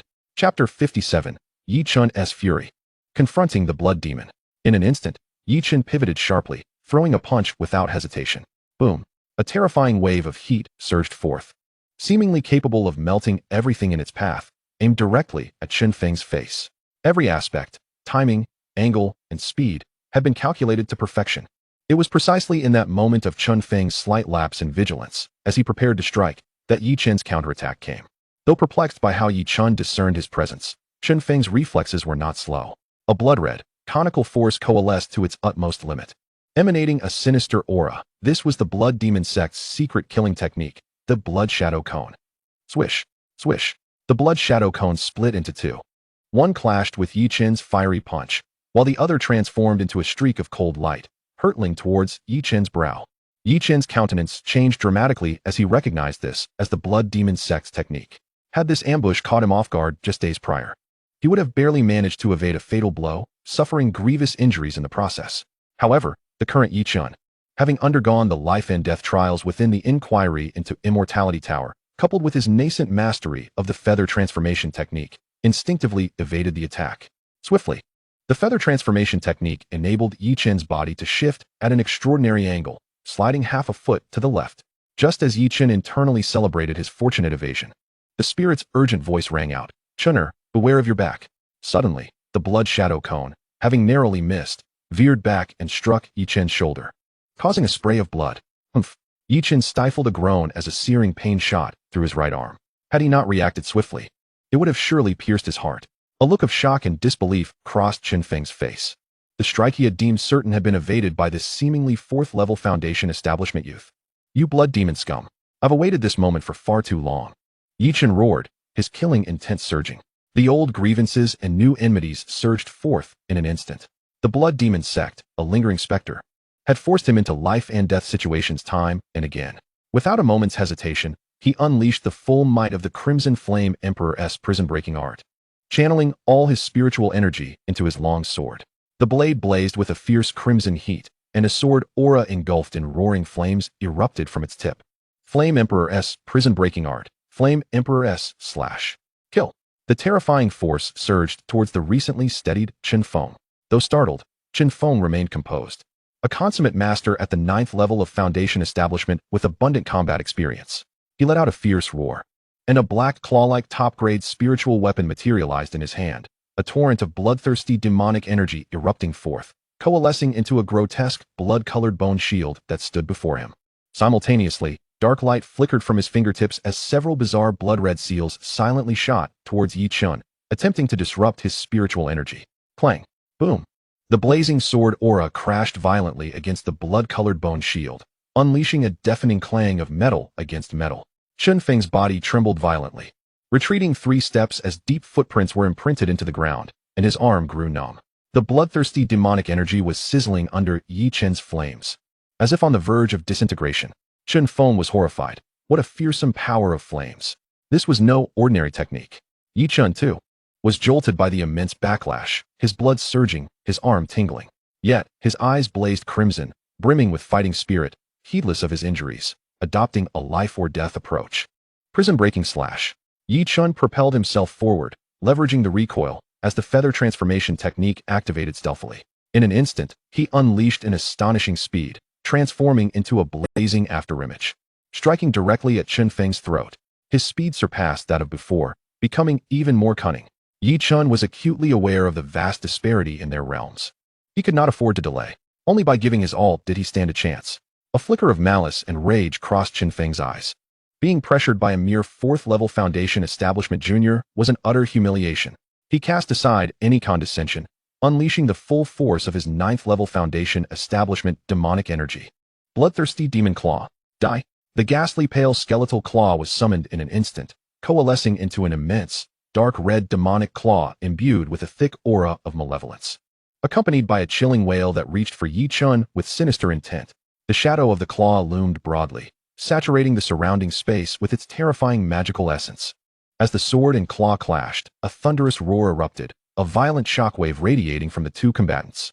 Yi Chun felt an overwhelming force collide with his chest. Akin to a mountain crashing down, he coughed up a mouthful of blood, his sword slipping from his grasp, and his body was hurled backward like a broken kite. Agonizing pain surged through Yi Chen's entire being. Several of his ribs must have shattered, and his internal organs felt as if they had been displaced. He crashed into a massive skeletal structure, barely managing to halt his backward flight. Another spurt of blood escaped him, his breath dwindling to a mere whisper. The chasm between the 9th and 4th levels of Foundation establishment was insurmountable, even with the Flame Emperor's prison-breaking technique. He was akin to a mantis attempting to stop a chariot. Chen Feng also staggered back a couple of steps, a charred sword mark now etched upon the demonic claw. Its magical energy slightly disordered. Yet, in comparison, his condition was infinitely better. He gazed at the gravely injured Yi Chun, his eyes betraying a cruel delight and a fierce intent to kill. You little wretch. What does it matter if you possess talent? What does it matter if your comprehension is high? Before absolute power, you are nothing but a dog. To offend our blood demon sect is to pave your way to the afterlife. May you be reborn into a better life in your next existence. Chen Feng sneered, advancing step by step towards Yi Chun, his demonic claw brimming with sanguine light, mercilessly poised to strike down upon Yi Chun's crown. With that claw descending, Yi Chun's skull would surely shatter, and his soul would scatter. Suffocation, terror, a flicker of despair and unwillingness flashed in Yi Chun's eyes. Just as the moment hung in the balance, a resonant, commanding voice, imbued with ancient and profound gravitas, thundered like a celestial storm in Chen Feng's ears. Humph! How dare a mere ant harm my disciple? A radiant golden light erupted around Yi Chun, unprecedented in its brilliance. An indescribable, formidable power suddenly surged through his body. Ancient, majestic, overbearing. It was as though a primordial deity had awakened. As Yi Chun's eyes snapped open once more, they were filled with an icy indifference that looked down upon all living beings. He lifted his head to confront the ominous bloodthirsty claw mere inches away, a sardonic smirk curling at the corner of his lips. He did not flinch. Instead, he casually raised his right hand and extended a finger toward the terrifying claw. Upon closer inspection, intricate, arcane patterns coursed along his fingertip. There was no earth-shattering aura, only a terrifyingly profound essence that resonated with simplicity. Ding! A crystal-clear sound rang out. The colossal bloodthirsty claw, infused with sinister magical energy, began to disintegrate upon contact with that single fingertip. The cruel grin on Chen Feng's face froze instantly, replaced by sheer horror and trepidation. What is this power? You are not Yi Chun. Who are you? Chen Feng's voice turned sharp and shrill. Chapter 58. Narrowly escaping death, the brick reappears. Humph! An ant like you dares to know my name? Yi Chun's voice was frigid, imbued with supreme authority. He nonchalantly gestured forward with that finger. Desperate times call for desperate measures. Blood demon invocation.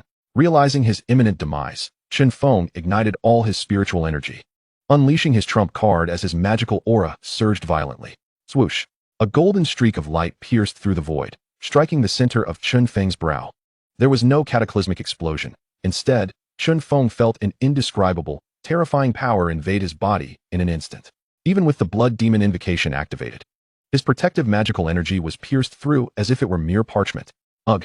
Chen Feng's expression of shock froze, his eyes bulging, gasping for breath, yet producing no sound. Boom! Everything melted away like snow under the scorching sun. Instant annihilation. Following that terrifying finger, the golden light enveloping Yi Chun's form rapidly dimmed, akin to the ebbing tide.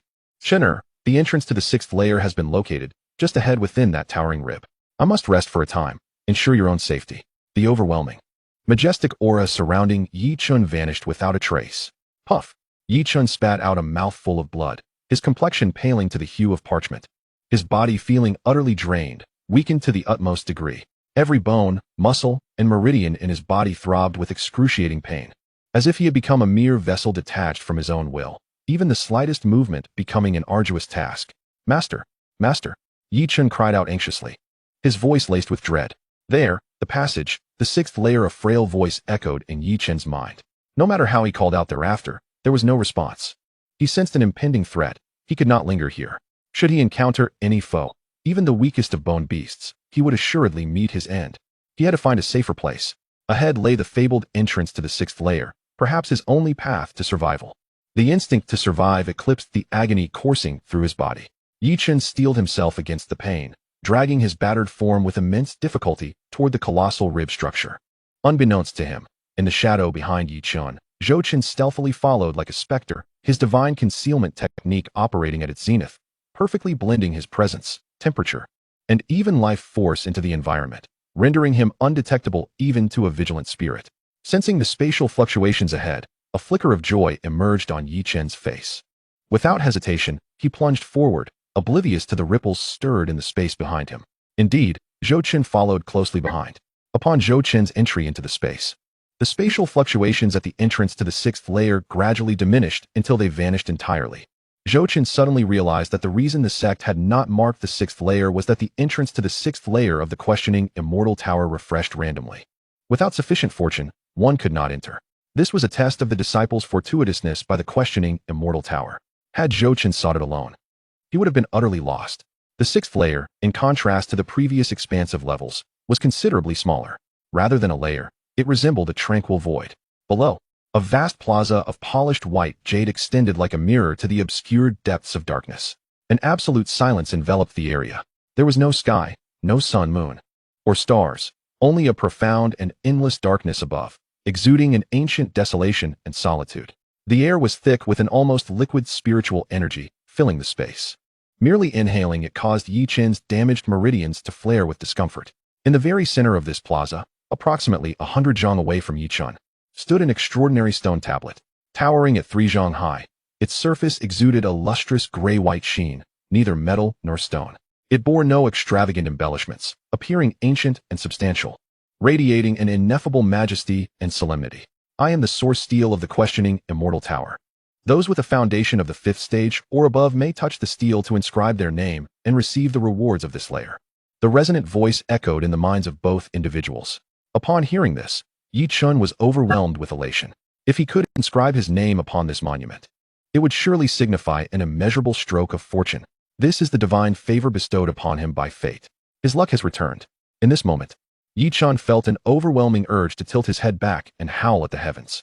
Ignoring the wounds that marred his body, he struggled to rise and hasten towards the stone tablet. Inscription, opportunity. A smile of elation could no longer be contained at the corners of Yi Chen's lips. Just as his fingertips were a mere inch away from the monument, poised to etch his name, a vague shadow of blackness silently materialized behind the unsuspecting Yi Chen. At this juncture, he was clad in a dark robe, a mask concealing his face, and wielding a massive brick in his hand. Indeed, it was the very brick used by Zhou Chen during the inheritance of the celestial source saint. Without a hint of spiritual energy fluctuation, it was aimed with precision and struck mercilessly at the back of Yi Chen's head. Bang! A muffled, solid sound echoed through the eerie silence of the 6th layer. Piercing and jarring. The joy in Yi Chen's eyes froze instantaneously, dissipating like mist. A searing pain surged from the back of his head, sweeping through his entire being, plunging his consciousness into darkness as his body succumbed entirely. This entire sequence transpired in the blink of an eye. Zhou Chen's movements were as swift as lightning, executed with a proficiency that was almost heart-wrenching. Zhou Chen gazed expressionlessly at the fallen Yi Chen. It was not that Zhou Chen harbored any desire to kill Yi Chen, but the moment such a thought arose, it felt as though he were being scrutinized by an overwhelming terror. His instincts warned him that if he were to slay Yi Chen now, his own demise would surely follow. Thus, he deliberately restrained his strength. Otherwise, even with Zhou Chen's indestructible golden body, a single blow from that brick could easily incapacitate someone in the core formation realm. He crouched down, deftly removing the storage ring from Yi Chen's hand. As for the ring spirit, he refrained from disturbing it, wary of inciting its attention. Having completed this, Zhou Chen removed the identity jade token from his waist. The jade felt warm to the touch, inscribed on its inner side with intricate sect symbols. My apologies, Yi Chen, for the force with which I acted. Gently tapping his jade token against Yi Chen's, a soft glow flickered, and over 100,000 points were instantaneously transferred to Zhou Chen's token. I have taken your points and opportunities. You may rest easy as you depart, Zhou Chen murmured, his fingers unhesitatingly crushing Yi Chen's identity jade token. Crack! The token shattered with a sharp sound.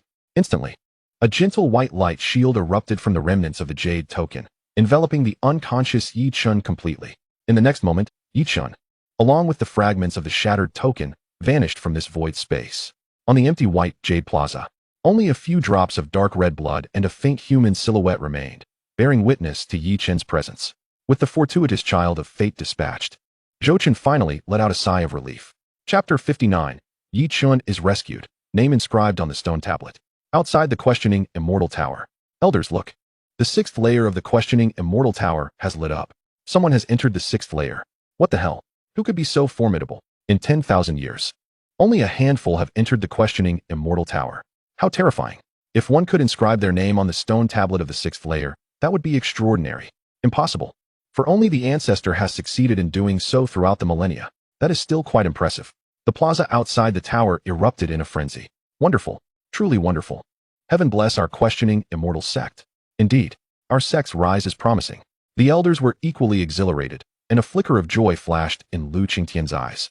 The illumination of the sixth layer signified that someone had set foot there, and while it was uncertain whether they could inscribe their name, merely entering the sixth layer was testament to their exceptional qualifications and extraordinary luck. The questioning immortal sect would certainly nurture them as a core disciple. Thus, the sect had a regulation that anyone who entered the sixth layer would be awarded an additional 300,000 points, irrespective of their ranking, directly elevating them to core disciple status. Before they could revel in their elation for long, a golden light flickered ahead. A figure gradually emerged. Look, someone is coming out. The protective spiritual light is golden. It's the one who entered the sixth layer. Undoubtedly a core disciple. I wonder who it is. Their luck is remarkable. Luck? You try it. Our questioning immortal sect has had very few over the past 10,000 years. Indeed, the sect's records indicated that if one exited the questioning immortal tower's sixth layer with golden protective light, it would starkly contrast with the milky white light of other disciples. Moreover, the sect leader's decree could sense whether an individual had entered the sixth layer. It is as expected, judging by the aura. This individual has indeed stepped into the sixth layer of the questioning immortal tower. Lu Qingtian nodded slightly after closing his eyes to sense further. He seems to be injured. He is lying down. A disciple shouted. It's Yi Chun. Quickly, take him for treatment. The realization that it was Yi Chun filled the grand elder Li Hu with both shock and joy. He was thrilled that Yi Chun had astonished him by reaching the sixth layer, bringing great honor to their lineage. However, he was also apprehensive about Yi Chun's condition. If Yi Chun were to be rendered incapable, it would be an empty celebration. After personally examining Yi Chun, Li Hu found that apart from a prominent swelling at the back of his head, he was merely drained of spiritual energy and bore some internal injuries. The situation was not critical. The sect possessed ample healing elixirs, making Yi Chun's recovery a relatively simple matter. A disciple mentioned earlier that there were infiltrators from the demon sect. Could this be their doing? One elder spoke solemnly. It is highly probable. Relay orders to seal off the area around the questioning immortal tower and meticulously inspect every individual that emerges. Any abnormalities must be dealt with immediately. Lu Qingtian commanded. Understood. The elders of the law enforcement hall swiftly departed. Having completed these tasks, Lu Qingtian gazed at the unconscious Yi Chun, letting out a faint sigh. I wonder how Zhou Chun is faring. If he is outshone by the Grand Elder's lineage, it would indeed place some pressure on Lu Qingtian, for at their level, the stakes of pride and honor surpass all else. Inside the questioning immortal tower, Zhou Chun turned around, his gaze fixed intently upon the ancient, majestic gray-white stone tablet before him. A smile adorned his face as he approached the monument step by step. As Zhou Chun drew nearer, an oppressive weight, as heavy as a mountain, became increasingly palpable, not only bearing down on his body, but also exerting a terrifying pressure upon his soul. The physical burden was manageable, thanks to the enhancement of the indestructible golden body technique, making it relatively effortless for Zhou Chun. However, the strain on his soul rendered Zhou Chun's movements somewhat laborious. At that moment, the primordial chaos sutra within Zhou Chun sensed the external pressure and activated autonomously. The once dormant black and white symbols within his dantian erupted with a profound brilliance, emanating a vast aura that enveloped him in a thin halo, countering the oppressive force of the stone tablet. This alleviated Zhou Chun's burden significantly. He couldn't help but wonder why Yi Chun had approached the stone tablet with such ease.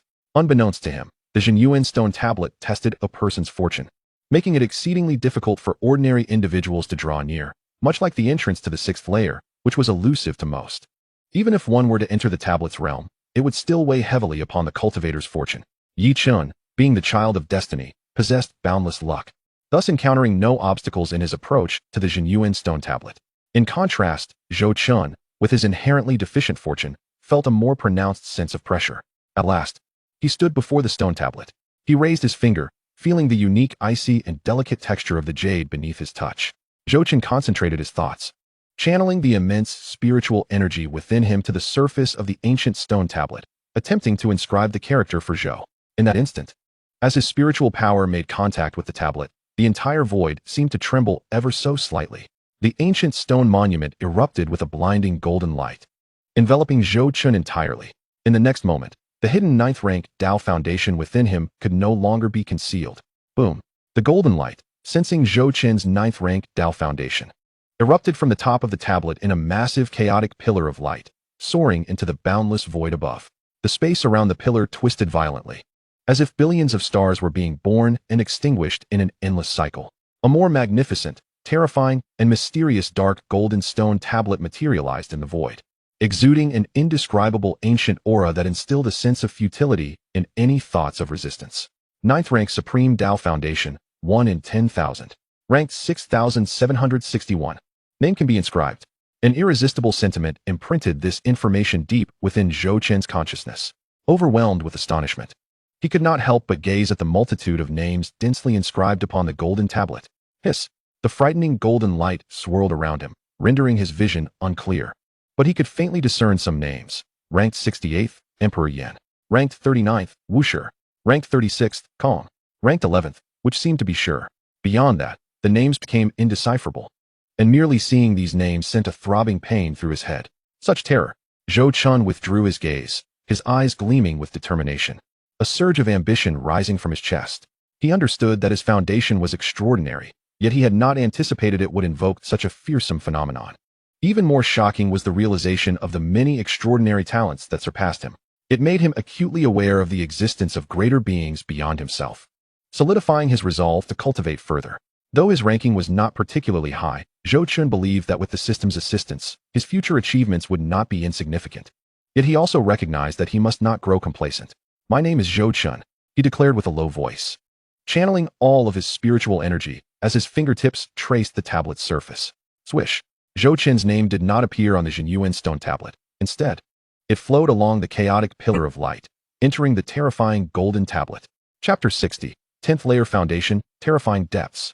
In the next moment, a mark imbued with his unique Tao rhythm and essence manifested upon the chaotic stone tablet in the void.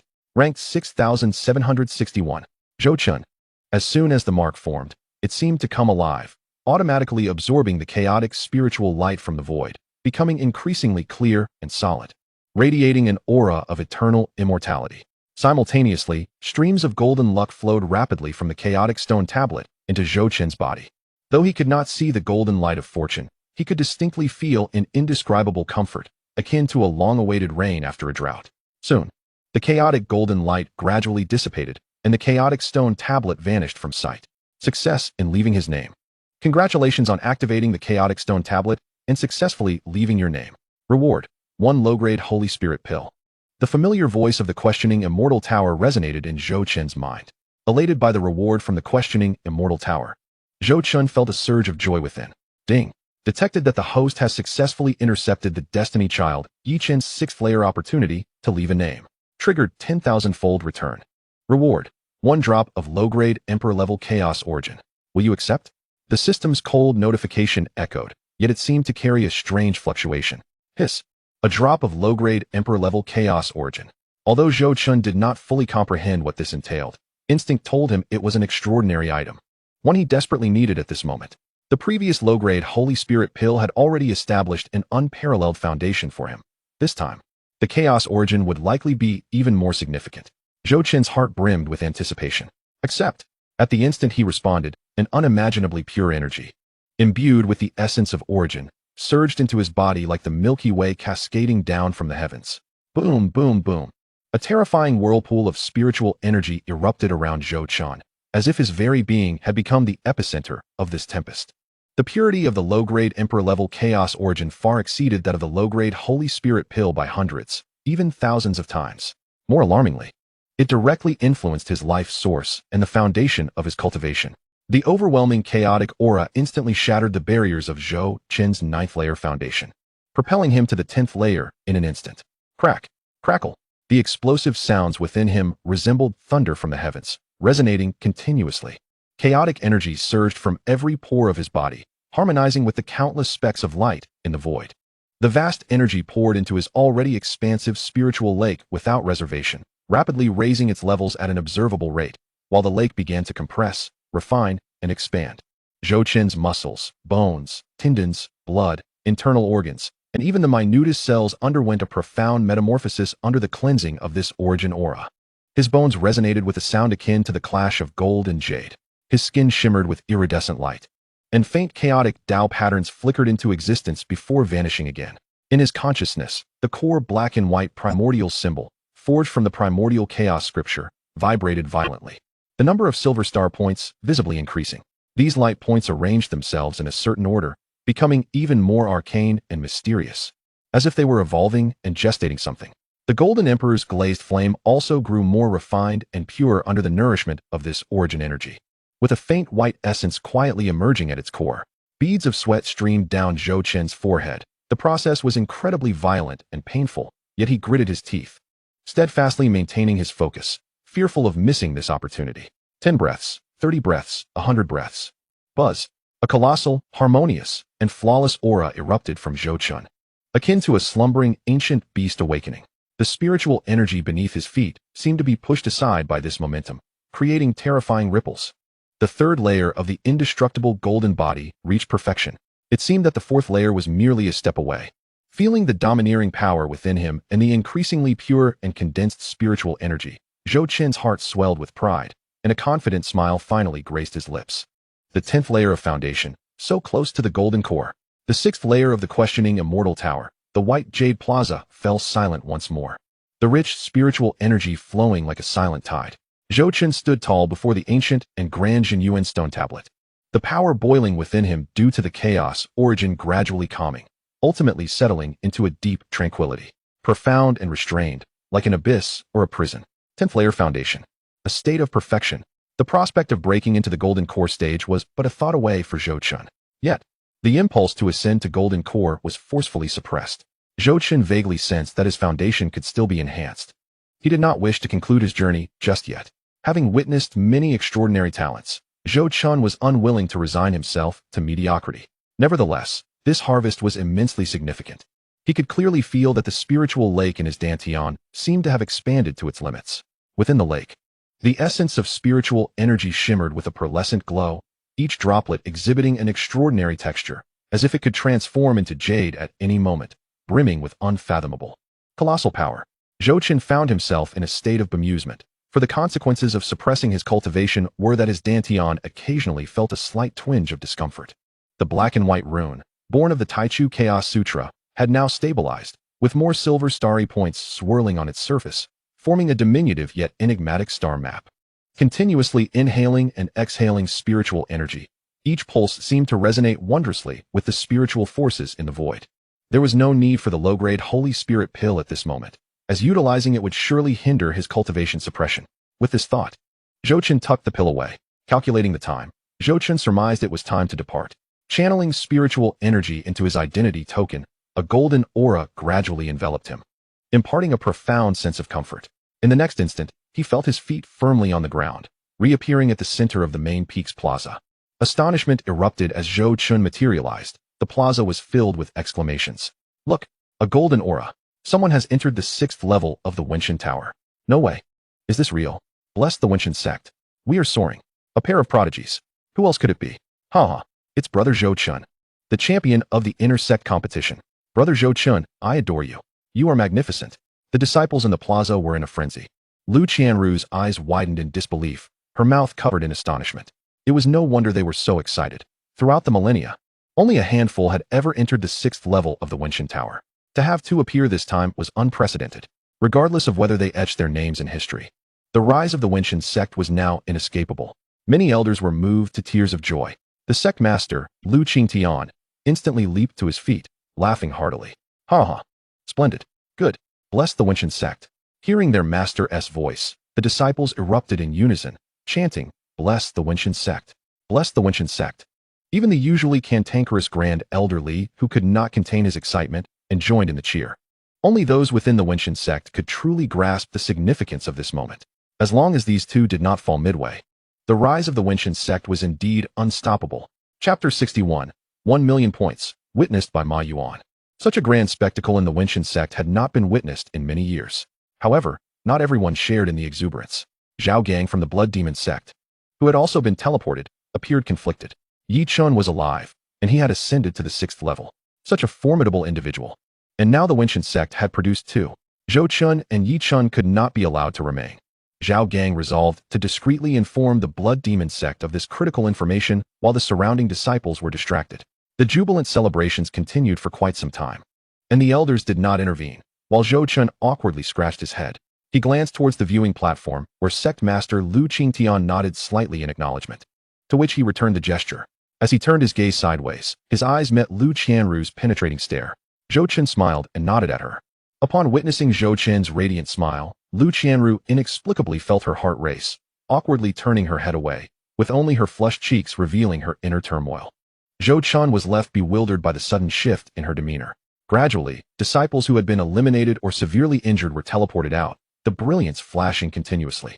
Zhou Chen deliberately suppressed his cultivation to the 7th layer of foundation establishment, presenting an aura that suggested he had only recently broken through.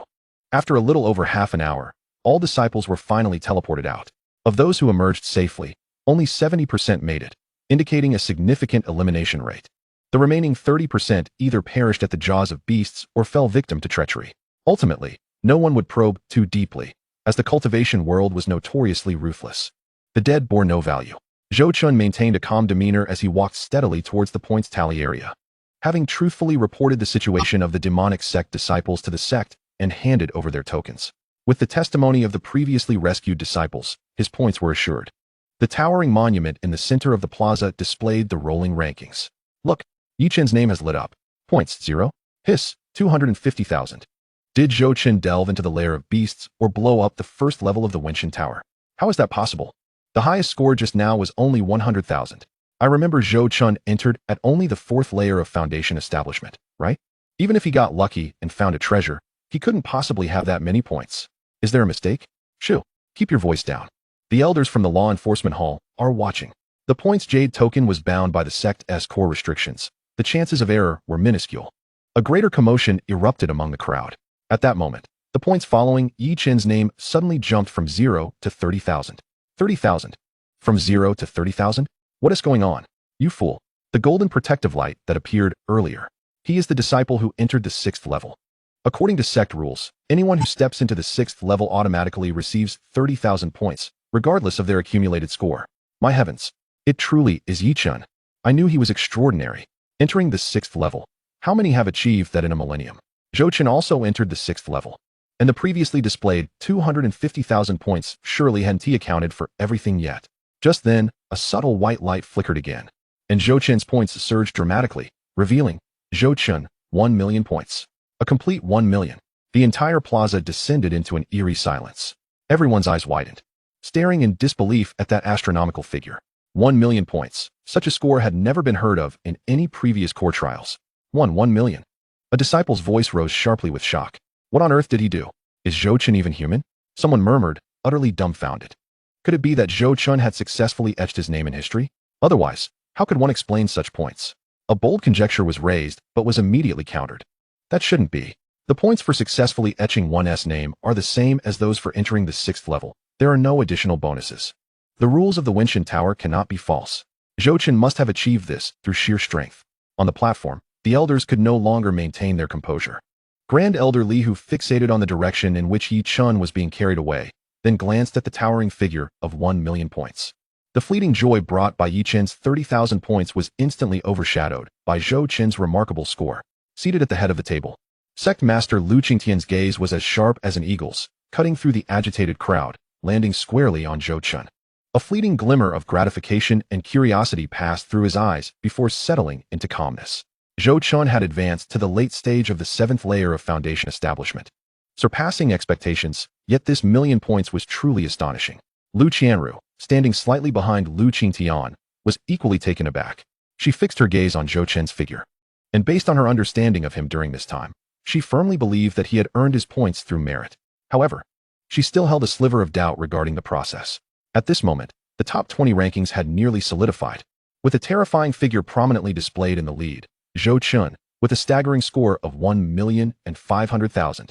Zhou Chen's points were a chasmic lead.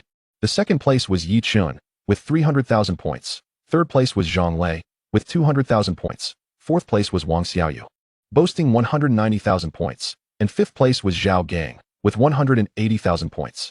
The atmosphere was solemn as the 3 elders of the law enforcement hall presided over the score tally. As Zhou Chen approached calmly, the leading elder suppressed any visible surprise on his face and spoke in a grave tone. Zhou Chen, step forward to verify your supplementary score Jade Talisman and present any evidence or explanations regarding your substantial point acquisitions. It was revealed that the Xianshan sect had distributed 2 score Jade Talismans to each disciple to prevent cheating. One was the primary talisman, equipped with a teleportation function, while the other was a backup, solely for data recording. Zhou Chun presented the backup talisman. One of the elders extracted an ancient copper mirror, its surface shimmering with ethereal brilliance as it enveloped the jade talisman. The mirror clearly reflected the composition of Zhou Chun's points, slaying beast demons, defeating a level 1/5 beast, including 2 early-stage core formation beasts, earned him 150,000 points. Gathering various spiritual materials granted him 120,000 points. Transferring points via talisman accounted for 180,000 points, and slaying 3 disciples of the demonic sect awarded him 300,000 points. As this last figure illuminated, the air around them seemed to freeze. The pupils of all the elders constricted. All the high-ranking members on the platform stood up in unison. Demonic path hidden guards. 3 of them. Zhou Chun, are you speaking the truth? The voice of the 7th elder of the sect trembled imperceptibly. This was a matter of utmost importance concerning the safety of the sect. Although there had been sporadic reports from disciples about encounters with suspected members of the demonic sect, no solid evidence had emerged. Indeed, I would not speak lightly. I have previously presented the evidence to the 3 elders of the law enforcement hall. Zhou Chun's voice was steady and powerful, instilling confidence. Chapter 62. Undoubtedly, the core leader. It was confirmed that the disciples of the law enforcement hall had verified the claims, and several of the escaping disciples had provided testimonies regarding the suspected presence of demonic sect disciples, affirming the matter beyond doubt. As Zhou Chun's words fell, the 3 elders of the law enforcement hall rose to explain to Lu Qingtian and the other elders. One of the elders then retrieved 3 items from his storage ring and placed them sequentially on the tally platform. A pitch-black, cracked remnant of a ghostly-headed saber, and 3 black talismans exuding a faint aura of bloodthirst. The front bore a grotesque blood skull, while the backs were inscribed with the numbers 1, 5, and 7. The moment the talismans appeared, a dense and unique aura of blood magic pervaded the air. Hiss, the Blood Demon Order. This was the exclusive identity talisman of the Blood Demon sect's hidden guards. Dark 1, Dark 5, Dark 7. These are core-level hidden guards. Gasps of astonishment erupted. Everyone recognized the power represented by these 3 talismans, which could only be possessed by disciples painstakingly nurtured by the Blood Demon sect, each extraordinarily strong and ruthless. Many of the sect's talented disciples had fallen victim to these lurking demonic disciples. To slay them and seize their talismans signified an absolute superiority in strength. The 7th elder, in charge of the law enforcement hall, wore a grave expression as he meticulously examined the talismans and the remnants of the saber, confirming their authenticity without a doubt. He took a deep breath to quell the tumult within and addressed Zhou Chun. This matter is not trivial. You must recount it in detail. Zhou Chun slightly bowed and replied, the process of slaying these 3 was quite perilous. I feared that lingering too long would attract stronger accomplices. Hence I only took the crucial items and did not collect the corpses. A senior brother can attest to my actions. Zhou Chun narrated with a blend of truth and embellishment, his logic impeccable, with details selectively omitted yet irrefutable. The 7th elder exchanged glances with the 3 law enforcement elders. Nodding slowly, to slay 3 elite hidden guards of the Blood Demon sect during the trial was a significant achievement. With both crucial physical evidence and testimonies at hand, it was sufficient to substantiate Zhou Chun's claims. Disciple Ma Yuan can testify. At that moment, a voice filled with the fervor of survival rang out. It was Ma Yuan, who Zhou Chun had rescued from the lava waterfall. Although he had been heavily injured and had exited early, he had still amassed a considerable number of points. Hearing the elders discuss the hidden guards, he immediately rushed from the crowd, pointing at Zhou Chun, excitedly adding, Elders, it was this Zhou's senior brother. At the 4th layer lava waterfall, I witnessed it with my own eyes. He faced the Blood Demon sect's hidden guards head-on and saved me.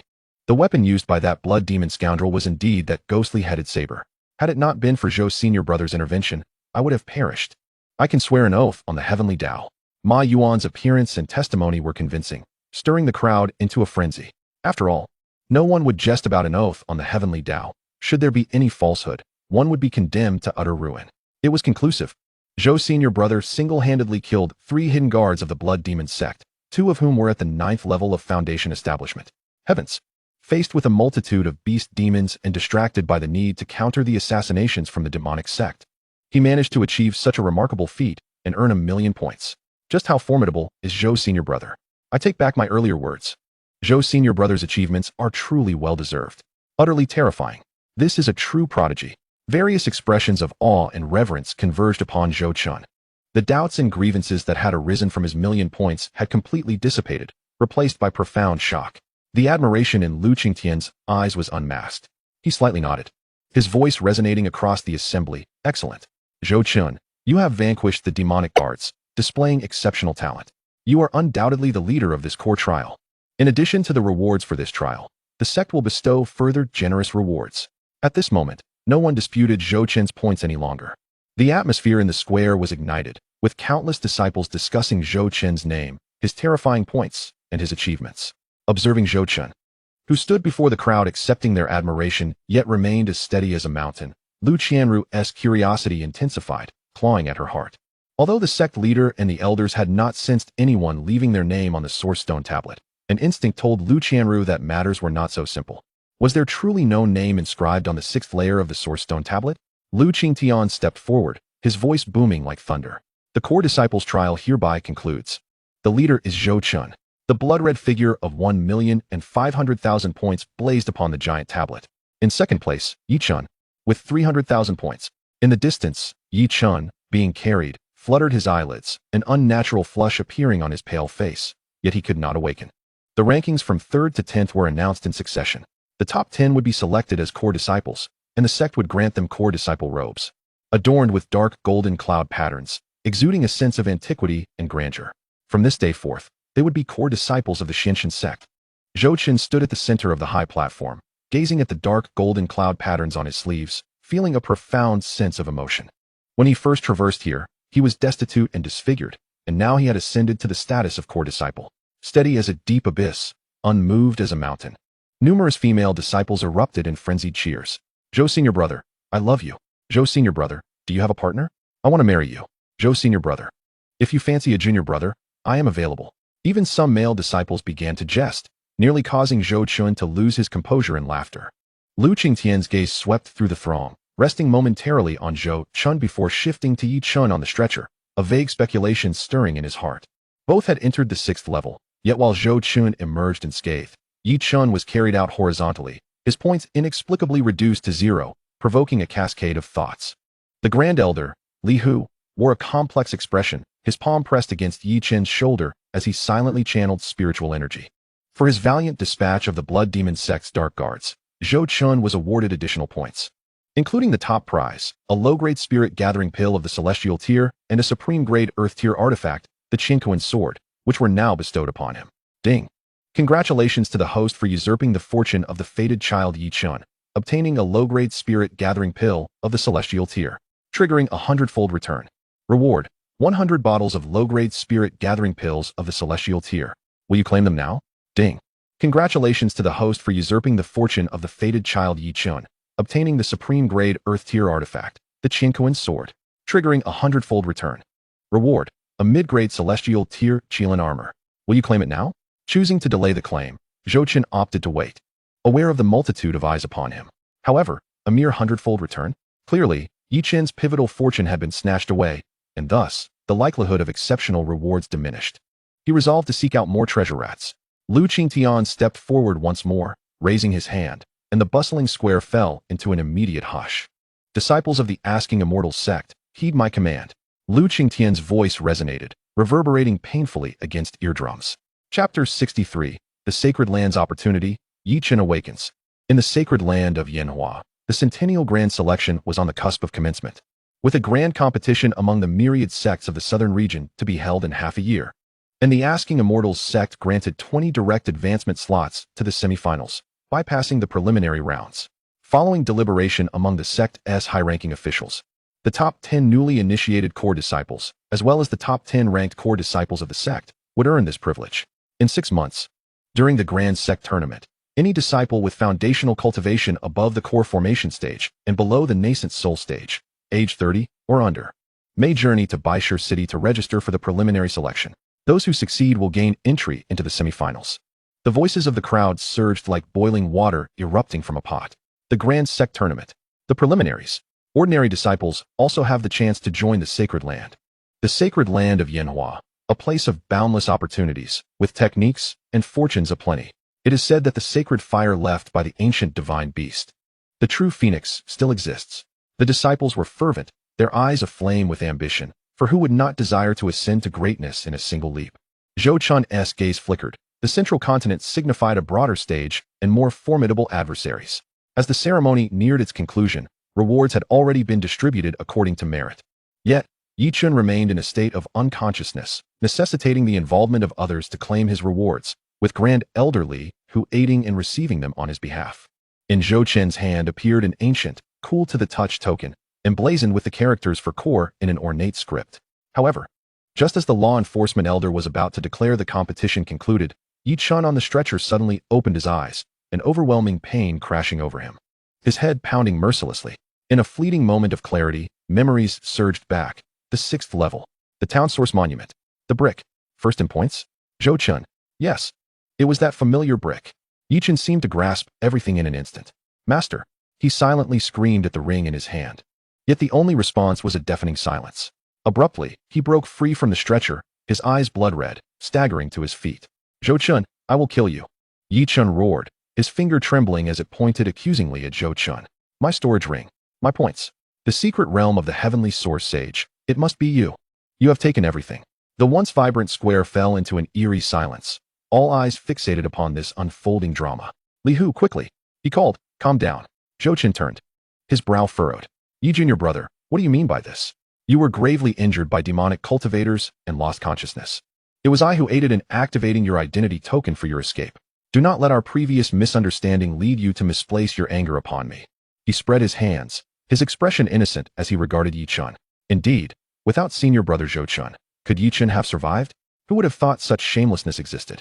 Repaying kindness with malice, shifting the blame. I always suspected Yi Chun was no paragon of virtue. Perhaps it was Zhou Chun's benevolence that guided him into the 6th level. If that were the case, then Yi Chun is truly despicable. Enough. Yi Chun howled, veins bulging on his forehead. The 6th level had only you and me. I was ambushed by the brick. Who else could it be?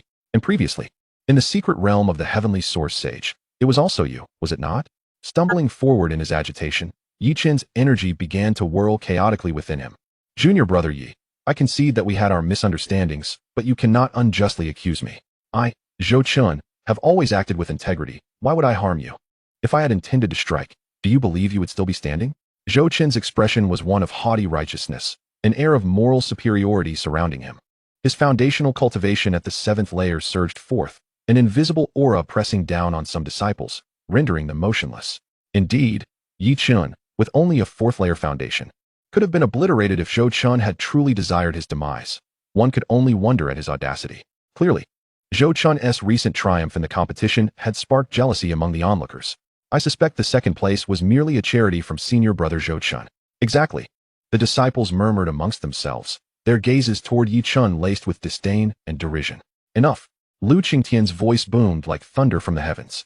An invisible, terrifying pressure released, seemingly freezing the very air around them. Yi Chun coughed up a mouthful of blood, collapsing to the ground, his blood-red eyes still fixed on Zhou Chun, filled with deep-seated hatred. Yi Chun, stand down. Grand Elder Li Hu unleashed a surge of spiritual energy, forcefully restraining Yi Chun. Lu Qingtian glanced at Zhou Chun before turning his attention to Yi Chun. This matter will be thoroughly investigated by the law enforcement hall. Should anyone harm a fellow disciple, they will not escape unscathed. If no evidence exists, his gaze sharpened. To slander a core disciple of the sect will invite severe punishment. Yi Chun, unrepentant, attempted to speak, struggling against his bonds. Silence.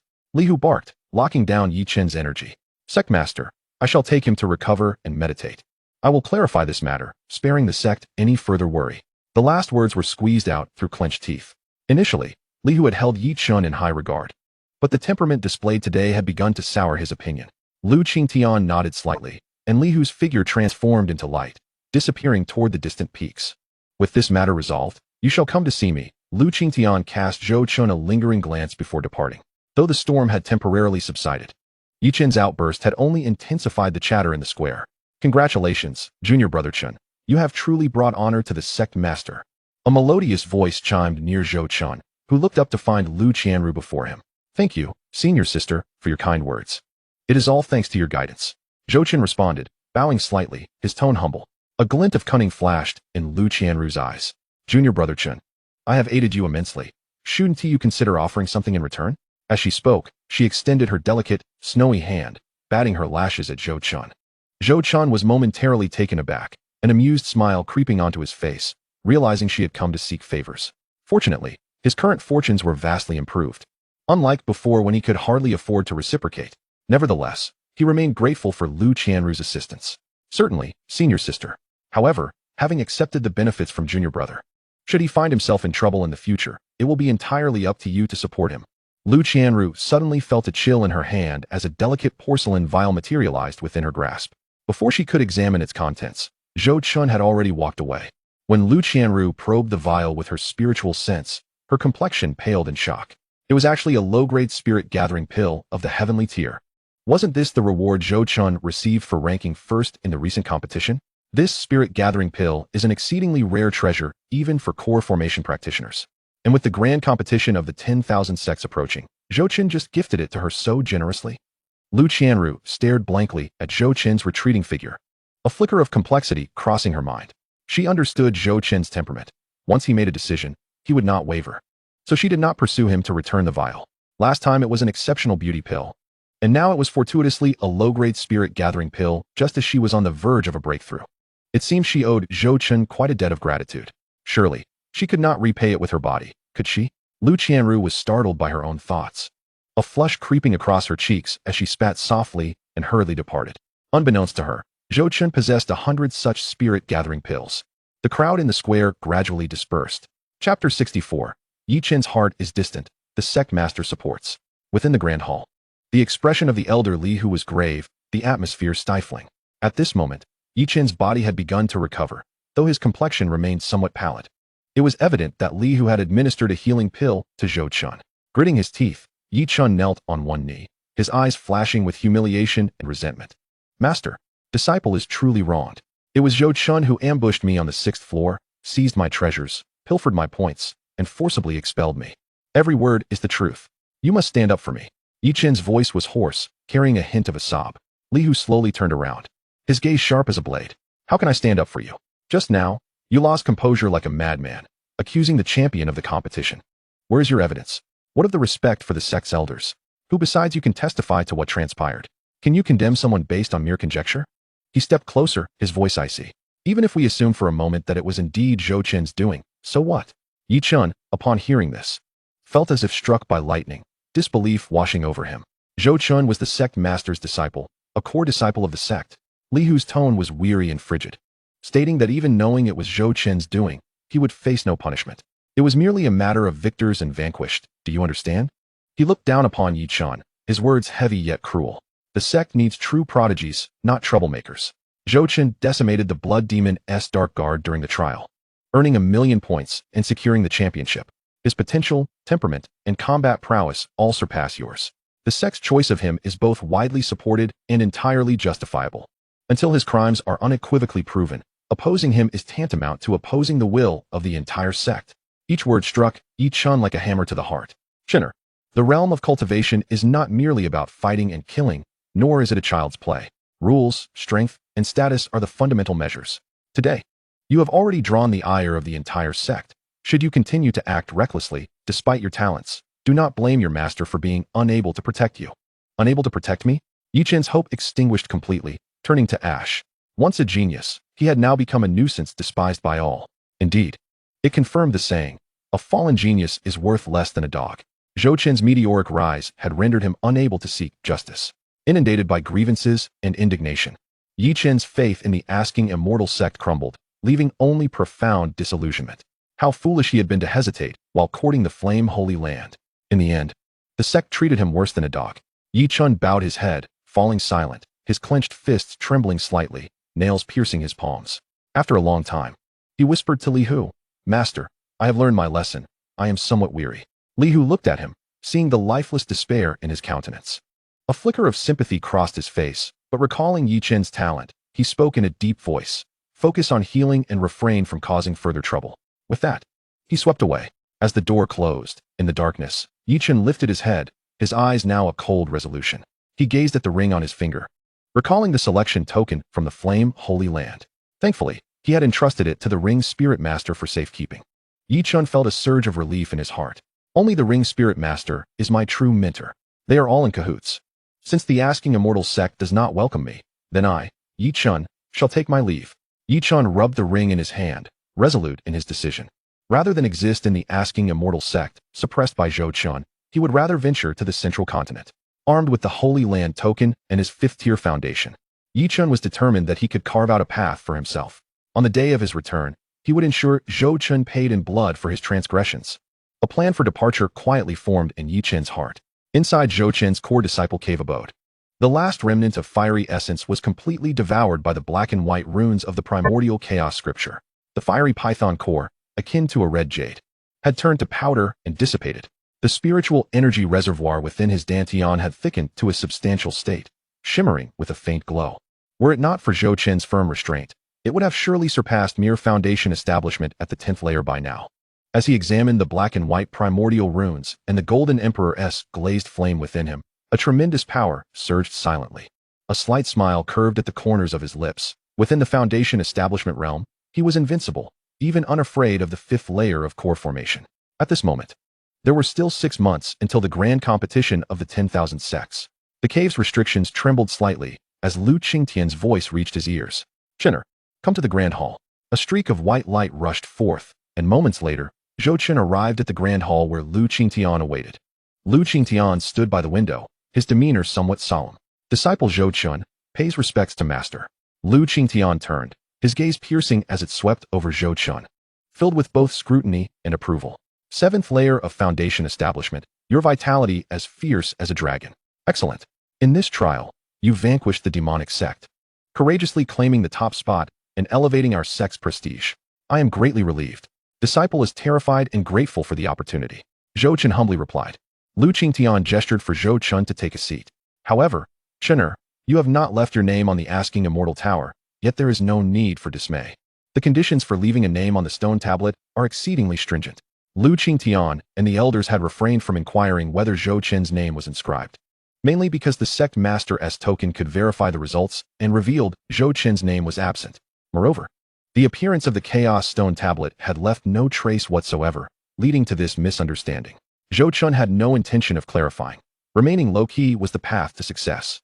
As for the matter of Yi Chun, elderly who had already clarified, Lu Qingtian's tone was indifferent, his gaze profound. This child has a volatile temperament, yet possesses considerable talent and fortune. Like you, he is also at the 5th layer of foundation establishment, and the sect intends to nurture both of you together. He shifted his tone, his gaze intense, an invisible aura emanating from him. But you, Zhou Chun, are my disciple Lu Qingtian's. If you encounter any challenging matters, do not hesitate to take action. I shall bear any responsibility on your behalf. Remember, behind you stands your master. As long as it does not harm the sect's interests, any means are permissible. Zhou Chun felt a swell of gratitude within him. Lu Qingtian, this seemingly casual master, had likely already surmised the tensions between him and Yi Chun. Even if he were to kill Yi Chun, Lu Qingtian would undoubtedly stand firmly by his side. Taking a deep breath, Zhou Chun spoke with a steady and resolute voice. Disciple will adhere to Master's teachings. I shall not fail your expectations. Excellent. The upcoming grand competition of the 10,000 sects and the Flame Holy Land will be your true battlefield. Prepare well, should you require resources. The sect's foundation is at your disposal.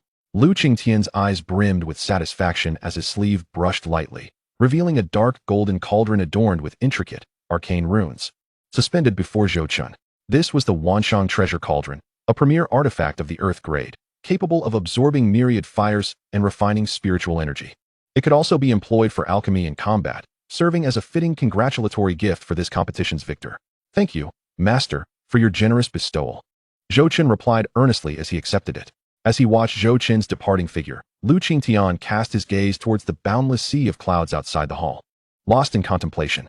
Meanwhile, in the forest on the outskirts of the Wenxian sect, a figure clad in dark attire emerged, holding a core disciple's token to unlock the restrictions. Swiftly vanishing into the night, none other than Yi Chun. Chapter 65. The Truth of Poison, the Buffoon. Within the Blood Demon sect's main hall, the atmosphere was stifling, almost suffocating. Zhao Gang knelt on the ground, his back nearly touching the floor, cold sweat soaking his garments. He trembled as he reported the failure of the Wenxian Tower's ambush on Yi Chun, along with the intelligence that both Zhou Chun and Yi Chun had reached the 5th level of Dao Foundation. The blood mist billowed violently from the high seat, a scarlet light suddenly flaring, piercing Zhao Gang's eyes with pain. Useless. A furious roar erupted, causing Zhao Gang's head to thrum, his consciousness seemingly torn asunder. At that moment, a paper raven materialized, circling once before landing on Zhao Gang's shoulder, an exclusive means of communication for the Blood Demon Sect. The paper raven swiftly shot forth a beam of spiritual light, penetrating Zhao Gang's mind. With his eyes closed, he quietly interpreted the message relayed by the scout. Master, a splendid opportunity. Yi Chun has departed the Wenxian sect, heading towards Baishir City. Zhao Gang's eyes flew open, his heart swelling with joy. A blood-tinged hand reached out from the blood mist, ruthlessly pressing toward the side of the Blood Demon Sect's third elder. Boom. The elder was sent flying like a broken sack, crashing against a pillar, blood and internal organs bursting forth, his aura instantly diminished. Chenji, from this day forth, the authority to mobilize the Blood Demon Guards is transferred to the Grand Elder, and you shall forfeit 1 year's worth of cultivation resources. The voice of Blood Tower was cold and piercing. I grant you one final chance. Present Yi Chen's head to me, or your lineage shall be thrown into the Blood Demon Cauldron for refinement, rendering your existence unnecessary. Understood, Master. The third elder, Chenji, struggled to rise, prostrating himself in gratitude, yet deep within his eyes lingered resentment and profound fear. Li Kuan. The voice of Blood Tower resonated through the grand hall. A gaunt, elderly figure cloaked in black emerged from the shadows, surrounded by a chilling aura, his cultivation having reached the 3rd level of Yuaning. At your service. You have been lurking within the Wenxian sect for many years. It is time for you to take action. Bring Wang Ming, Zhao Gang, and gather 10 dark guards of the 9th level of Foundation establishment. Zhou Chun must surely have Lu Qingtian's hidden hand beside him. You must act swiftly and decisively to eliminate Zhou Chun. Yi Chun is all alone. This is a heaven-sent opportunity. Third Elder Chenji, you are to lead a team. Ensure his complete annihilation. Your command shall be obeyed, and Zhou Chen's head will be presented. Li Kuan clasped his hands, his expression devoid of emotion as he accepted the order. Depart. As the bloodlight swirled within the hall, Li Kuan and the third elder's figures gradually faded away. The blood mist churned, and the murmurs of Blood Tower echoed throughout the vast hall. Lu Qingtian, Wenxian Sect, I shall see just how resilient your bones truly are. In Zhou Chen's cave dwelling within the Wenxian sect, the Wanshang treasure cauldron floated in midair, ancient runes gently moving, exuding a dense and profound aura. Zhou Chun pressed a drop of his essence blood from his fingertip onto the cauldron's core, branding it with a spiritual imprint, establishing a subtle connection that bridged his consciousness to the cauldron. Upon closer inspection, he discovered that this premier Earth-grade cauldron was indeed quite practical, manifesting both offensive and defensive capabilities that could withstand even the initial assaults of the Yuaning stage. Zhou Chun attempted to channel a strand of Golden Emperor's glazed flame into the cauldron. A resonant hum emanated from the cauldron as the runes ignited instantaneously, causing the golden flame to become even more refined and pure, sending a tremor through the glazed flame within Zhou Chen's dantian. The Golden Emperor's glazed flame is remarkably compatible with this cauldron. Not only can it refine spiritual power, but it also amplifies the Golden Emperor's glazed flame by 10%. Truly a marvelous treasure. Zhou Chen's heart settled as he stored the Wanshang treasure cauldron away. With this artifact in his possession, even if he encountered an ancient Yuaning beast, he would possess some leverage to maneuver. 3 days later, dark clouds loomed low. Just as Zhou Chun was beginning to grasp the wondrous applications of the Wanshang treasure cauldron, he prepared to head to the scripture pavilion to research information regarding the sacred fireland. Suddenly, a figure abruptly entered his perception, trailed distantly by several law enforcement hall disciples. Dear nephew. The newcomer wore a fawning smile, though a subtle glimmer of greed lurked in his eyes. Zhou Chun halted, gazing at him with calm eyes. Oh, it is Uncle Heir. Zhou Fu's smile broadened as he lowered his voice. Dear nephew, your current accomplishments bring great honor to our Zhou family. I have decided to propose that this year's Zhou Family Ancestral Hall meeting be presided over by you. The Zhou family of Luo City held an ancestral hall meeting annually to pay homage to their ancestors, simultaneously encouraging outstanding descendants to compete, with the victors receiving greater resources. Before Zhou Chen's cultivation was crippled, he had consistently secured first place, making the role of presiding over the ancestral rites an unparalleled honor for any member of the Zhou family. However, Zhou Chun let out a cold laugh, stepping closer with an icy glare. I have no interest in presiding over rites. But does Uncle Heir still recall the farewell banquet from a few years back when I entered the Wenxian sect? How was the nourishing meat porridge that Aunt Heir personally concocted? Zhou Fu's countenance paled dramatically, as though struck by a heavy blow. In an instant, his mind went blank, a cold dread enveloping him, as if his very blood had congealed. How do you know about that? Now esteemed as a disciple of the Wenxian sect, especially as the sect master's disciple, The matter of his previous cultivation being crippled had long been thoroughly investigated by Lu Qingtian. It was Zhou Fu from the secondary branch of the Zhou family, who, out of jealousy for Zhou Qin's talent, had conspired to cripple the primary branch in a bid for control of the family, secretly administering the demonic boiling powder, causing Zhou Qin's abilities to gradually vanish. No wonder the truth had been so elusive during the investigations. After all, Zhou Fu was merely an external steward, and executing such treachery was all too simple. However, Lu Qingtian had treated Zhou Qin exceptionally well, not only uncovering the truth, but allowing him to deal with the situation, even if it meant obliterating the entire Zhou family. Lu Qingtian would not bat an eye. Go down and inquire of the King of Hell. Be mindful in your next life. Zhou Qin, it was my fault. Uncle Air is not a villain. I never intended this. It was all your Aunt Air's instigation. Blame her. Please don't kill me. I am your Uncle Air. Zhou Fu immediately fell to his knees, weeping profusely at Zhou Qin's feet. Zhou Qin felt no compassion whatsoever. With a flick of his finger, a minuscule strand of golden flame leaped forth, its terrifying heat sizzling the air, swiftly entering Zhou Fu's Dantian's qi. Zhou Fu let out a chilling scream, his body arching as he writhed on the ground, his Dao foundation and cultivation instantly incinerated by the terrifying flame. Before long, only a pile of ash remained. Observing the filth strewn across the ground, Zhou Qin could not help but frown. Clean this up. Zhou Qin calmly instructed the nearby law enforcement hall disciples. Subsequently, one disciple produced a black token, addressing his fellow disciples. This individual conspired against a fellow disciple. According to the 17th clause of sect regulations, his cultivation should be abolished, and his position as an external steward revoked. He shall be sent to the black gold mines as a slave, never to step beyond the mine's confines. However, considering Zhou Fu's desire to atone, this matter shall not be pursued further. The other law enforcement hall disciples acknowledged the order solemnly and swiftly set about cleansing the remnants of ash. If Zhou Fu could hear these words, he would surely be enraged to the point of spitting blood. What does it mean to voluntarily offer one's life in exchange? Are you all blind? Zhou Qin nodded slightly. The disciples of the law enforcement hall were remarkably professional, and their processes were exceptionally thorough. However, Zhou Qin's vendetta for the poisoning was far from settled. Once he wrapped up matters concerning the Asking Immortal sect, he would need to pay a visit to the Zhou family in Luo City.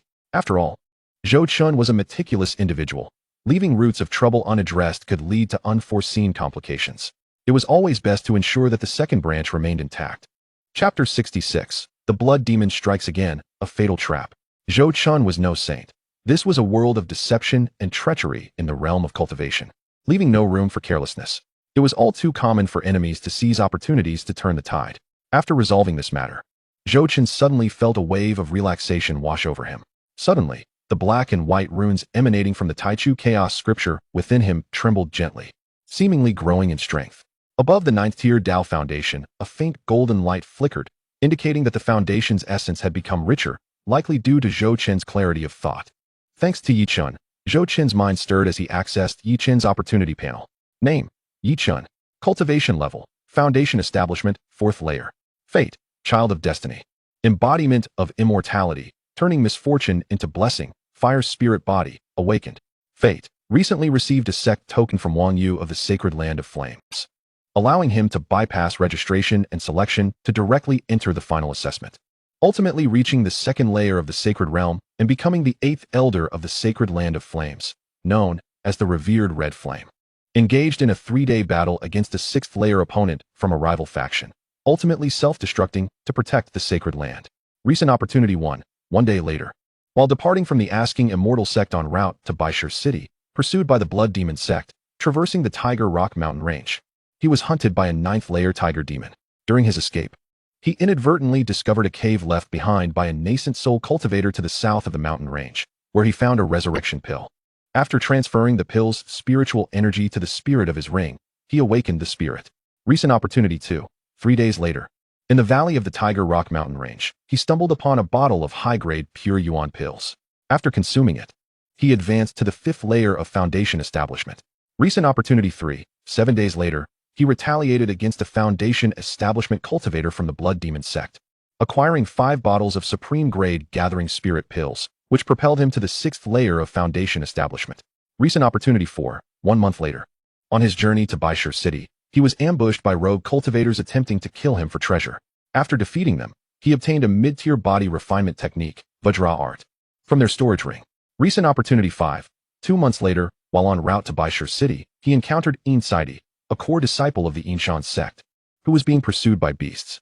After saving her, she developed a fondness for him and gifted him 5 high-grade cultivation pills, which allowed him to break through to the 7th layer of Foundation establishment. Recent opportunity 6. 3 months later, while traveling to Baishur City, he was hunted to Qingman Mountain, where he unexpectedly discovered a hidden Buddhist sanctuary. After it opened, amidst the chaos of the Huangquan sect, Inshan sect, Huangfeng Valley, and Tianlong Temple, he infiltrated deep into the sanctuary and obtained the ancient Buddha's relic, refining it to achieve successive breakthroughs to the 10th layer of Foundation establishment. Zhou Chen nodded thoughtfully. Yi Chen's rate of advancement was impressive. If left unchecked, he could become a significant threat in the future. Moreover, he was well aware that the ambush on the 6th floor of the Asking Immortal Tower was orchestrated by Yi Chen. After all, not everyone employed a brick, a tool of such simplicity, for a surprise attack. To ensure the brick was more manageable, Zhou Chen had instructed the disciples of the Artifact Refining Pavilion to craft a high-grade Earth-tier treasure brick using the rare material, star sand. The brick, while exceptionally sturdy, bore no unique characteristics, leaving the disciples of the Artifact Refining Pavilion utterly perplexed. Zhou Chen remained silent, solely focused on enhancing its capabilities. From Yi Chen's opportunity panel, the other opportunities seemed manageable. The crucial opportunity, however, was the ancient Buddha's relic, which must not fall into Yi Chen's hands. The high-grade cultivation pills were a gift from Saidi of the Inshan sect, making interception exceedingly difficult, yet it was worth attempting. The other pills should not be overlooked. And while the body refinement technique was of little consequence, advanced planning for the sanctuary was essential. It seemed that seizing the opportunity presented by the relic was pivotal for his ascension to the Golden Core stage. A glimmer of enlightenment flashed through Zhou Chen's mind. Before long, Zhou Chen sensed an approaching presence. A disciple from the law enforcement hall hurriedly approached him and offered a solemn bow. "Greetings, Senior Brother Zhou.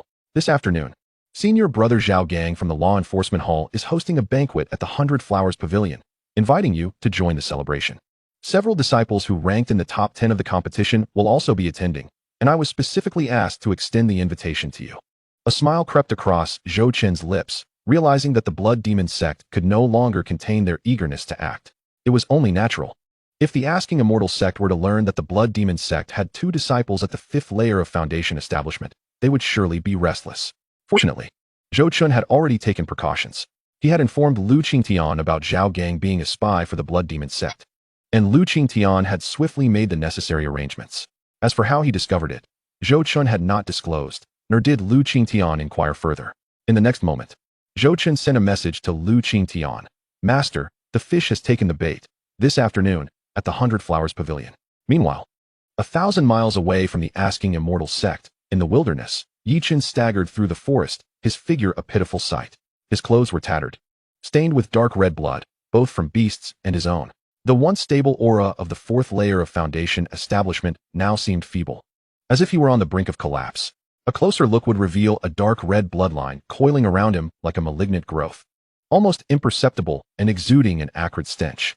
This was the Blood Demon sect's secret technique, the Blood Soul Line, a unique tracking method of the Blood Demon sect. Once ensnared, there would be no escape within 100 miles. It had latched onto him when Yi Chen killed Chen Wei. At that time, Yi Chen had either not noticed or had not paid much attention to it. After all, he believed that even the Blood Demon sect would not dare to harm someone protected by the sacred land of flames, especially a disciple of the Grand Elder of the Asking Immortal sect. Reality proved he had been too naive. Swish, swish. 2 blood-red figures appeared ahead, like phantoms, blocking Yi Chen's path with eerie precision. Following that, figures emerged from behind, left, and right, surrounding him. "Hey, you run pretty fast." One of the blood-robed youths cackled, his face adorned with twisted dark red demonic patterns. He was evidently at the 7th layer of Foundation establishment. The patterned youth greedily stared at Yi Chen, licking his lips. A 5th layer Dao Foundation, with the secret technique to extract true seeds. What a rare treasure. The sect master commands us to capture Yi Chen alive for soul refinement. No need for chatter, just break his limbs and present him to the 3rd elder. Another bald, muscular man barked, exuding a menacing aura. Also at the 7th layer of Foundation establishment, the blood figures, imbued with a fierce killing intent, lunged at Yi Chen. Claw strikes, bone spikes, and long whips all surged towards his face. "Get lost." Yi Chen's eyes turned crimson as he bit down on his tongue, the pain jolting him to forcibly channel his nearly exhausted spiritual energy. The Crimson Feather Sword, a mid-tier spiritual sword gifted by Li Hu, erupted with waves of sword chi. Simultaneously, he unleashed the feather transformation art to its utmost, narrowly evading several attacks from the multiple assailants. Slish! A foul blood whip struck his left shoulder, instantly corroding and penetrating his protective spiritual light. Bloodstains, deep enough to reveal bone, marred his shoulder, the liquid even tinged with a faint darkness. Yi Chun let out a muffled groan as he swept his right hand, wielding the crimson feather sword, to repel the two blood shadows that had encroached upon him. The flames upon his sword dimming slightly. Flame Emperor's slash. Yi Chun roared, pouring every last ounce of his spiritual energy into the crimson feather sword. The sword's aura surged violently, crashing towards the most formidable of his adversaries, the demon-patterned youth. Chapter 67. Yi Chen's flight, Zhao Gang's demise. Overreaching, the demon-patterned youth sneered, conjuring a skeletal spear in his grasp, infusing it with surging demonic energy. In an instant, the spear's tip coalesced into a profound dark gleam, accompanied by a piercing shriek as it surged forth. Boom! Fiery explosions scattered in all directions. Yi Chun felt as though struck by lightning, blood gushing forth as his body was violently hurled away, crashing through two ancient trees before finally coming to a halt. Yi Chun felt as if every bone in his body had shattered, his vision darkening as the last remnants of his spiritual energy were expended. It was no wonder Yi Chun struggled. The relentless days of high-intensity pursuit had left him utterly exhausted, especially as his pursuers were all cultivators of the 6th level of Foundation Establishment or higher. He was fortunate not to have encountered Chen Ji, the 3rd elder of the Blood Demon Sect. Otherwise, his fate would likely have been far graver.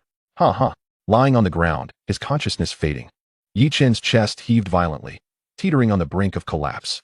The demonic energy from the Blood Demon Sect coursed chaotically within him, hampering the flow of his spiritual energy. Die!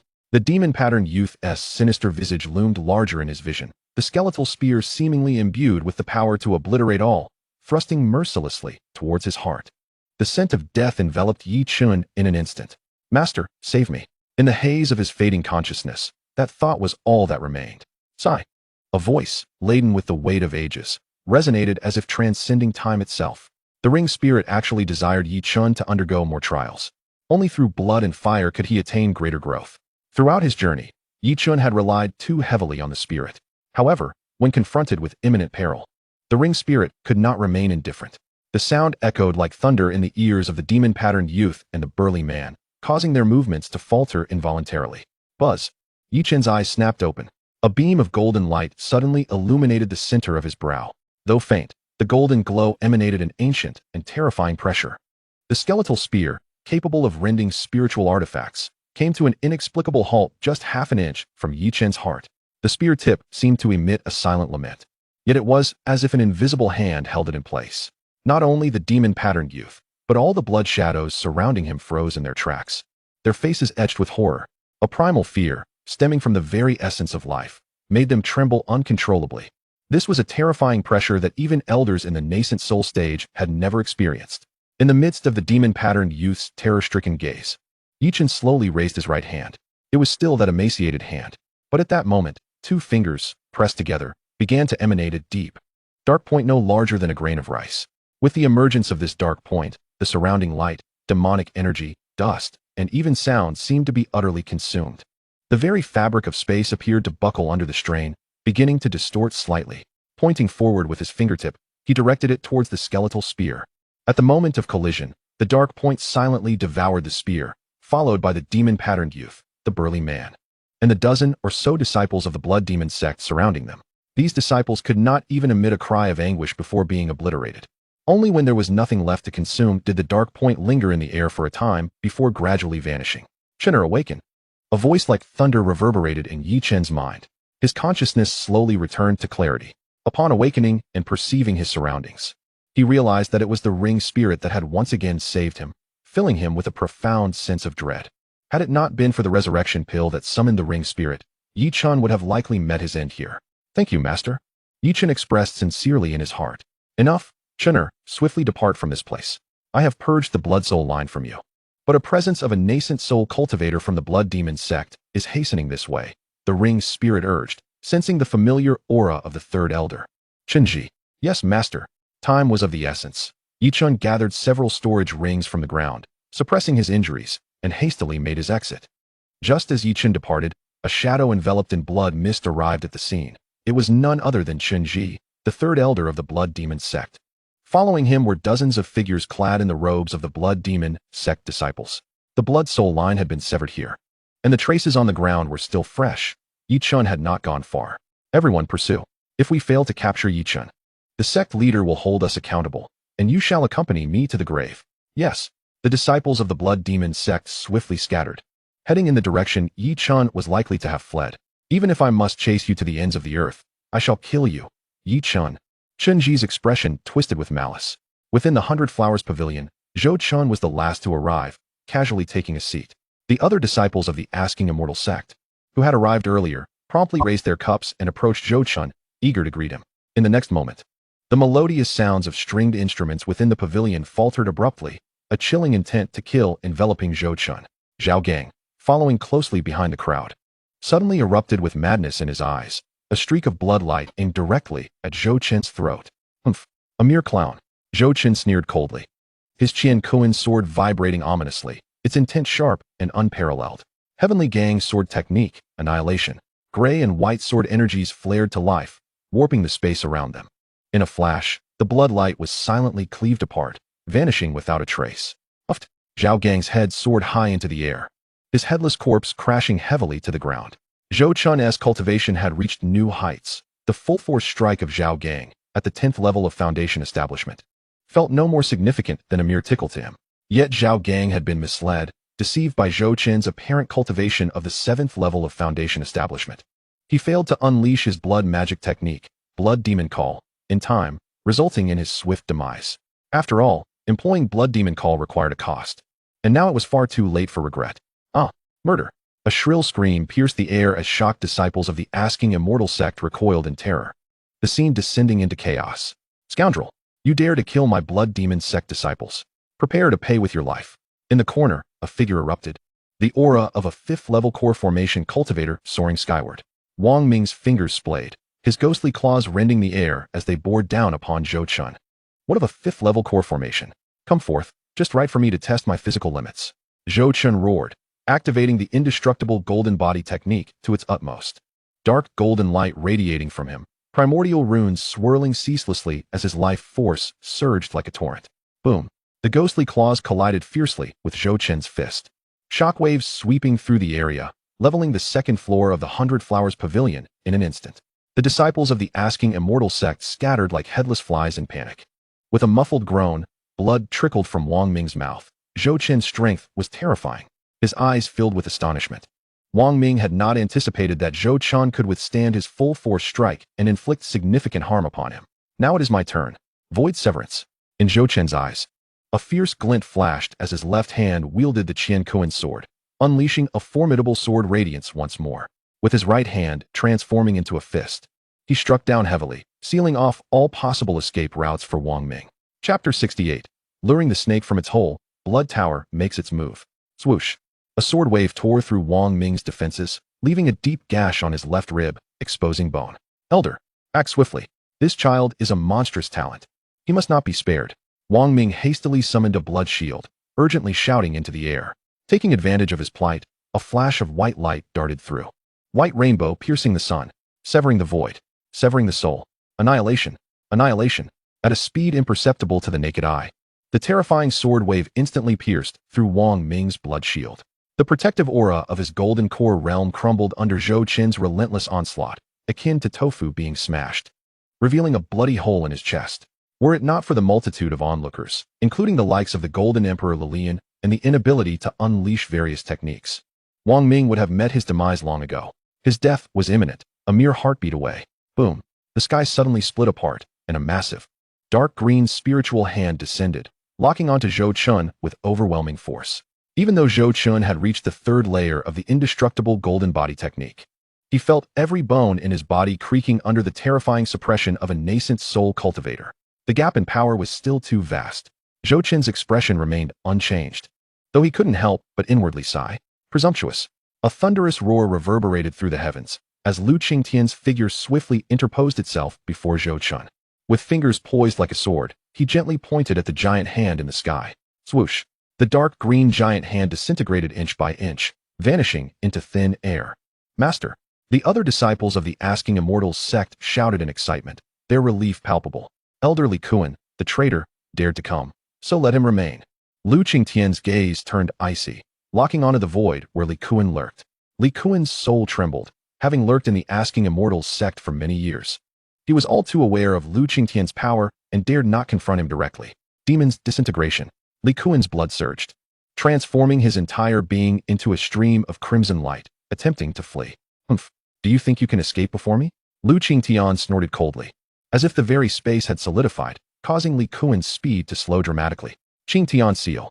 Lu Qingtian's right palm flipped, a blue handprint traversing through space.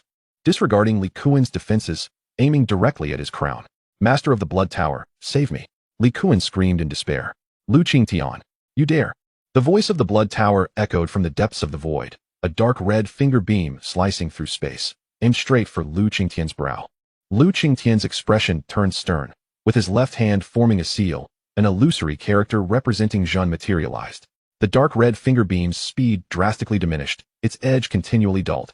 Bang! Li Kuan was utterly obliterated by the Qingtian seal, his flesh exploding like fireworks, his soul scattering. Swoosh! The dark red finger beam collided with Lu Qingtian's mental barrier, dissipating completely. Lu Qingtian. The Blood Tower roared in fury, its voice shaking the void. This grudge is unresolvable. On the day of the grand tournament of the 10,000 sects, I shall ensure that the disciples of the Asking Immortals sect repay blood with blood. As the sky calmed, the disciples of the Asking Immortals sect, having survived the ordeal, gazed at Lu Qingtian with reverence. You handled today's matter exceptionally well. Lu Qingtian remarked to Zhou Chun, his tone softening slightly.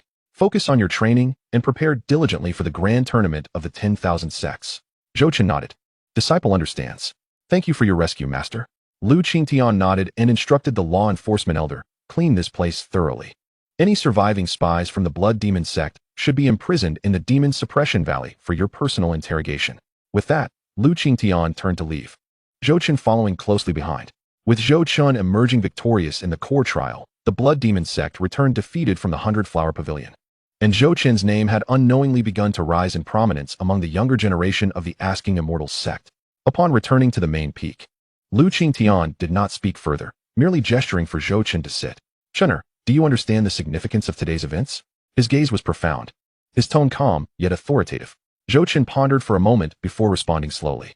The Blood Demon sect has been eyeing the new generation of our Asking Immortals sect with hostility. This time, with Zhao Gang and Wang Ming sent to assassinate me. It is evident they sought to test my strength, or perhaps even eliminate me to stifle a potential threat. Lu Qingtian nodded slightly, indeed. The Blood Demon sect has been increasingly active in recent years, harboring covetous intentions toward our Asking Immortals sect. As a prominent figure among the younger generation of the sect, you have naturally become a thorn in their side. He paused, his tone turning cold. However, they have underestimated your strength, as well as the depth of our sect's heritage. Their infiltration runs deep, and it is regrettable that many talented disciples have perished at their hands in the past years. At this point, Lu Qingtian let out a slight sigh. Chunner, you must grow swiftly. I do not know how long I can protect you. Zhou Chun's heart quivered, and he solemnly replied. Master, rest assured, I shall strive with all my might to live up to the sect's expectations. A hint of relief flickered across Lu Qingtian's face. Excellent. Your performance today is already sufficient to instill fear in the Blood Demon sect. However, with the grand tournament of the 10,000 sects approaching, they will not relent easily. In the days to come, you must exercise even greater caution. Zhou Chun responded earnestly, Disciple understands. Go now, focus on your training, and prepare for the forthcoming tournament.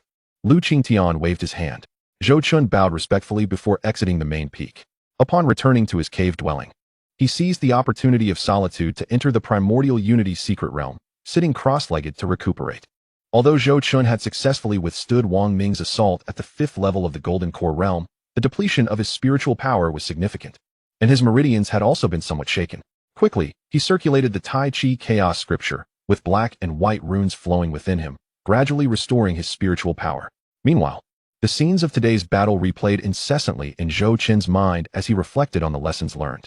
Li Kuan's nascent soul strike, had it not been for the timely intervention of Master Lu Qingtian, would have surely spelled disaster. Zhou Chun silently steeled himself. The might of a nascent soul cultivator indeed surpassed imagination. In the days ahead, he must hasten to elevate his strength to secure an invulnerable position in the grand tournament of the 10,000 sects, for after all, The Asking Immortals sect is merely one among several major sects in the southern region, with numerous exceptional talents present. Time quietly passed, and soon night fell. Zhou Chen slowly opened his eyes, his spiritual power fully restored. Next, it was time to visit the library pavilion to research information regarding the grand tournament of the 10,000 sects. Zhou Chen rose and exited his cave dwelling, heading towards the direction of the library pavilion.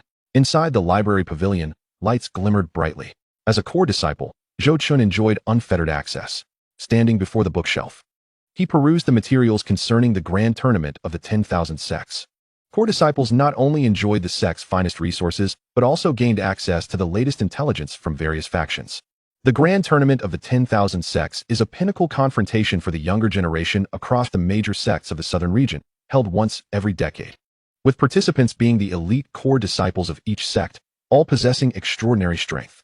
Zhou Chen meticulously studied each document, gradually forming a clearer understanding of the Grand Tournament. This time, both righteous and demonic paths may participate.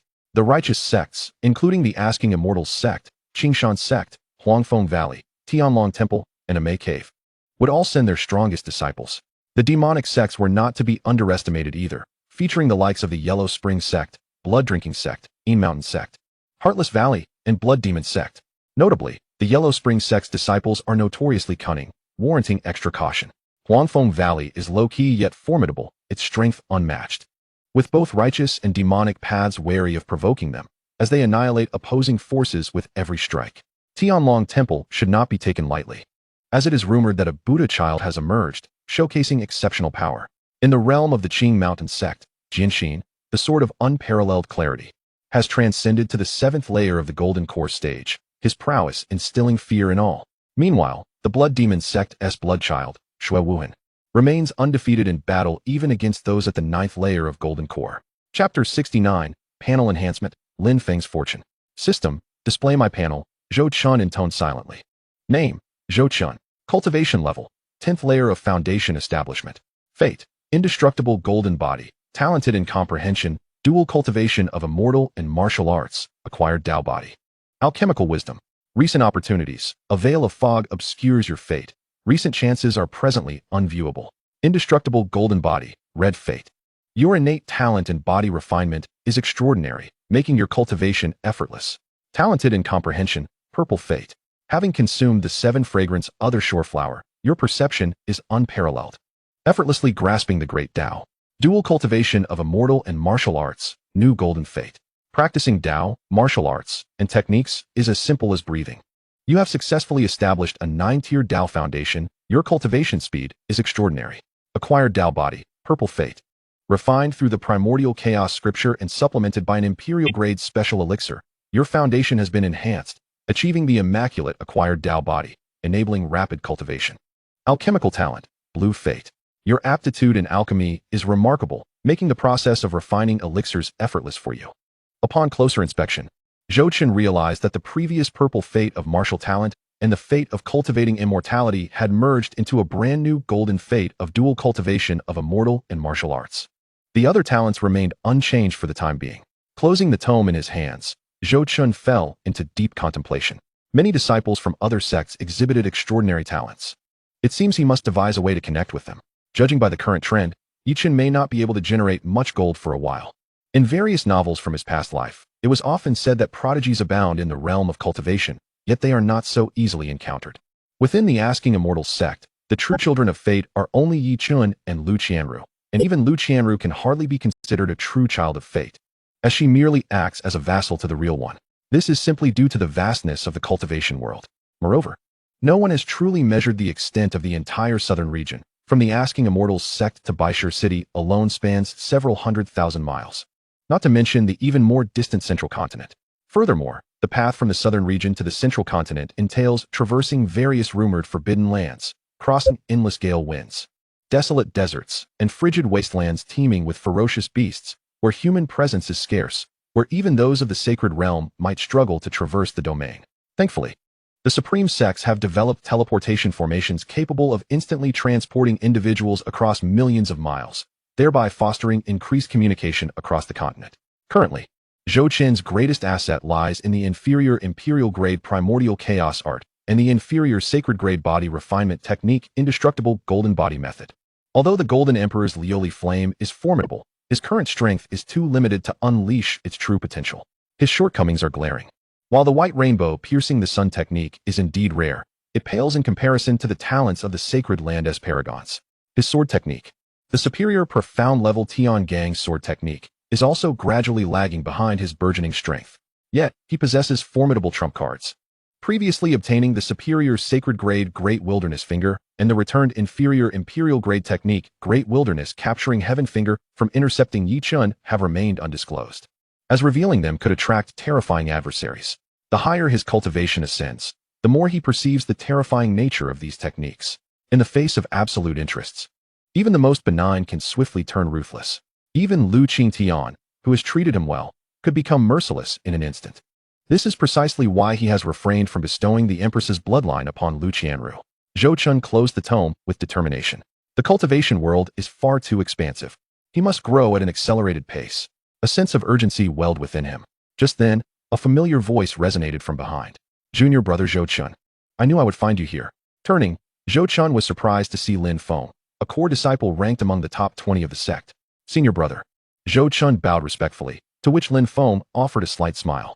I heard you displayed remarkable prowess at the 100 Flowers Pavilion today, bravely contending against Wang Ming of the 5th layer of Golden Core. Truly admirable. It was merely luck, had it not been for our master's timely intervention. I might not have emerged unscathed, Zhou Chun replied humbly. There is no need for modesty. Your strength is evident to all. With the 10,000 sects grand competition approaching, I have come to remind you that the Blood Demon sect will not relent. You must exercise greater caution. Lin Feng patted Zhou Chun on the shoulder. Zhou Chun nodded, expressing gratitude. Thank you for the reminder, senior brother. I will be vigilant. After a moment of contemplation, Lin Feng lowered his voice.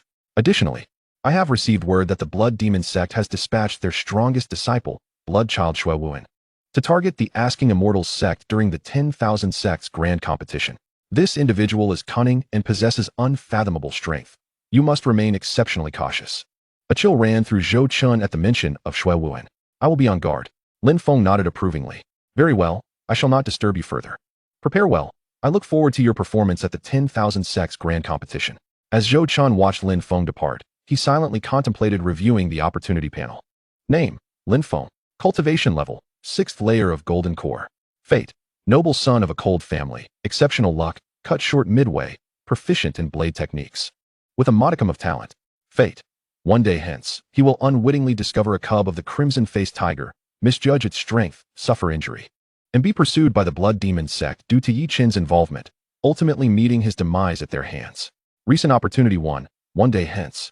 He will discover a mutated cub of the crimson-faced tiger in its den. Recent opportunity 2, one day hence. While fleeing from the Blood Demon sect to the Tiger Roar Ridge, he will inadvertently find a low-grade earth treasure, the Blood Red Vine, but will be unable to claim it due to the pursuit. Upon finishing the review, Zhou Chun felt a twinge of regret. Though he and Lin Feng were not closely acquainted, Lin Feng had kindly come to offer a warning, revealing his commendable character, in stark contrast to the hypocrisy of other disciples. Moreover, it was Lin Feng who had. Upon overhearing two disciples discuss Zhou Chen's plight during a time when Zhou Chen's cultivation had fallen to naught, subsequently devoted considerable effort to investigate his circumstances. Though the investigation yielded no results, it nonetheless constituted a fortuitous connection. Had Lin Feng acquired the mutated cub of the crimson-faced tiger, his strength would undoubtedly receive a significant boost, possibly allowing him to shine at the 10,000 sects grand competition, a pity indeed. Naturally, Zhou Chun had also taken note of the blood red vine, containing an abundance of vital energy. It is a rare treasure for body refinement and healing, which would greatly assist in his cultivation of the indestructible golden body method, enhancing his vitality. It is also a primary ingredient for chi blood pills, yielding superior effects once refined into elixirs. Such a treasure is indeed rare and ought to be secured. Fortuitously, the journey would also allow him to return to Luo City. Thus, he resolved to generously seize this opportunity, taking the chance to claim Lin Feng's fortune and save his life in return for the kindness Lin Feng had shown him on 2 occasions. With this thought in mind, Zhou Chun departed the scripture depository and made his way directly to the Tiger Roar Ridge. Chapter 70, Stealing the Crimson-Faced Tiger, Bloodline Reversion. Zhou Chun did not pause for a moment, fully activating the white rainbow, piercing the sun technique, his form blurring into a white shadow amidst the rugged mountain ridges. Deep within the Tiger Roar Ridge, ancient trees towered, vines twisted, and the resonant roars of beasts filled the air, suffused with a potent primal atmosphere. Zhou Chun, guided by the whispers of fortune, swiftly pinpointed his target area, arriving at a secluded basin embraced by towering rock formations. Holding his breath, he discreetly activated the divine concealment technique. Like a withered leaf, he silently descended onto the gnarled branches of a colossal ancient tree, peering through the intricate lattice of leaves down into the basin below. Moments later, he discovered a dark, cavernous opening, approximately several feet high. The enormous claw marks nearby, coupled with the pungent scent of wild beasts wafting through the air, unmistakably indicated that ferocious creatures lurked in this vicinity. This was indeed the place. After patiently waiting for about half an hour, a roar that reverberated through the mountains erupted from the depths of the forest. It was a thunderous sound, tinged with an undercurrent of impatience. The adult red-faced tiger was out hunting. With the adult absent, an opportunity presented itself. Zhou Qin's gaze sharpened, and like a wraith, he glided downwards, lightly tapping his toes on the protruding rocks, skillfully avoiding the vines at the cave's entrance, and stealthily entered the cavern. Although the cave was shrouded in darkness, Zhou Qin's keen eyesight allowed him to see clearly. Deep within the cavern, on a massive nest made of dry animal hides and straw, a cub of the red-faced tiger, roughly the size of a calf, and cloaked in vibrant crimson fur, lay curled up in slumber. It resembled a living flame, with slender golden patterns on its forehead softly glowing in the dim light, exuding an extraordinary grace. A stream of pure blood essence emanated from its body, evoking a sense of astonishment in Zhou Chun. However, time was of the essence, and without a moment's hesitation, Zhou Chun swiftly approached the nest. With gentle yet rapid movements, he cradled the cub in his arms. Perhaps sensing Zhou Chun's lack of malice and the aura of the innate Tao body surrounding him, the cub felt an unexpected bond. It merely whimpered sleepily and smacked its lips, showing no signs of violent struggle. At the very moment Zhou Chun succeeded, the system's notification chimed in his mind. Ding! Successfully intercepted the opportunity of Lin Feng, mutated red-faced tiger cub. Triggered, thousand-fold return. Reward, inferior grade bloodline reversion pill. Zhou Chun's heart leaped with joy. It was indeed a pill capable of enhancing the bloodline of a beast. The method for concocting such a pill had long been lost to time, and even the appearance of a single one could drive cultivators from various sects into a frenzy. After all, the lifespan of beastkind far exceeds that of humans. If utilized properly, it could potentially nurture a guardian beast for a sect for a millennium. Even in sacred lands, bloodline reversion pills were exceedingly rare. However, sensing the return of the red-faced tiger, Zhou Chun hastily exited the cave. Moments later, he found an uninhabited corner nearby and entered the Unity secret realm with the cub. Without hesitation, he produced the pill that had just appeared in his hand. The instant the bloodline reversion pill materialized, an ancient aura pervaded the air. As mysterious silver halos danced across its surface, the mere presence of the pill's essence caused Zhou Chun's own blood to simmer within him. Yet he understood this was not meant for his consumption. The earlier the beast ingested the bloodline reversion pill, the greater the potential for its bloodline to revert. He promptly placed the invaluable pill into the mouth of the still sleeping red-faced tiger cub. As the pill dissolved upon entry, it transformed into a stream of light that flowed into the cub's belly. In an instant, a roar erupted from the cub's throat, distinct from the previous childish whimpers. Now imbued with an overwhelming terror and authority, crimson light, akin to a volcanic eruption, burst forth from the mutated red-faced tiger cub. As if it sought to incinerate the entire secret realm, the cub cried out in anguish amidst the radiance, yet its body visibly swelled at an astonishing rate. Its fiery red fur melted away, reshaping into dazzling, gem-like red diamond scales that meticulously enveloped every inch of its form. In the blink of an eye, the cub's size expanded from that of a calf to that of a fully grown elephant from Zhou Chun's past life. The slender golden pattern on its forehead ignited into a blazing flame, morphing into a majestic totem of fire that exuded an aura of terrifying dominance. It suddenly opened its eyes. Its presence surged to the first layer of core formation. The previously naive, beastly gaze was replaced by deep, intelligent eyes. The scales of its crystalline armor glimmered like rubies, and the flaming totem on its forehead signified its transformation into the legendary ancient variant, the fiery crystal tiger. With a low growl, it instinctively focused on Zhou Chun. Zhou Chun felt a shiver of apprehension, but prepared for any unforeseen circumstances. However, what took him by surprise was the massive head of the fiery crystal tiger nuzzling affectionately against him, emitting low, rumbling purrs, its gaze filled with affection and gratitude, akin to a gentle kitten. In the next moment, the fiery crystal tiger emitted a red mark from its fiery totem, which flew into Zhou Chun's consciousness. Zhou Chen sensed an ephemeral connection with the fiery crystal tiger, as if its very existence hinged upon his own. You're quite perceptive, aren't you? I expected I'd have to give you a good thrashing first. Zhou Chen chuckled, patting the forehead of the fiery crystal tiger. With the evolution complete, he hastened to seize the next opportunity, departing the Unity secret realm with the fiery crystal tiger in tow. Little did they expect. As Zhou Chen and the fiery crystal tiger re-emerged into the outside world, a furious roar shattered the sky. Simultaneously, a colossal figure surged towards them, brimming with uncontainable wrath. It was none other than the adult red-faced tiger, returning from its hunt. In its frantic search for the cub within the cave, it had gone mad, following the scent of its young. Discovering the cub's presence had vanished, the adult red-faced tiger had been waiting for several hours in a state of heightened tension. The terrifying power of a seventh-layer golden core erupted without restraint, locking onto Zhou Chen with relentless intensity. The fiery crystal tiger, standing beside Zhou Chen, boldly stepped forward, positioning its massive form protectively in front of him. It let out a roar imbued with an ancient resonance, its familiar voice and presence momentarily halting the charging adult red-faced tiger in its tracks. The adult red-faced tiger's blood-red eyes fixated on the blazing totem on the fiery crystal tiger's forehead and the pristine crimson armor covering its body. Filled with disbelief and shock, the familiar stirring and the pressure emanating from its bloodline rendered it hesitant to act recklessly. The fiery crystal tiger growled again, this time softer. And then it turned, gently sweeping its robust, armored tail across the side of the red-faced tiger. Observing the fiery crystal tiger before it, the adult red-faced tiger's fury gradually gave way to confusion, softening its demeanor, though its gaze towards Zhou Chen remained vigilant.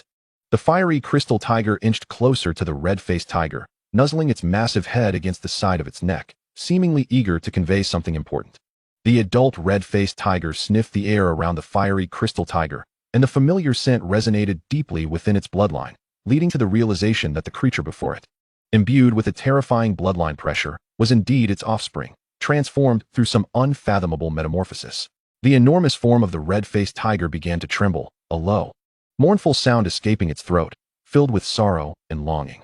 Its colossal head gently nudged the crimson flame crystal tiger once more, delicately licking the fiery totem emblazoned on its forehead, as if performing a final farewell ritual. Subsequently, with one step, then another, the red-faced tiger slowly retreated, each step seemingly laden with the weight of 1,000 burdens. The massive tiger's head turned back every 3 paces, its beastly eyes reflecting a profound longing unique to a mother. Ultimately, the red-faced tiger let out a heart-wrenching howl that reverberated through the mountain range. In the next moment, it resolutely turned away, its gigantic form transforming into a streak of crimson lightning as it dashed into the depths of the vast forest. The crimson flame crystal tiger gazed towards the direction of the red-faced tiger's disappearance, emitting mournful cries that lingered in the mountains. Zhou Chen silently observed this poignant scene. Despite his steadfast resolve, he could not help but feel a twinge of compassion. Yet, the path of the great Tao was fraught with competition, demanding urgency. Even Zhou Chen knew that a moment's carelessness could lead to demise, so he merely sighed softly. He stepped forward, his palm brushing against the forehead of the crimson flame crystal tiger. Little one, it is time to depart. Your journey is far from over, and you have yet to be named. From now on, you shall be called Xiaohong. Zhou Chen spoke gently. The little creature seemed to comprehend his words, letting out a low growl and affectionately nuzzling against Zhou Chen. Then, a flash of light flickered, and its form swiftly diminished, transforming into a streak of red that vanished into the spirit beast pouch at Zhou Chen's waist. Though Zhou Chen possessed the power to slay the red-faced tiger, he refrained from doing so, considering the feelings of the little creature. Having subdued the crimson flame crystal tiger, Zhou Chen channeled his energies into the white rainbow piercing the sun, racing towards the cliff in the valley on the opposite side of Tiger Roar Ridge. Guided by the information on Lin Feng's panel, at the midpoint of the cliff, a natural, narrow fissure yawned into an unfathomable abyss. At the edge of the crack, a plant of vivid blood-red hue, exuding a potent aura, was quietly thriving. Its twisting vines were none other than the low-grade earth-tier blood vine. Zhou Chen descended with the wind, effortlessly plucking it from its growth. The instant he grasped the blood vine, a surge of rich life energy stirred within him, igniting his blood and vitality. Ding! Congratulations to the host for acquiring a low-grade earth-tier blood vine, yielding a 100-fold return of a high-grade earth-tier blood essence vine. It is astonishing that the blood essence vine proves to be 100 times more effective than the blood vine. Quite impressive indeed. Zhou Chen satisfiedly stored both the blood vine and blood essence vine within his storage ring.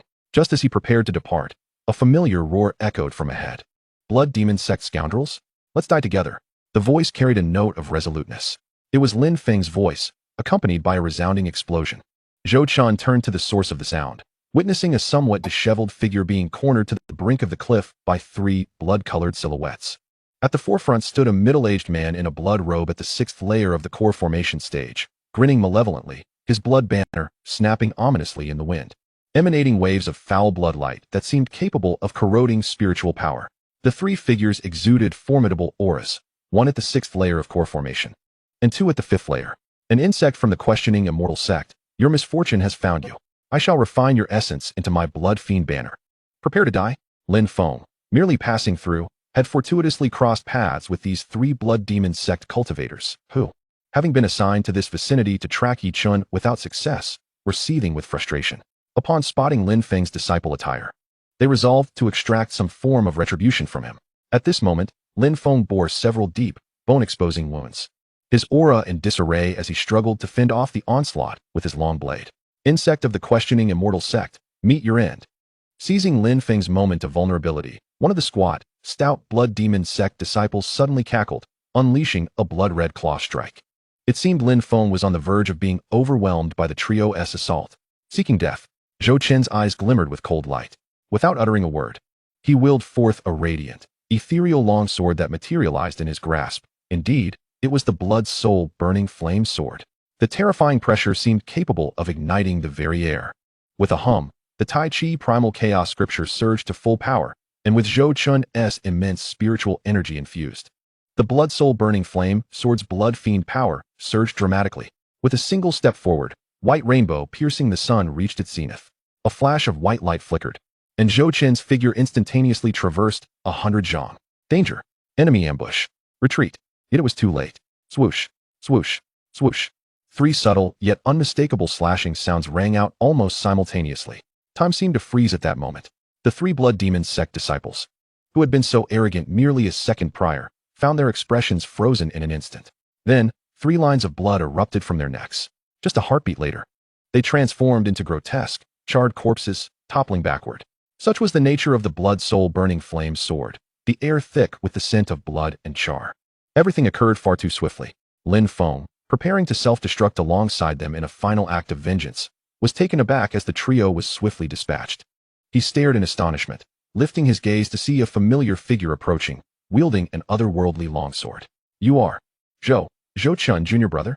Lin Feng nearly believed he was hallucinating, speechless and overwhelmed with shock.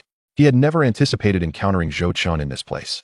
Nor could he fathom that this fellow disciple could so effortlessly annihilate three elite blood demon sect cultivators at the core formation stage. Zhou Chun, with an expression devoid of emotion, flicked away the remnants of blood from the blood-soul burning flame sword, his gaze sweeping over Lin Feng's grievous wounds. A slight frown creasing his brow, he casually retrieved a healing elixir from his storage ring, tossing it to Lin Feng without a glance. You're quite injured. Use this for healing. His tone was calm and unperturbed, as if he had merely accomplished something trivial. Instinctively, Lin Feng caught the vial, his pupils contracting in disbelief. This was a high-grade healing elixir of the earth tier. As a core disciple, he had seen many things. Yet such a precious item was practically priceless, and Zhou Chun had so nonchalantly tossed it to him. Junior brother Zhou, this is far too valuable. I cannot. Lin Feng felt a surge of gratitude and trepidation, hastily interjecting. However, before he could finish, a sharp sound pierced the air. Zhou Chun had already transformed into a streak of white light, darting away in an instant. All that remained was a faint ripple in the air and the echo of two words in Lin Feng's ears, at your service. Then, that white streak vanished into the vast horizon.